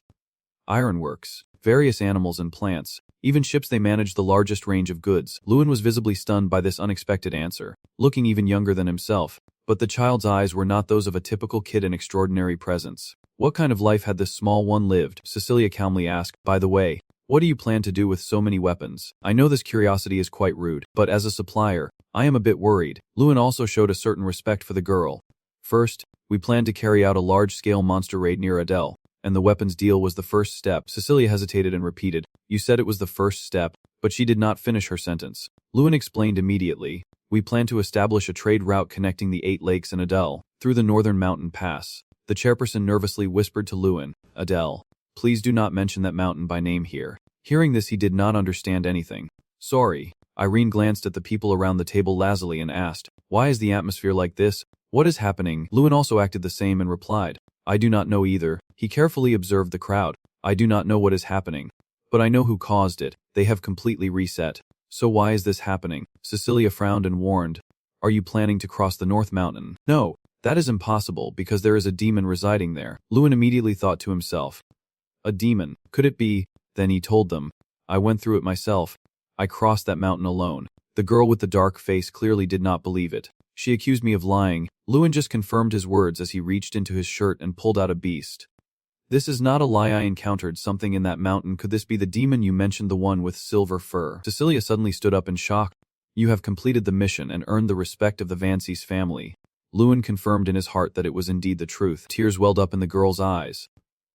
And finally, it was over. She had died. 3 days later, Lewin and Cecilia walked side by side. She politely apologized for making him wait, and he of course bore no resentment. It was completely understandable. With blushing cheeks, Cecilia confided, I never thought I would face this mountain again. Of course my heart still feels heavy, but now it is different from before. Disaster took my father, and he is no longer here. Everything depends on you. Mage Lewin. Lewin politely replied, it is nothing. I just happened to come across it on my way here. They looked up at the canopy of a tree. Cecilia outlined a very specific route. If we can create a path through the southern mountains, we can establish a direct trade route from Adel to the Western Kingdom. Oyata. We won't need to waste time and money going around the central area as we do now. And regarding the construction of the road here, our Vance's family will support you. You exclaimed in surprise. Sorry, everything is completely opposite to Lewin's assumption. I thought we would start by establishing a relationship through arms trading, and the trade route would come afterward. I even thought that I would bear the cost of establishing the trade route. But if the Vance's family helps, it is a huge advantage. You hesitated in disbelief. Are you saying you will accept my proposal? She calmly acknowledged. Of course, any goods produced in Adel will be sold at a higher price than the market rate in Lake 8. Lewin thought to himself, buying above market price is an extremely generous condition. Cecilia explained softly from across, merchants will do anything for money, but we also have hearts. Cecilia Vance's. Promise to show my gratitude and trustworthiness to my benefactor. Lewin closed his eyes and finally accepted the proposal. He reached out and took the girl's hand, saying, I look forward to working with you. Everything went well. The deal with Lake 8 was successfully completed. Lewin and Irina walked through the forest, and he shared with her emotionally that I am glad everything went smoothly. Truly now I can send good news to everyone and my father. By the way, Cecilia's representative. It is amazing how she has grown up so much at such a young age despite not having a father. Irina quickly notices the change in Lewin. He is not quite himself. Lewin, are you feeling emotional? I gave an unexpected answer, thinking I shared the same passion because I am in a similar situation. She showed a surprised expression. Huh. Lewin turned back and smiled kindly. Anyway, wait and see. Miss Irene, if you visit Adel again, you will be amazed at how lively it is. Irene let out a deep breath, really loving her hometown. Lewin, I wish I could feel the same way. She rested her hands on her head and asked curiously, is not a hometown where everyone remembers and cherishes? She immediately denied it. Not for me. Lewin continued with the suggestion. Hunch, I am very curious. Are you planning to invite me to your hometown someday? Miss Irene. Irene replied nonchalantly. Hunch. Who knows? Irene seems reluctant to talk about it, but I am certain that one day I will visit Fruz. The gentle golden sunlight softly envelops the village with all its warmth. Amidst it all is the intense fever of Lord Adel. What? At a price higher than the market rate. Begin's astonishment. They even promised to take responsibility for opening the trade route, and the worry has little to do with Luna's story. Did they book a private room at the inn? Lewin quickly covered the girl's mouth, ignoring my sister's fiery attitude. He replied to his father, yes, father. Cecilia Vance's promised all of that. Begin exclaimed. Anyway, the notorious cold-hearted Vance's representative said she would repay the favor. Truly remarkable. Lewin calmly replied, yes, but we will need time to prepare that amount. And they said it will take 3 months for the weapons. The construction of the South Mountain Road will begin this month, and Lord Adel could not help but feel proud of his son's abilities. A direct trade route to the Empire. Adel will finally prosper. You have grown up, Lewin, to accomplish something so difficult. Thank you for growing up so well. But for this opportunity, Lewin makes one final plea. So, father, will you trust me and allow me to do one more thing? He asked softly. What is it? He clenched his fist on the table and decisively declared what he wanted. Adel's bloodline, the dreams of the people of Adel, and revenge for his mother and child. It was a battle on the Red Plains. Everything gradually faded into memory as Lewin looked at the horrifying scene. Everywhere engulfed in flames. On my 6th birthday. It should have been a beautiful memory, but that birthday turned into the worst nightmare. The grieving have taken over the meadow as they attacked the village, and many people lost their lives. The most painful part is that my mother was among them. My mother. I can't remember her face now unless I look at her portrait. So many people, including my mother, lost their lives, and many others were seriously injured. That day, for the first time, I made a vow. I must become stronger. As the Lord of Adel, I will not let Adel remain weak. Back to reality. On a beautiful morning, Luan and Irene are taking a walk and watching the villagers diligently practice in front of them. Their movements are precise and repeated tirelessly without showing fatigue. Irene watched them with excitement. The villagers looked much more confident, and Luan also praised them, saying it was something to be grateful for. As they were trying very hard, she seemed to notice something special, a bit surprised and slightly admiring. By the way, their spear techniques seem quite unique. Irene wondered, who taught them that technique? I heard that and looked towards an elderly man with his hands clasped behind his back, who replied, our knight commander taught us. The man with a kind face and wrinkles that seemed touched by time was once called the Lightning, and fought on the front lines of the kingdom, Lord Bavapetin, the greatest knight of Adel. Luan remembers the image of him facing monsters bravely, feeling grateful that if not for Lord Bava, the people would have been attacked. It might have been even more disastrous. I still vividly recall how he cut down 5 mud monsters in a single strike. Luan quickly turned around and responded, yes. Is there a problem? And Bava suddenly approached loudly to confirm, young Master Luan, is that you? You see him approaching from afar. Quickly greeting him, long time no see, Lord Vav. I was going to greet you after practice, he replied politely. Practice just ended. No worries. Suddenly, Bava took Luan's hand, laughed excitedly. I heard you made a big impression this time. You won a major prize and are now leading a destruction campaign. You are not afraid. Kong forced himself to smile. Haha. Yes, that is right. After a warm greeting, Bava looked at the girl opposite with curiosity and asked, by the way, the person next to you is... She politely extended her hand and introduced herself. Very pleased to meet you. I am Marine Priaz. She closed her eyes in admiration, feeling honored to meet the Lightning Knight Bava here. The name was spoken aloud, and he widened his eyes in disbelief. Next to her, Luan also looked surprised and glanced over. What does she mean? After a few seconds of surprise, Bava regained his composure and asked, Miss Irene, what are you talking about? I heard about you in the night's lecture called 11 Children. Irene clenched her fists, respectfully explaining, I was sure after observing the villagers' healing techniques closely. Her hair gently fluttered in the wind as she faced the middle-aged man, her voice still maintaining its gentle and patient tone. The kingdom's only Lance Knight. I heard that he suddenly retired and disappeared at just 30 years old. A legend among legends. His voice grew softer, gentle but full of nostalgia, as if reminiscing about a glorious past. Haha. I never expected someone to still remember those little stories. She gently brushed her hair aside, her eyes calm, her voice soothing as if recounting an obvious truth.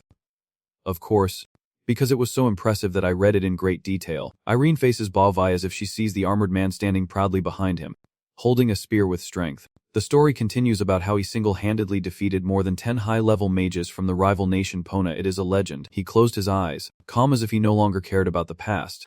I felt honored that the young lady saw him remembering, even though I am just an old man now. Luan whispered softly to Bava, his voice tinged with sadness. Bava, why did you hide that? He turned to face you and calmly replied, I never hid anything. You just never ask. If there is something, should not you know more about me? Luan, you disagree and start talking about what you know about Bava, but it is only part of what I know. Images of him appear one after another. He likes fishing, lives in the house down the hill. Warm sunset afternoons with Bava come vividly to mind, and he often took me for walks when I was little. He continued, but seeing how much you have grown now is truly a cause for happiness. Bava clasped his hands together, did not he? No. Bava. Is not that enough? Just a few words from him made Luan suddenly realize everything. He stepped forward, eyes determined. I have not thought it through. I understand you better than anyone else. Bava happily bowed his head in response. Thank you for understanding. Young master, Bava quickly interrupted, saying, by the way, I promised to help the young lady practice swordsmanship today. Would you like to join us? Luan was very excited and immediately agreed. Watching closely, I am very willing. Suddenly, he still used a gentle face, but his voice was full of seriousness. Interrupting, no, Bava clarified that he meant a sparring match, not just observing. Hearing that, you were so surprised you could not speak, your face froze, and you asked again as if afraid you misheard. Madam, in a dense forest, Bavai is sword fighting with Luan, their swords clashing loudly and fiercely. Irene watched intently, marveling at Luan's skill, acknowledging that such talent at the age of 12 was truly astonishing. Luan did not respond, his face serious, but inwardly agreed, admitting that even he was surprised. He observed the girl holding the sword tightly with both hands, full of fighting spirit, silently admiring her. Her sword was perfectly balanced and her footwork consistent, proof of her solid foundation. Then he turned to face the opponent, having limited most of his fighting ability to reduce damage to Luina, and you could not help but feel a bit of admiration. And Bava was only using his left hand to fight someone like Luan, and his weapon was not even a spear. which was his specialty, but just a wooden sword. Bava's final words ring out. Today's training is over. Young lady. He slings his sword over his shoulder and looks at the proud girl, praising Lewin. Did not you see? The lady's skills have improved to this level, and at this rate, even you would not be able to match her swordsmanship. Lewin smiled proudly. It seems so indeed. My sister is truly outstanding. I continue to praise inwardly. You have worked very hard. Lewina, not letting you hold on to those feelings for long, Bava suggested. Now it is your turn.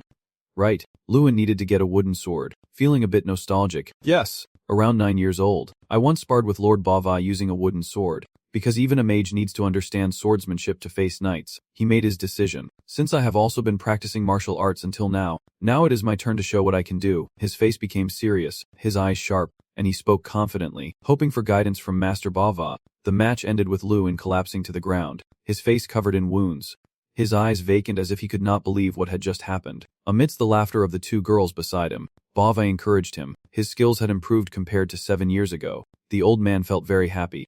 While he lay there exhausted, with no sense of relief at all, Lewin sat up, somewhat puzzled, and asked, by the way, how does the level of a knight back then compare to today's standards? Hearing the question, he was also unsure of his own answer. I am not sure. It has been a long time since I retired. I do not know how the younger generation is these days. You lower your gaze. Pondering, I wonder if there is any good comparison. As I thought of a solution, I exclaimed. A picture of a person appeared in Lewin's mind, and he suggested, I know a knight, Sir Gunter Piety, the only 6-star knight in the Eastern Rydian region. I remember with gratitude that he helped me train in martial arts before the big tournament. I recall he was very strong. Hearing that, a hint of admiration appeared on his face as he recalled and said, 6 stars, 20 years ago. When I left the knight's squad, I was already a 7-star knight. He was a 7-star knight 20 years ago, almost the strongest in the kingdom back then. Lewin looked at the system panel appearing before him and wondered why someone like him would appear in Adele. The order was given to fight the knights with wooden swords, a surprising mission to face Lord Bava. So, you see the clock rewinding, 3 days remaining, sweating and a bit worried. I wonder if I can do it. With my current swordsmanship, I am far from ready. Suddenly, Irene interrupted Lewin's thoughts, trained by a 7-star knight. Lewin, you are really having a rare experience, I asked in surprise. Auntie, she excitedly explained what she just said. Lord Bava is the only person in the kingdom. Rydian has reached the level of a legendary knight. This is an experience that money can't buy. Lewin smirked, as if enlightened. Yes, this is truly a great opportunity. I never expected that I hesitated just because of failure. Bava still had one hand behind his back. Catching that moment, he looked surprised. Oh, little Lewin, I really like the expression on your face right now. Meanwhile, Lewin regained his composure, stood up, and raised his sword. Yes, now I am very determined, with 3 days left to complete the mission. Once again, he became serious, gripping his sword tightly in front of him, his face set with a hint of confidence. I have to rely on my training in Igai Bava. Lewin, filled with fighting spirit, thought that with this amount of time, I would succeed no matter what. Lewin was surprised when he received a notification from the system. A new mission appeared during his training with Lord Bava. The mission clearly states that you must master blocking, dodging, counterattacking, and using lethal moves when facing Lord Bava. I tell myself, to complete this task, I have been training with Lord Bava every night, with the countdown ticking second by second. Lewin tirelessly practicing, his face covered in burns and dirt, as I moved my hands and feet while holding my thoughts. I initially wondered if these battles meant anything, lost in thought. I was caught off guard when Bava seized the opportunity. There was a weakness here. Still, I believed there must be a reason for the system to assign the mission, so I continued training. With only 23 hours and 51 minutes left, Lewin had to focus even more, rushing towards Bava at wind-fast speed. After a moment, he chuckled softly, his eyes showing excitement and satisfaction. It is done. Bava looked at his gentle smile and kindly praised him, saying you did well. At that moment he also thought to himself, Lord Bava said it. The results of your efforts are gradually showing, as time passes and the final day of training arrives. Bava, worried about Lewin's overexertion, asks if he is tired, but he confidently replies no, I can still continue. But Lewin, who was on a mission, was determined to push herself further. Yes, I have trained enough with Lord Bava, but I still have not completed the final requirement, the critical hit, and with only just over half an hour left, Lewin was panicking, hiding in her thoughts, unable to believe this was all she had achieved after a sleepless night. Is it impossible from the start to land a fatal blow on a level 7 knight? His hand clenched tighter with each passing second, and now with so little time left. What is happening? Did you stay up all night? Big brother. Lewin had woken up then. She pleaded with her brother. Stop it. You have trained enough. Bachki sighed heavily. Honestly, I was just watching over the young lady, but why is the young master pushing himself so hard? Luina tried to speak with growing worry. Even you have your limits too, brother. Stop and rest. Luina did not look at them at all. She looked at Bava and emphasized, just 30 more minutes. He repeated it deliberately, as if daring anyone to stop him. Just 30 minutes. But inside, Luina was filled with unease, knowing all too well that a miracle in 30 minutes was unlikely. But you keep going. The wooden sword in your hand is forcefully slammed into the ground, and you speak loudly. Lord V. The sword is stuck firmly in the ground. Luna quickly rolls up his sleeves. I will consider this the last attempt and try a different approach. You said that and thought to yourself, so from now on I will change my approach. Your strange actions left Luina and Irene confused. Even Baekjin and his father could not hide their surprise, their faces paling. While Baekjin muttered something about Anna, Bava was also slightly taken aback, and he replied gently, Young master, seeing your face and body in an attacking stance, he asked again, Are you serious? Yes, I am serious. Luin narrowed her eyes, her mind only filled with confidence after the recent wooden sword training days. I have learned to anticipate a knight's moves. Now that goal is achieved, I need to win using my strengths. Balva, with his keen senses, realized that I had been practicing swordsmanship all night for days. So he understood that I wanted something from him. Luin also did not hide it. He smiled softly at the guess. Already aware, Bava therefore looked forward even more to this final fight. Very well, I will add one more rule for you. You fool, he generously gave you a big chance. For the remaining 30 minutes, you can use magic against me. Luin muttered the two words.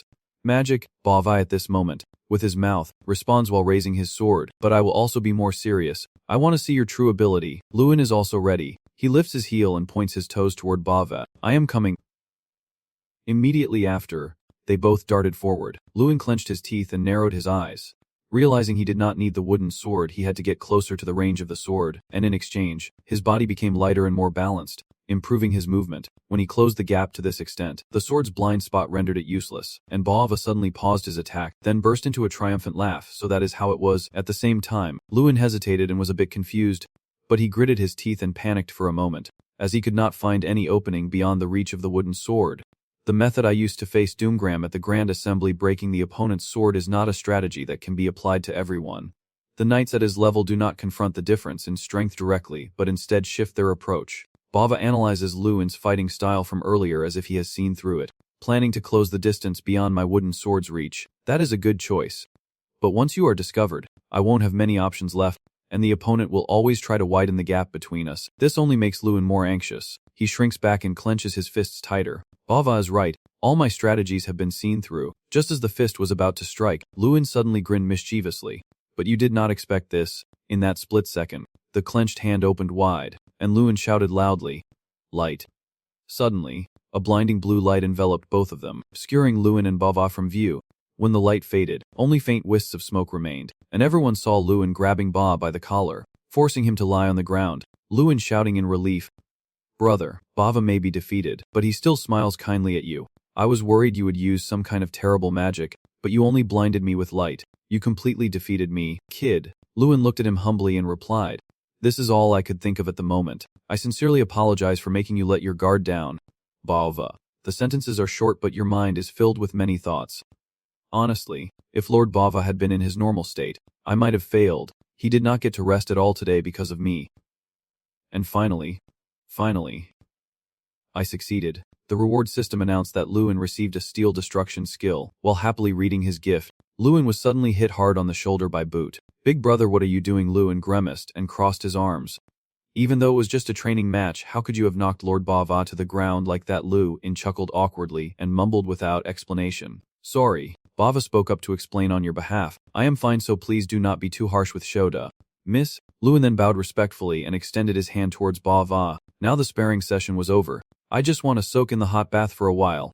Oh my, I have wasted too much of your time. I have learned so much during this time. Luin responded. Yes, I will leave soon since it takes 10 days to ride to the academy. This short long vacation is coming to an end. You feel a bit sad as you carry your bag and leave. And the moment to leave your homeland has arrived. Standing on the bridge, you and your father look down at the young men working enthusiastically. All right, just a little more effort and then you can relax with a few beers. Definitely. Today I will drink to my heart's content. Please politely explain to father that these are workers sent by the Vansich family because we are building a base in Adel and need a lot of manpower. Spreading his arms wide, He exclaims that this route will transport weapons from Lake 8 and allow for extermination missions. Furthermore, many workers will use Adol's restaurants and shops, greatly benefiting the entire region. This is the beginning of change. At this point, he suddenly lowered his voice and said there was one more thing he wanted to tell his father. He handed him a box containing 12,000 gold and asked him to use it for Adol. Lewin quickly interrupted, saying, I kept 400 gold for myself, so do not worry too much, Dad, and surely you won't refuse again. He looked at Lewin with loving and proud eyes and said, I am truly ashamed. I am only in debt to you. Say goodbye to my respectful son. He did not hesitate to give him a hug. Thank you, my son. All right, then you can set off. Lewin continued to lose himself in his thoughts. I have to say this has been a very productive break. I said goodbye to everyone and traveled part of the way with Irene. When the path split and I was about to say goodbye, Lewin quickly asked back after hearing Irene say something. What did you just say? I must have heard wrong. Irene intentionally emphasized it. No, you heard correctly. She smiled brightly at Lewin and said, after graduation, during the monster hunting mission, I will help again. I told you, I will follow you until you defeat him. Master Lewin, watching Irene's departing figure, Lewin briefly thought, so she still has not forgotten. She is truly a strange person. And then we parted ways, hoping to meet again someday. After about a week from Adol, I crossed the central border and entered the eastern region. Unlike the southern area, this place has more people passing by. I just arrived here. Lewin was stopped out of curiosity by a street fight. Someone was shouting, say it again. A black-clad thug berates a pale young man. What did you say? You weakling? His shrill voice grows louder. Say it again. You bastard. Lewin, witnessing this bullying, grew restless. Wondering what was happening, the man in black continued his high-pitched, overbearing rant. Say it again. What did you say, kid? The young man with a face full of wounds softly pleads. Please let me go. But then, he suddenly glares at them and loudly declares, I am also a knight. If you do not release me right now, I won't stay silent. The man in black chuckled, mocking him. Did you hear that? What are you going to do if you do not stand still? Then he stood up and continued to berate the poor young man. All this happened because your family could not pay. We have to make a living too. His 5 punches tighten, and he spits out provocative and insulting words. So now I will collect the debt your father owes, even if it means selling your sister. Ha! The young man frowned, his eyes filled with anger. When he heard that he had hurt his loved ones, he immediately charged forward without hesitation. Do you think I would let that happen? For the first time in the conversation, you sneered at him, which was really funny. But before you could attack, you got hit with a punch from him, along with his furious curse. Do I look like I am joking? He kicked him relentlessly, spewing insults. You think a weakling like you can become a knight? Handsome. This is the standard for knight trainees in Florida. He then grabbed the young man's hair and slammed his head, ordering him around as if he were his slave. Say that again. The brave young man emphasized each word. Try selling my sister. He glared with eyes like burning fire, his voice cold and devoid of emotion. I will kill you all. Lewin watched as the two of them grew taller but still looked unwilling. And I really can't believe I am witnessing this, especially in broad daylight. That boy looks like an apprentice knight from a nearby territory. But even for an apprentice, he is frighteningly weak. However, that is not the look I usually see. It is the gaze of someone who has something they must protect. As Lewin moved toward the scene of the fight, someone suddenly patted his shoulder. A frightened man warned the young man not to interfere in others' affairs and to leave, saying that provoking Gylamber would be a disaster because they are extremely brutal. Lewin did not bother to thank him. Instead, he was actually trying to provoke these guys. I understand. But then what are you all doing here? You guys are just wondering. Huh. What do you mean by that? Lewin continued. You are not trying to stop them. Nor are you saving or fleeing. Your eyes are glaring with disgust, revealing your contempt. You are no different from them. After saying that, you continued to move toward the young man. That gaze was truly powerful, a gaze that could become even stronger. Suddenly, I became curious about the true worth of that young man. The man who was trying to help Lewin earlier is now furious at being scolded. Fine. Do whatever you want. After all, my concern for you, the thug named Jiang Ho Bamtran, who was tormenting the young man, froze when he saw Lewin approaching and shot a sharp glance at him. Then, with a deep and commanding tone, he asked, Who are you? Are you here to get beaten too? Not knowing who his opponent was, he spoke too soon and stepped back before I could. But before he finished his sentence, Lewin had already restrained the fake, using magic to make him lean back with wide eyes full of confusion and fear. He looked at Lewin's cold face and wondered why he felt that way. The witnesses also stared in shock and gasped in horror. His underlings also froze in confusion, asking what just happened. While he could only stand still as Lewin ruthlessly crushed his body with magic, What just occurred? After a moment of playing around, Lewin finally vented his anger by releasing a powerful magic blast into his face. He cried out in pain. Oh! Do not come near me. Stay away. Back off. Retreat. Retreat. The young man from before was still sitting there lost in thought. Hesitating. Who are you really? Lewin's back was full of pride, and he replied, Lewin. Lewin Adele. Then he turned back to the young man with a gentle and friendly smile and continued, That is my name. At night, Lewin went to the young man's house, who introduced himself as Han and invited me over, and his story is quite typical, two sisters burdened with their father's debt. A drunkard, and a young man wielding a sword to prevent his sister from being sold into a brothel. Lewin had some questions and hurriedly asked, But owner G. Lumbergang, where is that? The name sounds cute, but their actions are truly terrible, or so it seems, but they are extremely brutal. Hem was telling the story and feeling chills down his spine. If they get annoyed, they will tie people to tree corners of GI, owner and kill them. Their leader has already killed 4 people, so no one dares to mess with them. Lewin, still concerned, quickly asked, Do we just let such people run rampant in Forel? And explained that their territory is not in Forel. They operate within our village and a few other small villages, all too small to have a guard team to help. Lewin slightly lowered his head to hide his thoughtful gaze. I thought they were worse than I imagined. I want to deal with them myself, but I do not have time to handle each one. Han also bowed his head and spoke gratefully to Lewin. Thank you for your help, and I have heard your name. He gently asked, They say you are the champion of that tournament. Right, Lewin replied immediately, surprising him a bit. Yeah, that is right. Did you hear from Sir Gunther Pyrenton? He straightened up and looked at Lewin.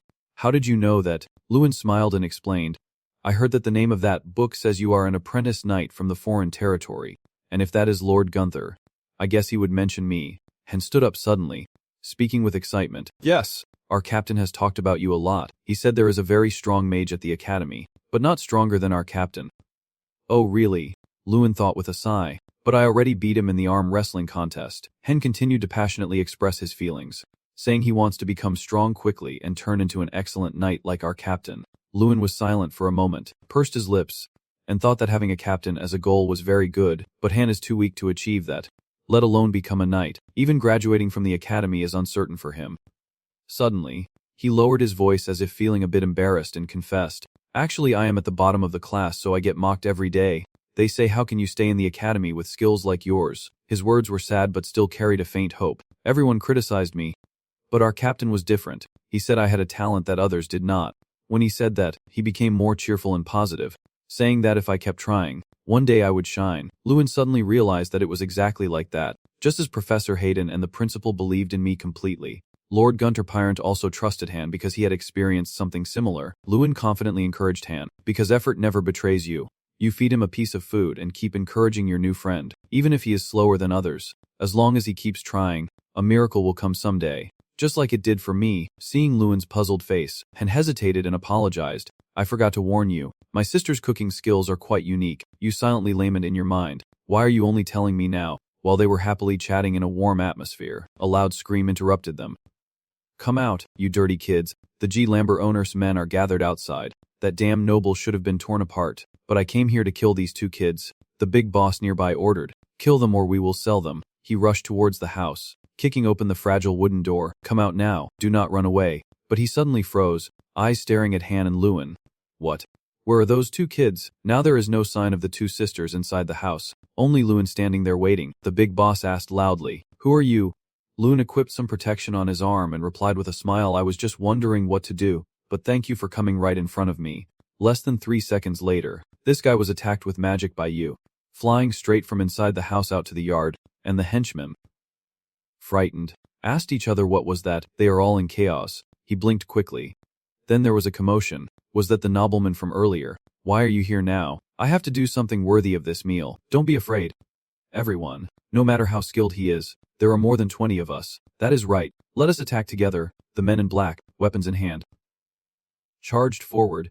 All right, everyone come together at once. A blue aura radiates from Lewin's hand. Through the fight with Count Bava, I learned a new skill.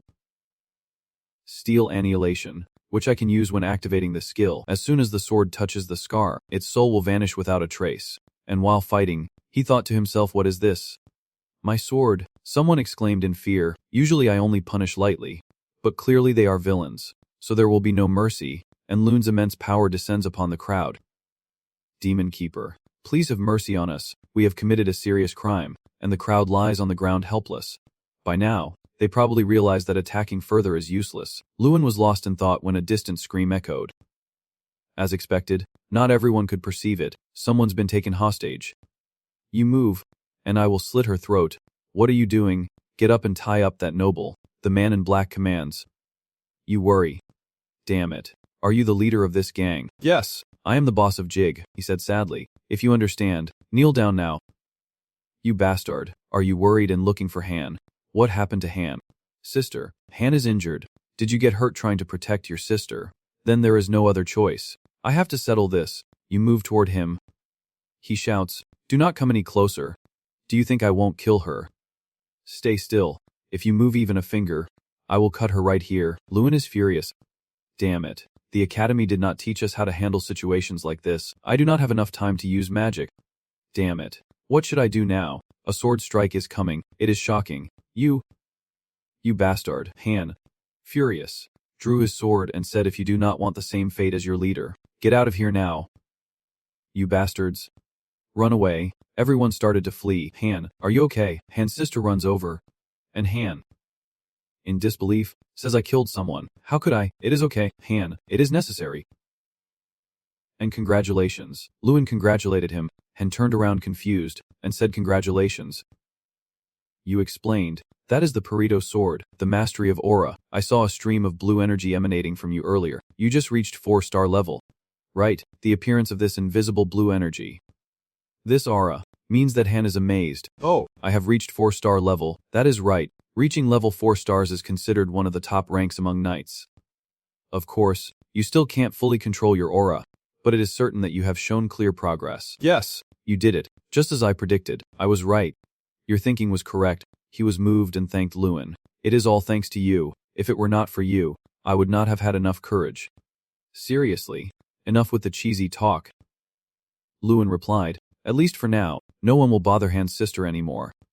That way, Han's problem has been smoothly resolved. As soon as morning came, I went straight to the academy and now I have returned. Before leaving a deal, I wish the break would not end. But now that I am back at the academy, I realize one thing: I really miss this place. Lewin.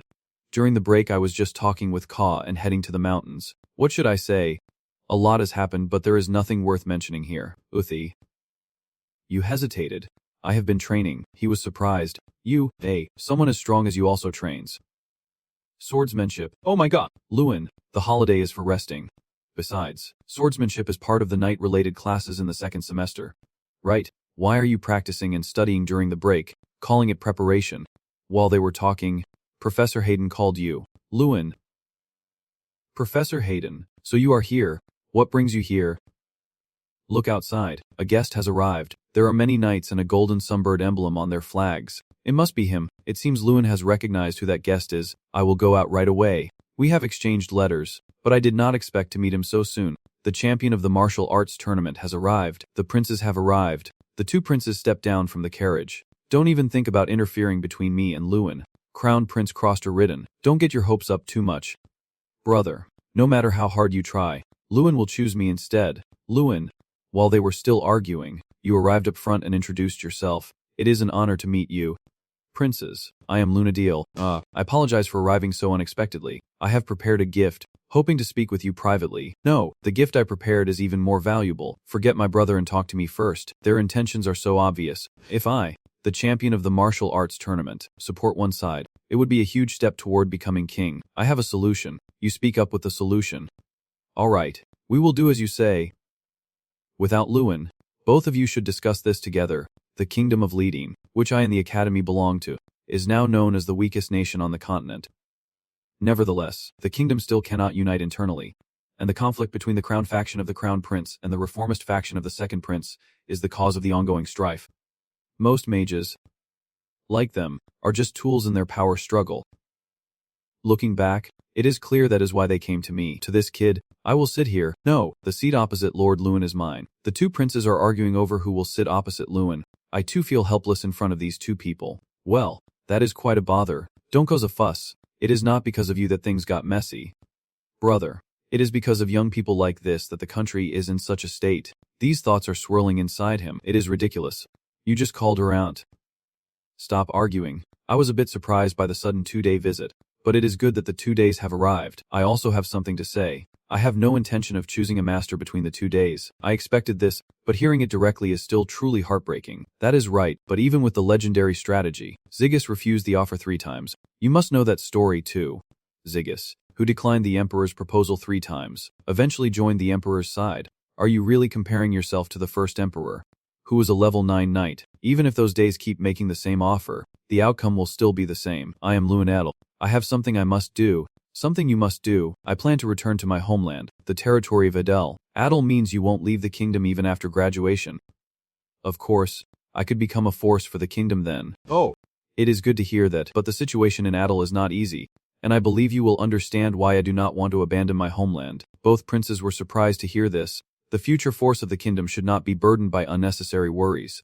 Prince Groster Lading will fully support you no matter what. No, ask me first. Do not ask my brother. I will give you all the money and food. Hey, do not you see I am talking to this young master? Don't interfere. The two of them keep arguing. No matter what happens, I want to choose either of you. That is for sure. Why? Because as long as the two of you keep fighting, I will benefit more. Luin still has her own plans. I will send you a wonderful gift for your graduation. No, I will send you an even more wonderful gift than my brother. Gifts are fine, but I hope you handle what I mentioned. Haha. Do not worry about anything. Just focus on your graduation. Fortunately, the princes were satisfied that I remained neutral and left. Additionally, I clearly demonstrated my loyalty by confirming that I would not leave the kingdom.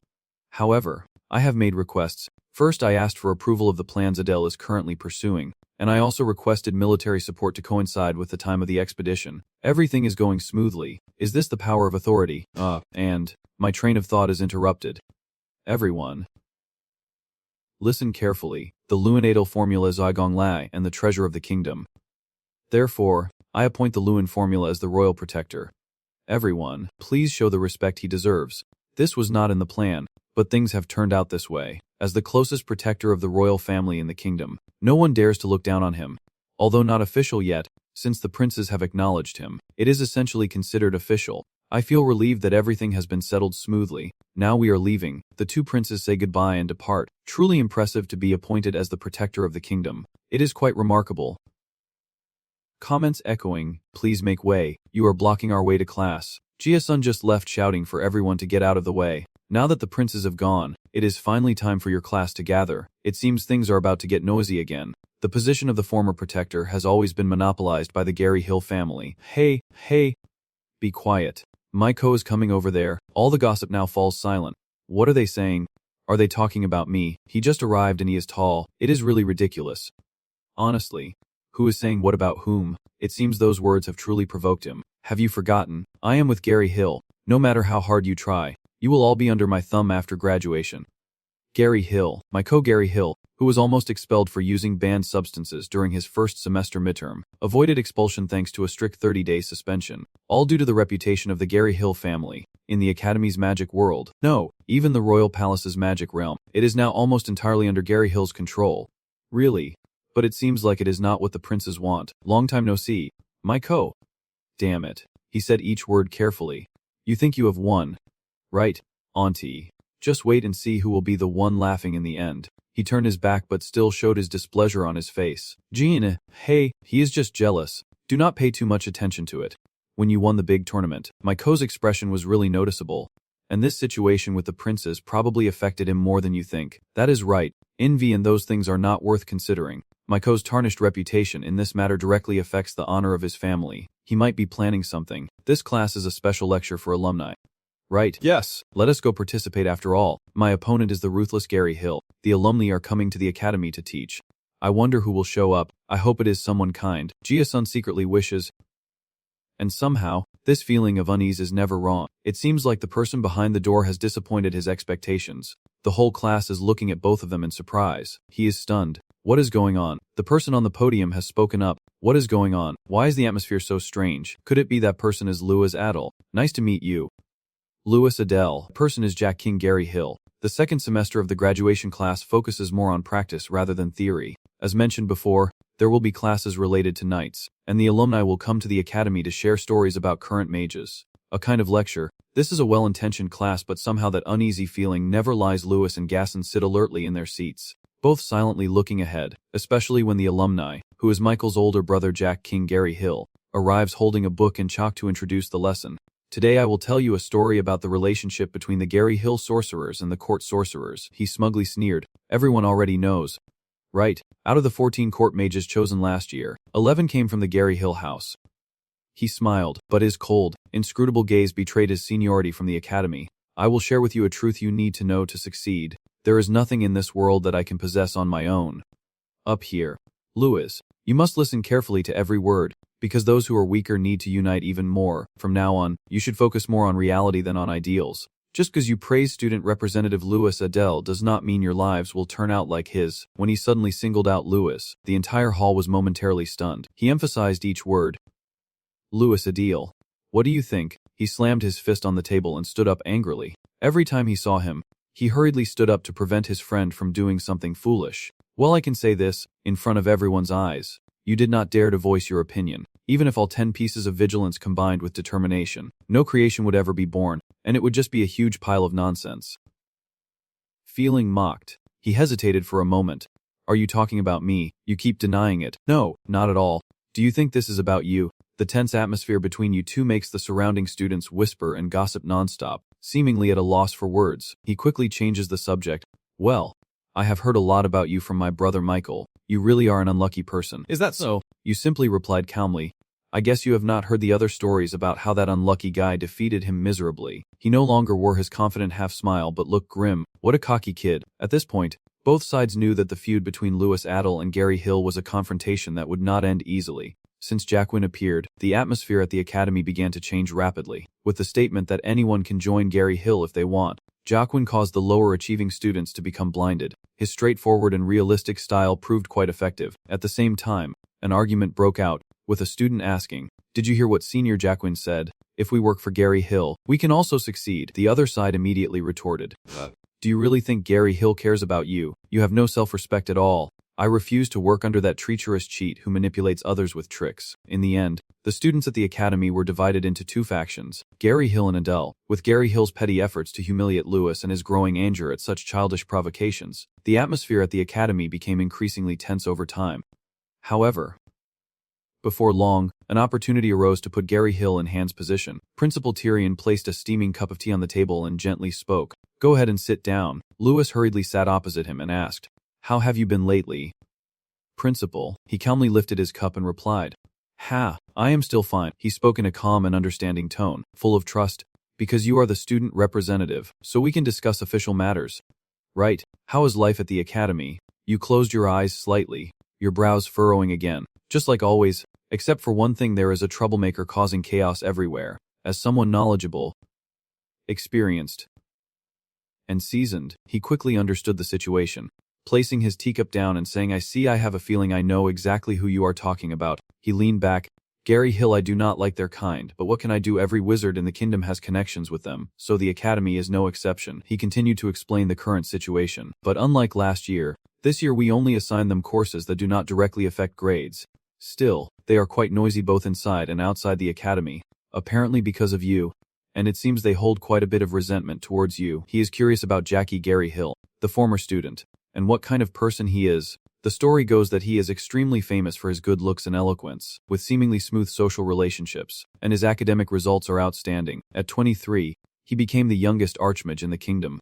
However, his face suddenly turned serious, but behind that appearance was a giant snake living inside him. He harbors a deep desire for power and ambition, and his personality forces him to achieve whatever he wants at all costs. After understanding the true nature of the Snake Lord Jackie, you become cautious. He seems fine on the surface, but inside, he is completely ruthless and will use any means necessary to get what he wants. That is Gary Hill. You clench your fists. By now, you have enough reasons to act. The question is, which reason will you use to do it? Suddenly he spoke up and said, "I want to discuss the upcoming special lessons with you." Your face showed confusion. "Special lessons?" He replied, "Yes, the upcoming classes." Suddenly, a dark thought appeared in his mind. I have a good idea, but would he agree? That is what he had asked many people, but the reactions were mostly negative. And as he thought about it, He approached the classroom. At that moment, recalling Principal Tyrion's words gave him extra motivation. So what if he asked directly himself? Then he opened the door. Hearing the door open, everyone in the classroom turned to look. Even Jekin on the podium paused, his voice tinged with surprise. Lunadil, as a respected junior, you directly approached him with a request for you senior. Miko, standing nearby, burst into laughter and said, fine. It is only a matter of time before you say something like that. Stay serious and do not misunderstand. This is not the kind of request you are thinking of. Then he continued, revealing his true intention. I heard that you received a proposal from the principal about the linked night class next week and you declined it. At this point, Loon's lips curled slightly. So I came here to make a direct request. Please allow the alumni and us to have a joint class. In that moment, his whole body seemed to freeze, and his usually arrogant face suddenly looked stunned. The joint class, where alumni will participate as special instructors alongside students, is also an official opportunity for Jacqueline and me to face off on the same stage. Just one statement has already made the atmosphere more lively. With this joint class, we will finally see Jacqueline Gary Hill's skills. Right, the students around could not hide their excitement, everyone's eyes turning towards him, and both he and Loon would stand on the same stage, facing each other directly. Whoa. After a moment of silence and contemplation, he spoke. Why? He speaks slowly. Our alumni are seasoned experts with years of field experience, so there is no need for such a class, and honestly, it is just a waste of time. Do you really think so little of us? It sounds convincing, but it was all part of your plan. Were you trying to say that visiting alumni are here to teach us? He was surprised. His aunt's face showed a sad expression, yet he dismissed the linking class, the best opportunity to pass on knowledge to the younger generation. Just because of that kind of class, he kept emphasizing that Gary Hill was a collective. His face now looked very unpleasant. Your teasing voice is obvious, with a mocking smile. So why the sudden change? Or maybe there is another reason. Like you afraid? The villainous smile appears on his face. Even though he won the big tournament, you are still just a student with limited experience. Then he quickly regained his calm expression as if nothing had happened. In front of a real sword, he could do nothing but cling to his stubborn and useless ego. Why do we even need such a fake class? Before he could finish speaking, the students cut in. We want to see your skills too. He hesitated, flicker of confusion crossing his eyes. Then one student spoke up, followed by others in turn. That is right. We are eager to see the skills honed through real combat. At the same time, Miko enthusiastically slams his hand on the table. Come on, brother. What are you waiting for? This is the perfect chance to crush him in front of everyone. Accept it.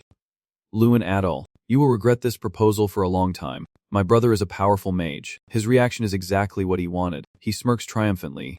So Miko, you are right. That is how it should happen, so our respected senior won't refuse anymore. Jekin sighed in relief.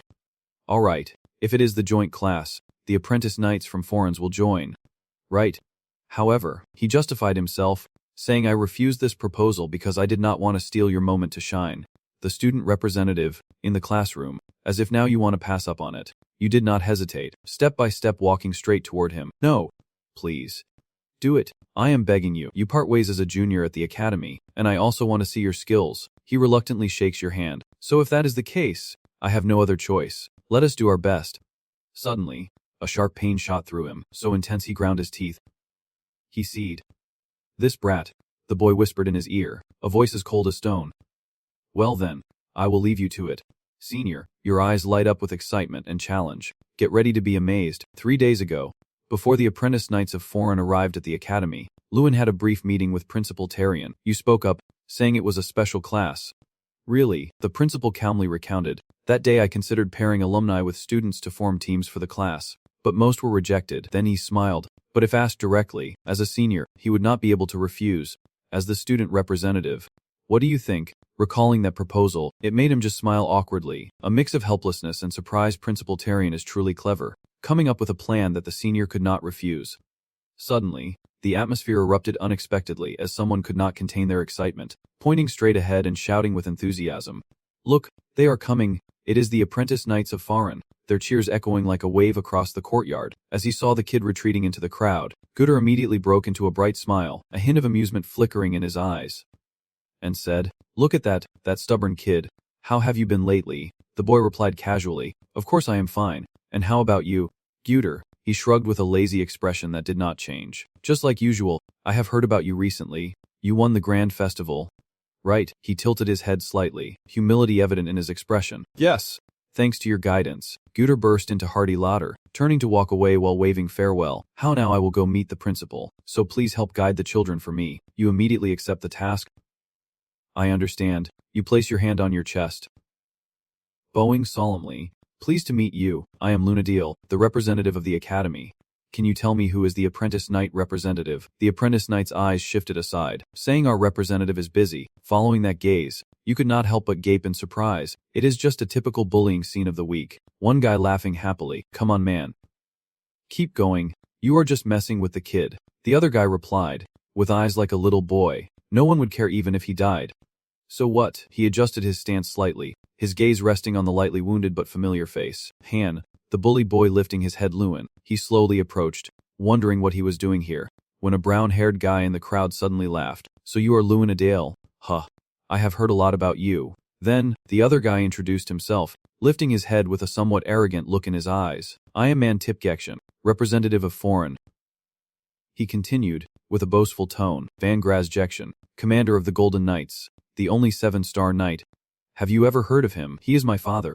Your face looks like you are saying that because someone asked, Dad. Why are you mentioning your father during the introduction? Are you trying to boast that your father is also an extraordinary person? Done. You brushed aside his words. Yes, but I would be more satisfied if you answered my question first. His face darkened from being ignored. You ask what? What are you asking? Your eyes sharp. I will ask again. What are you doing? He replied casually as if nothing was wrong. Oh, this kid has not been listening lately, so I am personally disciplining him. Is there a problem if I discipline a commoner myself? The man frowns, grits his teeth, clearly annoyed, while you behave disrespectfully, paying attention to a commoner when greeting us. Do you know him? Your hand clenches tightly. He is my friend. Is there a problem? The man's laughter echoes across the yard as if he has just heard the funniest joke of the day. Hold on. Are you serious? Friends. Haha. It seems commoners understand each other better. Mantip sneers. The Adel family is not much different from commoners, with representatives from a lowly academy background talking to you naturally. It is quite astonishing. You do not understand why his attitude changed so suddenly. What are you trying to do? Suddenly, he saw someone in the distance. His eyes lit up brightly. Hey, brother. You glance back reflexively, wondering, is that your brother? At the moment he saw that person, he finally understood why this guy was so hostile towards him. Zekian approached, casually smiled and greeted him. Huh. Mantep, you are here too. Why is a squire like you here? It seems that birds of a feather flock together. Even if Lewin does not know him, they were destined to meet. Now, everyone gather around. As you all know, today we will hold a joint training session. He stands confidently with his arms crossed, next to the stern-looking second instructor.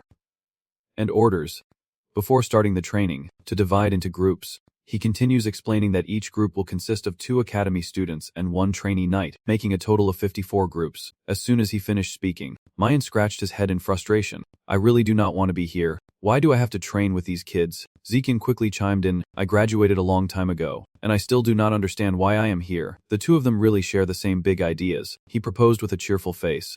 So what do you think? Should we just do it and finish this? Clearly, no matter what, we will win. He nodded in agreement. Yeah, that makes sense. If we include the old man, we will be a team. He chuckled happily. Hee, that sounds good. These weaklings, we will easily defeat them together. Next to him, the atmosphere became lively as the students quickly gathered into groups. But amidst the excitement, Han could only bow his head and stand silently like a forgotten shadow. Suddenly, Lewin approached and said, Han, join my group. And Han, joining my group, he could not believe his ears and hurriedly asked back, Huh, Lewin, are you sure? Are you really okay with being in the same group as me? As someone experienced, you fully understand the feeling of being pushed aside, and your voice, calm but firm, echoes why not? Because you are my friend. At this moment, he looks at Lewin with deep gratitude, softly calling his name. Lewin, Jia-sun slowly approached. Well, that is a bit surprising. If I choose friends I should get some affection too. He moved closer with a cheerful face. Because you are Lewin's friend. You are also my friend. Right? He explained, thanks Jia-sun. I see Han looks a bit uncomfortable, so I thought I would join in first. He gently patted Han on the shoulder and said, Han Nini, just speak comfortably from now on. Okay. At first he was a bit surprised, but then he quickly agreed. Yeah. Alright, sure. Then he confidently announced, everyone listen up. Our goal here is not just to score high. He raised an eyebrow in doubt. What else is there? Your eyes briefly flicked over the gathering of Miko, Jikwin, and Mantip on the other side. You frowned slightly. showing some suspicion. We still have to deal with that troublesome group. When the exchange is over, it is time for a short break. Lewin and Han walk together in the hall, and he gently asks, "Hey Han, are you okay after being beaten like that? I can take you to the infirmary if you would like." But he shook his head in refusal. "It is fine. Okay. No need to go anywhere." He lowered his gaze, crossing his arms over his chest. "Lewin, it is nice to meet you, but maybe it is not so good to act like you know me." He hesitated. "What did you just say?" He looked straight into his eyes, his gaze unwavering as he dismissed that childish thought of his. "No, as I said before, I am your friend, so you do not need to be on guard. After all, back then, the one who bullied you at the training center, was it him?" He replied, "Yeah." And both of them now looked ahead at the screen in front. When they saw the information about that guy on the status window, they understood why he was so scared. A 4-star knight with high potential like him must be very powerful. At the same time, he glanced to the side, recalling the scene where a blue aura surrounded his body as he killed the leader with a single slash. Although he currently seems weak and insecure, he cannot be taken by him. Even though his current status is 3 stars, he has met the 4-star requirement. And with such high potential, there is still a lot of room for growth. Thinking of that, he slipped up and said, "I am planning to deal with that man soon. What about you?" Hearing this, he widened his eyes in shock. "Huh." He continued to encourage him as if to give him more strength. "Are you just gonna let yourself be beaten forever? Where is that unwavering gaze you had when protecting your sister?" He hesitates. "Can I really win?" Without a moment's pause, he affirms, "You can."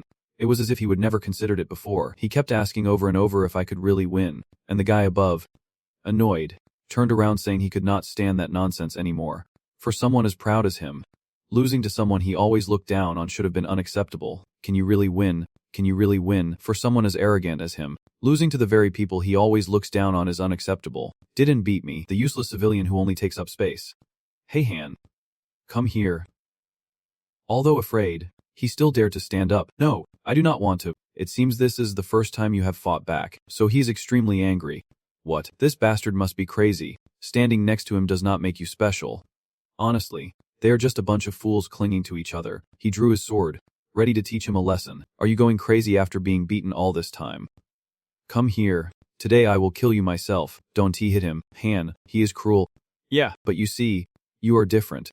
You are not like that bastard. You should not act the way he does." Then, you slowly stepped forward. "Today is not the day for you to face him. Wait for the right moment to wipe him out. So today, I will take care of it." As soon as they spoke, the two charged at each other like moths drawn to a flame, faces flushed with anger, shouting. Luckily some bastard suddenly kicked right into his face. With just a kick, he sent the guy flying 5 meters away, and the sword shot straight into the sky. Luyan stared in shock. "Lord Gutter," he frowned in anger. Luyan widened his eyes in surprise at Gutter's appearance. "His actions were completely unexpected by you." Mantheep was struck so hard that his body was flung backward and into the stone wall behind him. He humbly questions him. Mantheep approaches. "What is going on?" He looked panicked, stammering. "That is," he immediately made an excuse. "They started the trouble first. I did not do anything wrong. I swear." He still stood straight, his stern eyes piercing through the facade of the man, so he drew his sword to kill him afterward. He walks down slowly, as cold as ice. The man steps closer. "From today, you are dismissed from your position as captain of the Academy Knights. The vice-captain will temporarily take over management, and the punishment will be applied as soon as you return to the Academy." Not willing to accept the truth, he threatens, "If I try the old way, my father won't let it go." But just one word from him is enough to leave him speechless. "That is right, I think so too." But when he finds out his only son drew his sword in the academy, and even tried to kill someone, Venger's Day might just faint from shock. Hearing that, he had to give in. "I apologize." Looney stood beside with a cold gaze quietly passing by, silently judging with a disdainful look. He appeared fierce but was actually afraid of his father's anger. He frowned. "Anyway. When caught, I could not hear it. I could not hear it." "You can't hear it. Venger's attack might make him faint." Hearing that, he had no choice but to give up. "I'm sorry." Looney, with a cold, piercing gaze, silently passes, only casting a disdainful look. He pretends to be brave but is actually afraid of his father's punishment. He frowns. "Anyway, when I saw that hostile look as if it wanted to tear me apart, I realize, it seems I have attracted attention to myself." He puffed up his chest and looked brave but was actually afraid of his father. He frowned. "But anyway, when I saw the hostile look in his eyes as if he wanted to tear me apart, I realized I had already drawn attention to myself." The first training session of the concentrated training course focused on combat and defense. Lord Gitterpyrony taught us how to exploit a mage's weakness, the casting time to disable them, Professor Heidel explained how to predict a knight's movements and how to effectively evade their attacks. Each group practices these techniques according to the instructions while the students train diligently in front and behind the tree. Miko's group relaxes in the shade. Watching, he scratched his head again. Clearly annoyed, I was really angry at that Lewin, and now I have to train in a place full of guys like him. Denjikin calmly replied. Forget it. We already know these things. Right? He sighed. Just do it. Although he appears calm on the outside, his mind is racing in 100 directions. He wonders how he is supposed to train. Guesses quickly forming, then dismissed. There is no way they expect me to reveal all my strength in front of so many students. Over in a corner, Loon's group was also training hard, hands on their knees. Breathing heavily. Practicing. Lewin, take a break. You are still standing straight with not a drop of sweat. Fine. Then I will go complain over there. This guy really does not know tired. I have not even fought him yet and I already find him intimidating. Feeling that the previous training was not enough, he casually placed the wooden sword on his shoulder and replied nonchalantly, I do not know, but it seems like just warming up. Those two do not realize you are from 2 continents. They all exclaimed together. What are you talking about? Suddenly, Goddard stepped in to interrupt their conversation and asked if you could spare some time if you are not too tired. You were surprised and exclaimed. Lord Goddard, as he already had a wooden sword in hand, I want to confirm something. You wonder what he means, and he explains that with such a high level of swordsmanship, learning it in a short time is impossible without a master, unless you have an exceptionally talented teacher. Hearing that, you hesitate for a moment before recalling your own master. Whoa. Goddard is more considerate than he looks. All right. He continued, so I want to ask you for a favor. He pointed the sword at you, issuing a challenge in everyone's anticipation. Louis Adel wants to duel with you. You slightly hesitate, a clear look of excitement appearing in your eyes. What is going on here? Whispered murmurs start to spread like wildfire fighting against the Academy's representative. Why is the commander acting like this until everyone regains their composure? Are you joking?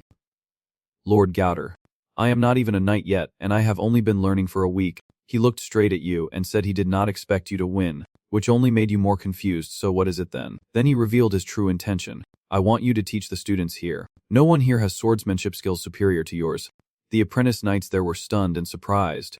What do you mean?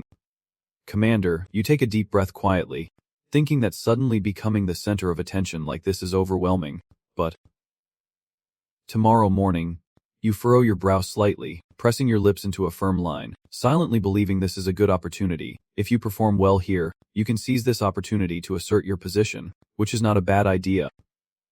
Hearing this, you become excited and quickly prepare yourself, looking forward to learning from you.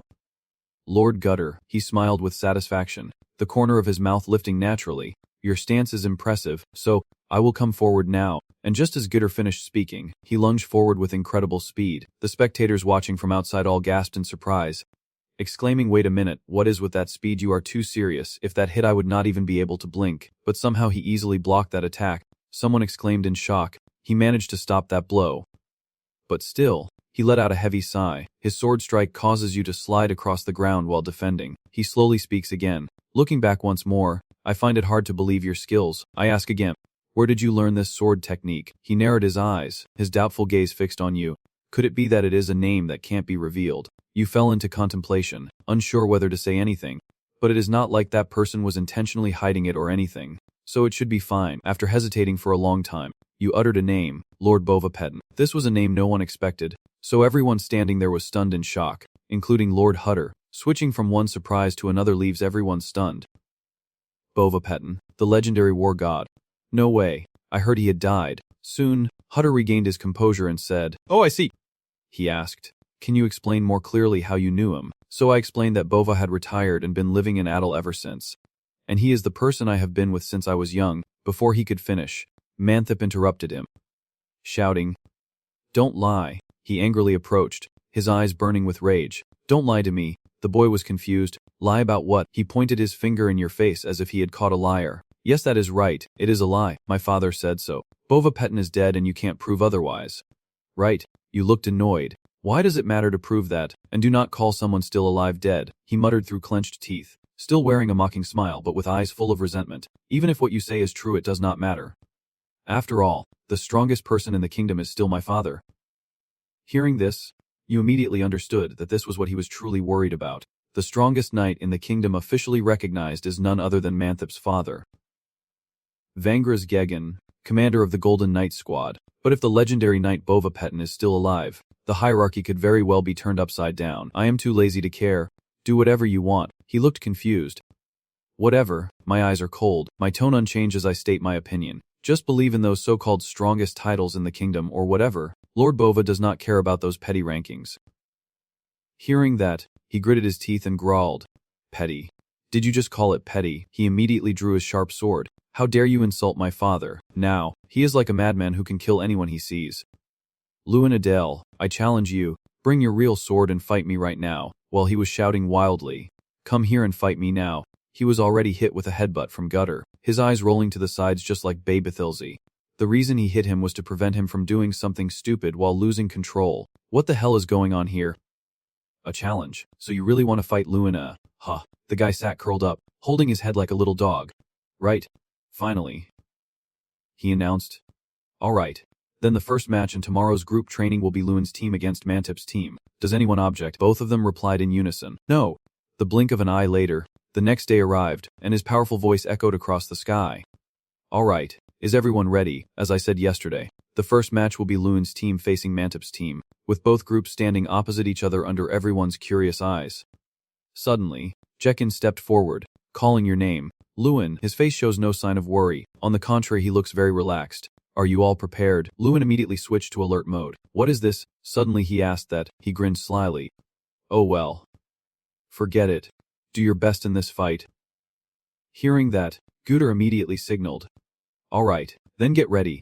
Start. As if waiting for that, he charged forward with incredible speed, leaving you stunned. Luckily, you reacted in time. If you had been a little slower, he would have caught you. You wonder what kind of speed this is. What is happening? No one could be this fast. Suddenly, you notice the status window above his head, and your eyes show disdain. How ridiculous. How desperate is he to win, carrying that body with 6 relics. The night before, at the mansion, the sound of polite greetings echoed. Well well, who is this, on Venger's Day? Ha ha ha, long time no see. Commissioner Josh, commander of the Golden Brass Knights, Venger's Gagan added. I heard about Jekin. He was invited to give a special lecture at the academy as a representative of the alumni. Right. Josh Garyhill, a senior member of the Lidayam Tower Kingdom Council, was surprisingly personally invited by Principal Tarian Nit. Is the boy doing well? He looked helpless, clearly showing frustration on his face. Yes, but he causes too much trouble. It is really annoying, so I sent it to Lord Gutter to be properly disciplined. Now he is probably at the academy. He sighed. Eyes closed, showing he had been pondering this issue for a long time. Actually, I came here because of that academy's representative. He mused. If it is a representative, you mean Lewin Adele. Then he thought about the information he had heard earlier, rumors spreading so widely that even I remembered that name. I heard he won the Grand Assembly and even attracted the attention of the Empire, but right after, his tone immediately changed. A rustic person from Adel should not have such an easy path. As if waiting for this moment, he agreed readily. How exactly? We must stop someone like that from leading the princes astray. Right, true loyal subjects who genuinely care about the kingdom. Of course, he wondered if you had any plans, and just then, he replied, this time my son and Mantip will team up to fight Lewin Adel, so I was thinking why not give Mantip a relic. I never expected him to be so reckless. His eyes widened in shock. Breath-catching. What? He assured us that if you left that heirloom behind, he would make sure Mantip received it. He mumbled, you are suggesting we cheat afterwards. I have given the artifact to my own son. However, he still hesitated, but then he revealed his final card. Bava pattern. Do not those names sound familiar? His face immediately changed. Stammering, why did you suddenly mention that name? His face darkened as I heard he was still alive and that he had apparently taught swordsmanship to Lewin and Adele. The old man continued. Lewin Adel, favored by the princes, learned swordsmanship from Bava pattern, the Knight of the Golden Crown. If he defeats our son in the upcoming match, our position will end. After hearing what he said, he quickly took off the artifact from his leather armor. He handed the magic cord to the old man. All right, I hope this will bring a good result. The old man half smiled cunningly. Of course it will. Finally, the two of them clasped hands. All of this for our kingdom. Back in the present, Jiquin chuckled triumphantly. Ha! So what now? Lewin Adel. He casts a spell to create vines that tightly wrap around Lewin's group. Is that all his mediocre skills can do? How disappointing. The magical vines constrict like chains, causing them to writhe in pain. Luan's face darkened with a mix of anger and contempt. He had expected them to retreat, but he never imagined they would be so cowardly, hence stands there, constantly provoking. What are you still doing there? Luan, show your incredible strength or they will beat you to a pulp. As soon as he finished speaking, he charged from one side, wielding a wooden sword in his hand. Jia-sun was extremely worried. Luan, get out of the way. Your foot quickly cut through the falling debris. A blazing yellow light tore through the ground, erupting with a fierce explosion. Luckily you dodged it. He was amazed. How can a wooden sword be so durable and strong? At this moment, a strange light radiates from the wooden sword, and the ancient relic seems to be reinforced daily by Vengerus, making it a sturdy talisman. This artifact is designed as a necklace for easy carrying, enhancing weapons to make them sharper and more durable. The man sneered sarcastically, a mocking smile on his lips, and said regretfully, I missed my chance. I could have killed you. Then, he continued to swing his sword forward. This time I will definitely kill you.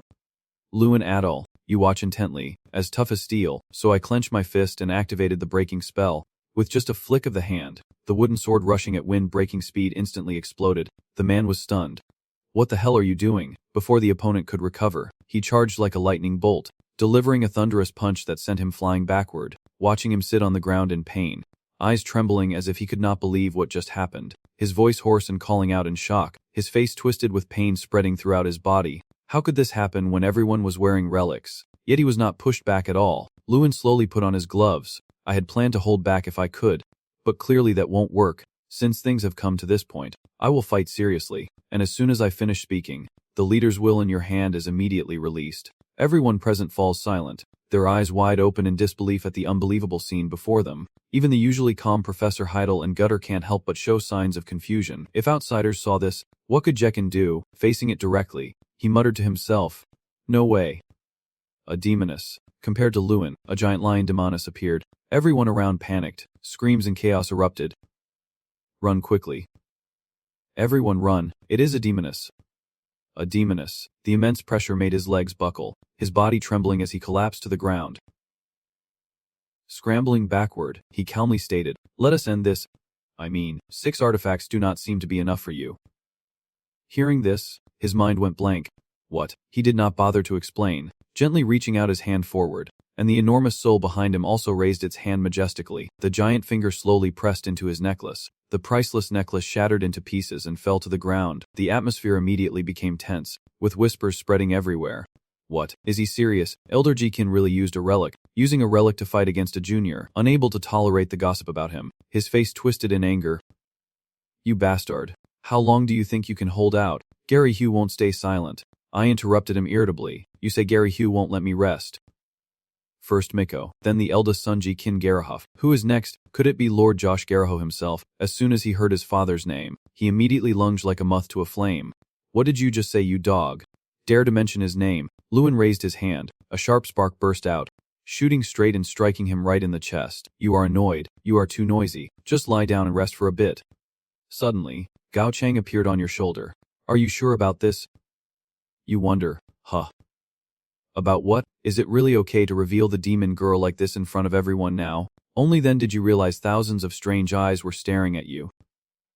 It continued. Look at the principal's face. He is completely shocked. I just calmly said, we can't hide it forever, and it agreed, that is right. Then, my gaze shifted, and I gradually fell into thought. After all, Jacking Gary Hill has fallen, and it seems that my fainted and foamed at the mouth from shock after seeing the demon girl. That means the winner has been decided, and at this moment, he glances at me. Guter, caught in your gaze. Hukan stepped back, the announcer declared, and so, the winner was about to be announced when suddenly, a loud voice cut him off. Everyone was startled by the sound, turning their heads toward its source. Han is walking over with 2 wooden swords. The fight is not over yet. He stops in front of Mantip, throws one sword at him. Your sword just broke, so use this one. Pick up the sword. Mantip, and the atmosphere immediately grew tense. All eyes turning to you as if no one expected you to choose this course of action. And of course, the guy immediately went crazy, his face turning green with anger.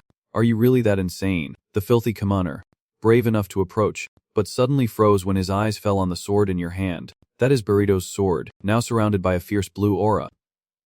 Burrito's sword, a knight of 4 stars or higher, means someone who has mastered the manipulation of aura. Usually, 4-star knights have blue aura, 5-star knights have red aura, and from 6 stars onward, the aura gradually turns purple. Surpassing that level, the aura is no longer restricted by a specific color but now appears according to each knight's unique traits. With the average level of trainee knights around 3 stars, the students still can't believe what is happening, and the man behind them quietly mutters, "Impossible." Many eyes turn to Han, whispering and murmuring how someone so weak could do it. I have not even mastered aura. In other words, even among official knights, many have not reached 4 stars. Chang sat on Lun's shoulder and whispered, "Lun, are not you going to stop? The match is over anyway." His eyes full of determination replied, "No, let us watch a little longer." Inside, he secretly marveled that finally, it was back the look in Han's eyes. Lun clenched his eyes tightly as he looked at Han's serious face and his 2 high eyebrows. Mantip picked up the wooden sword on the ground and said, "I do not accept this." He charged at Han with all his might. "I will never accept this." Mantip's sword swung down towards Han's head. He widened his eyes. "You are just a cowardly commoner, but now you dare say that you can use the aura." Han also gritted his teeth and held the sword to block this deadly strike. The boy clenched his jaw and struggled to defend. Then Mantip's voice echoed in his ear again. "Impossible." He increased his strength again, his face close to Han with contempt. "There is no way a weak opponent like you can stand equal to me." Mantip swung his sword sideways, telling Han to just lie down where he belongs, and Han countered with a quick slash. Han sneered coldly, still clinging to that common sense, and Mantip was unexpectedly taken aback by his fierce counterattack. "What?" His veins bulged as he shouted, "You are just a lucky kid born into a good family. A selfish, narcissistic nobody." A large blue vein bulges on Mantip's face as he gives a strange smile and says, "Are you crazy?" Mantip channels his power, engulfing his sword in green light, and declares, "If you want to die, I will grant your wish." He leaps into the air, bringing his sword down on Han, screaming, "Die, you bastard." Seeing the danger, Lun ran as fast as he could, shouting, "Han, be careful." Guda also ran toward the arena, shouting low to the sky, "You bastard." Mantip, with 2 others rushing behind him. A loud splash echoed from the center of the arena, with blue light like ink spreading through water expanding outward. Lun's pupils constricted in shock as he froze, staring at the scene before him, in front of everyone, and still held his sword ready to fight. While Mantip's sword had been knocked away, and his body was thrown back, Mantip shouted in anger, cursing fiercely. Han was unaffected by the shouting and his demeanor remained serious. Looking at Mantip lying motionless on the ground, the boys ran over and sat beside him, calling out, "Mantip, calm down. Damn it. Is he unconscious?" Then whispers spread. What just happened so fast? Did Han defeat Mantip? While Han still stood there like a statue, Lun had not even reached him yet when he hurriedly asked, "Han, are you okay?" Han turned back to look at you and called out, "Lun." Lun froze in place, stunned, then let out a cry. He pointed at Han's hand and said, "Han, look at your wooden sword." He looked down at his hand and asked suspiciously, "My sword?" At this moment, a bright golden light shone from the sword. "Dazzling." Han muttered, "Auras, and it has a red color." The scene shifts to another location, with sounds echoing from the castle.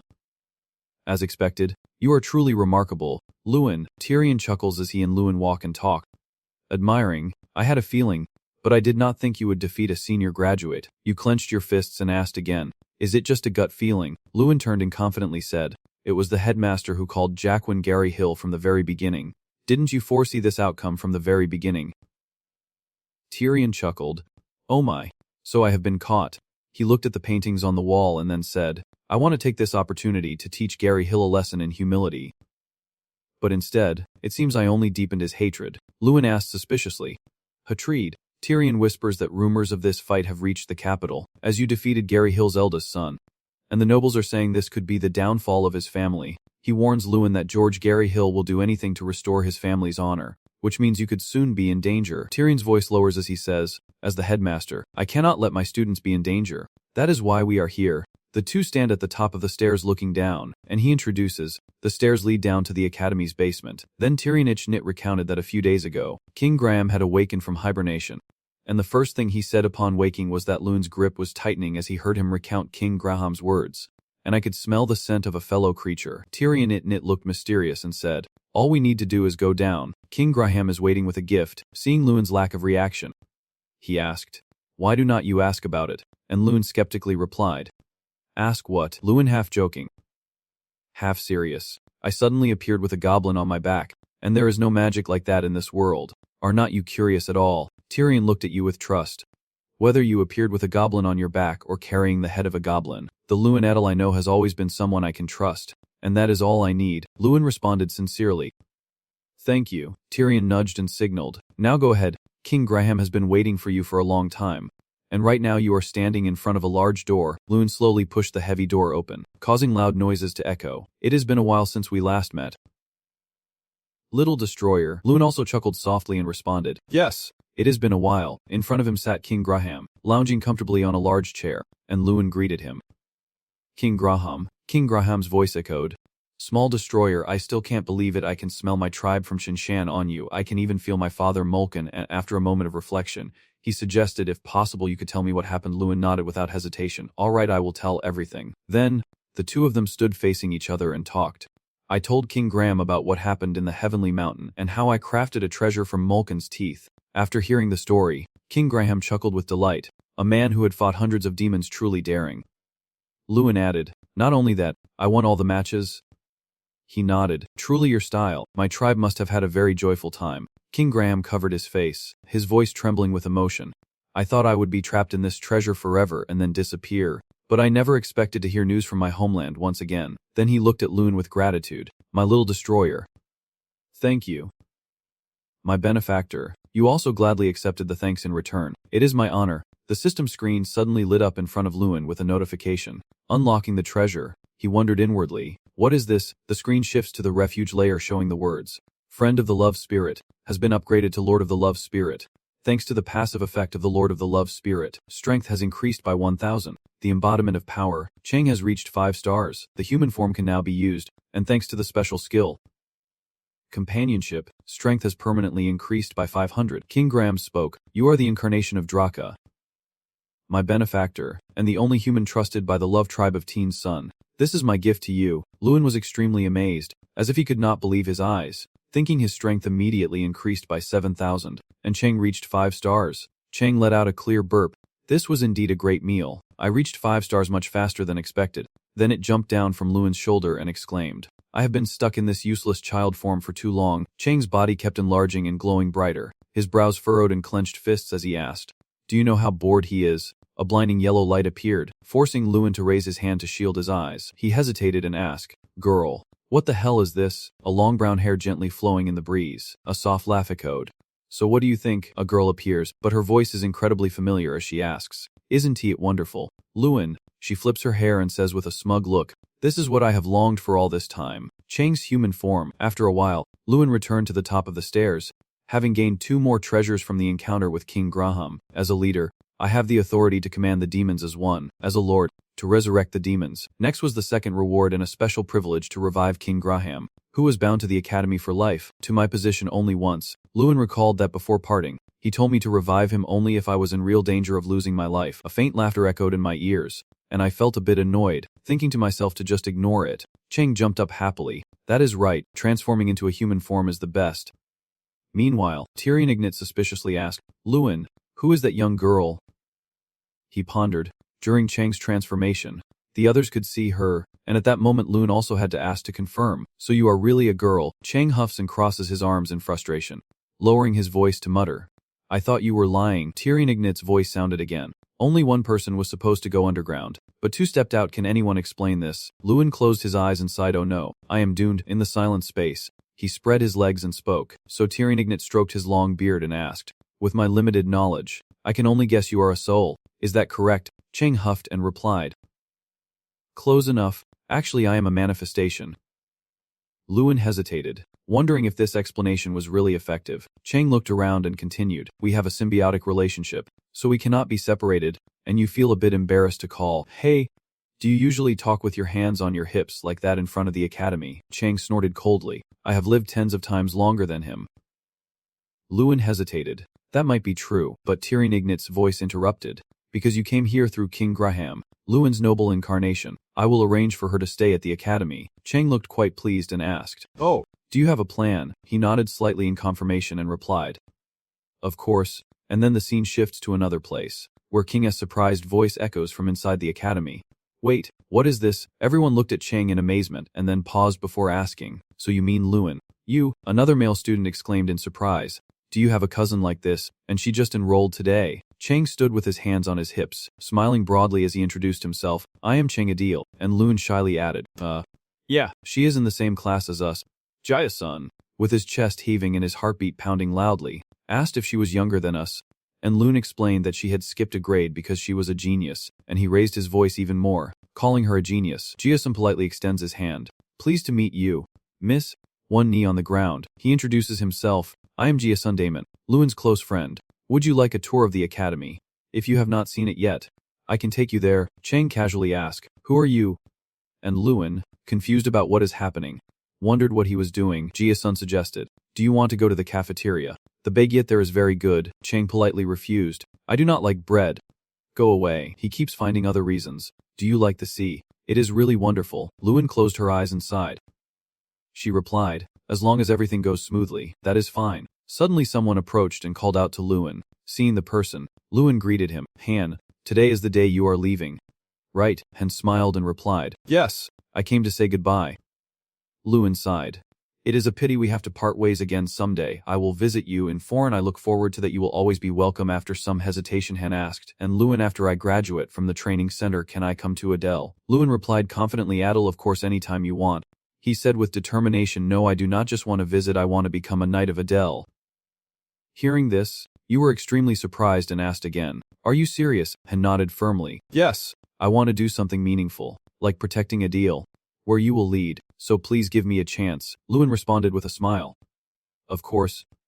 Thank you, Han. Suddenly, someone interrupted. Are you two planning to keep this a secret? Jia-sun jumped onto Loon's back and shouted, I also want to go. Adele, I will help wash the dishes and clean, but I will stay with the young lady of the estate. Loon coldly replied, I never said you were allowed. He tightly held Loon's collar, furious and dripping with anger, thinking to himself how unreasonable it was and that I knew he was joking. I am incredibly happy. I secretly think my friends moving to Adele after graduation is really a great idea. Cut to the capital of the Lydian kingdom. Zillion. The man shouts out in frustration. It is over. Everything has fallen apart. Do you know how much money I have invested in this? Lord Vengerous. Yet a trainee knight still defeated him. He grew angrier as he spoke, and the same thing happened to the Gary Hill family. Even Jekin Gary Hill, their eldest son, was defeated by Loon Adil. The era of Gary Hill has ended. Since ancient times, the Gary Hill family has maintained its reputation as a magical lineage. And Vengerous Gigan has been honored as the strongest knight in the kingdom, because they have the support of the nobility. And that continues. But what if that support disappears? He shouted loudly. Right now you may still be the strongest, but when our children become the pillars of the nation, your descendants will have no chance. Another person added, the solution is clear. We should switch sides. The voice grew louder and more determined. We must switch sides immediately. To Adele. Then someone hesitated and spoke up, but Adele's leader, Deline Adele, does not accept bribes. Another person sneered mockingly. Oh my god, who in this world does not like money? Look at Gary Hu. Suddenly, someone stepped forward into the crowd and said loudly, are you talking about me? Everyone was stunned and gasped. Commissioner Josh, he is nearby. You guys are joking around. Huh.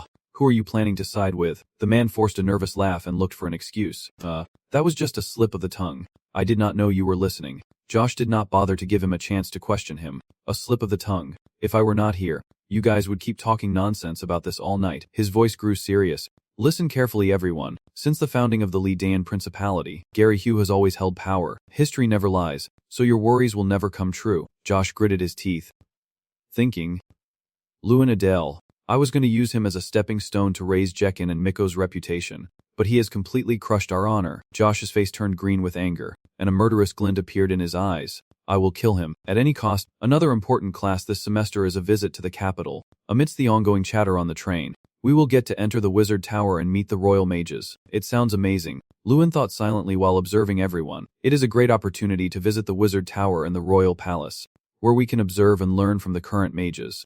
You are a bit hesitant. But once again, the problem is that the purpose of the classes is excellent. But then Zhang suddenly asked, so does that mean we will finally see his face? Loon also did not deny it. Maybe so. You know very well that recently, the head of the Gary Hill family must be filled with hatred towards me. Heading to the capital means entering enemy territory, where he can easily manipulate the royal mages, and in that situation, there are countless opportunities for him to target me. Zhang expressed his curiosity about whether Josh Gary Hill was strong, and Loon quickly replied that according to rumors, he was a 7th level mage, just like the principal.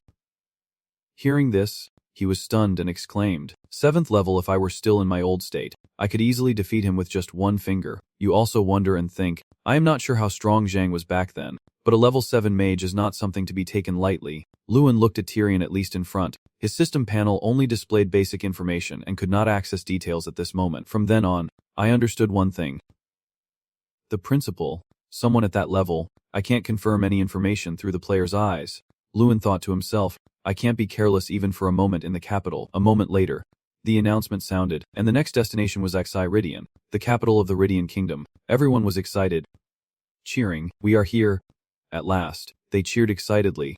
Just as they hoped, the capital is truly different. It is really dangerous, is not it? It is really the best. Lewin also felt a bit of admiration. Yes, the capital is still the capital, but deep down, he remained extremely cautious. It is just a shiny shell, not worthy of such a small kingdom. At this moment, someone approached to greet Tyrion at least. The principal, whom he had not seen in a long time, he suspiciously asked, "What brings your excellency all the way here?" Tyrion at least called out the old man's name.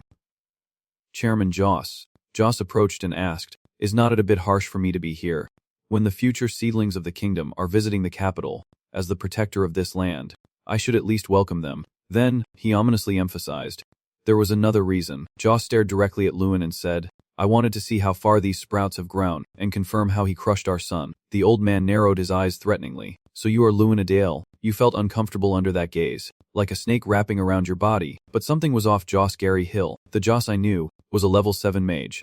But, the system display showed Joss Gary Hill as a level 6 mage, leaving Lewin utterly confused after reading it. The player's eyes reveal that he is only a level 6 mage.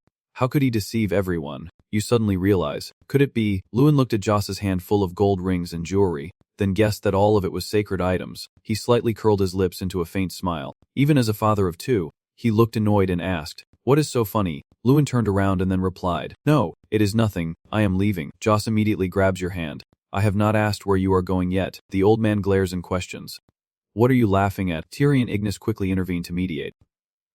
"President Joss, he is still just a student. Please stop. He is already furious, this crazy man," Joss sharply demanded. "Stay silent."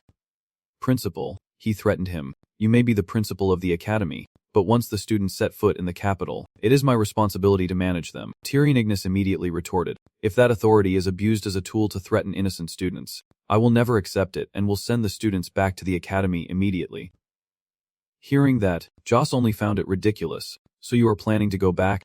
Right?" "Yes, because our noble principal Tyrion is always like that." He spoke harshly and secretly.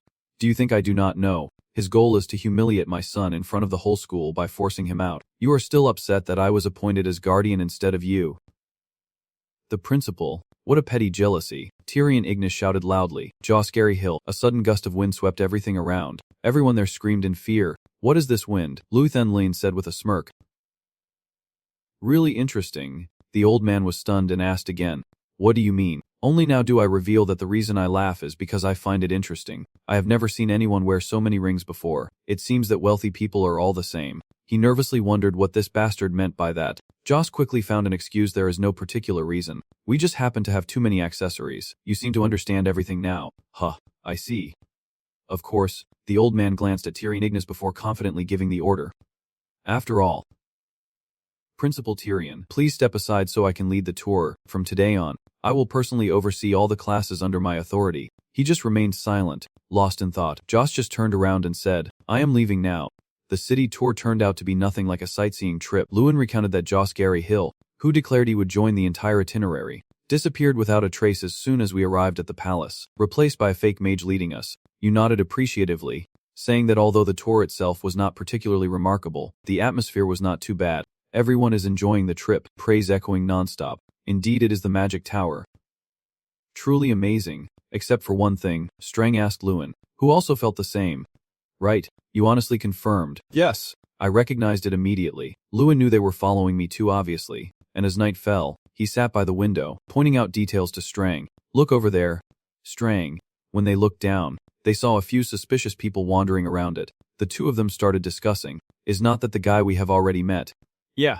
He has been there since we entered the rest area. Sizz, I felt something was off from the beginning. What is he planning to do? Lewin pointed out that it was an illusion. And Strang, a bit surprised, asked if it was illusion magic. You revealed a few things to him. I can sense the magical energy around here. He is creating illusions with illusion magic. Lewin quickly added that the scenery and the people passing by below are all illusions. And above, he uses a magic shield to separate this place from the real world. Strang groaned in frustration.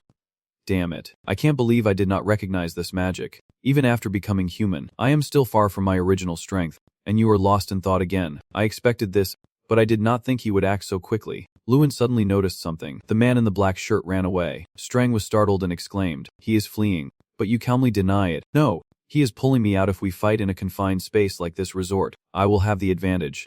But he knows I can't let the other students get hurt, so I have no choice but to fight outside." Lewin recalls what the system display showed. Heisen Gary, a level 6 mage, then guessed that level 6 mages are capable of handling this. But the scale of this illusion magic cannot be performed by just one level 6 mage. Lewin analyzed carefully. There are 2, maybe 3 enemies. Possibly more, and if they are all level 6 mages, my chances of winning are very slim. In his mind, Josh's face suddenly appeared, and if Josh Gary Hugh also joined the fight, Lewin silently thought maybe I could use that. Seeing you turn around, he asked with curiosity, "Are you planning to leave right now?" And Lewin nodded. "Yes, I have to go downstairs." As he stepped forward, he sighed. Tonight will probably be a very long night. A few hours ago, Josh angrily slammed his hand on the table and shouted, only to see everyone coming after him. The old man was extremely dissatisfied and yelled, "I am the one directly responsible for this meeting." Yet these are all the people who showed up afterward. A timid person reported back, "Yes, everyone seems to avoid this meeting." Josh growled in frustration. Lunadale is considered finished from today. Yet they still fear Adele so much they dare not come afterward. He angrily shouted. Normally this place would be packed with people, even some standing for lack of space. But today only 4 people showed up. Josh clenched his teeth, silently cursing Luna in his mind. Damn it, that bastard has ruined everything. Finally, he sighed and said, "All right. Sooner or later they will regret it. I assume the task I assigned to you has been handled properly." The other quickly replied, "Yes, the night guards at Kindle are now all ours, so nothing will be a problem no matter what happens." Josh turned to Vangrass and asked about the mission I assigned to the captain. He calmly replied, "Last night we received confirmation that the assassin had arrived at a deal." Vangrass continued outlining the plan. After midnight they would infiltrate the estate and take Del and Adele's head. Josh nodded in satisfaction and exclaimed, "At least he and his father won't die alone, because they will die together that night." He added that not only his father and him, but Delinadil also has a young daughter. Vangrass emphasized that Bava Payton must also disappear. He believes there should only be one sun in the sky. At this moment, Bava was walking and thinking to himself. Everything felt strangely still. He pondered quietly. Recently, the victory of the young master of the Gary Hill family had attracted many nobles' attention to Adele. But the Gary Hill I know is not the type to give up easily. Bava recalled Lord Adel's words. If he noticed anything suspicious, he should report immediately. And he nodded in agreement, seeming to share the same cautious mindset as the Lord. Bava suddenly saw someone carrying a wooden box. He asked him kindly if he had finished his work for the day, and the worker cheerfully replied, "Yes, Bava. That is right. I just finished cleaning up and was about to go home." Bava continued to ask, "I want to inquire if anyone suspicious visited today." He pondered carefully. Suspicious people. The worker quickly remembered. 5 commoners. But I have never seen them sell anything here, and I also did not see them leave. Bava finally concluded that the assassins often disguise themselves as merchants, and now they have completely disappeared after entering the territory. The worker shouted out, "And they also carry swords, so we should be more careful today, Bava. Stay alert for any unexpected situations." He suddenly ran quickly in the opposite direction. Seeing that, he felt a bit relieved. Maybe there is no need to worry too much. The atmosphere in the peaceful estate is strangely tense, as the assassins search inside, whispering among themselves, "Adele, the Lord. Could he have discovered something? He still has not returned to the estate. You have also noticed the mood in the town. No one seems to suspect anything. He will be back soon. We just need to wait for the right moment." He also nodded, still having time. Suddenly, one of the assassins collapsed to the ground. They were terrified and exclaimed, "What the hell? Is that Bava? He is glaring so fiercely. How dare you? Do you even know who just entered?" The assassins looked at each other in confusion. "Wait a minute, how does he know we are here?" Just as expected from a starry night. Hiding tactics do not work on him. He immediately drew his sword and spoke. "But actually this is good for us since we were planning to kill him anyway." They all shouted, "It is over. They are assassins hired by Vengerus. The infiltrators hiding in Adel are all at least 6-star masters." Only then did Bava softly murmur, "Fine. That knight has long since put aside his spear and taken up a fishing rod. Therefore, the villagers believe that his skills are no longer what they used to be. However, that is a serious mistake." Bava raises his spear and then charges forward with everyone. Each sword stroke smoothly cut through the assassins one after another. Before long, He had defeated them. They suddenly disappeared into the space. The heavy body of the assassin flew straight into the wall. Do you know why I stopped practicing spear techniques? The assassin exclaimed in horror. It can't be, he cursed inwardly. You bastard, do not tell me. The assassin did not dare to say it out loud. He used to be an 8-star. Bave revealed to him that no matter how much I curse the art of war, I have reached the limit that pure technique can teach me. A daredevil jumps to ambush. Die, you monster. A cold spear pierces through his body. The assassin was hanging suspended in midair by Bava, while the other man, terrified, kept retreating to the wall. He has gone mad. He screamed in horror. Vengeras, that bastard, this is nonsense. He dared to lie about the target's strength. Even if they paid us 5 times the original fee, we would never take this mission. The assassin stammered in fear, and only now did Bava realize who was behind it. Vengeras. He grabbed him by the collar and said, go back and tell Vengeras to hate this clothes. Bava emphasizes each word. Never set foot in Adele again. Now the place where Luin is feels extremely quiet. You and Heisen face each other. He joyfully exclaims, so you came to find me yourself? Heisen continued to sneer at Luin, but it seems you are not alone. A companion on your way to the Imperial selection. How amusing. Luin quickly retorted, do not worry, we have no intention of dying here. Hearing that, he was quite surprised. No intention of dying. Heisen sneered and said if everything in life went according to human will it would be so wonderful, but in reality things do not work that way. And as soon as he finished, a multitude of black-robed mages advanced surrounding you and the young man. Luin silently observed, there are about 7 of them, and they are quite gathered. He raised his hand with a red flame and said that those who have lived much longer than others should be advised that staying humble is the best way to extend life. Heisen kept rambling, but then he pointed at the sorcerers and said, now you have only one future left. They attacked you while shouting die. Luin. Heisen chuckled happily, accepting death quietly. What a spectacle to see. This is the fate people choose for themselves, so do not hate too much. But when he saw the scene before his eyes, he could no longer continue to laugh. Aunt, Heisen exclaimed in horror, how is it possible? How is it possible that you are still standing after that attack? You should have been dead. Luin just slightly smiled. Yes. Let us just say there are people like that in this world. He confidently affirmed that there are those who can never truly die. Luin knew deep down that the only way to fully subjugate Trang was to kill me, the one who dares to challenge him. The Then Lin Hien system, the unique skill, the leader's will, even until your last breath.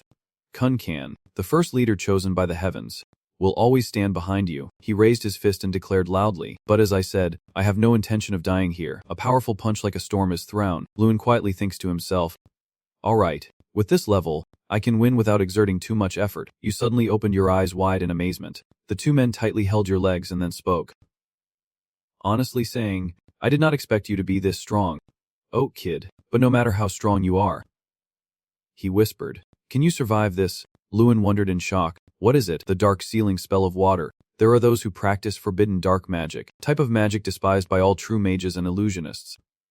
Among them, the water seal is a technique created by the dark water sorcerer Thangayan Thoe.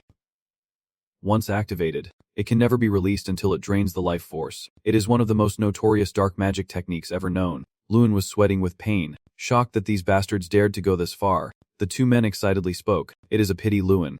Now you have seen this kind of magic with your own eyes, so you must die. He continued softly. I had already planned to kill you from the start, Hadan smugly said. Now even your allies who dared to interfere are completely powerless. Everything has become much simpler. Luin angrily shouted. Damn it. These bastards. He sneered and told you, but do not hold too much resentment. After all, your journey to the underworld won't be too lonely. Hearing that, Luin stammered and asked, what did you say? Hadan's next words shock you. Your father and sister are probably already dead. Luin stammers and says, what? He kindly reveals more. Oh. Of course you do not know. If you did, you would not be standing here anymore. Then Hadan glared at you and asked why you dared to resist the commissioner. Do you really think you can win? He continued to scold. Just for a bit of reputation and that girl. Before he finished speaking, Luin grabbed Hadan's face tightly. He shouted in panic, what the hell? You can use water seal. Hadan's eyes widened in pain. Just after his head, you easily crushed it. The other mages, seeing this, were terrified beyond measure. Luin muttered coldly, now it no longer matters. The system quickly appeared, with the unique skill, healing King Graham to the location of the caster once. You almost whisper each word. You bastards have crossed a line that should never have been crossed, and a giant monster suddenly appears. A loud growl echoed. Do not hold on to too much resentment. You only have yourselves to blame, Luin thought to himself. In this fleeting moment, only one idea resonated in his mind. Fierce. You are starting to sink into hatred, like the world destroyer Draa once did. I will destroy all of them. King Graham calmly asked, Hey little destroyer. What do you want from me? Lewin solemnly replies that he wants them all slaughtered, sparing no one. King Graham secretly protected you as you attacked them. Lewin clenched his fist and charged at the enemy. I can never forgive them. The wizard, unable to fight back, is why I will kill them all. You angrily vow to yourself that destroying whatever does not matter. Lewin lost all reason and slaughtered his enemies, not caring who he killed. At this moment, Chang rushed to stop him. Stop right there. He tries to awaken Lewin's reason. Stop now. Enough.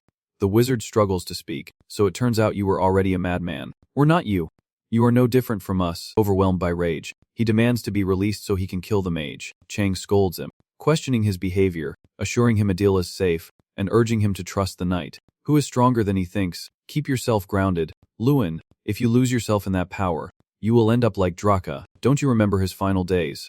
Chang reminded him that Draa was called the Destroyer of Worlds because he went mad with unlimited power and ultimately destroyed everything. He grabbed Lewin's shoulder tightly and said, but you are not Draa if you end up like him.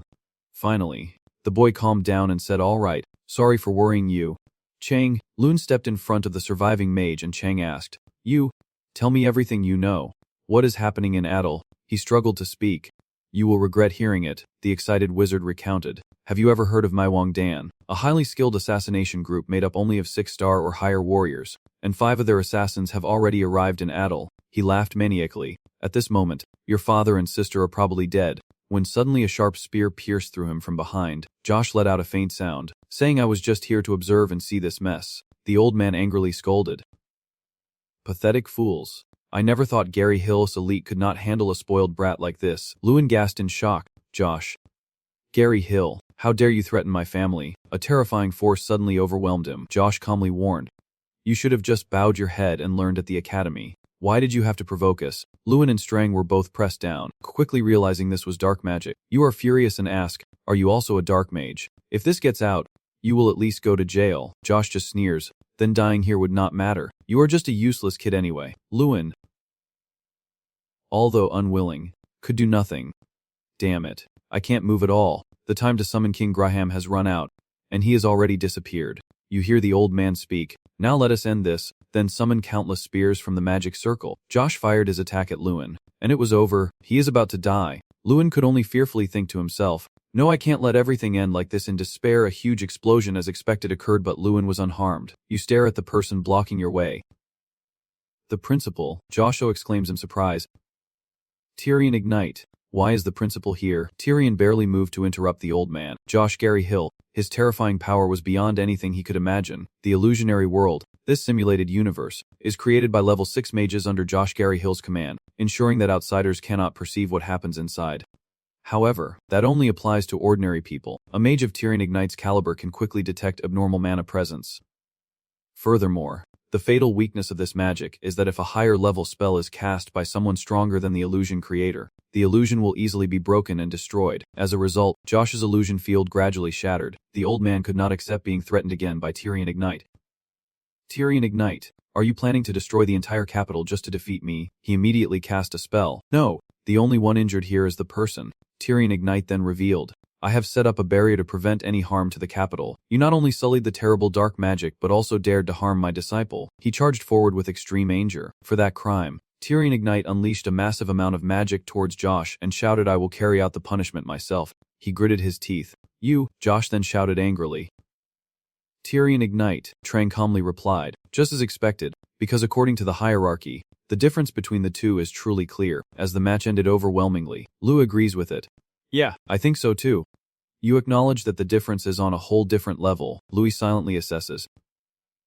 The principal, a 7th level mage, is at a level I can't even reach. I thought I was pretty strong, but I still have a long way to go. Tyrion Ignite asked worriedly. Louis, are you okay? Louis stammered in reply. Yes, I am, especially with the headmaster here. Everyone in the house was awakened by the noise outside. They gathered and whispered. What is all this fuss in the middle of the night? What is happening? Someone blurted out. That person is, he recognized him. The principal, but why does Counselor Joss look like that? At that moment, someone suddenly shouted, Louis, we are here, and he looked up in shock. Those people are, Louis finally recognized. Prince Fodder quickly spoke up. We arrived after hearing that Gary Hill has taken control of Anning Kingdom. Croster also added that the only person Gary Hill targeted was you, Louis. who happened to visit the kingdom. He asked worriedly, "Are you okay?" Lu modestly replied, "Yes, I've fine." They kept expressing their concerns. And all the way here I was worried something might happen. I was very scared, my heart was pounding wildly. You were a bit speechless with them, and you still are. They quickly turned to greet Tyrion Ichnet. "Oh, the principal Tyrion Ichnet is also here, so that means the person lying there is." Louis also did not deny it. "Yes, that is Joss. He tried to attack me with dark magic." But the principal stopped him. Croster. Hearing this, snapped in anger, that evil demon. How dare he dare to harm my beloved Louis? This is a challenge to the royal family and an act of treason. I will immediately go to see my father and arrest Gary Hill for treason. Croster also spoke up. It is rare for us to agree. Brother. Yes, this is treason, and since we have confirmed he learned forbidden magic, we must arrest the entire Gary Hill family in this land. Louis suddenly spoke out. Earlier I had a request. The two princes immediately asked. What is it? I will grant anything you ask, he hurriedly said. In Adele. I need to check on my father and my sister. Louis eagerly waited, hoping to receive news from Adel as quickly as possible from Kingdu. And we had to request information from the nearest trading city, Munzo. During the wait for that news, it took nearly half a day, feeling like the longest time of his life. A person carrying a letter approached you and spoke, finally informing you that we have also received information from Munzo nearby. He quickly announced that luckily, everyone is safe. He continued reading. That day had already taken precautions against potential assassins and Lord Bava had completely subdued the male assassin. Moreover, they had identified the person who ordered the assassination. Croster anxiously asked, was not the one who gave the order clearly Josh Gary Hill? The messenger did not deny it. Yes, but there were also accomplices. He named a person, the most deeply involved being Lord Bengrass, captain of the Golden Knight Squad. Croster sighed in disappointment. Lord Bengrass. Damn it. They are all corrupt now. Ford immediately ordered. From this moment on, Bengrass is to be nearly dismissed from his captaincy and Josh's position as a counselor of the Wizard Tower and guardianship rights are to be revoked. The messenger suddenly spoke. Your Highness, because those two hold very important positions, you also need to appoint replacements. So he decided that the deputy captain would temporarily take over as captain. Fort then announced that the positions of counselor and guardianship held by Josh would also be addressed. He looked at Tyrion Ignis and asked, "Can the headmaster help for now?" He was startled and exclaimed, "Excuse me, Prince, I am just an old man." Fort quickly replied, "Yes, I understand better than anyone that you have no interest in politics, but as you can see the situation is not stable at all, and at least until a new successor is decided I beg for your help." Tyrion Ignis was still hesitant, but the story of the prince's efforts to bring the headmaster back to Kingdo was well known throughout the country. However, the headmaster always refused, saying that an educator should not get involved in politics, and he had rejected all offers until now. Suddenly someone spoke up. "Principal, please." The group of students cheerfully said, "I think that position really suits you." "Yes, no one is more suitable than you." Their pleas moved him. "Please."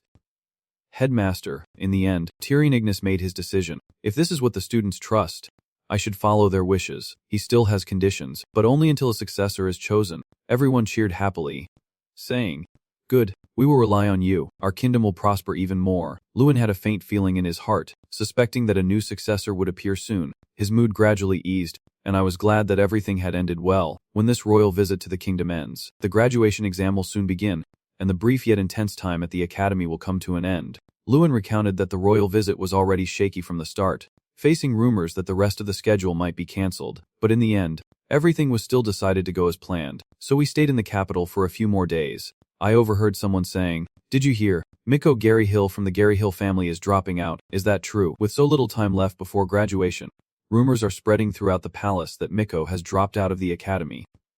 His father, George Gary Hill, is being held in the dark, and the Gary Hill mages who followed him have all disappeared, so it makes sense. The students also said that Jekin Gary Hill has disappeared. I heard he joined the Pona Rebellion. What is the truth? The name Gary Hill has completely vanished. The fall of Gary Hill. Adal's victory. Banners with these words began to appear all over the kingdom, and the news spread not only among the nobility but throughout the entire realm.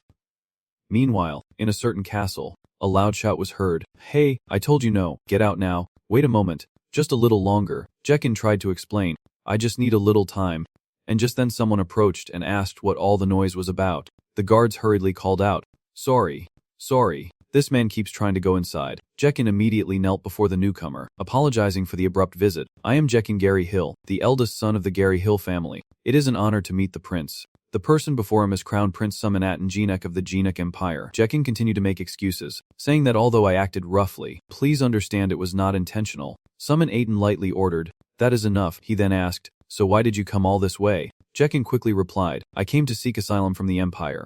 Myself, along with my siblings and the mages of our family, over 40 people in total are seeking asylum in the Empire. Summon Aiden questions. The reason, he urgently says, to offer a part of our strength, even if just a small one. To you, the great prince, and for the endless glory of the Empire's future, Summonatan is too kind. Truly generous. You came here just to flatter me. He once again questions. What crime have you committed? Jekin, confused and unsure, testing the waters, Summonatan shows some curiosity about the Gary Hill family, strongest in that small kingdom. Why did you leave your homeland in disgrace to seek asylum in this empire? Jekin stammered. An assassination plot, he said sternly. You opposed the royal family over something trivial like that. Don't tell me you tried to assassinate a member of the royal family.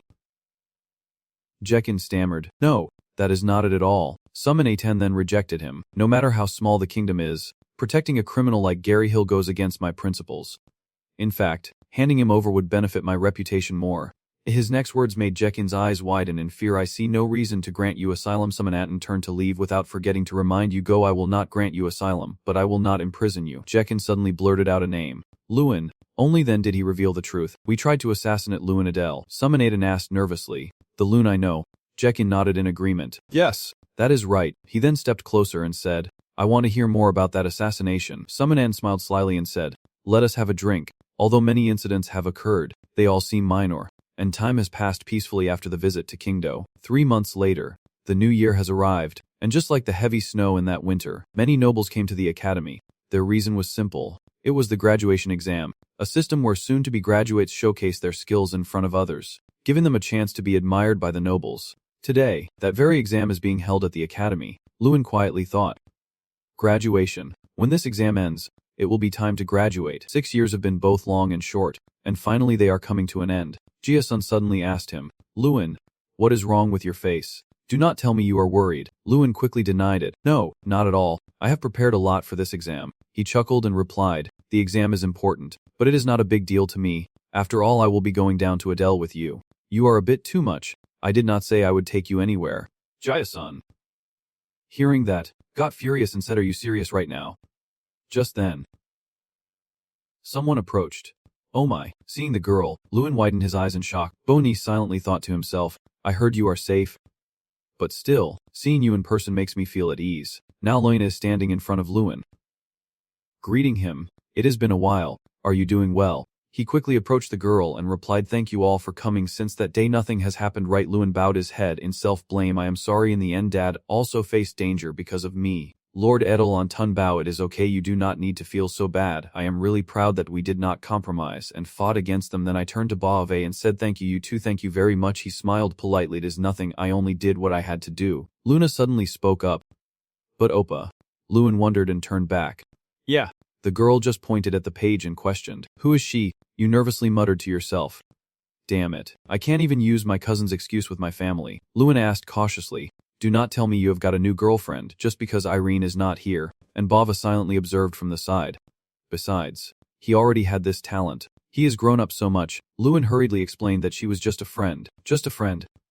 Just then, someone came over to greet him, someone he had not seen in a long time. Lewin, at that moment, father-son approached Lord Adelther, greeting him, and was a close friend of Lewin. Lewin was overjoyed to see the newcomer. And luckily, those attending his graduation were not just family. Han, who had fulfilled his vow and become an official knight, proudly stepped forward. Han, the other two also approached to greet. How have you been lately? Lewin exclaimed in surprise. Sita and Irene also arrived afterward. Connections formed during the grand tournament as a reward. Everyone was surprised that Sun was talking about those people. Groster and Fodder also arrived calling out Lewin, and he was overjoyed, even the strongest among his connections. They also shared their hardships in finding him, and Nixie, standing behind, looked on with great admiration. Truly, Lewin, you are in a different league. Just then, someone shouted loudly that the final exam for the senior students would start soon. He continued to announce, Seniors, please gather at the main arena, and Lewin quickly turned back to tell his visitors, see you all later. Lewin spoke on behalf of everyone. Oppa. Good luck, we will cheer for you. He whispered to himself, for this final exam, I will do my best because everyone is supporting me. As Lewin entered and paid close attention to the two strangers, he cautiously wondered what was going on. Lewin thought confusedly, those two, I have never seen their faces before, but the feeling is somehow familiar. I immediately turned to Chang and asked, Chang, do those two look suspicious? Right, he then revealed, now you are paying attention. Do you know who they are? Chang carefully replied, the person on the left is Fire King Tyrone. He continued, the person on the right is the Crown Prince. Chang added that he is a divine shaman. No ordinary magic can escape my eyes. They may have changed their faces, but they cannot hide that strange aura. Hearing this, Lewin was extremely confused why the Fire King and the Crown Prince had to come all the way here. If they just wanted to visit, the royal road would have been enough. Numerous questions flooded his mind. Do not tell me, are they trying to test how strong I have become through this exam without risking being discovered? Thinking of this, Lewin could not help but smile. They are serious about this. He told himself that if they made a similar offer as before, he would still refuse it just like he did back then. Lewin smiled cunningly. But since they went to the trouble of coming here, I should at least give them a spectacular show. I stare at them intently, sending a message. Keep a close watch. See how much I have grown. The graduation exam consists of isolation, freezing, and destruction, and it is a timed challenge where you must quickly overcome all three tests. The first challenge, isolation, requires escaping from a locked room. There are many ways to escape the room. Jia-sun is standing in front of the lock, deep in thought. You can disable the lock with a disarming spell or craft a mana crystal key to open the door. There are truly many options. It does not matter which method you choose because the important thing is to escape the room. After a while, the sound of cheering erupted, and 7 mages from Group 6 escaped the room almost simultaneously. Then someone regretfully exclaimed how unfortunate it was that another person was stopped by monsters. As they moved on to the next challenge, the difficulty had skyrocketed from defeating a horde of icy monsters in the freezing glacier to using their most powerful magic to destroy a solid stone wall in the final test. Someone here is furious and shouting, why is this thing so stubborn? If you can overcome everything, then in the end, you will successfully pass the graduation exam. Jia-sun excitedly shouted, I am in first place. The announcement sound gradually echoed. Jia-sun was full of joy, finishing the challenge for Group 6 in 3 minutes and 55 seconds, making him the first to complete it. They continued reading the results. 3 out of 10 students in Group 6 had finally passed the exam, while the students who had not taken it whispered nervously, unsure of what to do and lacking confidence. Lewin stood calmly to the side, contemplating quietly. Jia-sun, you pretend to be normal but you have actually prepared a lot, have not you? Then he returned to his serious state, with only 3 out of 10 passing, most of them finishing just before the 1-minute mark remaining within the 15-minute limit. It would be best for me to come up with a plan to get through it as quickly as possible.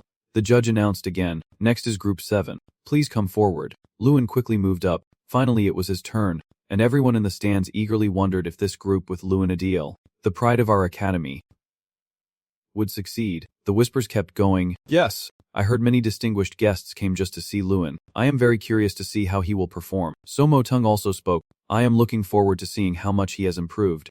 What do you think? Taran just casually commented. He still has not changed. He suddenly asked, what do you intend to do? And he wondered what it was about. Taran instinctively looked at Lewin. The reason you came here today, you call it your final burden, right? So Mo-tung also did not deny. Yes, that is right, your last regret. He believes that if he joins the faction in the future, he will surely be a valuable asset, but if you cannot bring him under control, one day he might become a threat, and when that time comes, you will handle it yourself. As you approach the locked door, a notification sounds simultaneously, signaling the start of the 7-member challenge now. Lewin just knocked on the door while calculating. The principal must have poured all his strength into this. Even with his own power, breaking that wall won't be easy. Should I just unlock it like the other students did? He smirked confidently. But no. That would not be interesting. After all, I learned at the tournament that nothing in this world is perfect. Lewin understood that no matter how solid a wall seems, it always has a hidden weakness somewhere. The system interface immediately appeared, capable of destroying any iron object with a single use. No matter what it was, the spectators in the stands whispered curiously. His name is Lewin. Right, I wonder how long it will take him. I hope he is worthy of his reputation. After all, he is the champion of the tournament. Suddenly, a loud explosion rang out. Everyone was stunned. Eyes wide open. Wait, what was that explosion? Hold on, look over there. When they saw Lewin come out, they exclaimed in shock, no way, Lewin, ah dear. Everyone looked at him with pride. The door that usually takes 5 minutes to open was opened by him in an instant. Both Somerton and Taran smiled excitedly. The judge's voice echoed in his ears, saying that in just 13 seconds, this graduation exam would once again cement Lewin's already renowned reputation. Anyway, Lewin would win. and he calmly moved on to the second challenge. The system announcement rang out clearly. Lewin had crossed the first gate in just 13 seconds. Now, we can't help but wonder how quickly he will break through the next gates. And as soon as the announcement finished, everyone watching the match from the stands was stunned in shock. Only Tyrion remains calm, hand resting on his cheek as if he had foreseen this. I knew from the moment the beast's fang reacted to him that he was not a friend, but his rapid growth is still completely unreasonable. Lewin found a half-burning fireball and fought against two huge ice monsters. They were growling fiercely, and Lewin was determined. The system and everyone's cheers fade out as Lewin skillfully passes through the second gate, and the narration makes everyone more excited. Focusing on the ongoing battle, he is running with a fireball. With that size, no monster would dare come near him, and that makes sense because with this fireball size, none of them would be foolish enough to try. Lewin ignored the whispers, fighting harder and more determined to defeat these demons once and for all. The blonde-haired man standing with his arms crossed and laughing tiredly said, "Haha, what is this? He really is a madman beyond all imagination." Tyrion stood beside him listening to jump around, just now then fell silent deep and thought, raising his eyebrows, he always produces unbelievable results. Alright, I have seen enough of your skills, Lewin. So, how will you break the final gate? Not letting him wait any longer, Lewin has already shown him the real answer. Rushing like lightning, charging straight toward the gate in front of him, eyes focused as if to crush the incredibly tough wall before him, channeling all his strength into this strike, just wanting to show the others once. In an instant, they realized what Lewin was doing, and Tyrion widened his eyes in amazement. That energy, there is no doubt anymore. Heaven created the highlight, but Lewin's punch was the real highlight, an invisible magic. Formless, tearing through everything with sound waves so fast that the naked eye could not perceive it. Boom boom, a huge explosion erupts in an instant, illuminating the sky with a blinding light, leaving viewers dazzled not only by its brightness but also by the immense power it unleashes. Large shards of brick shatter and scatter everywhere, as the silent space is filled only with loud crashes and the mournful cries of those bidding farewell to the fallen, accompanied by the echo of a funeral bell. Leading the way is Lewin, and his confident demeanor keeps striking his opponents with relentless blows, leaving anyone witnessing in awe and horror. That magic can only be cast by someone who has reached level 6. Right, has Lewin already attained that level? This is probably also the question that viewers are curious about regarding him. Shedding a shining purple light across Lewin's body, the event here has come to an end. Everything happened so quickly that some have not even had time to recover from witnessing that divine power beyond imagination, as the system announced 2 minutes 57 seconds too fast for everyone to process, leaving them stunned and exchanging bewildered glances before turning to look at the person standing in the center of the arena. Finally, the announcer's voice echoed as Lewin from Group 7 cast a level 6 spell and completed the test perfectly in just 2 minutes 57 seconds. Cheers of victory erupted from the audience, while our main character calmly wiped the sweat from his face with a faint smile. The least relaxed person right now is probably Tyrion.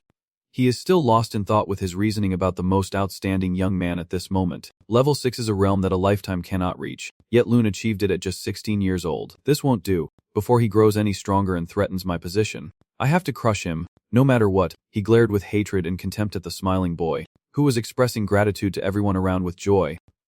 Turns out, Tyrion was afraid that his own position would be shaken by him. The two princes, Gloucester and Fodder, raised their hands in celebration. Long live you, Lewin, the future of the kingdom, while the person sitting behind, witnessing this scene, is speechless, looking at the two royals like children.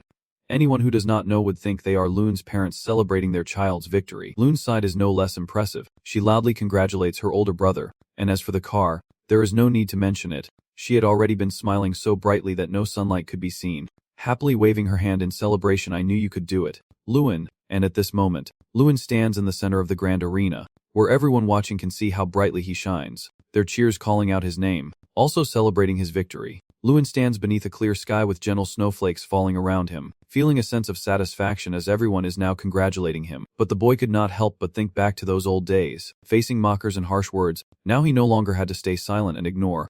Who would have imagined that he would graduate like this, surrounded by cheers? Jia-sun laughed uncontrollably, rushing to pat Lewin on the shoulder and neck. Hey Lewin, when did you reach level 6? I can't believe my friend is already a high-level mage. This kid surprised me so much I did not have time to react. Jia-sun, the kiss is not even finished yet, and everyone around is already coming over to congratulate you. Honestly, even I did not expect you to reach that level so soon. Lewin, Jia-sun still has not let go of the arm draped over your shoulder, and there is a hint of moralizing in his tone. What a shame. There is one thing that is absolutely essential on a day like today. Your friend standing beside you listening so intently is also curious. Huh. What is it, Jia-sun? He smiles then, making a strange, mysterious expression and prolonging his voice. And it is... Tang tang. The answer was simply 2 big glasses of barley smoothie. But that is enough to keep it a secret. Everyone happily raised their barley glasses, slapping each other's shoulders like a reunion, cheerfully shouting cheers. Now we are all grown up too. Let us drink to the fullest. Wahaha. Cheers. Let us drink more. Bottoms up.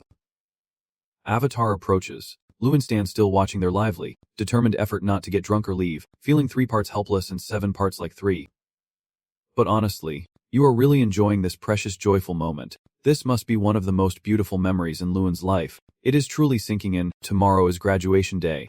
And since this might be the last time we all gather like this, I am sure everyone just wants to enjoy it to the fullest. While I was not paying attention, Avatar, completely stiff and wobbling, with a flushed face from the alcohol, suddenly appeared behind you, clapped your shoulder like a good brother, pointed to the sky, and handed you another bottle. Lewin looked surprised as he glanced at her, but it was convenient today. I just realized that even Avatar can get drunk.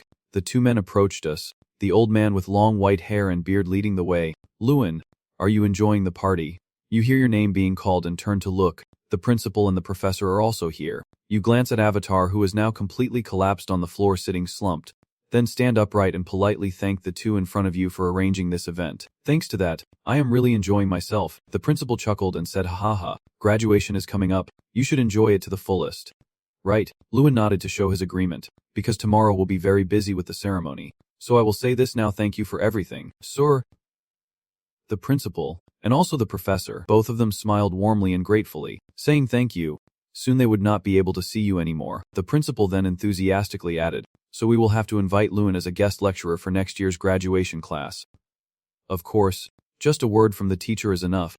Right? You promised. Professor Hato is here as my witness. So do not pretend you do not know about this after graduation. Everyone continued chatting happily as they sniffed each other, and as the party ended and night fell, Lewin silently walked across the courtyard stones in exhaustion. Sighing heavily, I waved my hand to rub my dizzy head. Probably drank too much beer. My head is starting to hurt. Lembam complains about the headache from all the alcohol but does not notice the figure standing right in front of him. The man suddenly straightened up, wearing shoes, and approached to greet you, testing the waters. Are you Lewin? The voice came from one side, startling you as you turned your head. The 2 men stand there. The one in front approaches, dressed in dark clothes, bowing his head, with one hand on his waist as he introduces himself. I am Reek, a merchant running a small trading company in the East, and if possible, I would like to speak with you privately for a moment. Lewin remained calm, cautious of these 2 men confronting him, but he still did not refuse. Go ahead and say it. Prince Sumerton. As soon as he finished speaking, he was taken aback. What? Turns out the introduction just now was a fabricated story about his false identity. He probably did not expect that just after bluffing, he would be exposed immediately, so his expression froze for a moment. The silver-haired, impeccably groomed man behind him is Taran, who steps forward with a stern look, demanding to know how you recognized him. After finishing, he stopped walking and even rudely threatened the young man in front of him. It is better if you answer properly. Lewin, contrary to his exaggerated attitude, simply pressed his lips into a gentle smile and calmly responded, you may hide your face, but you can't hide your presence. Your eyes remind me of the prince I once knew, so I took a daring chance. Now I look directly at your face, searching for any displeasure, and happily ask, then you must be Prince Ho. It has been a long time. I am glad to see you again. Taran was surprised by Lewin's unexpectedly frank explanation. I could tell just from his eyes that he was truly impressed. It is clear he highly values your sharpness in this first exchange. Mo, who interrupted this smooth conversation with a smug face that could not hide his arrogance, extended his hand and made a final offer. There won't be a second chance. Come with me to the Empire. I stared with wide eyes, glaring at Lewin with a threatening look. My words brief but full of warning. Refusing this won't be accepted. Is that disgusting? But Lewin, you have never known how to be afraid. He let out a sneering laugh from deep within and gently replied with 3 words. I refuse. All 3 of them stood shivering in the cold winter snow, and Somo was increasingly annoyed by his stubborn attitude but still tried to persuade him. You really want tea? Listen. Right, I warned you before. Any gem I can get, I will destroy. Oh, what a rude attitude. But Lewin just remained indifferent. Yes, you can do that. That is right. But I never thought you would do that. Your answer was truly unexpected for Sora, but it has somewhat changed his mind. He asked again, what makes you so sure?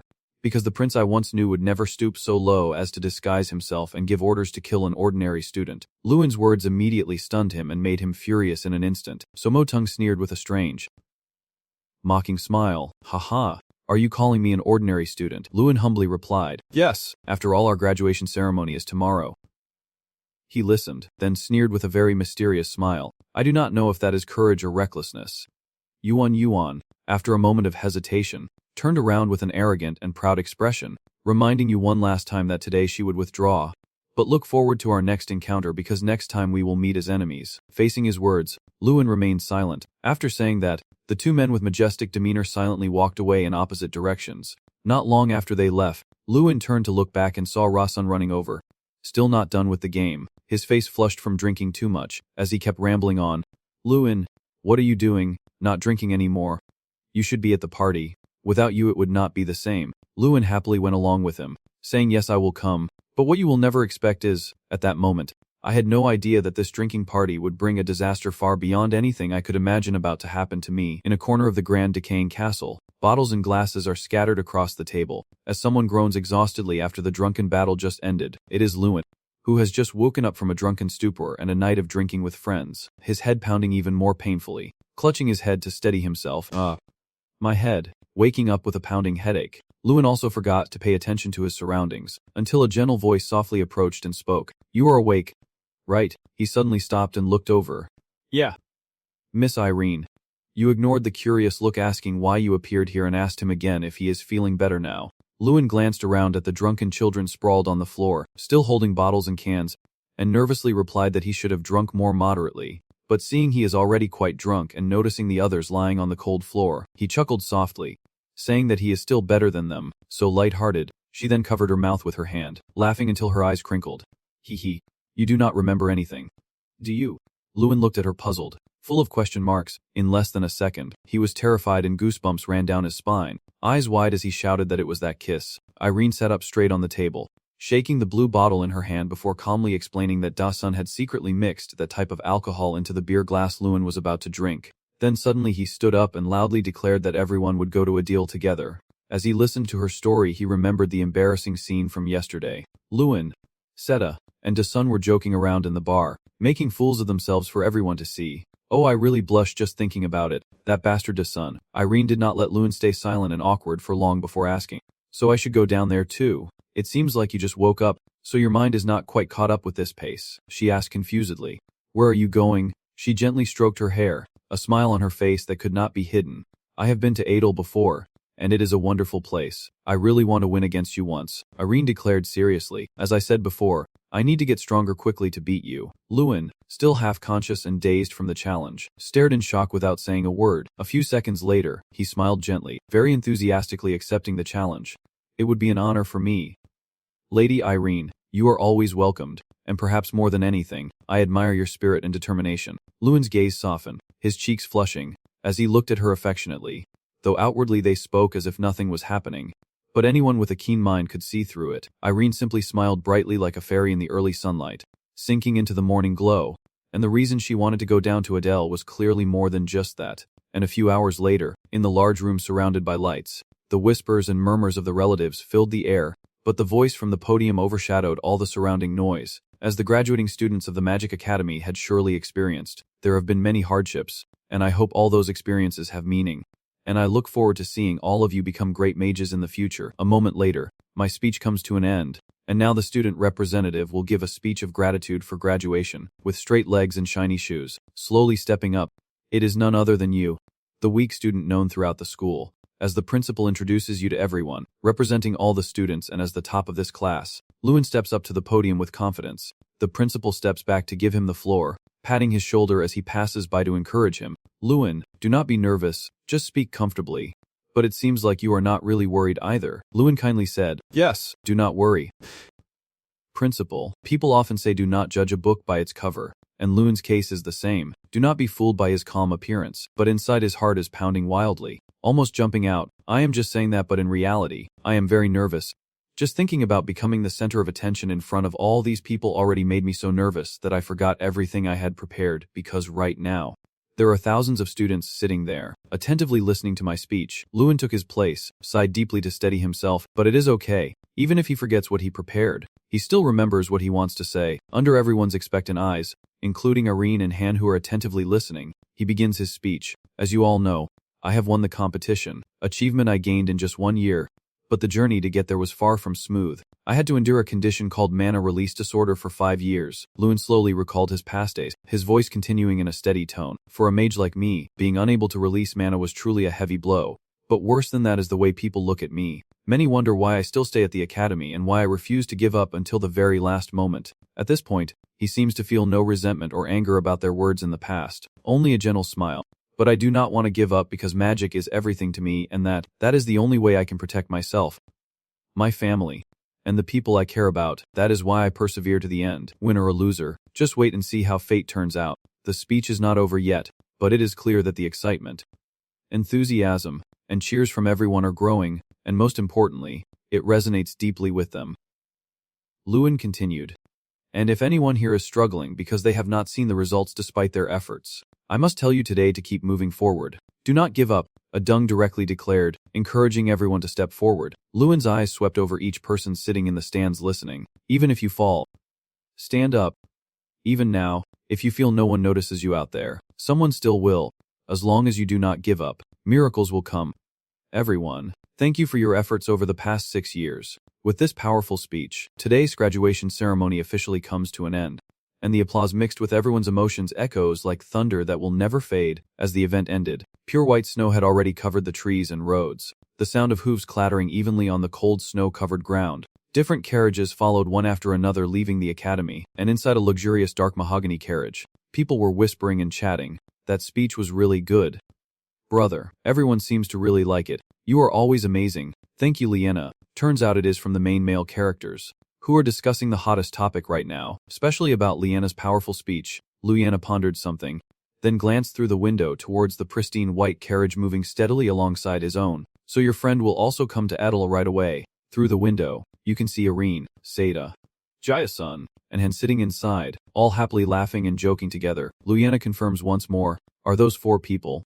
Right, the voice of the ordinary boy. The horrifying memories of that drunken day come flooding back. It feels like it was just yesterday. With the chaos in the room and everyone talking nonstop since the afternoon, Luin was so shocked he slammed his hand on the table, pointing at the crying, shouting figure of Menkai, Seda, and pleading, become my comrade. People often say that drinking makes you forget everything, but our Luin remembers everything clearly. It gives me goosebumps.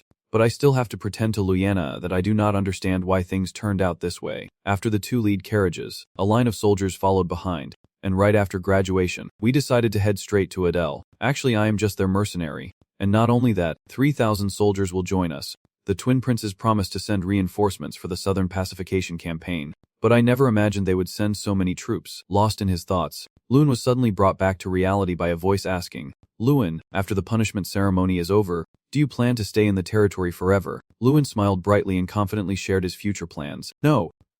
After all, our father is still there. I think maybe afterward we will travel a bit, but I have not planned it in detail yet.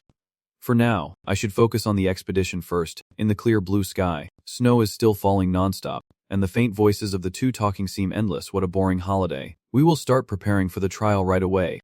Right, the other person replied immediately. Oh hey, I plan to begin with a terrain survey. Oh, it is our protagonist and avatar standing in front of the map table, making plans for this upcoming trial. She asked again, have you made any strategic plans yet? I am considering some ideas. As the 2 of them discussed, they heard the rustling of soldiers rushing over. Louis and Avatar also looked up to see what was happening, and 2 people passing by whispered, we need to prepare well. Lutin lenhodem hinagoi, sin lo moi goi didove, mutton guon harakovanoi, akala thiu gia deal, chung tuninga ko biat roichu, vi chuin nalin quan den banqua ka, lulam gima biat chu, mat nunugo kung hiu, nungoi du tip tuk noi, matrong kapsio chung toisi kwai da voigoi ban heap sai tap sukua ka. Hearing this, his mind immediately raced. If it is an apprentice knight, then you mean Han. Over on the snowy field, soldiers are gathered around in a circle, eagerly watching the upcoming duel. At the center of the arena, Han and a knight are holding wooden swords and standing ready to fight. But his face still shows a hint of worry. Han is about to face an official knight, and just hearing that already reveals the gap in skill between the 2 in this battle. Luin could not help but worry. After all, she had just taken the knight's oath. The clear sky and snow still persisted, and signs of a growing storm were even appearing. Han and the official knight have begun their duel, exchanging blows fiercely with neither giving way. But it seems from the start that the knight has taken the dominant position.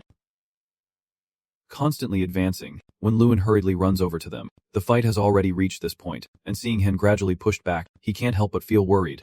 It is starting. He is standing outside the circle, along with the knights watching the fight, when suddenly someone nearby loudly calls out to the person in the middle of the duel. Hey Velks, ease up a bit. Do not you think you are being too harsh on a rookie who just finished their oath? Lewin was a bit surprised. Avatar is approaching, so I also step closer to ask about the situation and why those two are fighting. One of them turns to look at Lewin, thinks for a moment, then replies, nothing special really. The knight glanced over and told you to look at those two sniffing and yelling at each other, then started telling you about what happened earlier. While tidying up after lunch, we got bored, and since there was a promising junior, I suggested we test our skills. At the same time, Bava quietly approached, and behind them, a few people nodded to Lewin, surprised that Draa was also here, wondering where he had come from. Then he responded politely, saying, Lord Vav, you are also here, standing with his arms crossed and a cheerful smile, with a bit of pride in his voice. He replied, of course I would not miss such an interesting scene. Lewin just glanced at the main topic being discussed, chuckling to himself mockingly. Interesting, huh? He glanced at the knights standing here, thinking that if they recognized Lord Bava, their reactions would be just as interesting. Then, he continued to watch the increasingly intense duel between the two, suddenly turning to ask the old man, what do you think of this match? Lord Vav, he did not hesitate and immediately shared his opinion. Neither of them is bad. His attention was on the young boy with purple hair, whose face showed resilience and fearlessness appropriate for his age. Bava, not knowing who he was, asked the young knight next to him if he was a friend of the young master. Lewin saw him ask that, so he smiled and proudly introduced his friend, whose name was Han. Bava calmly, with a more serious tone than before, analyzed from his perspective, clearly indicating that he is being pushed back a bit, but just holding out this long against a silver knight is already impressive, he said, which made Lewin curious as well. The silver knight, he knew you were curious too, so he casually explained what he just overheard. I happened to overhear during lunch that he is considered a genius in the kingdom, but I am not entirely sure. At that very moment, a breakthrough in combat was happening at the center of the arena, as a shadow charged forward with swift and fierce attacks, leaving no time for the opponent to react, moving so fast and so suddenly. The shadow, needless to say, is obviously the knight with the recently mentioned power, who only swung his sword once. Han's sword suddenly shot forward and flew behind him, startling him and making him cry out. Lord Ova continued discussing and analyzing Han's progress. Of course, that kid still has a long way to go to reach that level. Lai listened and then thoughtfully looked at him, admiring that Lord Bava could see through Han's talent. If that is the case, he stepped forward to look at him, with a serious expression as if he had just made an important decision and was about to ask for help. Sir Ba, seeing you suddenly look at me with such curiosity, I respectfully ask if you could teach Han one or two moves. He has not responded yet, only offering a friendly smile as he usually does. Having Gai Bave teach just one move would be a huge benefit for me, for Han, and even for all of Adil. Just a little guidance from this legendary knight could make Han's progress incredible, but the important thing now is to get his approval for guidance. A very decisive person. Bava just closed his eyes and took a deep breath. Kid, that is not up to me. You will have to ask that boy first, which made you a bit surprised and exclaim. Huh, he responded with a sneering smile.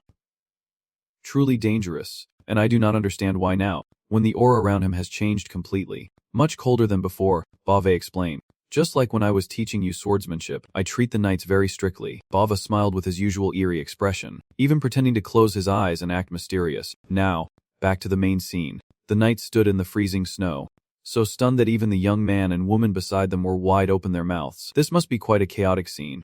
One of them could not hold back and blurted out what is going on. The others whispered in disgust. It is definitely rough training. Did His Highness make him do that? I heard he is the commander of the Adel Knights. The person being mentioned here is walking behind Han with a very relaxed and content smile, seemingly enjoying himself, each step heavy and slow, the most unfortunate boy in the world, carrying a huge weight that is even heavier than himself, exhausted and panting heavily. Bava looked at the young man carrying the heavy load in the freezing snow, shivering and trembling, while the other had already collapsed, staggering and walking unsteadily. He asked Han if it was so hard, but Han immediately turned around to deny it, saying he is fine. Bava just waited for you to say that to get the kid to stop, then immediately snapped back. So do not be so slow. I already told you to be ready. The knights standing guard could not say anything in this situation, watching the two of you perform like a couple of clowns. Lu looked at his close friend and felt sorry, but he just sighed softly as if to encourage him. Then he silently pitied the hard life of the porter. He said he would be strict but did not expect it to be this severe, and now he was starting to feel sympathy for Han. I feel sorry for him, But thinking back just a few minutes ago when Lewin made the invitation, he was like a happy little puppy, excited and constantly wagging his tail, immediately agreeing without hesitation. Really, Lord Bava Petin is training you. And you are warning me, I hear it is extremely difficult. So maybe you should. I am confident I will definitely succeed. That is what he is determined to do. Lewin also could not say anything else. I had already given him the right to choose. Lost in thought and helpless with my friend, I was startled by a voice calling from behind. They are the knights from earlier. Approaching Mir, Bava cautiously. It seems they have discovered something. One stepped forward and politely asked, Sir, may I ask your name? Bava remained silent, eyes closed as if lost in thought and not responding. The group probably thought he was just pondering about them. Right, since he did not notice anything from the start. And now suddenly he notices what could be the reason. Huh. Seeing that, the knights quickly looked at each other anxiously about his unresponsive attitude, wondering why he would not answer. There are rumors that he once single-handedly defeated Nam Sat Thu. Maybe I should ask about that. The other replied, Oh, it is probably just a rumor. How could he have defeated Nam Sat Thu alone? At this moment, life's impermanence is clear. The more you do not want something, the more it comes, and the little fool quickly runs over, tears in his eyes, shouting Ngai Bava. He gasps for breath as if someone else is taking his air. Exhausted. Standing in the middle of the gossip to report that all 10 arrows have already been moved, exhausted and barely able to lift his head after catching his breath, the reply was not spoken by the one waiting. It was another question mark from the two knights standing there. What did you just say? No one understood a thing, and the evil glare was instinctive. Huh. Both sides stare at each other in disbelief. One with a questioning look, the other with wide eyes unable to believe what they are seeing, to the point that they have to confirm. I did not hear wrong. Did I? You just said who this person is. And the two Lewin and Bova standing in the middle are probably the calmest here. After a while, the group and the knights set out again. The carriage and the line of people crossing the pristine snowstorm road together, with the white horse leading the way and the Adele siblings sitting comfortably in the second black carriage. Lewin and Luna sitting side by side. She turned her head to look into the distance. Is it true that Lord Bova is truly admired by the knights so much? He asked the person sitting beside him, then looked toward his sister who was watching, and replied, Seems so. Inside the carriage, the two of them were chatting quietly, completely contrasting with the outside noise, as the panting knights' heavy breathing echoed steadily, as everyone could imagine the outcome. Han and the knights favored by Lord Bova were training together, each struggling and sweating as they followed behind the carriage, carrying heavy loads on their backs that were heavier than sacks, and one of them loudly complained, Enough, is this really necessary? This training method was personally approved by Lord Bova. Don't ask too many questions, just do it. One of them snapped back. They keep complaining and arguing outside. The more they complain, the more exhausting it gets. Meanwhile, the person mentioned is relaxing inside the carriage, eyes closed and enjoying it thoroughly. And Lewin, seeing this, could only sigh in helplessness. I just softly called him Bova. And when he heard it, his face did not change at all. He also followed your lead and whispered back, Just say it. Are those training methods really effective? From what I have seen, they seem a bit rough. Lewin quietly expressed his opinion. This is the truth.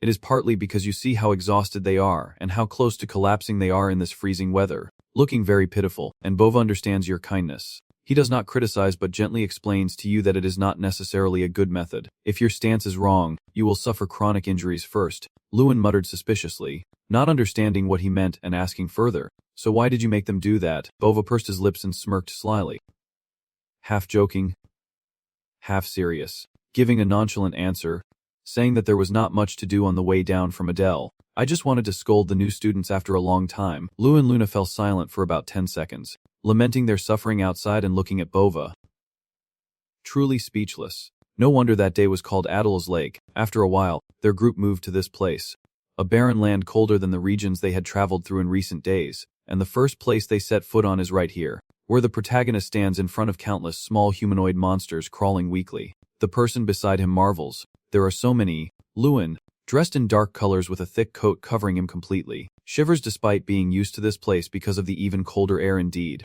We have finally arrived. Lewin and Avada stand in the middle of this land, beneath a sea of monsters, surrounded by towering mountains, the wind blowing through every crack on their bodies. Extremely cold. The Pink Prairie. This land is located south of the southern mountain and was once part of Adil's territory, but ever since the Mud People took over this area, the rulers of this land are no longer humans but the Mud People. Yes, the tribe Lewin just mentioned are those round, soft-bodied creatures that look like monsters, right there at your feet, and because of their terrifying reproductive speed, this land from afar appears as a vast crimson field, hence the name Red Prairie. Avada looked down at them, beak snarling fiercely in frustration, and she felt helpless, not knowing what to do with these creatures anymore. Turning to ask Lewin what his attack plan is, Lewin, you crouch close to the ground to observe the situation of these creatures. Then ponder.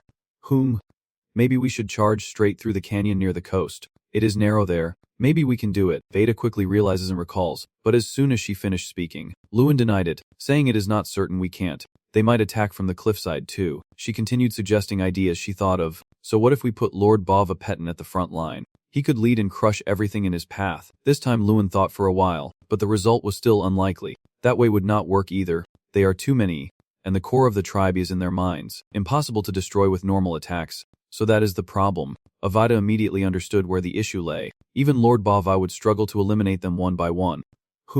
This is really complicated. Now I understand why the previous pacifications all failed. There is no path wide enough for a large army to advance at once, so heavy losses are inevitable. So there is no other way. Lewin, you just have to helplessly accept the truth.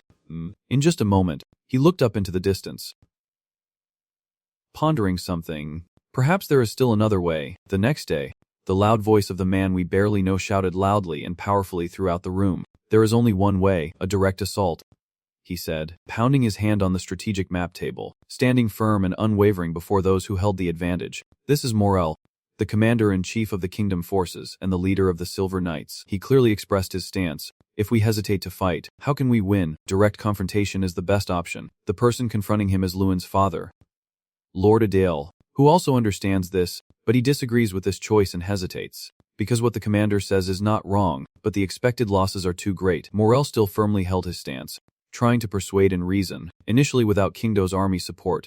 Weren't we planning to start the pacification campaign with just 300 men? Lewin's father replied calmly, that is right. Morel sneered, unable to understand why they hesitated when they were ready to fight with so few people. Now, with such a large force beside them, they faltered.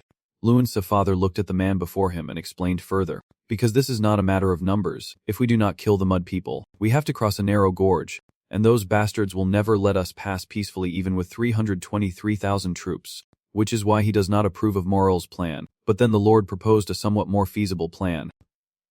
He continued, essentially instead of entering the canyon we should drive them out. Morel was concerned about this idea. But sir, we have no way to do that anyway, a direct attack. Before he even finished speaking, Lewin's calm voice entered the room, saying it sounds good, he agrees with his father's plan, and his sudden appearance surprised everyone. But quickly, Morel reacted immediately, saying all right. What do you mean by that? He questioned sharply, not understanding what these people were thinking. Lewin smiled softly and replied, Dad just gave the right answer, did not he? That instead of us advancing, we should lure them out. Based on what I just surveyed, I have come up with a battle plan to discuss with everyone. I have a good idea. We will attack from the top of the cliffs surrounding the canyon. No one can climb up there. Right? You are saying we all have to climb to a place like that. This guy is really difficult and stubborn. Lewin had to explain again clearly. We do not need many people up there. Just one house C2 mage who can use magic to lure them out this time. That difficult guy Morel also thinks it is a pretty good idea. Seems to agree. But the problem is how to get up there. Mage, can you use flying magic? This guy can climb up on his own. And hearing that, I almost fainted. What are you talking about? How can I climb that cliff? No way I can do it. Lewin's words were sincere. He wanted Jason to try and see for himself, to not back down. He patted him on the shoulder to persuade him. No, I can do it. Jason stared in disbelief. He could not even believe himself. I swear, haha. Of course, Lewin suddenly grinned in a bizarre, sheepish disguise, looking as friendly as ever. Yeah, because I will throw you up that cliff. And honestly, with that look on your face, there is nothing serious about you. Don't be timid. Jason, after hearing Lewin, his face turned pale, eyes wide with innocence. What? Another beautiful winter day begins, sunny and clear, a sign of good fortune, with snowflakes still falling softly from the sky. The resounding roar echoed through the air. Finally, the day for us to go to battle has arrived. Is everyone ready? Only Moro would have such a cheerful tone when talking about fighting, but all the knights also loudly roared their approval. They stand solemnly, their faces fierce with a desire to fight, with the banner of House Adele leading the way. Everything is ready. The commander at the front, Moro takes a deep breath, raises his voice, and orders the troops to march. And finally, the expedition has begun, with Commander Moro and the Silver Knights leading the front lines, along with his father and Lord Bava-Petten. After a long time, they are all clad in armor, serious for this march into battle. each bearing their own responsibilities as they march with dignity toward that land. And at the end of the formation, there are only me and my friends. Yes! Followed by a carriage carrying 4 people: Lewin, Sitar, Irene, an avatar looking very tense. Everyone is unsure of the outcome of this battle, uncertain of what awaits ahead, but above all, they have fought together. The carriage is galloping along. The command horn sounds. Stop. It is an order from the commanding father. Everyone gradually halts, dismounts near the forest. Moro and the 2 leaders gather together. All right, everyone. Focus now. We will review the plan one last time. So our young friends will also take turns approaching. The protagonist has not stopped yet, and in a whispering, nervous voice, Linai calls out his name, Lewin, and he turns his eyes to look at the source of the voice. Oh no, it is none other than Jia-sun, but his appearance right now is quite unusual, completely covered except for his face to breathe, tied up tightly with ropes, looking just like a pupa. Jia-sun has no choice but to show a look of resentment as he speaks to Lewin. I know it is for my safety, but is this really the best way you could come up with? It is so pathetic. Lewin struggled to hold back a laugh. No, I think it looks pretty cool. Then, as if to prove his point, he glanced at the knights watching them and whispering with amused smiles, proudly tell Jia-sun, look over there, even the knights are watching him. He is speechless. Are you joking with me? It seems like they are mocking him. It looks like this way is not convincing enough, so we try a different approach to lure Jia-sun into a new direction. Pretending to be regretful. Why do not you like it? It is a great opportunity. The knave friend was curious too. What opportunity? Lewin knew his plan too well, so he grabbed the tail that was dripping and explained. This is your chance to become the star of this raid. Jia-san was indeed Jia-san. Just imagining the academy girls admiring him made him puff up with pride, the main star. Sure enough, a few seconds later, his eyes lit up like he would struck gold, his mouth agape with pure joy. Stop pretending to be righteous. Just leave it to me and I will handle it properly. Huh. Lewin smiled politely. Truly, knave. Then a few of them approached and asked Han if he was ready. Lewin answered without hesitation, no problem at all. After saying that, he kept throwing the sweet potato into the clueless guy beside him. Right, Jia-san? You are in a tough spot, he hesitantly replied. Of course, but the thing is, Jia-sun cast a difficult glance with eyes that no longer held any attachment down at the muscular hand gripping the collar around his neck, his eyebrows furrowing tightly with a look of high tension. His lips twitched as if to speak, gasping for air, and finally he had to complain, Lewin, please be gentle. But as soon as he asked for gentleness, he was yanked up, and Jia-sun screamed in terror, easy. Easy. Fate is fate. He was still thrown away mercilessly by Lewin, shot straight up in a hurried toss in Jia-sun's endless wails of despair, unable to cover his loud cry because his throw was truly powerful enough to create a seismic gust, making Irene and Maro look at this drunken fool with pity. The peaceful one bids farewell to the sorrowful. Jia-sun weeps tears with the blue sky and dark clouds as his mind is speechless, feeling like his heart is about to stop and he will die right here. Before his soul can return, he must face the harsh, heartbreaking truth now, that his body is on the mountain peak and more than that, still held back by this strange magical vine. He sighed deeply. Huh, not so scary after all. Are you joking with me? Jia-sun somehow escaped the chubby cocoon and collapsed to the ground. While the people below were praising each other, Irene sighed in admiration. Your aim is truly precise. Maybe we do not even need blankets or ropes anymore. Haha, Miss Irene. Your skills are still sharp. He stood up, brushing off the dirt on his uniform, seeming much calmer than before, quietly feeling relieved that he is already halfway to safety. All right, I just need to do my part now. But as soon as I looked up, I widened my eyes in shock at the scene I never wanted to see. What is this? I knew the mud people here multiplied quickly and were numerous, but I did not expect it to be this terrifying. Thousands. No, tens of thousands. Just looking at it, I can't even count how many there are. You want me to lure out that many mud people? Just thinking about it makes me break out in a sweat. It is too difficult. It is really tough. Jia-sun, you can do it. Loon's encouraging words from below, just a simple boost of confidence. But it already halves your self-doubt. Loon's cheer echoed above you. You are my friend. At least you should be able to handle that much. Now go and fight those mud people fiercely.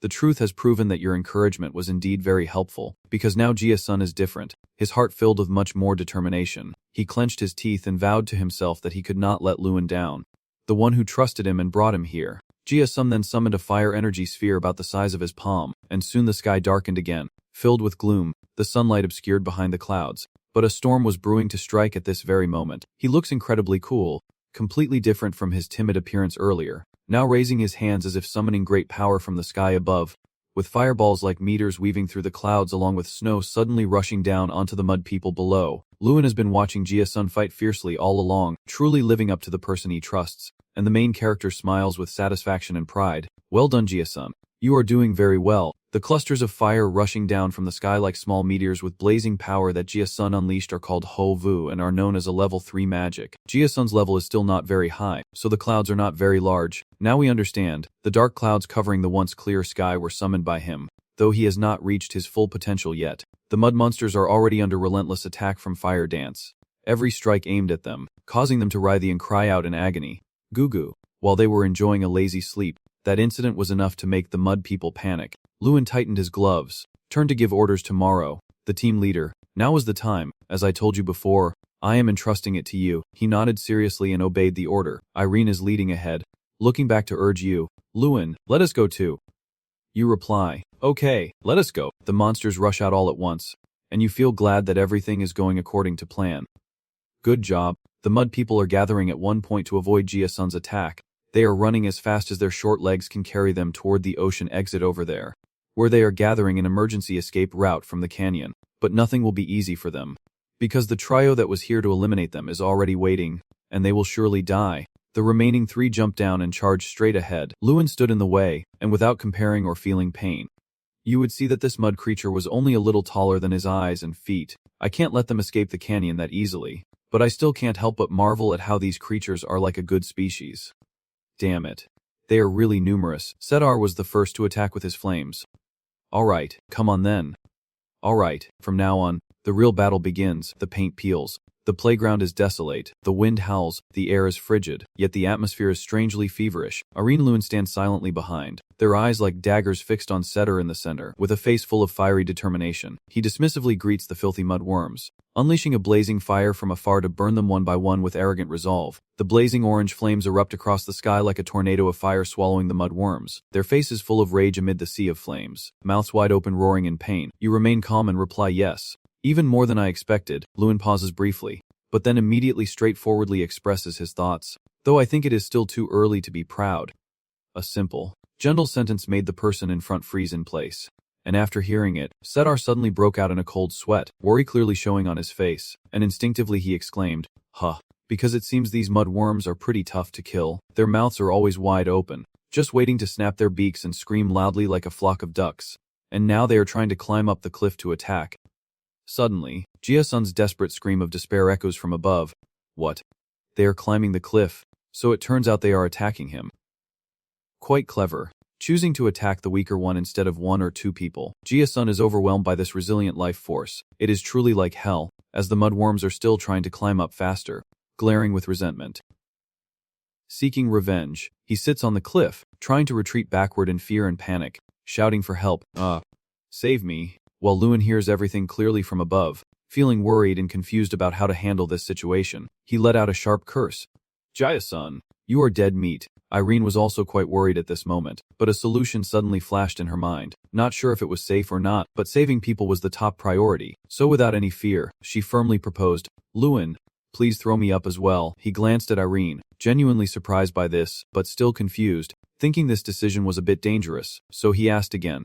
What? Irene smiled confidently, her gaze steady and full of certainty. Lewin pursed his lips, hesitating slightly. In this situation, no matter what, it is dangerous, but above all, saving lives must come first, so he made his decision. At the same time, the mud worms quickly climbed onto the rocky surface with their short legs, growling and snarling. Jason was still terrified but could only sit there, repeatedly telling them to step back.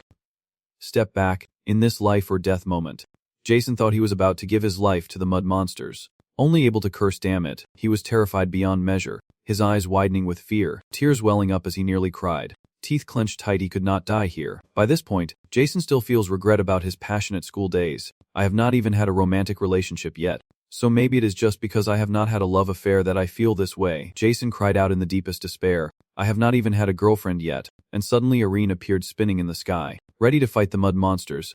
He must have been overjoyed. Irene, flying freely with a fierce gaze unlike her usual gentle look, a beautiful blue aura appears from her hand, showing the elegant magic she often performs, while still fighting fiercely on one side. Her mind is focused on Jason's almost final words, revealing that he has never been in a romantic relationship. Powerful blue light flashes from Irene's hand, piercing through the mud creatures and freezing them solid in an instant. She lands on the rocky ground, which now has been turned into ice from her recent spell. Seeing Jason desperately trying to find a hole to crawl into the ground while still happily teasing, "Are you okay, Jason? Thanks to you, I learned something interesting. You have no regrets anymore.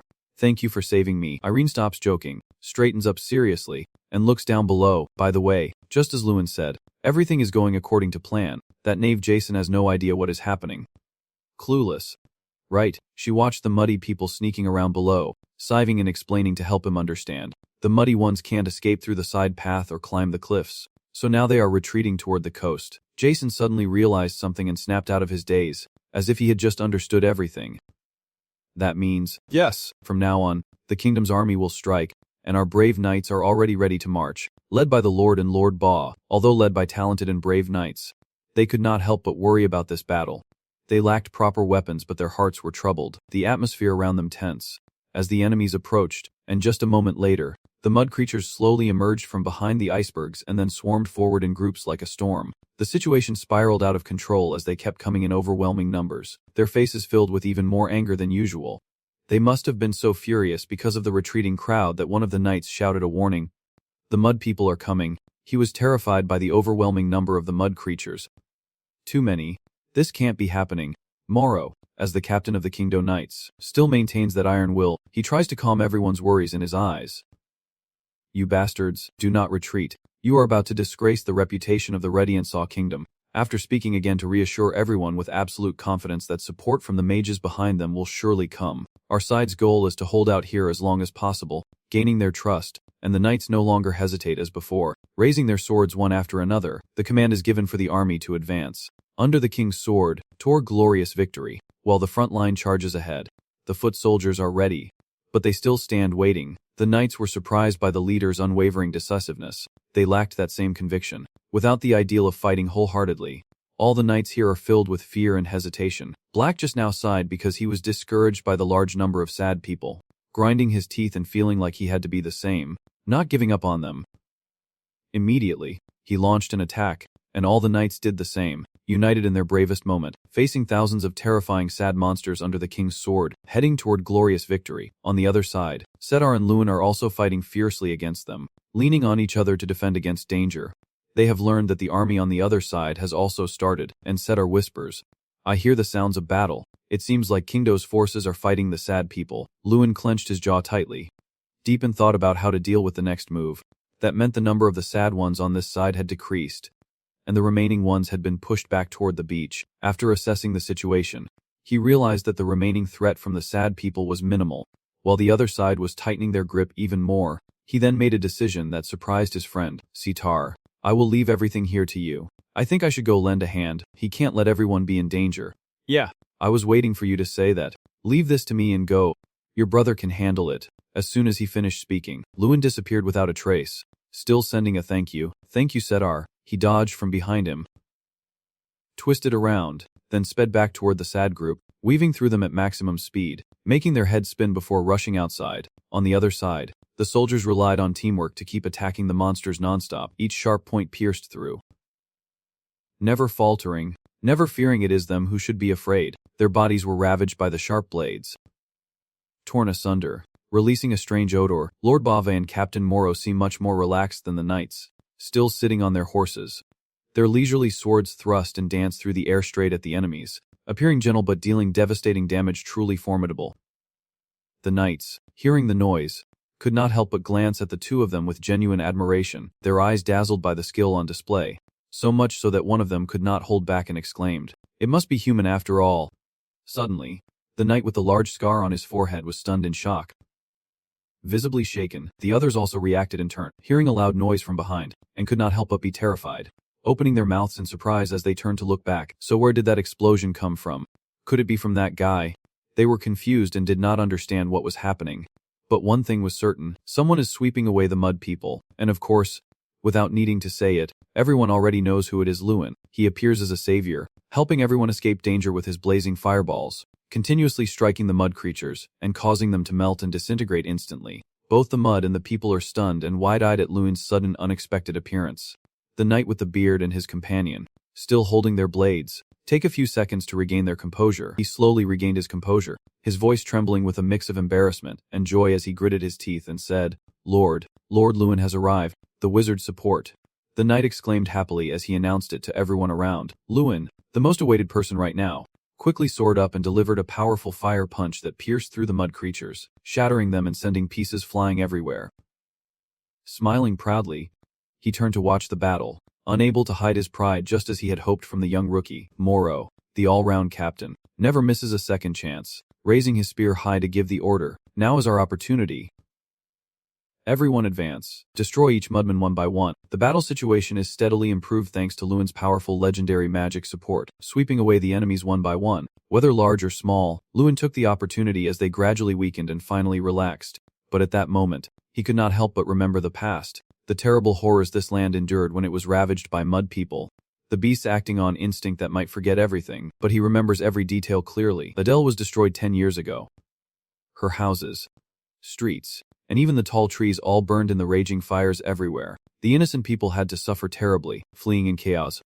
Wounded, but above all, they faced death and despair, and my mother, who lost her life because of them, the kind-faced woman with chestnut hair and shining clothes, seemed to suffer even more as she surrendered her life into their hands. The more Luin recalled those painful memories, the more his heart burned with relentless vengeance. His eyes steadfast and determined to make them pay a price greater than anything they had done. Then he exploded with murderous intent, unleashing a fiery fist of destruction at the battered monsters. These beasts had no reason or thought, only instinct. I will not stop. Luin said these words to lift his spirits and also to seek revenge for the past. Then confidently charged at them again under the darkening sky with the full moon shining brightly above, illuminating everything spinning on the earth, peaceful space shaded by trees. The whispering, chattering voices of Menicode. So my next move is to destroy all of you right here and now, and after shouting loudly.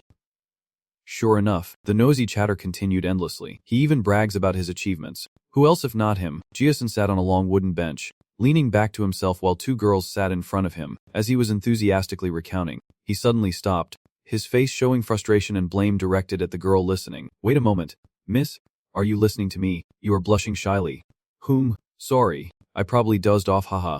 Well, she is already trying her best just to listen up to this point. At the same time, Luin and Seta are leisurely walking over to eavesdrop. As soon as I arrived, I heard the reproachful tone of some foolish poet. Please listen carefully this time. This will be the last time I tell you about these sad, cruel people. Listening to Kot tell the story, I could not help but chuckle secretly, feeling pity for the two girls listening. At this moment, I was very relaxed and satisfied, as the Jinhung Plains conquest had come to an end. More than 1,500 people were injured, but there were no fatalities. After over 2 hours of continuous fighting, we achieved a comprehensive victory. Although I feel sorrow for the many wounded knights, the final result is still a victory worth celebrating. Even Moro seemed pleased, saying the princes would be delighted with this outcome. I am glad he looks satisfied.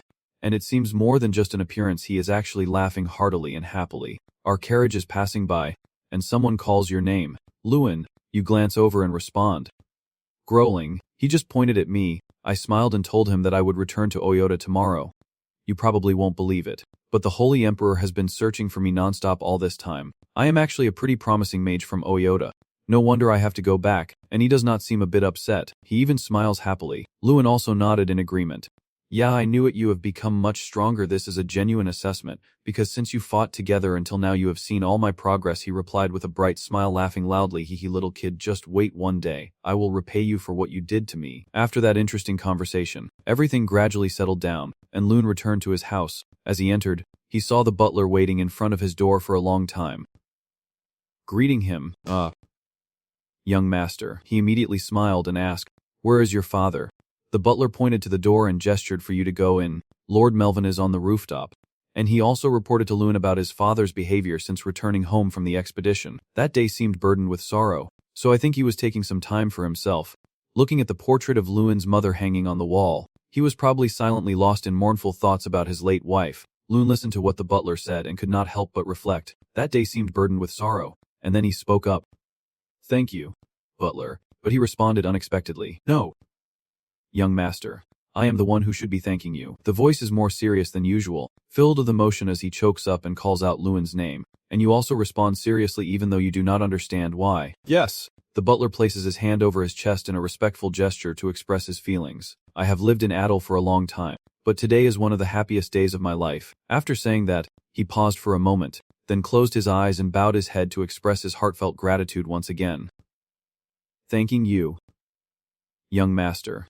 What you have done today, no one in this estate, not even me, We'll forget. Lewin slowly stepped through the door. Never before had he exited the corridor with such a restrained emotional state. As he looked up, he saw that man. Years of hardship had covered him in dust, but when he stood before the wine table, he still exuded an air of elegance, with a hint of deep sadness and contemplation as he gazed at the distant moon. My father, Lord Melvin Ancho, is surely reminiscing about that day 10 years ago, between today's victory and the nation's celebration, choosing to recall the most sorrowful memories of that dusty, horrific time, mourning the beloved wife who is no longer by his side, lost in a swirl of emotions. Suddenly your father called out, catching you off guard. Lewin. You were a bit startled. Surprised he knew you were here, so you just awkwardly rubbed your hair, not knowing what to say. Sorry, I did not mean to disturb you, father. Your voice is as gentle as the wind passing through my hand, but full of meaning from the call. Lewin. Come here. Father and son stand in front of the table, 2 glasses of wine placed as if planned beforehand. Melvin raises the wine bottle and offers, do you want to taste the wine I am offering? Yes. He agreed immediately. He gently raised his glass to pour the wine, even taking the time to introduce it. This wine has been aged for 17 years and is called Selfrock, but Maria and I used to call it by a different name. Lewin's eyes flickered, his heartbeat pausing for a moment when he heard that name. Maria, his mother's name. This was the first time in a very long time that his father had softly mentioned that name from his memories. Your father continued, holding his glass in one hand and raising the other with his wine glass towards you. We used to call this wine Amoros Lewin. It means lovable Lewin, a meaningful and cute name just like its name. Then meet. Melvin continued the story, and this was also the first time you heard it. That on the day you were born. He made this wine and promised himself that he and you would drink it together on a day when you are happier than that day. Lewin looked at his reflection in the glass, his heart heavy. The day your father considers the happiest of all is today, when they achieved a glorious victory in the conquest, or what he sees as settling an old debt. Melvin's heart is also heavy, but he still maintains a calm and proud demeanor as he raises his glass with his son. Though I could not keep my promise to drink it with you and your mother, being with you now feels like I am drinking with Maria. Lewin took a sip, then stopped, smiling and complimenting his father. The flavor is amazing. His father smiled. I am glad to hear it. Lewin, what do you plan to do next now that the conquest is over? I intend to expand our territory and cultivate the mountain pass. Suddenly, a surreal blue screen flickered across the display, and a system window appeared unexpectedly. It made Lewin's eyes widen in shock as he read the information on the system panel. What is this? And in that system window, there was a message that made me extremely confused. The little bear went to meditate in seclusion when some girl who had not appeared in a long time suddenly sat on his shoulder and started talking nonstop. Lewin, something's wrong. I think something has happened to King Graham, and while you have not reacted yet, you suddenly shout out, hey! It grimaces in annoyance and speaks through clenched eyebrows. I know today should have been a good day, but we need to get to the academy quickly, and you at this moment are distracted and lost after reading that message. Your mind is completely preoccupied with what is happening. He once again urged you to wake up, Lewin. We have to leave right now. Only when a loud voice shouts in your face do you finally snap out of it. Damn it. That message notification finally appeared, defeating the approaching threat and saving King Graham. No matter how many times Lewin reads it, he still wonders about the hidden meaning behind the message. The one who wants me to defeat the approaching threat to the academy. What happened to King Graham? Regaining his composure, he turned to his father and regretfully said, Father, I sincerely apologize, but I have to leave for a while. He looked at his son in surprise, as if asking what had just happened. They had only just met recently, and now hearing that Lewin had to leave made it feel like a thunderbolt in a clear sky. So suddenly, what are you saying? The boy just nodded silently because this really could not be revealed, but Melvin understood his son and could only sigh softly, saying, all right, if you are serious then there must be a reason. Then go now. Upon hearing the approval, Lewin did not hesitate for a second and, since he was already on this open rooftop, decided to leave this way. He leapt away like a gust of wind, feeling resentful inside. Why now of all times? Why did the mission appear right now? Immediately after the debate, Lewin left feeling furious for having his holiday ruined with his old man, but he had no choice but to accept it. What exactly is going on at the academy? The scene there is revealed, with the mage in the black cloak casting a thunderbolt towards the green monster sitting in the middle chair, which is Amarath, seemingly about to be targeted. What evil event is about to unfold at the academy that Lewin must resolve? The person in the black cloak is gathering power into a sphere in the palm of their hand. King Graham, sitting on his throne, could not help but feel furious. It is unbelievable. Someone just barged in and attacked me. They are insane. Now King Graham, angry and threatening. I have heard rumors about the person at the academy. It turns out that the fully cloaked figure in black is Fire King Terran. Terran recounted himself that everything was very strange, from the moment Jun Arden was chosen by Kulkin's Fang, How could he possibly wield power equal to an Orger E? So I started digging into Arden and then the Academy, and finally unraveled the mystery. Then suddenly Terran switched to a commanding tone. King Gram of Orger E, who did something to ruin Arden. Right, suddenly someone behind spoke up. Whatever your reason for coming here, I will hold you accountable. Terran was a bit surprised to hear that. But nothing could challenge him, and immediately he noticed Tyrion Ignet. Tyrion Ignet now no longer hides anything, revealing his true nature, clearly noticing my presence immediately. But then he quickly shifts to a serious tone. Tyrion, how do you plan to bear the consequences of all this? Tyrion Ignet remains resolute about this, but Tyrion nonchalantly responds, if I worried about that, I would not have started this in the first place. Tyrion recounts, I sensed it during Ruin Aiden's graduation exam. If he continues to develop, there will come a day when my position is threatened. If I eliminate all key targets here, that concern will disappear, and ultimately I will find Ruin Aiden and end everything. Suddenly someone ran up to report. King Gram. Everyone was startled. It turned out that it was Ruin along with a girl, and seeing what was happening here, he was a bit surprised. Fire King Terran, and the principal too. What is going on here? That Terran guy.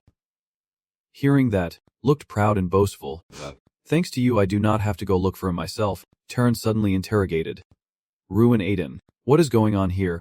He runs over to Ruin with a hint of anger and says, why did you figure that out and come all the way here? Then he continues his opinion, whether you answer today or not it does not matter, because you are gonna die anyway. Tyrion quickly stepped forward to advise Ruin to leave quickly, but Ruin hesitated, and seeing that, Tyrion cautiously warned him, listen to me, he is not someone you can handle. Then Tyrion hurriedly ran to fight Terran. However, unfortunately, Terran's power was too overwhelming, causing Tyrion to collapse. Seeing this, Ruin quickly became worried. Headmaster, then the fierce Terran turned to aim at Ruin.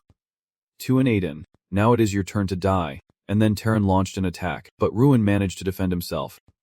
King Gram, who had been silent all this time, suddenly roared in anger. He used his power to defeat that mighty Terran. Terran was cut into pieces by a move from King Gram, but he was too angry to do anything about it. Orger E.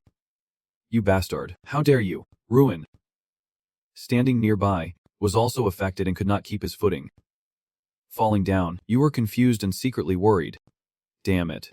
What the hell is going on? Why is the Fire King here looking for King Gram? Lost in thought, King Gram's voice suddenly rang out, startling him. Seeing that, Ruin worriedly asked Han if King Gram was okay, but King Gram did not answer and instead looked furious. Damn it. Even sacrificing all the relics underground. Expulsion is all I can do, King Gram said apologetically. I'm sorry. I have ultimately put you in danger again. However, Ruin hesitated, not considering it a big deal. Please do not say that. I could not do anything. Then he looked towards Tyrion, who was quietly reassuring. Are you okay? I hope you understand. Tyrion, at this moment, calmly replied, Ivan, do not worry. But immediately he remembered this. Ruin, I can feel Terran's energy because I am nearby, but you should have already returned to Aiden. So how did you find out about this? King Gram was also curious. I want to hear the explanation too. Ruin found it a bit hard to explain this matter. But in the end, you were honest. What I am about to say may be hard to believe, but I hope you will listen. And so Ruin began his story about a creation named Blair Vedraka, a manifestation of a wizard. And after hearing it, everyone understood a little more, so that is why Ruin can use the power related to the Ogle clan. Now everything is clear. Ruin feels a bit regretful and apologizes for not revealing it earlier. Principal, this information is too sensitive, but everyone understands you. It is okay, now I finally understand the situation. Tyrion Ignis expressed his opinion. There is no way Fire King Terran would know all that, but with his rapid growth and his personality, there is no way he would leave him alone. He must have thought that someday, he would become a threat to his position. Hearing this, Ruin was a bit angry. Deep in thought, it seems Fire King is really targeting him, but in reality, he is still far from being able to defeat him. Suddenly, the system notified Ruin that the mission was complete and that he could break King Gram's contract. If the contract is broken, it could lead to gaining greater power. Ruin was extremely surprised to learn this. What is it?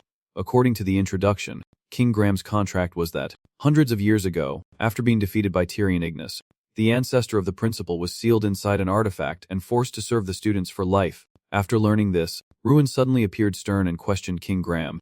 What does it really mean for us to be able to break the contract?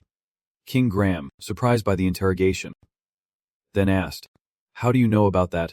King Gram said that breaking the contract means I can return to my original form and leave this place. Ruin asked again, can the creator player break the contract? King Gram calmly replied, yes, Now it is possible to break the contract as a reward for this event, but then King Graham carefully warned that breaking the contract requires the consent of the curse itself. Tyrion Ignat was present. Serious, asking if he truly needed my approval, because my will is also Ruin's will. Ruin heard this and felt very happy. Thank you, Lord Commander. Then Ruin decided, let us leave this place. King Graham, and as a result, the contract between Freyans Ignat and King Graham has now been broken. King Graham felt his body being freed. He was overjoyed. Truly unbelievable. Even the player can break the contract. King Graham sincerely thanks everyone and asks Han if he seems very determined to face the upcoming challenges. Ruin did not hesitate to share. Yes, I'm too weak to face Fire King Tyrion. King Graham then suggested. Very well. I just thought of a good method for that. However, there is a condition attached, and to test that, this place might not be suitable. Then he suggested. What do you think? Do you want to come with me to Qian Mountain? Ruin was a bit surprised to hear that. Soon after, there was chaos. An alert. An alert. The underground prison had been attacked, and the escapees were being hunted. This caused quite a stir. Who on earth would attack a prison? Is there any description of the suspect? We do not know. They look like wizards. Damn it. Whose fevered mind dares to attack the kingdom's prison? And what about the escaped prisoners? Has it been confirmed? Yes. So far only one prisoner has been verified. So it turns out he is George Jerry Hill. Even when caught, he was not afraid but proud. It is truly an honor that you personally came to save someone like me, the masked person calmly replied. Do not misunderstand. I do not particularly like people. The other seemed dangerous. Just a little arrogance. So it turned out to be the crown prince of the empire. Somerton Renang, the clear blue sky. A group of people like King Graham are chatting together. Suddenly, someone loudly calls out, Omarath clan leader. The other announced that the human warrior, has returned to Theon's son once again, accompanied by Loon and the girl with orange hair. Instead, Omarath wondered, and who is the person behind him? Then both Omarath and Hakon looked confused, as they saw King Graham and asked in unison. Finally you have returned. King Graham calmly replied, I have finally returned, back to my homeland. Hakon observed the situation happily, two great warriors appearing at the same time. We should hold a celebration, but right after, Omarath grew worried, but King Graham calmly responded, I will tell you later, it is a long story. Suddenly, he spoke up. And Hakon, sorry for the sudden request, but I really have something I want to ask. Hakon cheerfully replied. No problem. Go ahead, whatever it is, we will listen. So King Graham comfortably shared that the elixir is made from fairy beast tendons. Hearing this, Hakon's face suddenly changed. King Graham still calmly explained, for our dear friend. Little Destroyer, can you craft such a pill? A fake coconut bowl containing some kind of liquid. This is the secret spiritual medicine of the Theon Sun Elf clan, considered extremely precious, even used to nurture young elves until they grow up. Are you sure I have to drink this? King Graham responds without hesitation. You must drink it.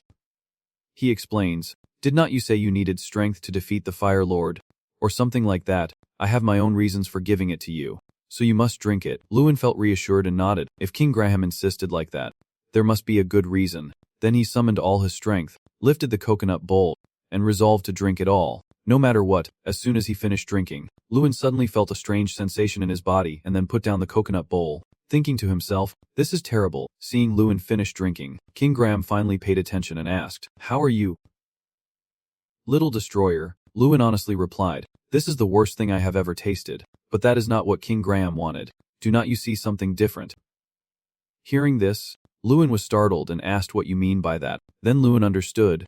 But it was something he could not believe. What is this? Lewin wondered why his strength increased by 100 points, which was clearly recorded by the system. You consumed the special demon spirit, and your strength increased by 100.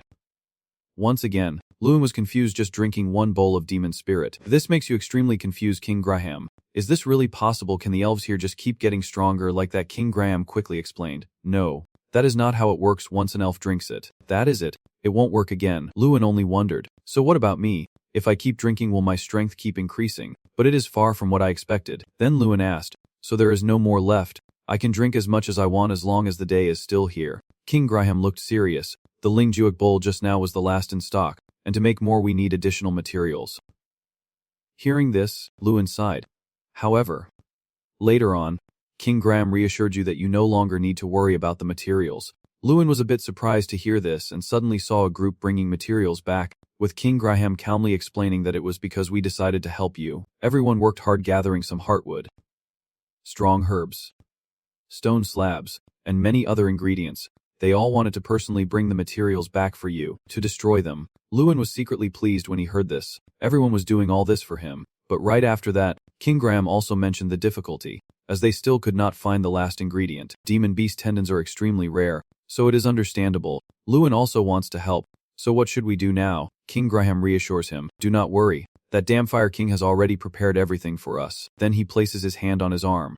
But Lewin still does not understand. What do you mean? King Graham explains.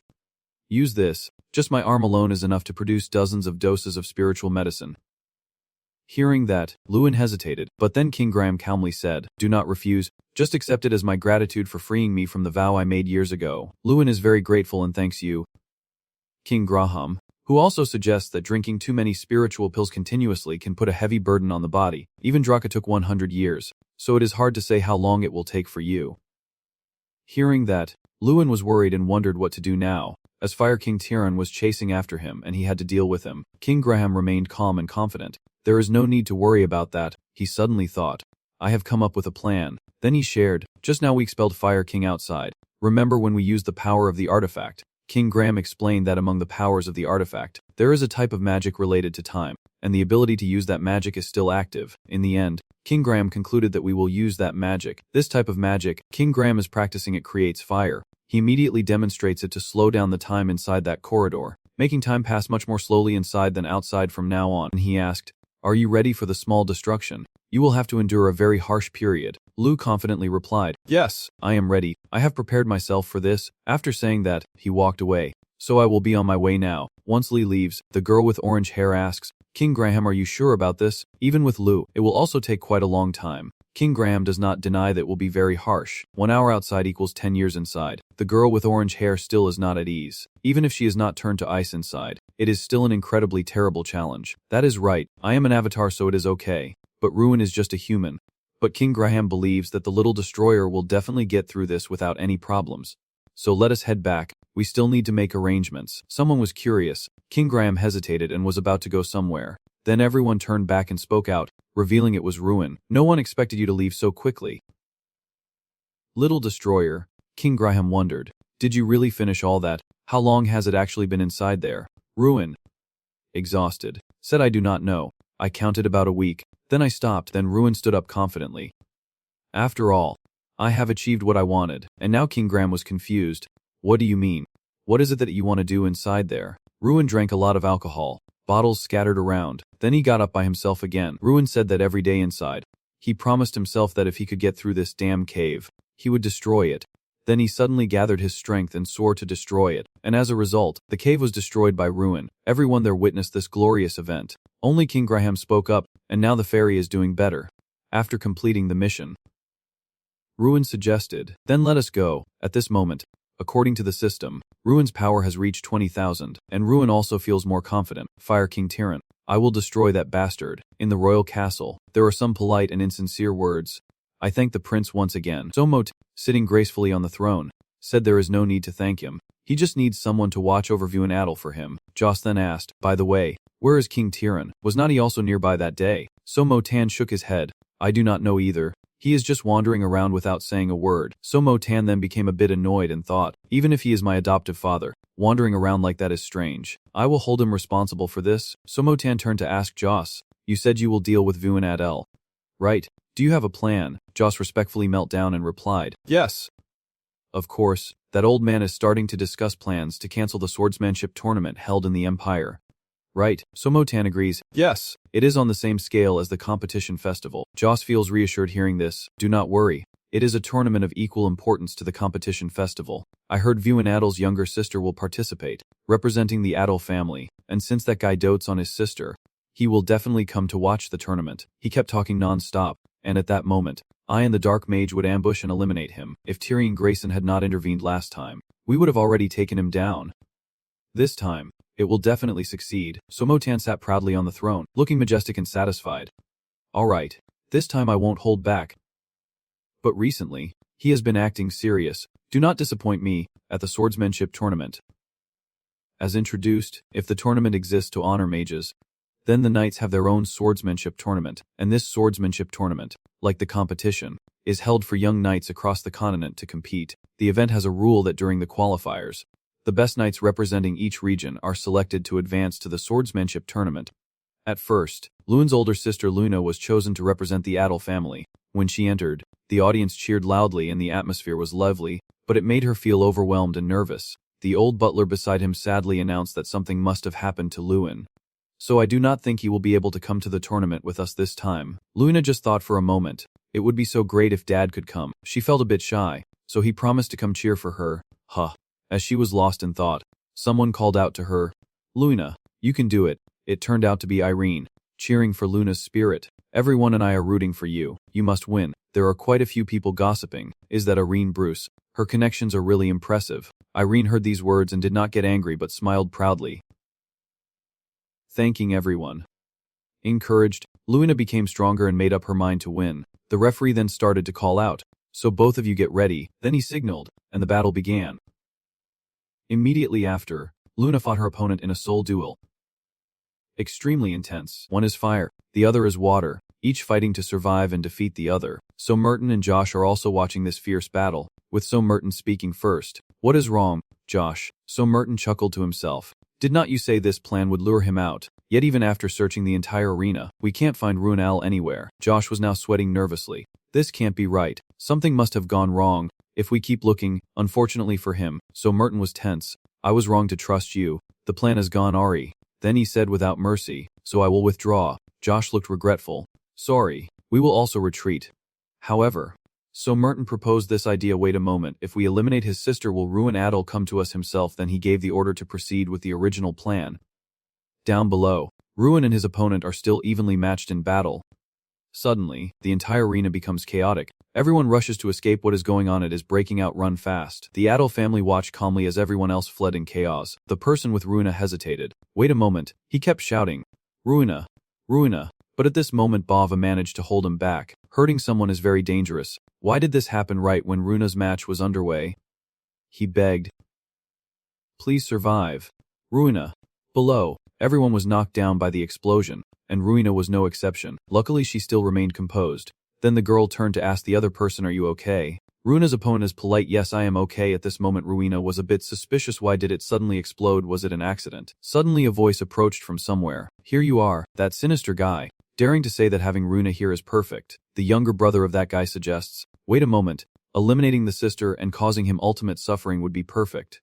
Right, with Ruina's personality, he would definitely blame himself for not protecting his sister. The mastermind laughs triumphantly. "Is not that right? It is really your brother."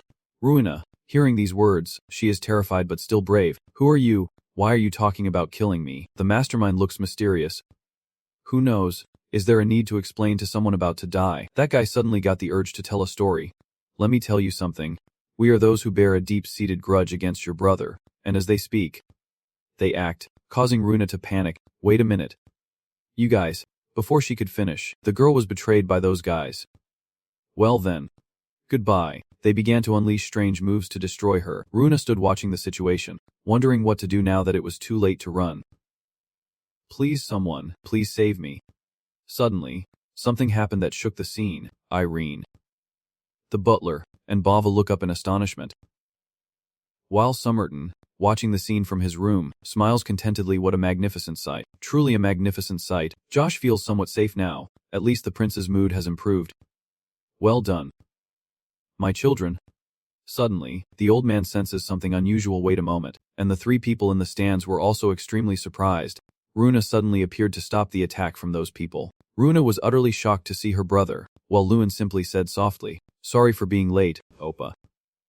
Right, Ruina. The girl saw her brother and just cried, sobbing. Why did Oppa only arrive now? Luen could only apologize. So many things happened. Then he also observed the situation.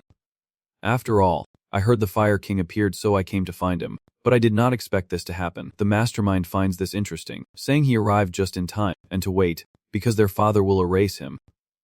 Luen smirks, realizing that their father is the one behind everything. Luen, with a burst of power, flew in front of the guy, surprising and confusing him at the same time. "Hey brother," Ruina gently warned as if threatening. "Miko, who gave you the right to touch someone else's sister?" Then he immediately gave him a lesson. "And if you do not want to share the same fate, You would better answer now. Lewin suddenly changed his tone to a serious one. George Jerry Hill. Where is that bastard? At this moment both John Merton and George felt a bit scared. Lewin's punch draws blood, and he threatens, reveal everything or face the same fate. He demands, where is that bastard? George Jerry Hill. A voice called out. Ruin Adele. It turned out to be George, who suddenly appeared out of nowhere, shouting and furious, launching his attack. He was furious. How dare someone like you kill my son? And then he charged down with overwhelming power, forcing Ruin to step back a few paces. Now Ruin finally revealed his full confidence. So you came looking for me? Huh. Good. Saves me the trouble of finding you. George still looked angry and impatient. You bastard. Then he challenged, I will definitely kill you myself. And then he suppressed his power to attack. George is furious. Die Ruin Adele. A large stream of fire rushes toward Ruin, but he remains safe and standing tall. Ruin shows no fear, smiling confidently. It is ridiculous. Who said I would die? Then he prepared his stance. The one who will die is not me. Then Ruin was about to attack.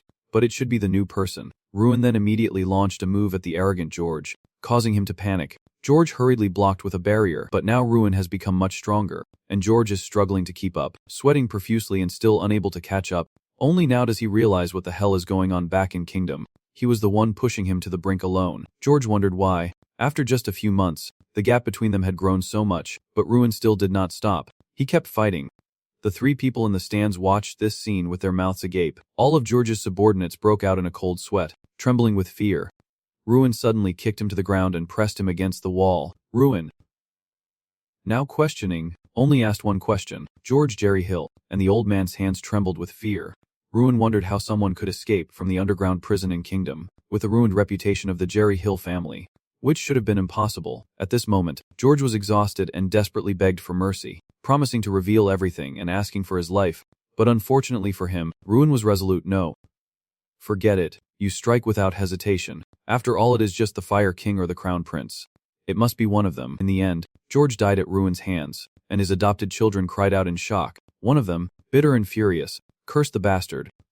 First him, then my father. Consumed by rage, he vowed to kill, then ordered his men to attack, claiming Ruin was trapped and the survival of Jerry Hill depended on his death.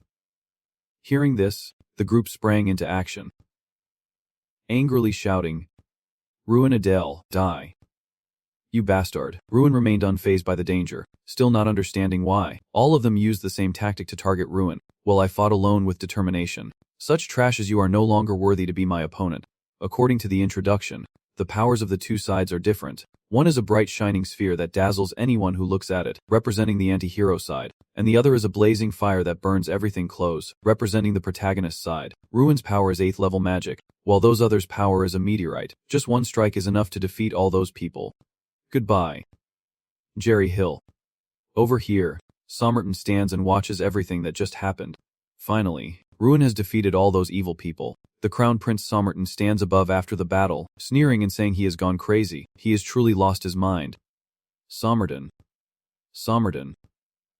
Hearing that, looked confused. Tyrion was both worried and scared. What are you doing? Somerton just found it funny how overly concerned he was. Godfather, why did you suddenly come here? Godfather. Tyrion scolded, asking why. Do you think I do not know about the chaos happening in the Empire? How can you act so arrogantly? Somerton, now cold and indifferent, dismissive, disappeared without a word, and now dares to speak loudly. Tyrion was surprised. What did you just say? I saw the magic circle earlier, but you still keep talking. Somerton listened and softened a bit. Yes, it is impressive, but what kind of spell is it that makes my father react so strongly? Tyrion explained, it is an 8th level magic, and hearing that, Somerton was utterly shocked. According to the system, level 8 magic is a realm only top mages can reach. In other words, Lewin Adel is now on par with, or even surpassing, Fire King Tharion. Tyrion once again worries, is this really the outcome the Crown Prince desires? To dare provoke a collapsing nation and anger him? Somerton was confused by his father's overreaction, wondering why he was so angry, and asked him to stay calm and listen to him. But Tyrion was still extremely uneasy, as he had just seen him cast an 8th level magic. Somerton was not only scared but also felt excited, and I could see clearly that he had reached level 8. Seeing that this child still seemed stubborn, Tyrion awakened him. Somerton. At this moment, Tyrion was furious as if he had become a different person. The Crown Prince had committed a serious mistake and must never underestimate him. He is very cunning and may have already guessed that the person behind Zup Jerry Hill is him. Somerton listened calmly to these words, leaning on his support. He was sincere. Does he really think I tried to hide that from him? Terran listened with confusion, while Somerton remained calm, wondering why Father was so worried. He explained that Father is the master sorcerer wielding power across the continent, and I am the crown prince who will inherit and rule this mighty empire. He is just an interesting toy from a small neighboring country. Suddenly, Somerton's expression changed strangely, or maybe Father is afraid. At this point, Terran no longer tried to persuade and simply accepted fate. You have always done as you wish, so just continue. Somerton suddenly turned around and asked, "What do you mean by that?" And Terran then turned away, meaning I have nothing more to say to you. Your Highness, Terran, in a serious state, will personally go to the Emperor's opinion. The blue sky faintly glimmers with early sunlight shining through the white clouds and then passing through the windows of the tower. I heard there is a level 8 wizard appearing in a small country. I heard that too, only 17 years old, right? And the voices rising break the silence of this place. Using a meteorite at that age, 5 burly men standing below are whispering and gossiping, and their reaction is very simple. Ruin Adel of the Adel family reached level 8 at a very young age, meaning his comprehension speed surpasses even Fire Lord Terran. Ruin spread his legs and raised one hand high, summoning a massive explosive force like a fireball, causing the team on the right to be extremely cautious of him. That is why Ruin Adel, who is currently showing an even faster growth rate than the Fire King, might be targeting someone the Fire King is holding. In short, public opinion is increasingly suggesting that the owner of the Wizard Tower should be replaced, and these opinions are putting the two people involved in the conversation in a precarious position. And of course, that rumor has also reached the Emperor, a man with a golden beard hesitating as he speaks, the next owner of the Mage Tower.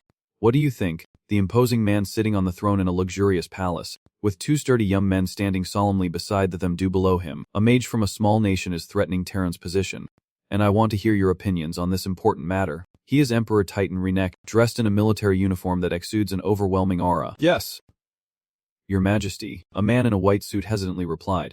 There are many 8th-tier mages on the continent, but there is only one 8th-tier mage, the Fire King, the platinum-haired Emperor, who listened attentively to his words.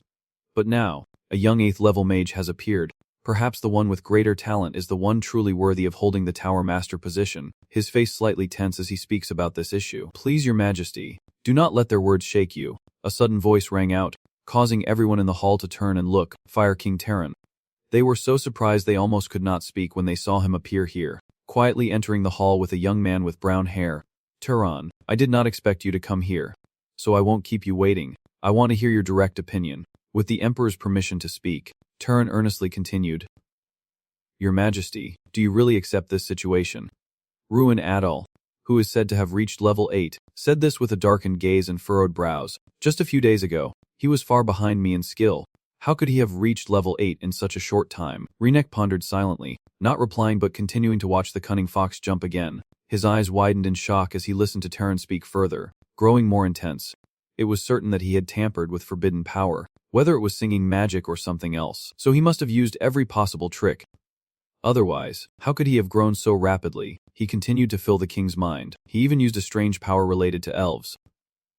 And recently, the Jerry Hill family had been targeted. He slaughtered Lord George Jerry Hill and all his sons. The power of ruin was so overwhelming that the old man, while speaking, could not help but recall his past victories involving him. If someone like that becomes the Tower Master, it would surely throw the Empire into chaos. His face was as tense as a stretched string about to snap, and every gesture made the Emperor trust him more and more. The singing technique. Everyone's eyes turned to Terran, unable to hide their curiosity and whispers. Yes, if that is true, then his maturity makes some sense. Perhaps the clever words he is spreading have made everyone half believe and half doubt. The Emperor remained silent for a moment before replying thoughtfully. Yes, as you say, there is definitely something wrong. This issue seems to threaten not only the position of the Tower's master but also the stability of the entire empire. Perhaps we will need to mobilize the entire army. In the Grand Hall, the people almost instinctively listened to his words, born from envy and jealousy.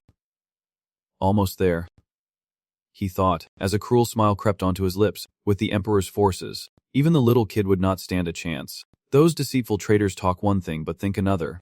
Father, you can't do this.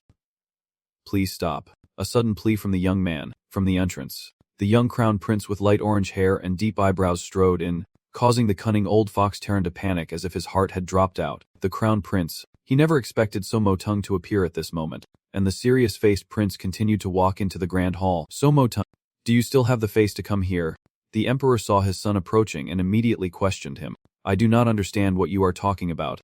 Father, This prince's emotions are unwavering. He arrogantly dismisses the emperor's words as water off a duck's back and responds, "Did you think I did not know?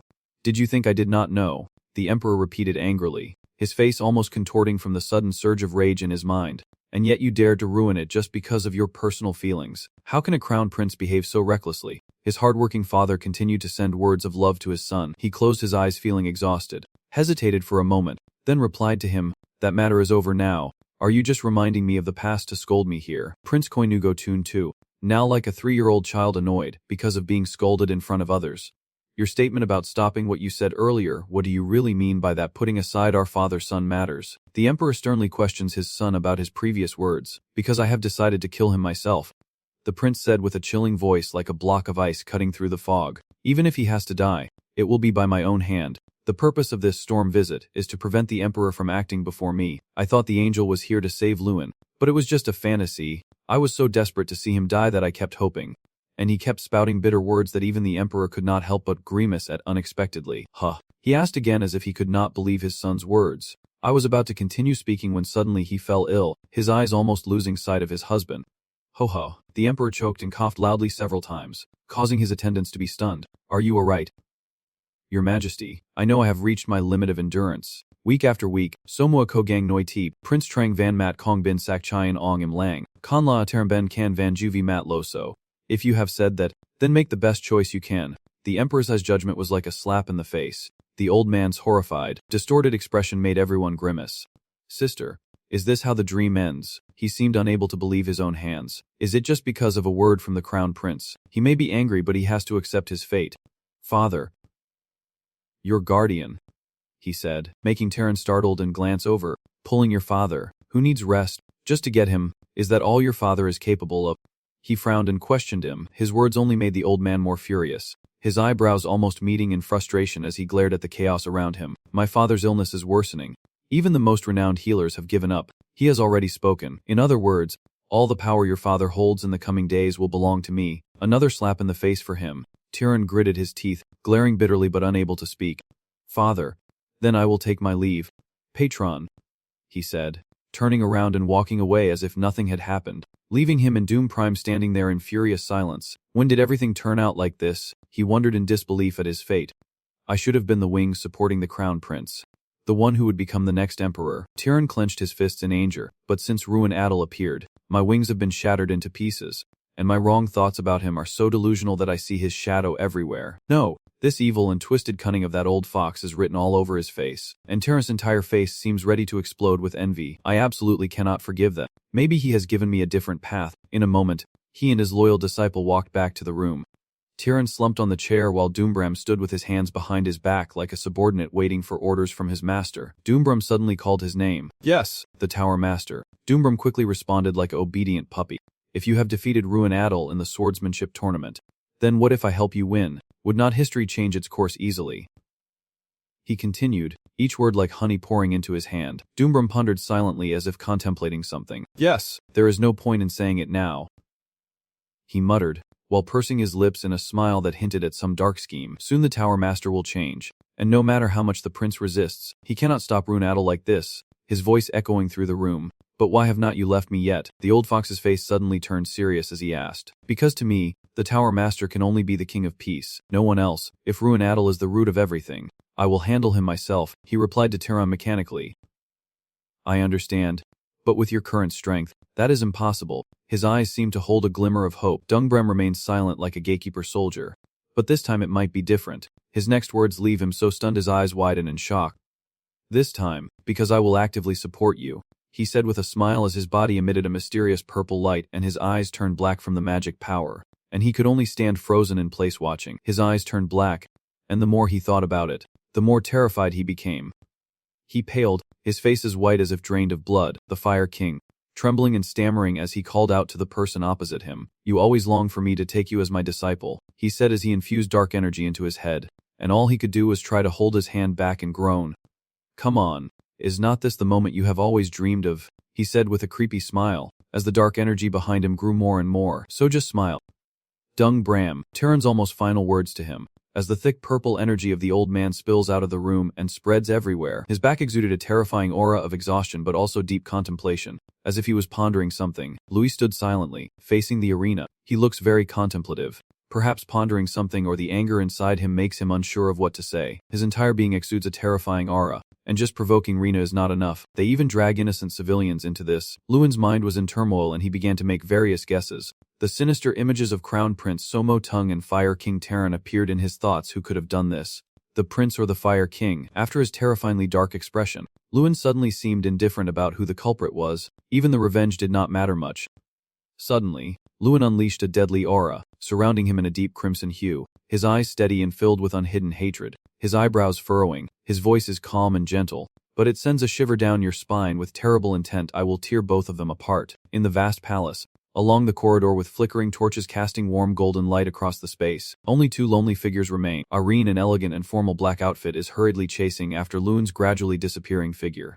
Wait, Luin, where are you going? Luin still maintained his cold, dark expression, not turning his head at all as he continued walking forward. Luin still kept his terrifyingly cold demeanor, with killing intent remaining as overwhelming as ever. Thentu's face also could not hide the growing anger, his brow furrowing. His words were firm and unwavering, carrying a sense of indignation and discomfort. This must be the work of the Fire King or the Crown Prince. Both of them are now openly targeting me. Fire King. The atmosphere instantly turned deadly serious. Luin's voice grew firm as he confirmed Irene's suspicion. Yes, but now that things have come to this, there is no other choice but to see it through. Irene continued to follow Luin closely to clarify everything, her voice soft, hesitant, and full of surprise because she still did not understand what Luin had said earlier.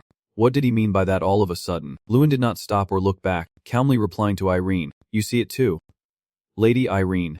They dare to attack right in the middle of a place full of families and civilians." Luin continued to share his thoughts with Irene. If we let them get away with this, not only Adil but the entire empire will fall into chaos. Irene remained silent, beginning to consider Luin's words, never expecting the Fire King to target him. Luin, but the overwhelming magic he displayed in the arena earlier must have already reached the level of an 8th tier mage. Irene kept staring at Luin's back, lost in thought. Perhaps he is the only mage capable of facing the Fire King, but what exactly is he planning to do? Luin did not turn around. Please step aside, Miss Irene.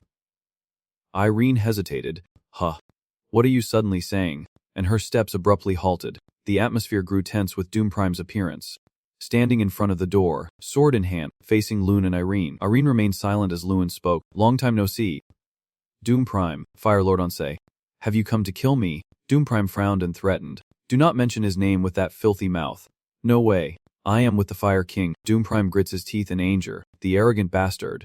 Suddenly, Doom Prime launched an attack towards Luin, with a slash that carried immense power and flames. Doom Prime, we'll never let you get close to the Fire King. The fairy fire flickered out after the slash. Lupin looked up, full of contempt and disgust. Scoffing, still, that attitude towards the Fire King. Suddenly he was stunned, unable to believe it, and stared wide-eyed. Huh. What? Doom Prime radiates a deadly dark aura, his brows furrowed and his eyes pitch black and deep with hatred as he gazes at Luin, still clutching his sword tightly. Luin instinctively feels suspicious and surprised. What is wrong with this guy? The space falls into silence, as if immersed in Doom Prime's subconscious memories, with Terran's calm voice echoing. Even though I have granted you power, I also understand that it still is not enough to confront him. He stood in front of Doom Prime, who was kneeling respectfully with his hands clenched tightly. Suddenly, he let out a deep, knowing laugh and said, "So you only have one single task, stalling for time. That is your mission," Terran said to Doom Prime, returning to reality. Doom Prime roared fiercely. Go. Doom Prime raises his sword, preparing to strike at Luin once more, intending to send him to meet his ancestors. Doom Prime's entire body exudes a deadly intent. He strikes powerfully and decisively, unleashing a fiery burst toward his opponent. Luin reacts quickly, jumping into the air to dodge the blow. Irene quickly stepped back to avoid the force of the attack, staring in shock at Doom Prime, unable to believe it. Irene stared, unable to stop thinking. Indeed, Doom Prime was once one of the strongest among the 11 children, but now he was on a completely different level. What is going on? Irene looked on in shock. Doom Prime looks more terrifying, furious and stronger than ever. He is in a ready stance, prepared to fight at any moment. Irene was too stunned to speak, still staring at Doom Prime. Then suddenly she seemed to snap out of it. As if awakening, she kept her eyes on Doom Prime and urgently warned Luin. Luin, be careful. His appearance reminds me of something I read in a book. Irene's voice echoes, making Luin a bit surprised. So he has been demonized. Doom Prime suddenly lunged at Luin with lightning speed, and as he was still deep in thought, There was no doubt anymore that the culprit behind this was obvious, truly despicable to the very end. Fire King Doom Prime is no longer conscious now, probably driven mad and lost all reason due to his demonic transformation, so I know exactly what I have to do. Lewin was thinking while defending against Doom Prime. He was ferocious like a wild beast, continuously attacking towards Lewin, control him and help him regain his sanity. Lewin is resolute, fearless as he faces the savage beast threatening his life. Doom Prime is getting more and more insane, his black eyes glaring fiercely at Lewin. End this now. Lewin Adele, powerful slash, as if unleashing all of Doom Prime's energy, creates a massive beam of light tearing through space. Whoosh, almost too fast to see, Lewin whispers softly. Doom Prime looks up in confusion. Sister, because you swung your sword too powerfully. I finally had the chance to use something I could not before. Lewin stepped on Doom Prime's sword and said calmly. Break steel. Anything at all, as long as it is made of steel, I can destroy it unconditionally once. Lewin raises his hand into the air, beginning to cast his spell. Now it is the end. Lewin strikes his fist down onto the sword, unleashing a powerful beam of light. But Doom Prime jumps back too late. The sword is broken. My sword. Before he could react, a fist from Lewin shot straight at his face. Sorry. Doom Prime, Lewin said as he threw a powerful punch that distorted his face. I will try to fight them without killing you, so hold on tight. Lewin keeps attacking Doom Prime. In the hallway, a pair of slender legs are rushing swiftly towards Somo Tung's office. The old butler opens the large door wide. Your Highness, he suddenly warned to retreat immediately. The Fire King is rising. Before he could finish speaking, his eyes widened as if struck by someone. The butler collapsed in front of Somo Tung, yet he did not rush or seem to consider it his concern. He spoke with a complicated tone. Tusk, in the end, father still chose to play it this way. Somo Tung sat at his desk, directly facing the Fire King, his father's supporter, and the atmosphere was suffocatingly silent. Behind Tyrion, 3 burly guards had all fallen, sprawled on the floor. I apologize. Your Highness, I had no choice left, he said calmly. Somo Tung suddenly sneered as if he heard something ridiculous. Huh, that is just absurd. Then he became furious, shouting at Tyrion. Why did you do this?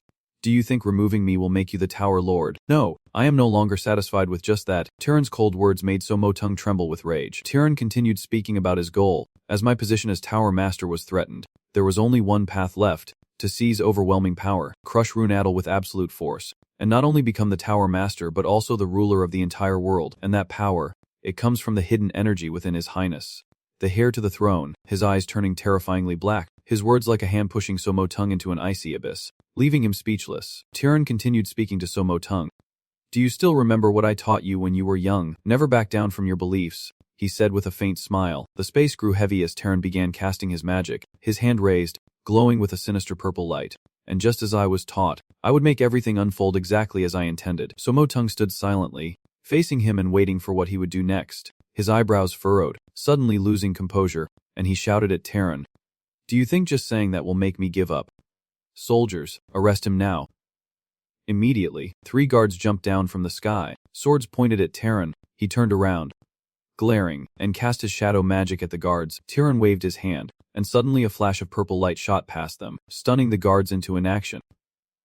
Tyrion sneered, turned his back on Somo Tung after dealing with his henchmen, one of whom was collapsed right beside his feet, and asked if he was done talking.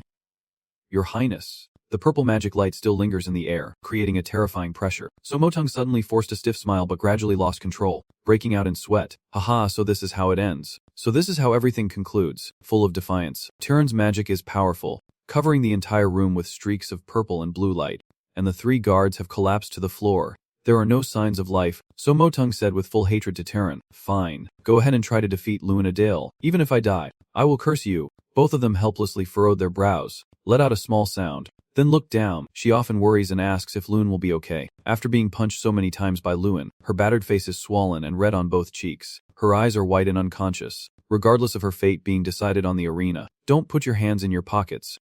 Well, he is still alive, so he is probably fine. Being punched is better than living as a demon. She hesitated before replying. That is true, but his son is still just lying there motionless. From afar, a foot slowly approaches, dressed in a large white and brown woven outfit that exudes maturity. He speaks, just as expected. He is completely unable to stop you. But you have done well enough. Doom Prime. After he finished speaking, the 2 of them turned around in shock, unable to believe their eyes. He smiled with satisfaction, clenched his fist into a dark fist, and continued speaking steadily, the one who fulfilled their role faithfully. Just as I commanded Tobias time, Irene hesitated and spoke. Your Majesty. Fire King. and Lewin, with a furious face, loudly said, "Fire King Tyrant, you finally revealed your face. I will destroy you." Suddenly, his eyes widened, sensing something was wrong. This power far exceeded the Fire King I knew, an energy even stronger many times over, as he stood there with a deadly aura surrounding him. Then he smiled in a bizarre way. "Ha ha ha. Lewin Adele, you will never be able to defeat me. I told you." The immense dark power within him erupts, and Lewin desperately shouts, "Lady Irene, get out of the way." Then an explosion erupts, and the shockwave from the blast causes bricks, dust, and smoke to scatter everywhere in the arena. As soon as the explosion happened, everyone outside had no idea what was going on inside, leaving them all stunned and bewildered. Shouts of panic echoed throughout the arena, creating a chaotic scene, and someone asked in confusion, "What is happening now?" While everyone silently stared inside. Then Lewin's gaze suddenly fixed on something, making him gape. It was his brother and Irene, who had been thrown out of the explosion. As they flew out, he shouted loudly, "Run quickly. This place is dangerous. Get the civilians out immediately." The girl's eyes furrowed with worry for her brother's safety, but he also safely landed and managed to save the others from the explosion. Before he could catch his breath, he quickly angrily questioned him, "Fire King, what are you doing right in the middle of the civilians?" He was just landing slowly, still with storm magic gathered in his hand. "Ha. What is the point of asking those questions now?" He sneered contemptuously and said, "Just die already." With purple lightning bolts emanating from his hand, he charged at you, and you used all your strength to counter his attack, with both hands struggling against that overwhelming power. A look of fear and displeasure on your face as you grit your teeth and endure. "What on earth is happening? I thought I could finally face this bastard, but this power has exceeded the limit." Tyrion keeps fighting harder. He laughs maniacally. "Ha ha ha, that is right. Give it your all." Lewin Adele, your eyes are filled with shock. What has he been doing all this time? Wait a minute, I sense a strange magical aura. This energy cannot be real. Crown Prince, you are surprised and doubtful. Before he could finish his thoughts, he threw another thunderous punch at you, and all you could do was clasp your hands together helplessly. Taking the hit, the more he absorbed the prince's life force, the angrier he became. Then you were punched back and sent flying. But your thoughts kept going. Damn it. Is he really willing to use any means necessary for his ambition? Tyrion stood there with a condescending tone. "Lewin Adele, thank you for making me angry. You were just hit and struggling to get up." Not understanding what he was saying, "Just like you, I finally managed to become the kneeling god." With his image surrounded by dark energy and a piercing light flickering in his eyes, the kneeling god, "Huh." You slightly furrowed your brow, feeling a chill, so it was envy that drove him to dare touch forbidden power. "This energy is too overwhelming. I can't even tell how many people besides the prince have been sacrificed. I can only grit my teeth and be angry on their behalf.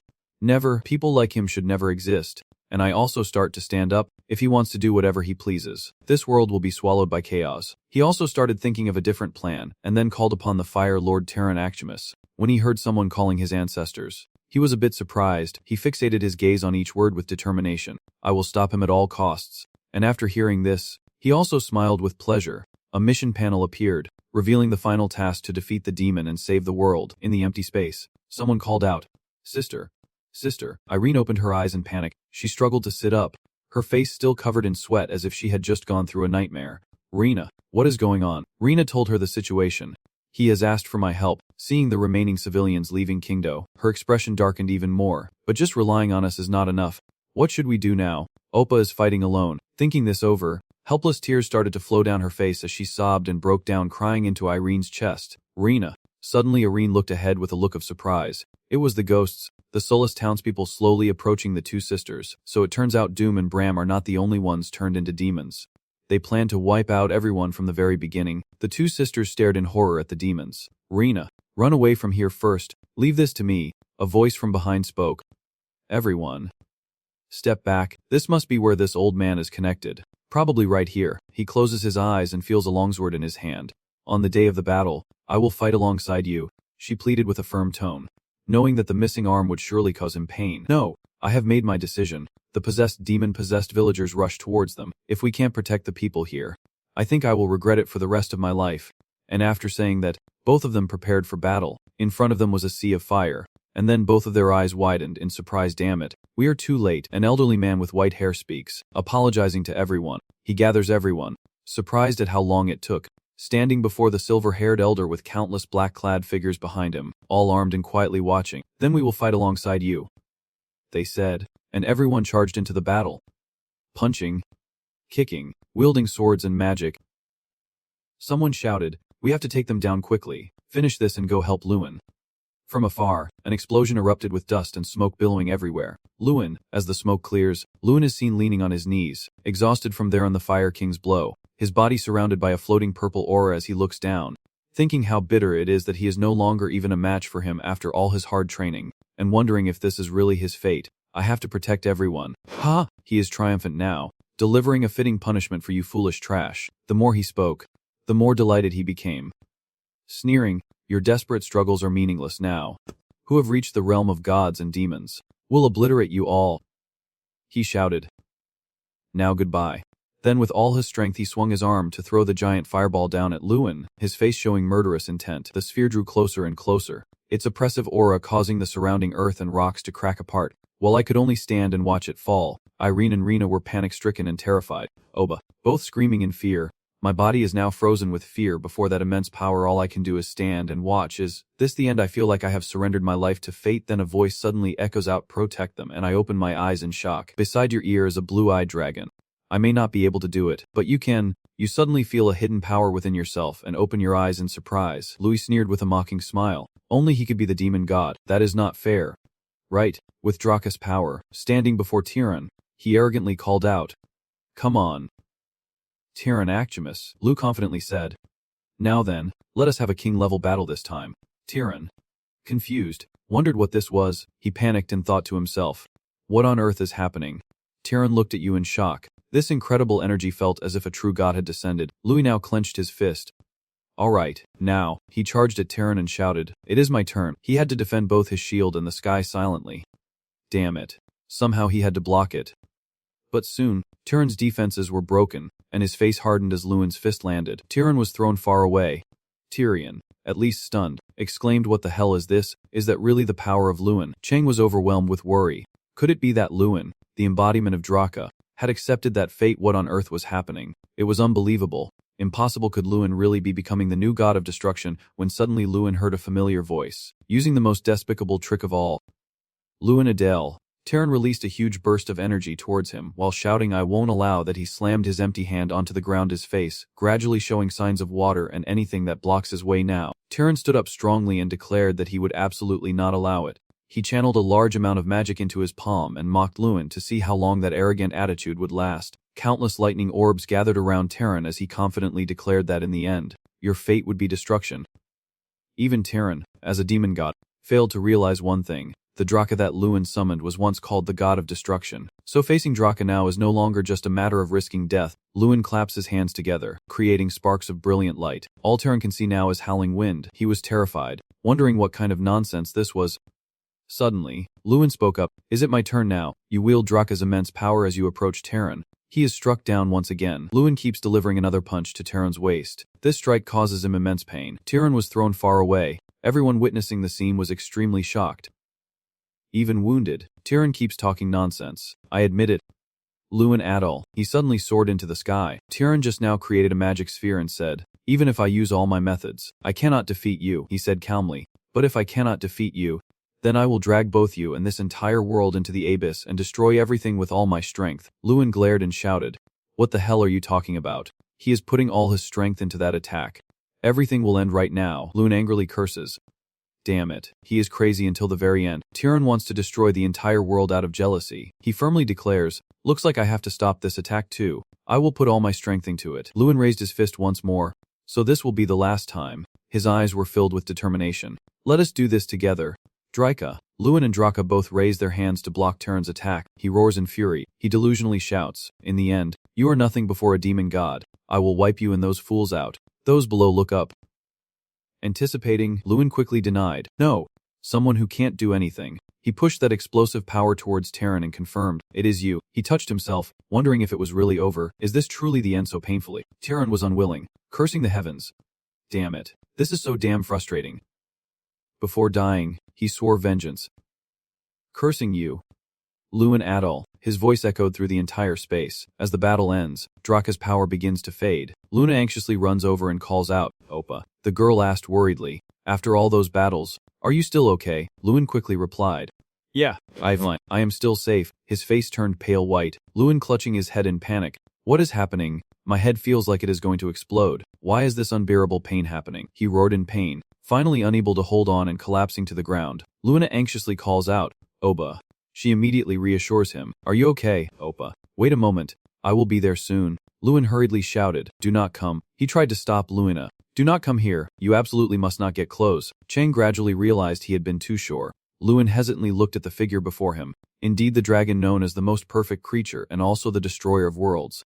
Draika. He was a bit terrified. Thinking that just facing him with this overwhelming energy was hard to believe, Lewin hesitantly asked Draka, "Where are we?" Draka quickly provided the answer. "I will borrow a little of your inner world, because I feel that if I leave you alone, something terrible will definitely happen." Then Draka revealed, "Your current situation, you are just one step away from going insane due to your power. Just like I once was." His next words surprised Lewin. "So no matter what, I have to pull you into this inner world." Chang suddenly asked, "So what should I do now?" It clenched its fists and said, "I do not want Lewin to go through what you endured. I do not want to see anyone else lose themselves." Draka immediately reassured him. "That is why I came here, Chang." He explained that the connection between me and the little destroyer was a creation of the player, and since there was a connection, it could also be severed. Draka slightly bowed his head. "So if I used all my strength to destroy it, nothing would be able to harm the little destroyer anymore. So, using all your strength means you will disappear." He turned to comfort him. "Do not be too sad, Chang. After I awaken as the god of destruction, everything I bring will only harm this world. If he can use the power without being consumed by it, he will become a much greater support for this world." Draka continued, "Disconnecting the player connection does not mean he will lose his power, so do not worry." Lewin hurriedly called out to him, "Wait, Draka. Before that, I want to ask something." You hesitated to speak.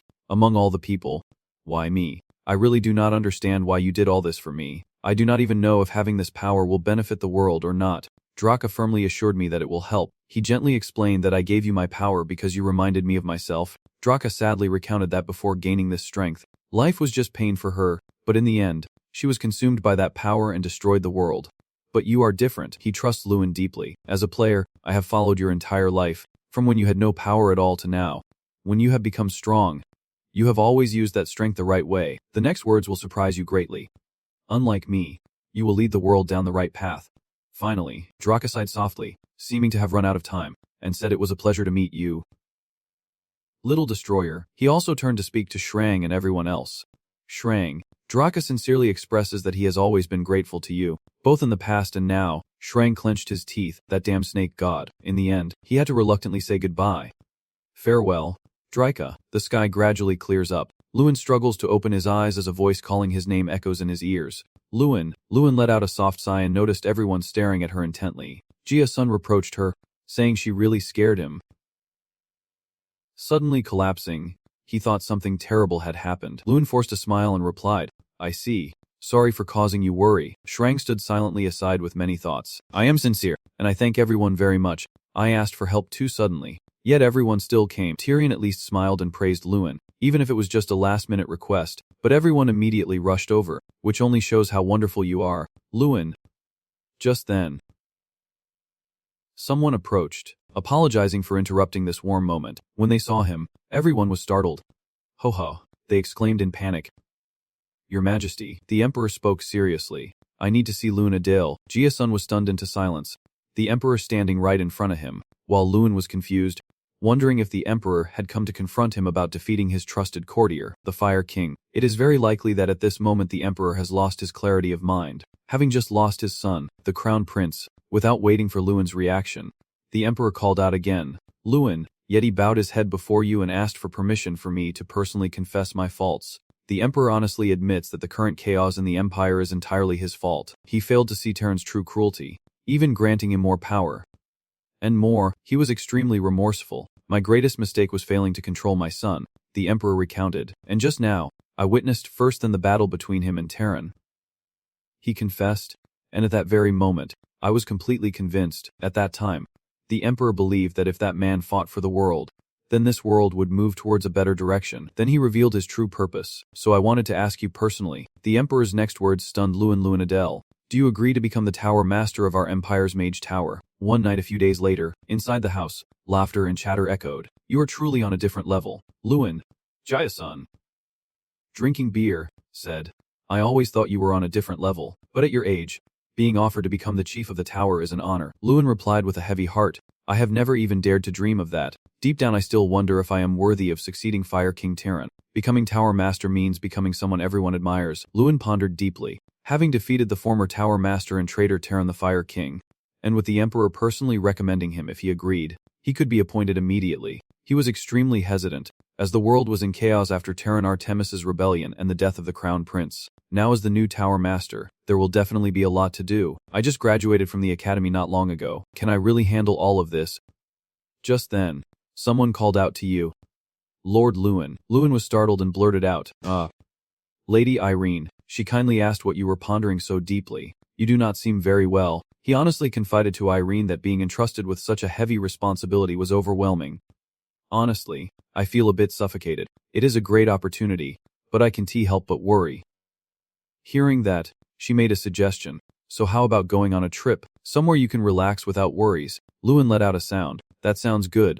So where should we go? Irene gently pursed her lips and smiled. Teasing him. What if you come to my place? Lewin was struck speechless by this remark. In the quiet night, your shout suddenly rang out. Lord Lewin visiting Irene's house on such a beautiful day. Trang, riding on your back.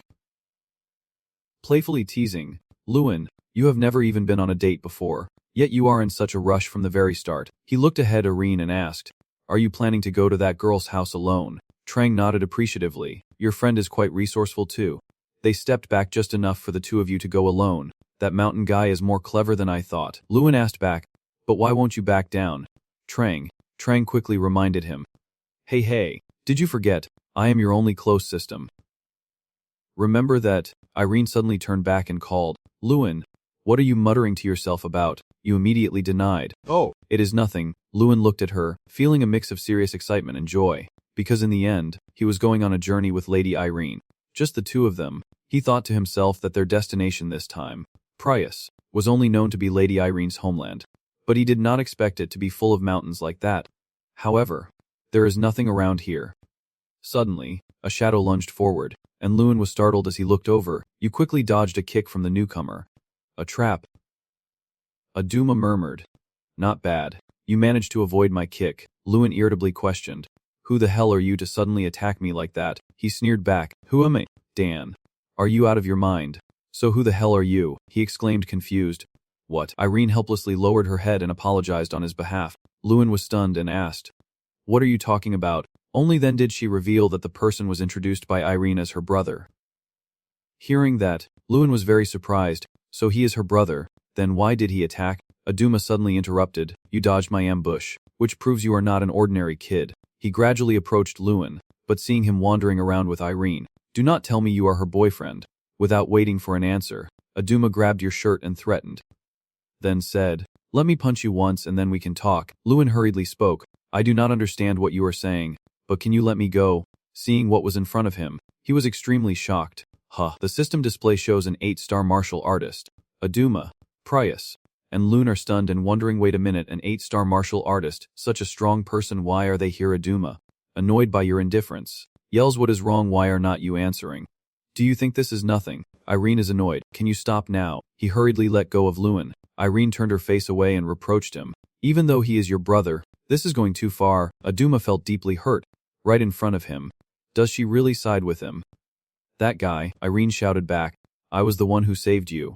Finally, she told Lewin to leave. Let us go, Lewin. What a stupid brother, he quickly replied. All right, Lewin wondered anxiously, but the rest of the family should still be fine. Right? Behind him, Aduma's anger continued to flare up fiercely. Lewin encouraged himself. It must be so. A few minutes later, Irene's father slammed a table right in front of you and muttered angrily, bringing my precious, adorable daughter Irene, the treasure of my eyes, home with a man, furious to the point of blushing. Bringing him home means getting married. I absolutely will never accept this marriage. The system quickly noted, a 9-star martial artist. Prios. His shouting continued. If you truly want my daughter, then first defeat me. Aduma also went along. Yeah, that is right. That is how it should be, Dad. Irene can only helplessly shake her head. Even Dad too. Really? Lewin felt a bit regretful. I should not have come here. I want to go home. Just then, someone came to intervene and told them to stop. The angry vehicle shouted loudly. What do you two think you are doing? Finally Irene brought the guest home. And yet you can't even be courteous. He straightforwardly demanded, "Apologize right now, if you two keep being so stubborn. It is truly heartbreaking to call out. My love. Madam." In the end, they had to bow their heads to Lewin and apologize, saying, "I am sorry. My dear. Madam, your mood is much better now. Lady Irene truly inherited her mother's grace. How can someone be both gentle and noble at the same time?" Lewin looked at the D-system display. An 8-star martial artist. A Prius. Your smile suddenly froze, making me wonder what kind of family this is. The prestigious Prius clan. They once owned vast territories and shone brightly in glory, but their fame also vanished when they fell into decline. They abandoned the young name. And they raised their descendants to wander far and wide, helping the new generation settle in this remote area. Their descendants lie hidden in the mountains, dedicating themselves to intense training, practicing day and night without rest. But Miss Irene, who possesses brilliant magical talent, has successfully become a mage and carries the hope of restoring the family clan. After the conflict subsided, Xita just finished setting the table and said to Lewin, "Sorry about our rudeness on your first visit." "Right," she continued, mentioning the two men in the house who were repeatedly chased out, their emotions intense and actions thoughtless. "But honestly, they are not bad people," Xita calmly said. "It is just that they love their daughter too much. Please understand. Lewin is very understanding, I get it. A precious daughter like Miss Irene bringing a man home would naturally cause some panic." She tilted her head slightly, teasing. "Really, I do not see much panic from you. Xita believes that if our daughter brings a man home, she must be seriously considering him." She turned to Irene and asked, "Is not that right, Irene?" She blushed when mentioned, "Mom." About that, Aken suddenly pushed the door open and shouted, "Absolutely not." He led a few others and loudly warned that if you want to marry my daughter, you must first defeat us. Irene was speechless for a moment. Honestly, who are these people? Lewin was once again shocked. And who are those behind them? Does she have many brothers? Aken seriously asked if your name was Lewin Adele, and Lewin quickly stood up and replied, "Yes, that is right." He expressed his thoughts, saying he believes that the most important thing for a man is strength, the strength to protect his woman and family, no matter the circumstances. Aken continued, "With a natural sense of responsibility, that is how we love and how we teach our children to live." He honestly expressed, "In my eyes, you look like a noble raised in silk. Do you really possess the masculine strength I mentioned?" Lewin just slightly curled the corner of his mouth and said, "You mentioned strength, are you sure?" "Of course, the thing I am most confident in is strength." Aken looked up at the big house and laughed. "Strength is what you are most confident in, huh? Brave indeed." I acknowledge that. Lewin's tone also became resolute, no longer like a joke. "If you ask about responsibility, I dare say I am no less than anyone. And if you ask about physical strength, I am confident I am not inferior to anyone." Adoma, standing behind his father, interjected with a skeptical tone, "Not losing to anyone, just like those professional con artists. Isn't it obvious, Dad? A con man like him must have already deceived our innocent Irene, so why not prove what you just said? We were about to go out and train a bit too, between father and sons." Adoma warned, "It won't be easy. Even skilled fighters often avoid our training sessions." But contrary to what Lewin expected to be fearsome, he seemed interested and said, "Listen to them." Lewin turned to the person behind him and said, "Miss Irene, I am going to warm up a bit." Irene suspiciously asked, "With the men in my family?" Lewin smiled confidently. "They only care about training. So maybe the fastest way to get close to them is through training." Then he followed the Price family outside, and before leaving, he added, "All right, I will be back." Seda supported Irene with one hand and reassured her, "Do not worry. Just look at that boy's eyes. He will handle it fine." But Irene's words made Seda startled. "No, I am not worried about Lord Lewin," she asked suspiciously. Then what exactly are you worried about?" She emphasized each word. "What I worry about are those reckless men." While outside in the forest louder echoed. Adum was laughing so hard that Dung asked, "So how is it? Everyone around praising you, saying you did well just now, kid." Suddenly, a voice rang out, making everyone fall silent. "You still have a long way ahead of you." Aken, lying on his side, propping himself up on the edge of the rock, sighed. "Indeed, reaching 9 stars is still a long way to go." Aduma looked on in awe. "Indeed, surpassing your father is truly too difficult." Aken looked down at Lewin below and thought, "How dare that scoundrel flirt with our Irene?" He sneered inwardly. "That should be enough to crush your spirit, kid." Lewin finally spoke up, "Your grandfather's strength is truly admirable." His ankle slightly shifted to get into position, and Lewin spoke. "So then," the boys whispered, "what is he doing?" "No way. Is he trying to destroy the entire mountain?" Lewin's eyes flashed with a golden light, and as his strength surged, the golden light spread wherever it reached. Aken frowned at the unbelievable scene before him, the expression on his face growing more serious. So it turns out that one of Loon's strikes cut through the mountain of rock Akan was sitting on. Aduma stared in shock at the scene before him and exclaimed, "Impossible." Adumala looked at the cut and wondered how he could do it with his bare hands on such a huge mountain. Loon's face remained calm as he listened to everyone's gossip, wondering how a mage could be that strong. In Bryos, the most important qualities for a man are strength and stamina to protect his family. As we suspected it, they probably intend to use this training session to break their spirits, with Lewin leading the charge. Behind, Aduma and the others are chasing after him, shouting, "So you want to fight?" But that turned out to be an opportunity for me to prove my strength and endurance. You were panting and laughing at the sound of Aduma's voice. Fine.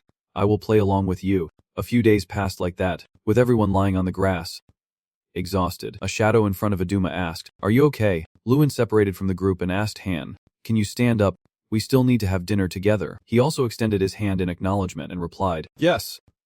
Thank you." Then Aduma asked, "Are you training again tomorrow?" He nodded and answered, "Of course." Lewin suddenly looked straight at him and asked, "Hey." Aduma did not understand why his tone was so serious, so he just responded with a soft yes. Lewin smiled and made a request, "Can we call you? You, is that okay?" He looked the people behind scratching their heads and ears in embarrassment, hesitated for a moment, then agreed and said yes. With the obstacle removed, everyone found common ground and was chatting happily. Not noticing that someone nearby was watching, Aken's eyes flickered with passion. He remained silent, lost in thought. As evening fell, an astonished voice echoed through the Prius family house. "What?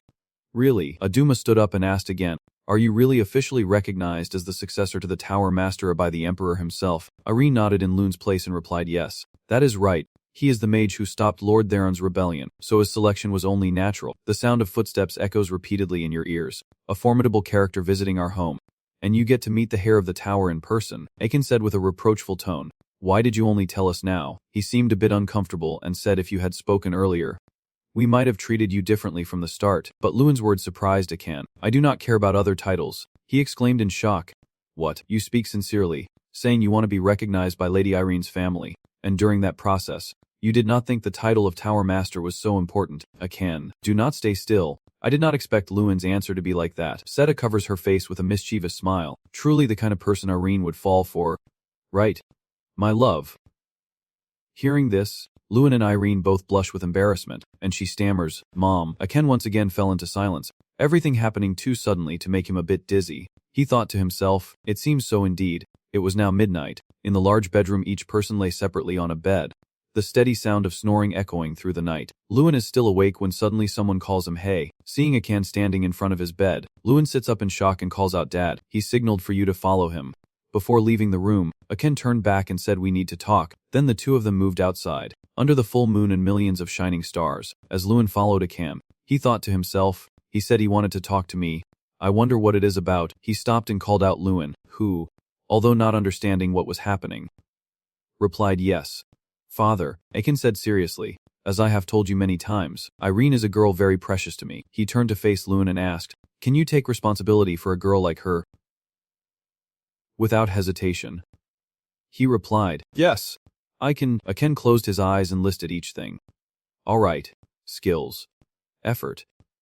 Character. Even though we treated you quite roughly, your attitude towards the family is impeccable." Then he opened his eyes, his gaze sharp yet filled with love for his daughter, and told Lewin, "But if one day you make my daughter cry, I won't let it go." Then Aken's voice softened, saying, "Take good care of my daughter Lewin Adale," and Lewin sincerely responded, "Thank you, Father." As time passed, it was also time for Lewin and Irene to say goodbye to the Prius family.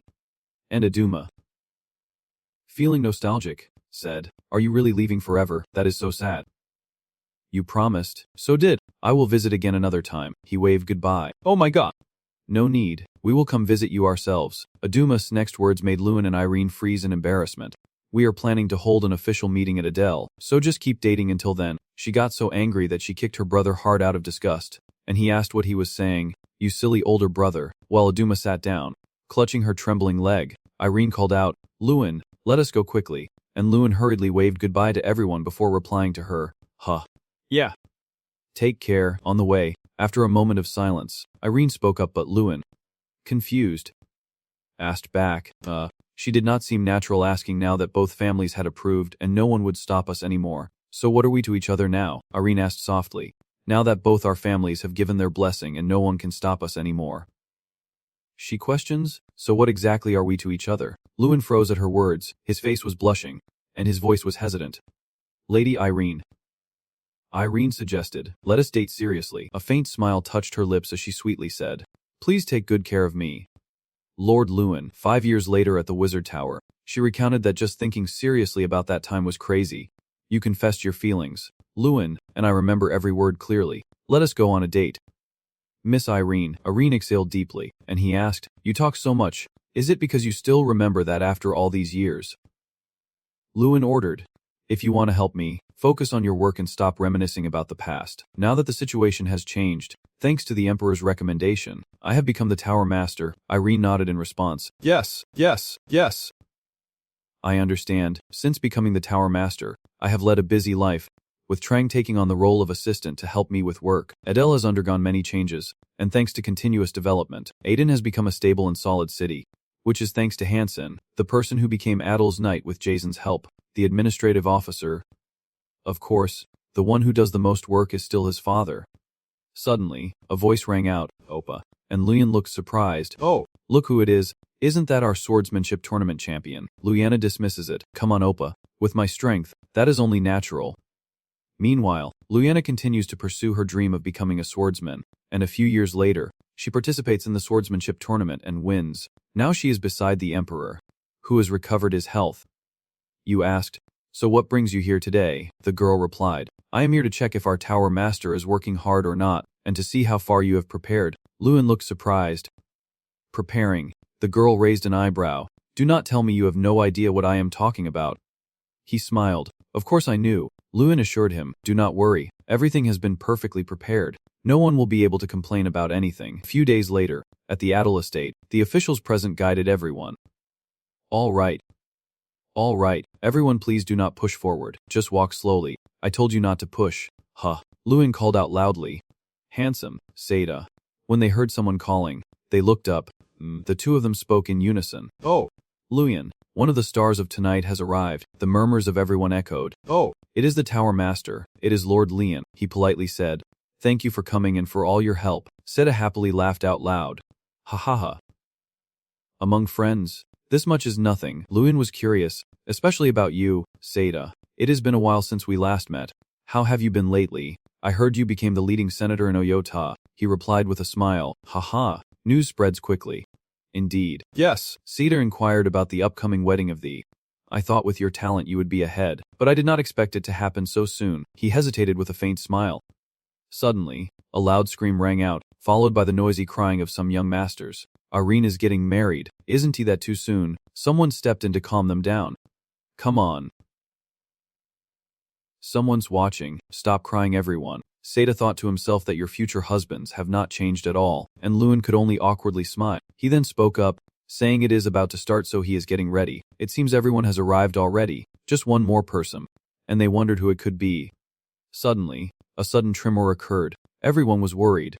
What? Do not tell me it is an earthquake. He spoke to reassure everyone. Please stay calm. Only the Orgi have been invited. Oroga laughed and said, if Xiaohai was to be destroyed at her wedding, how could we possibly be absent? All the guests are already present. Jackson also steps onto the stage. He stands with his legs apart, clears his throat, and makes sure everyone hears what I say. First of all, I am a wizard from the Wizard Tower, and today I will serve as the Master of Ceremonies. My name is Jackson Damond.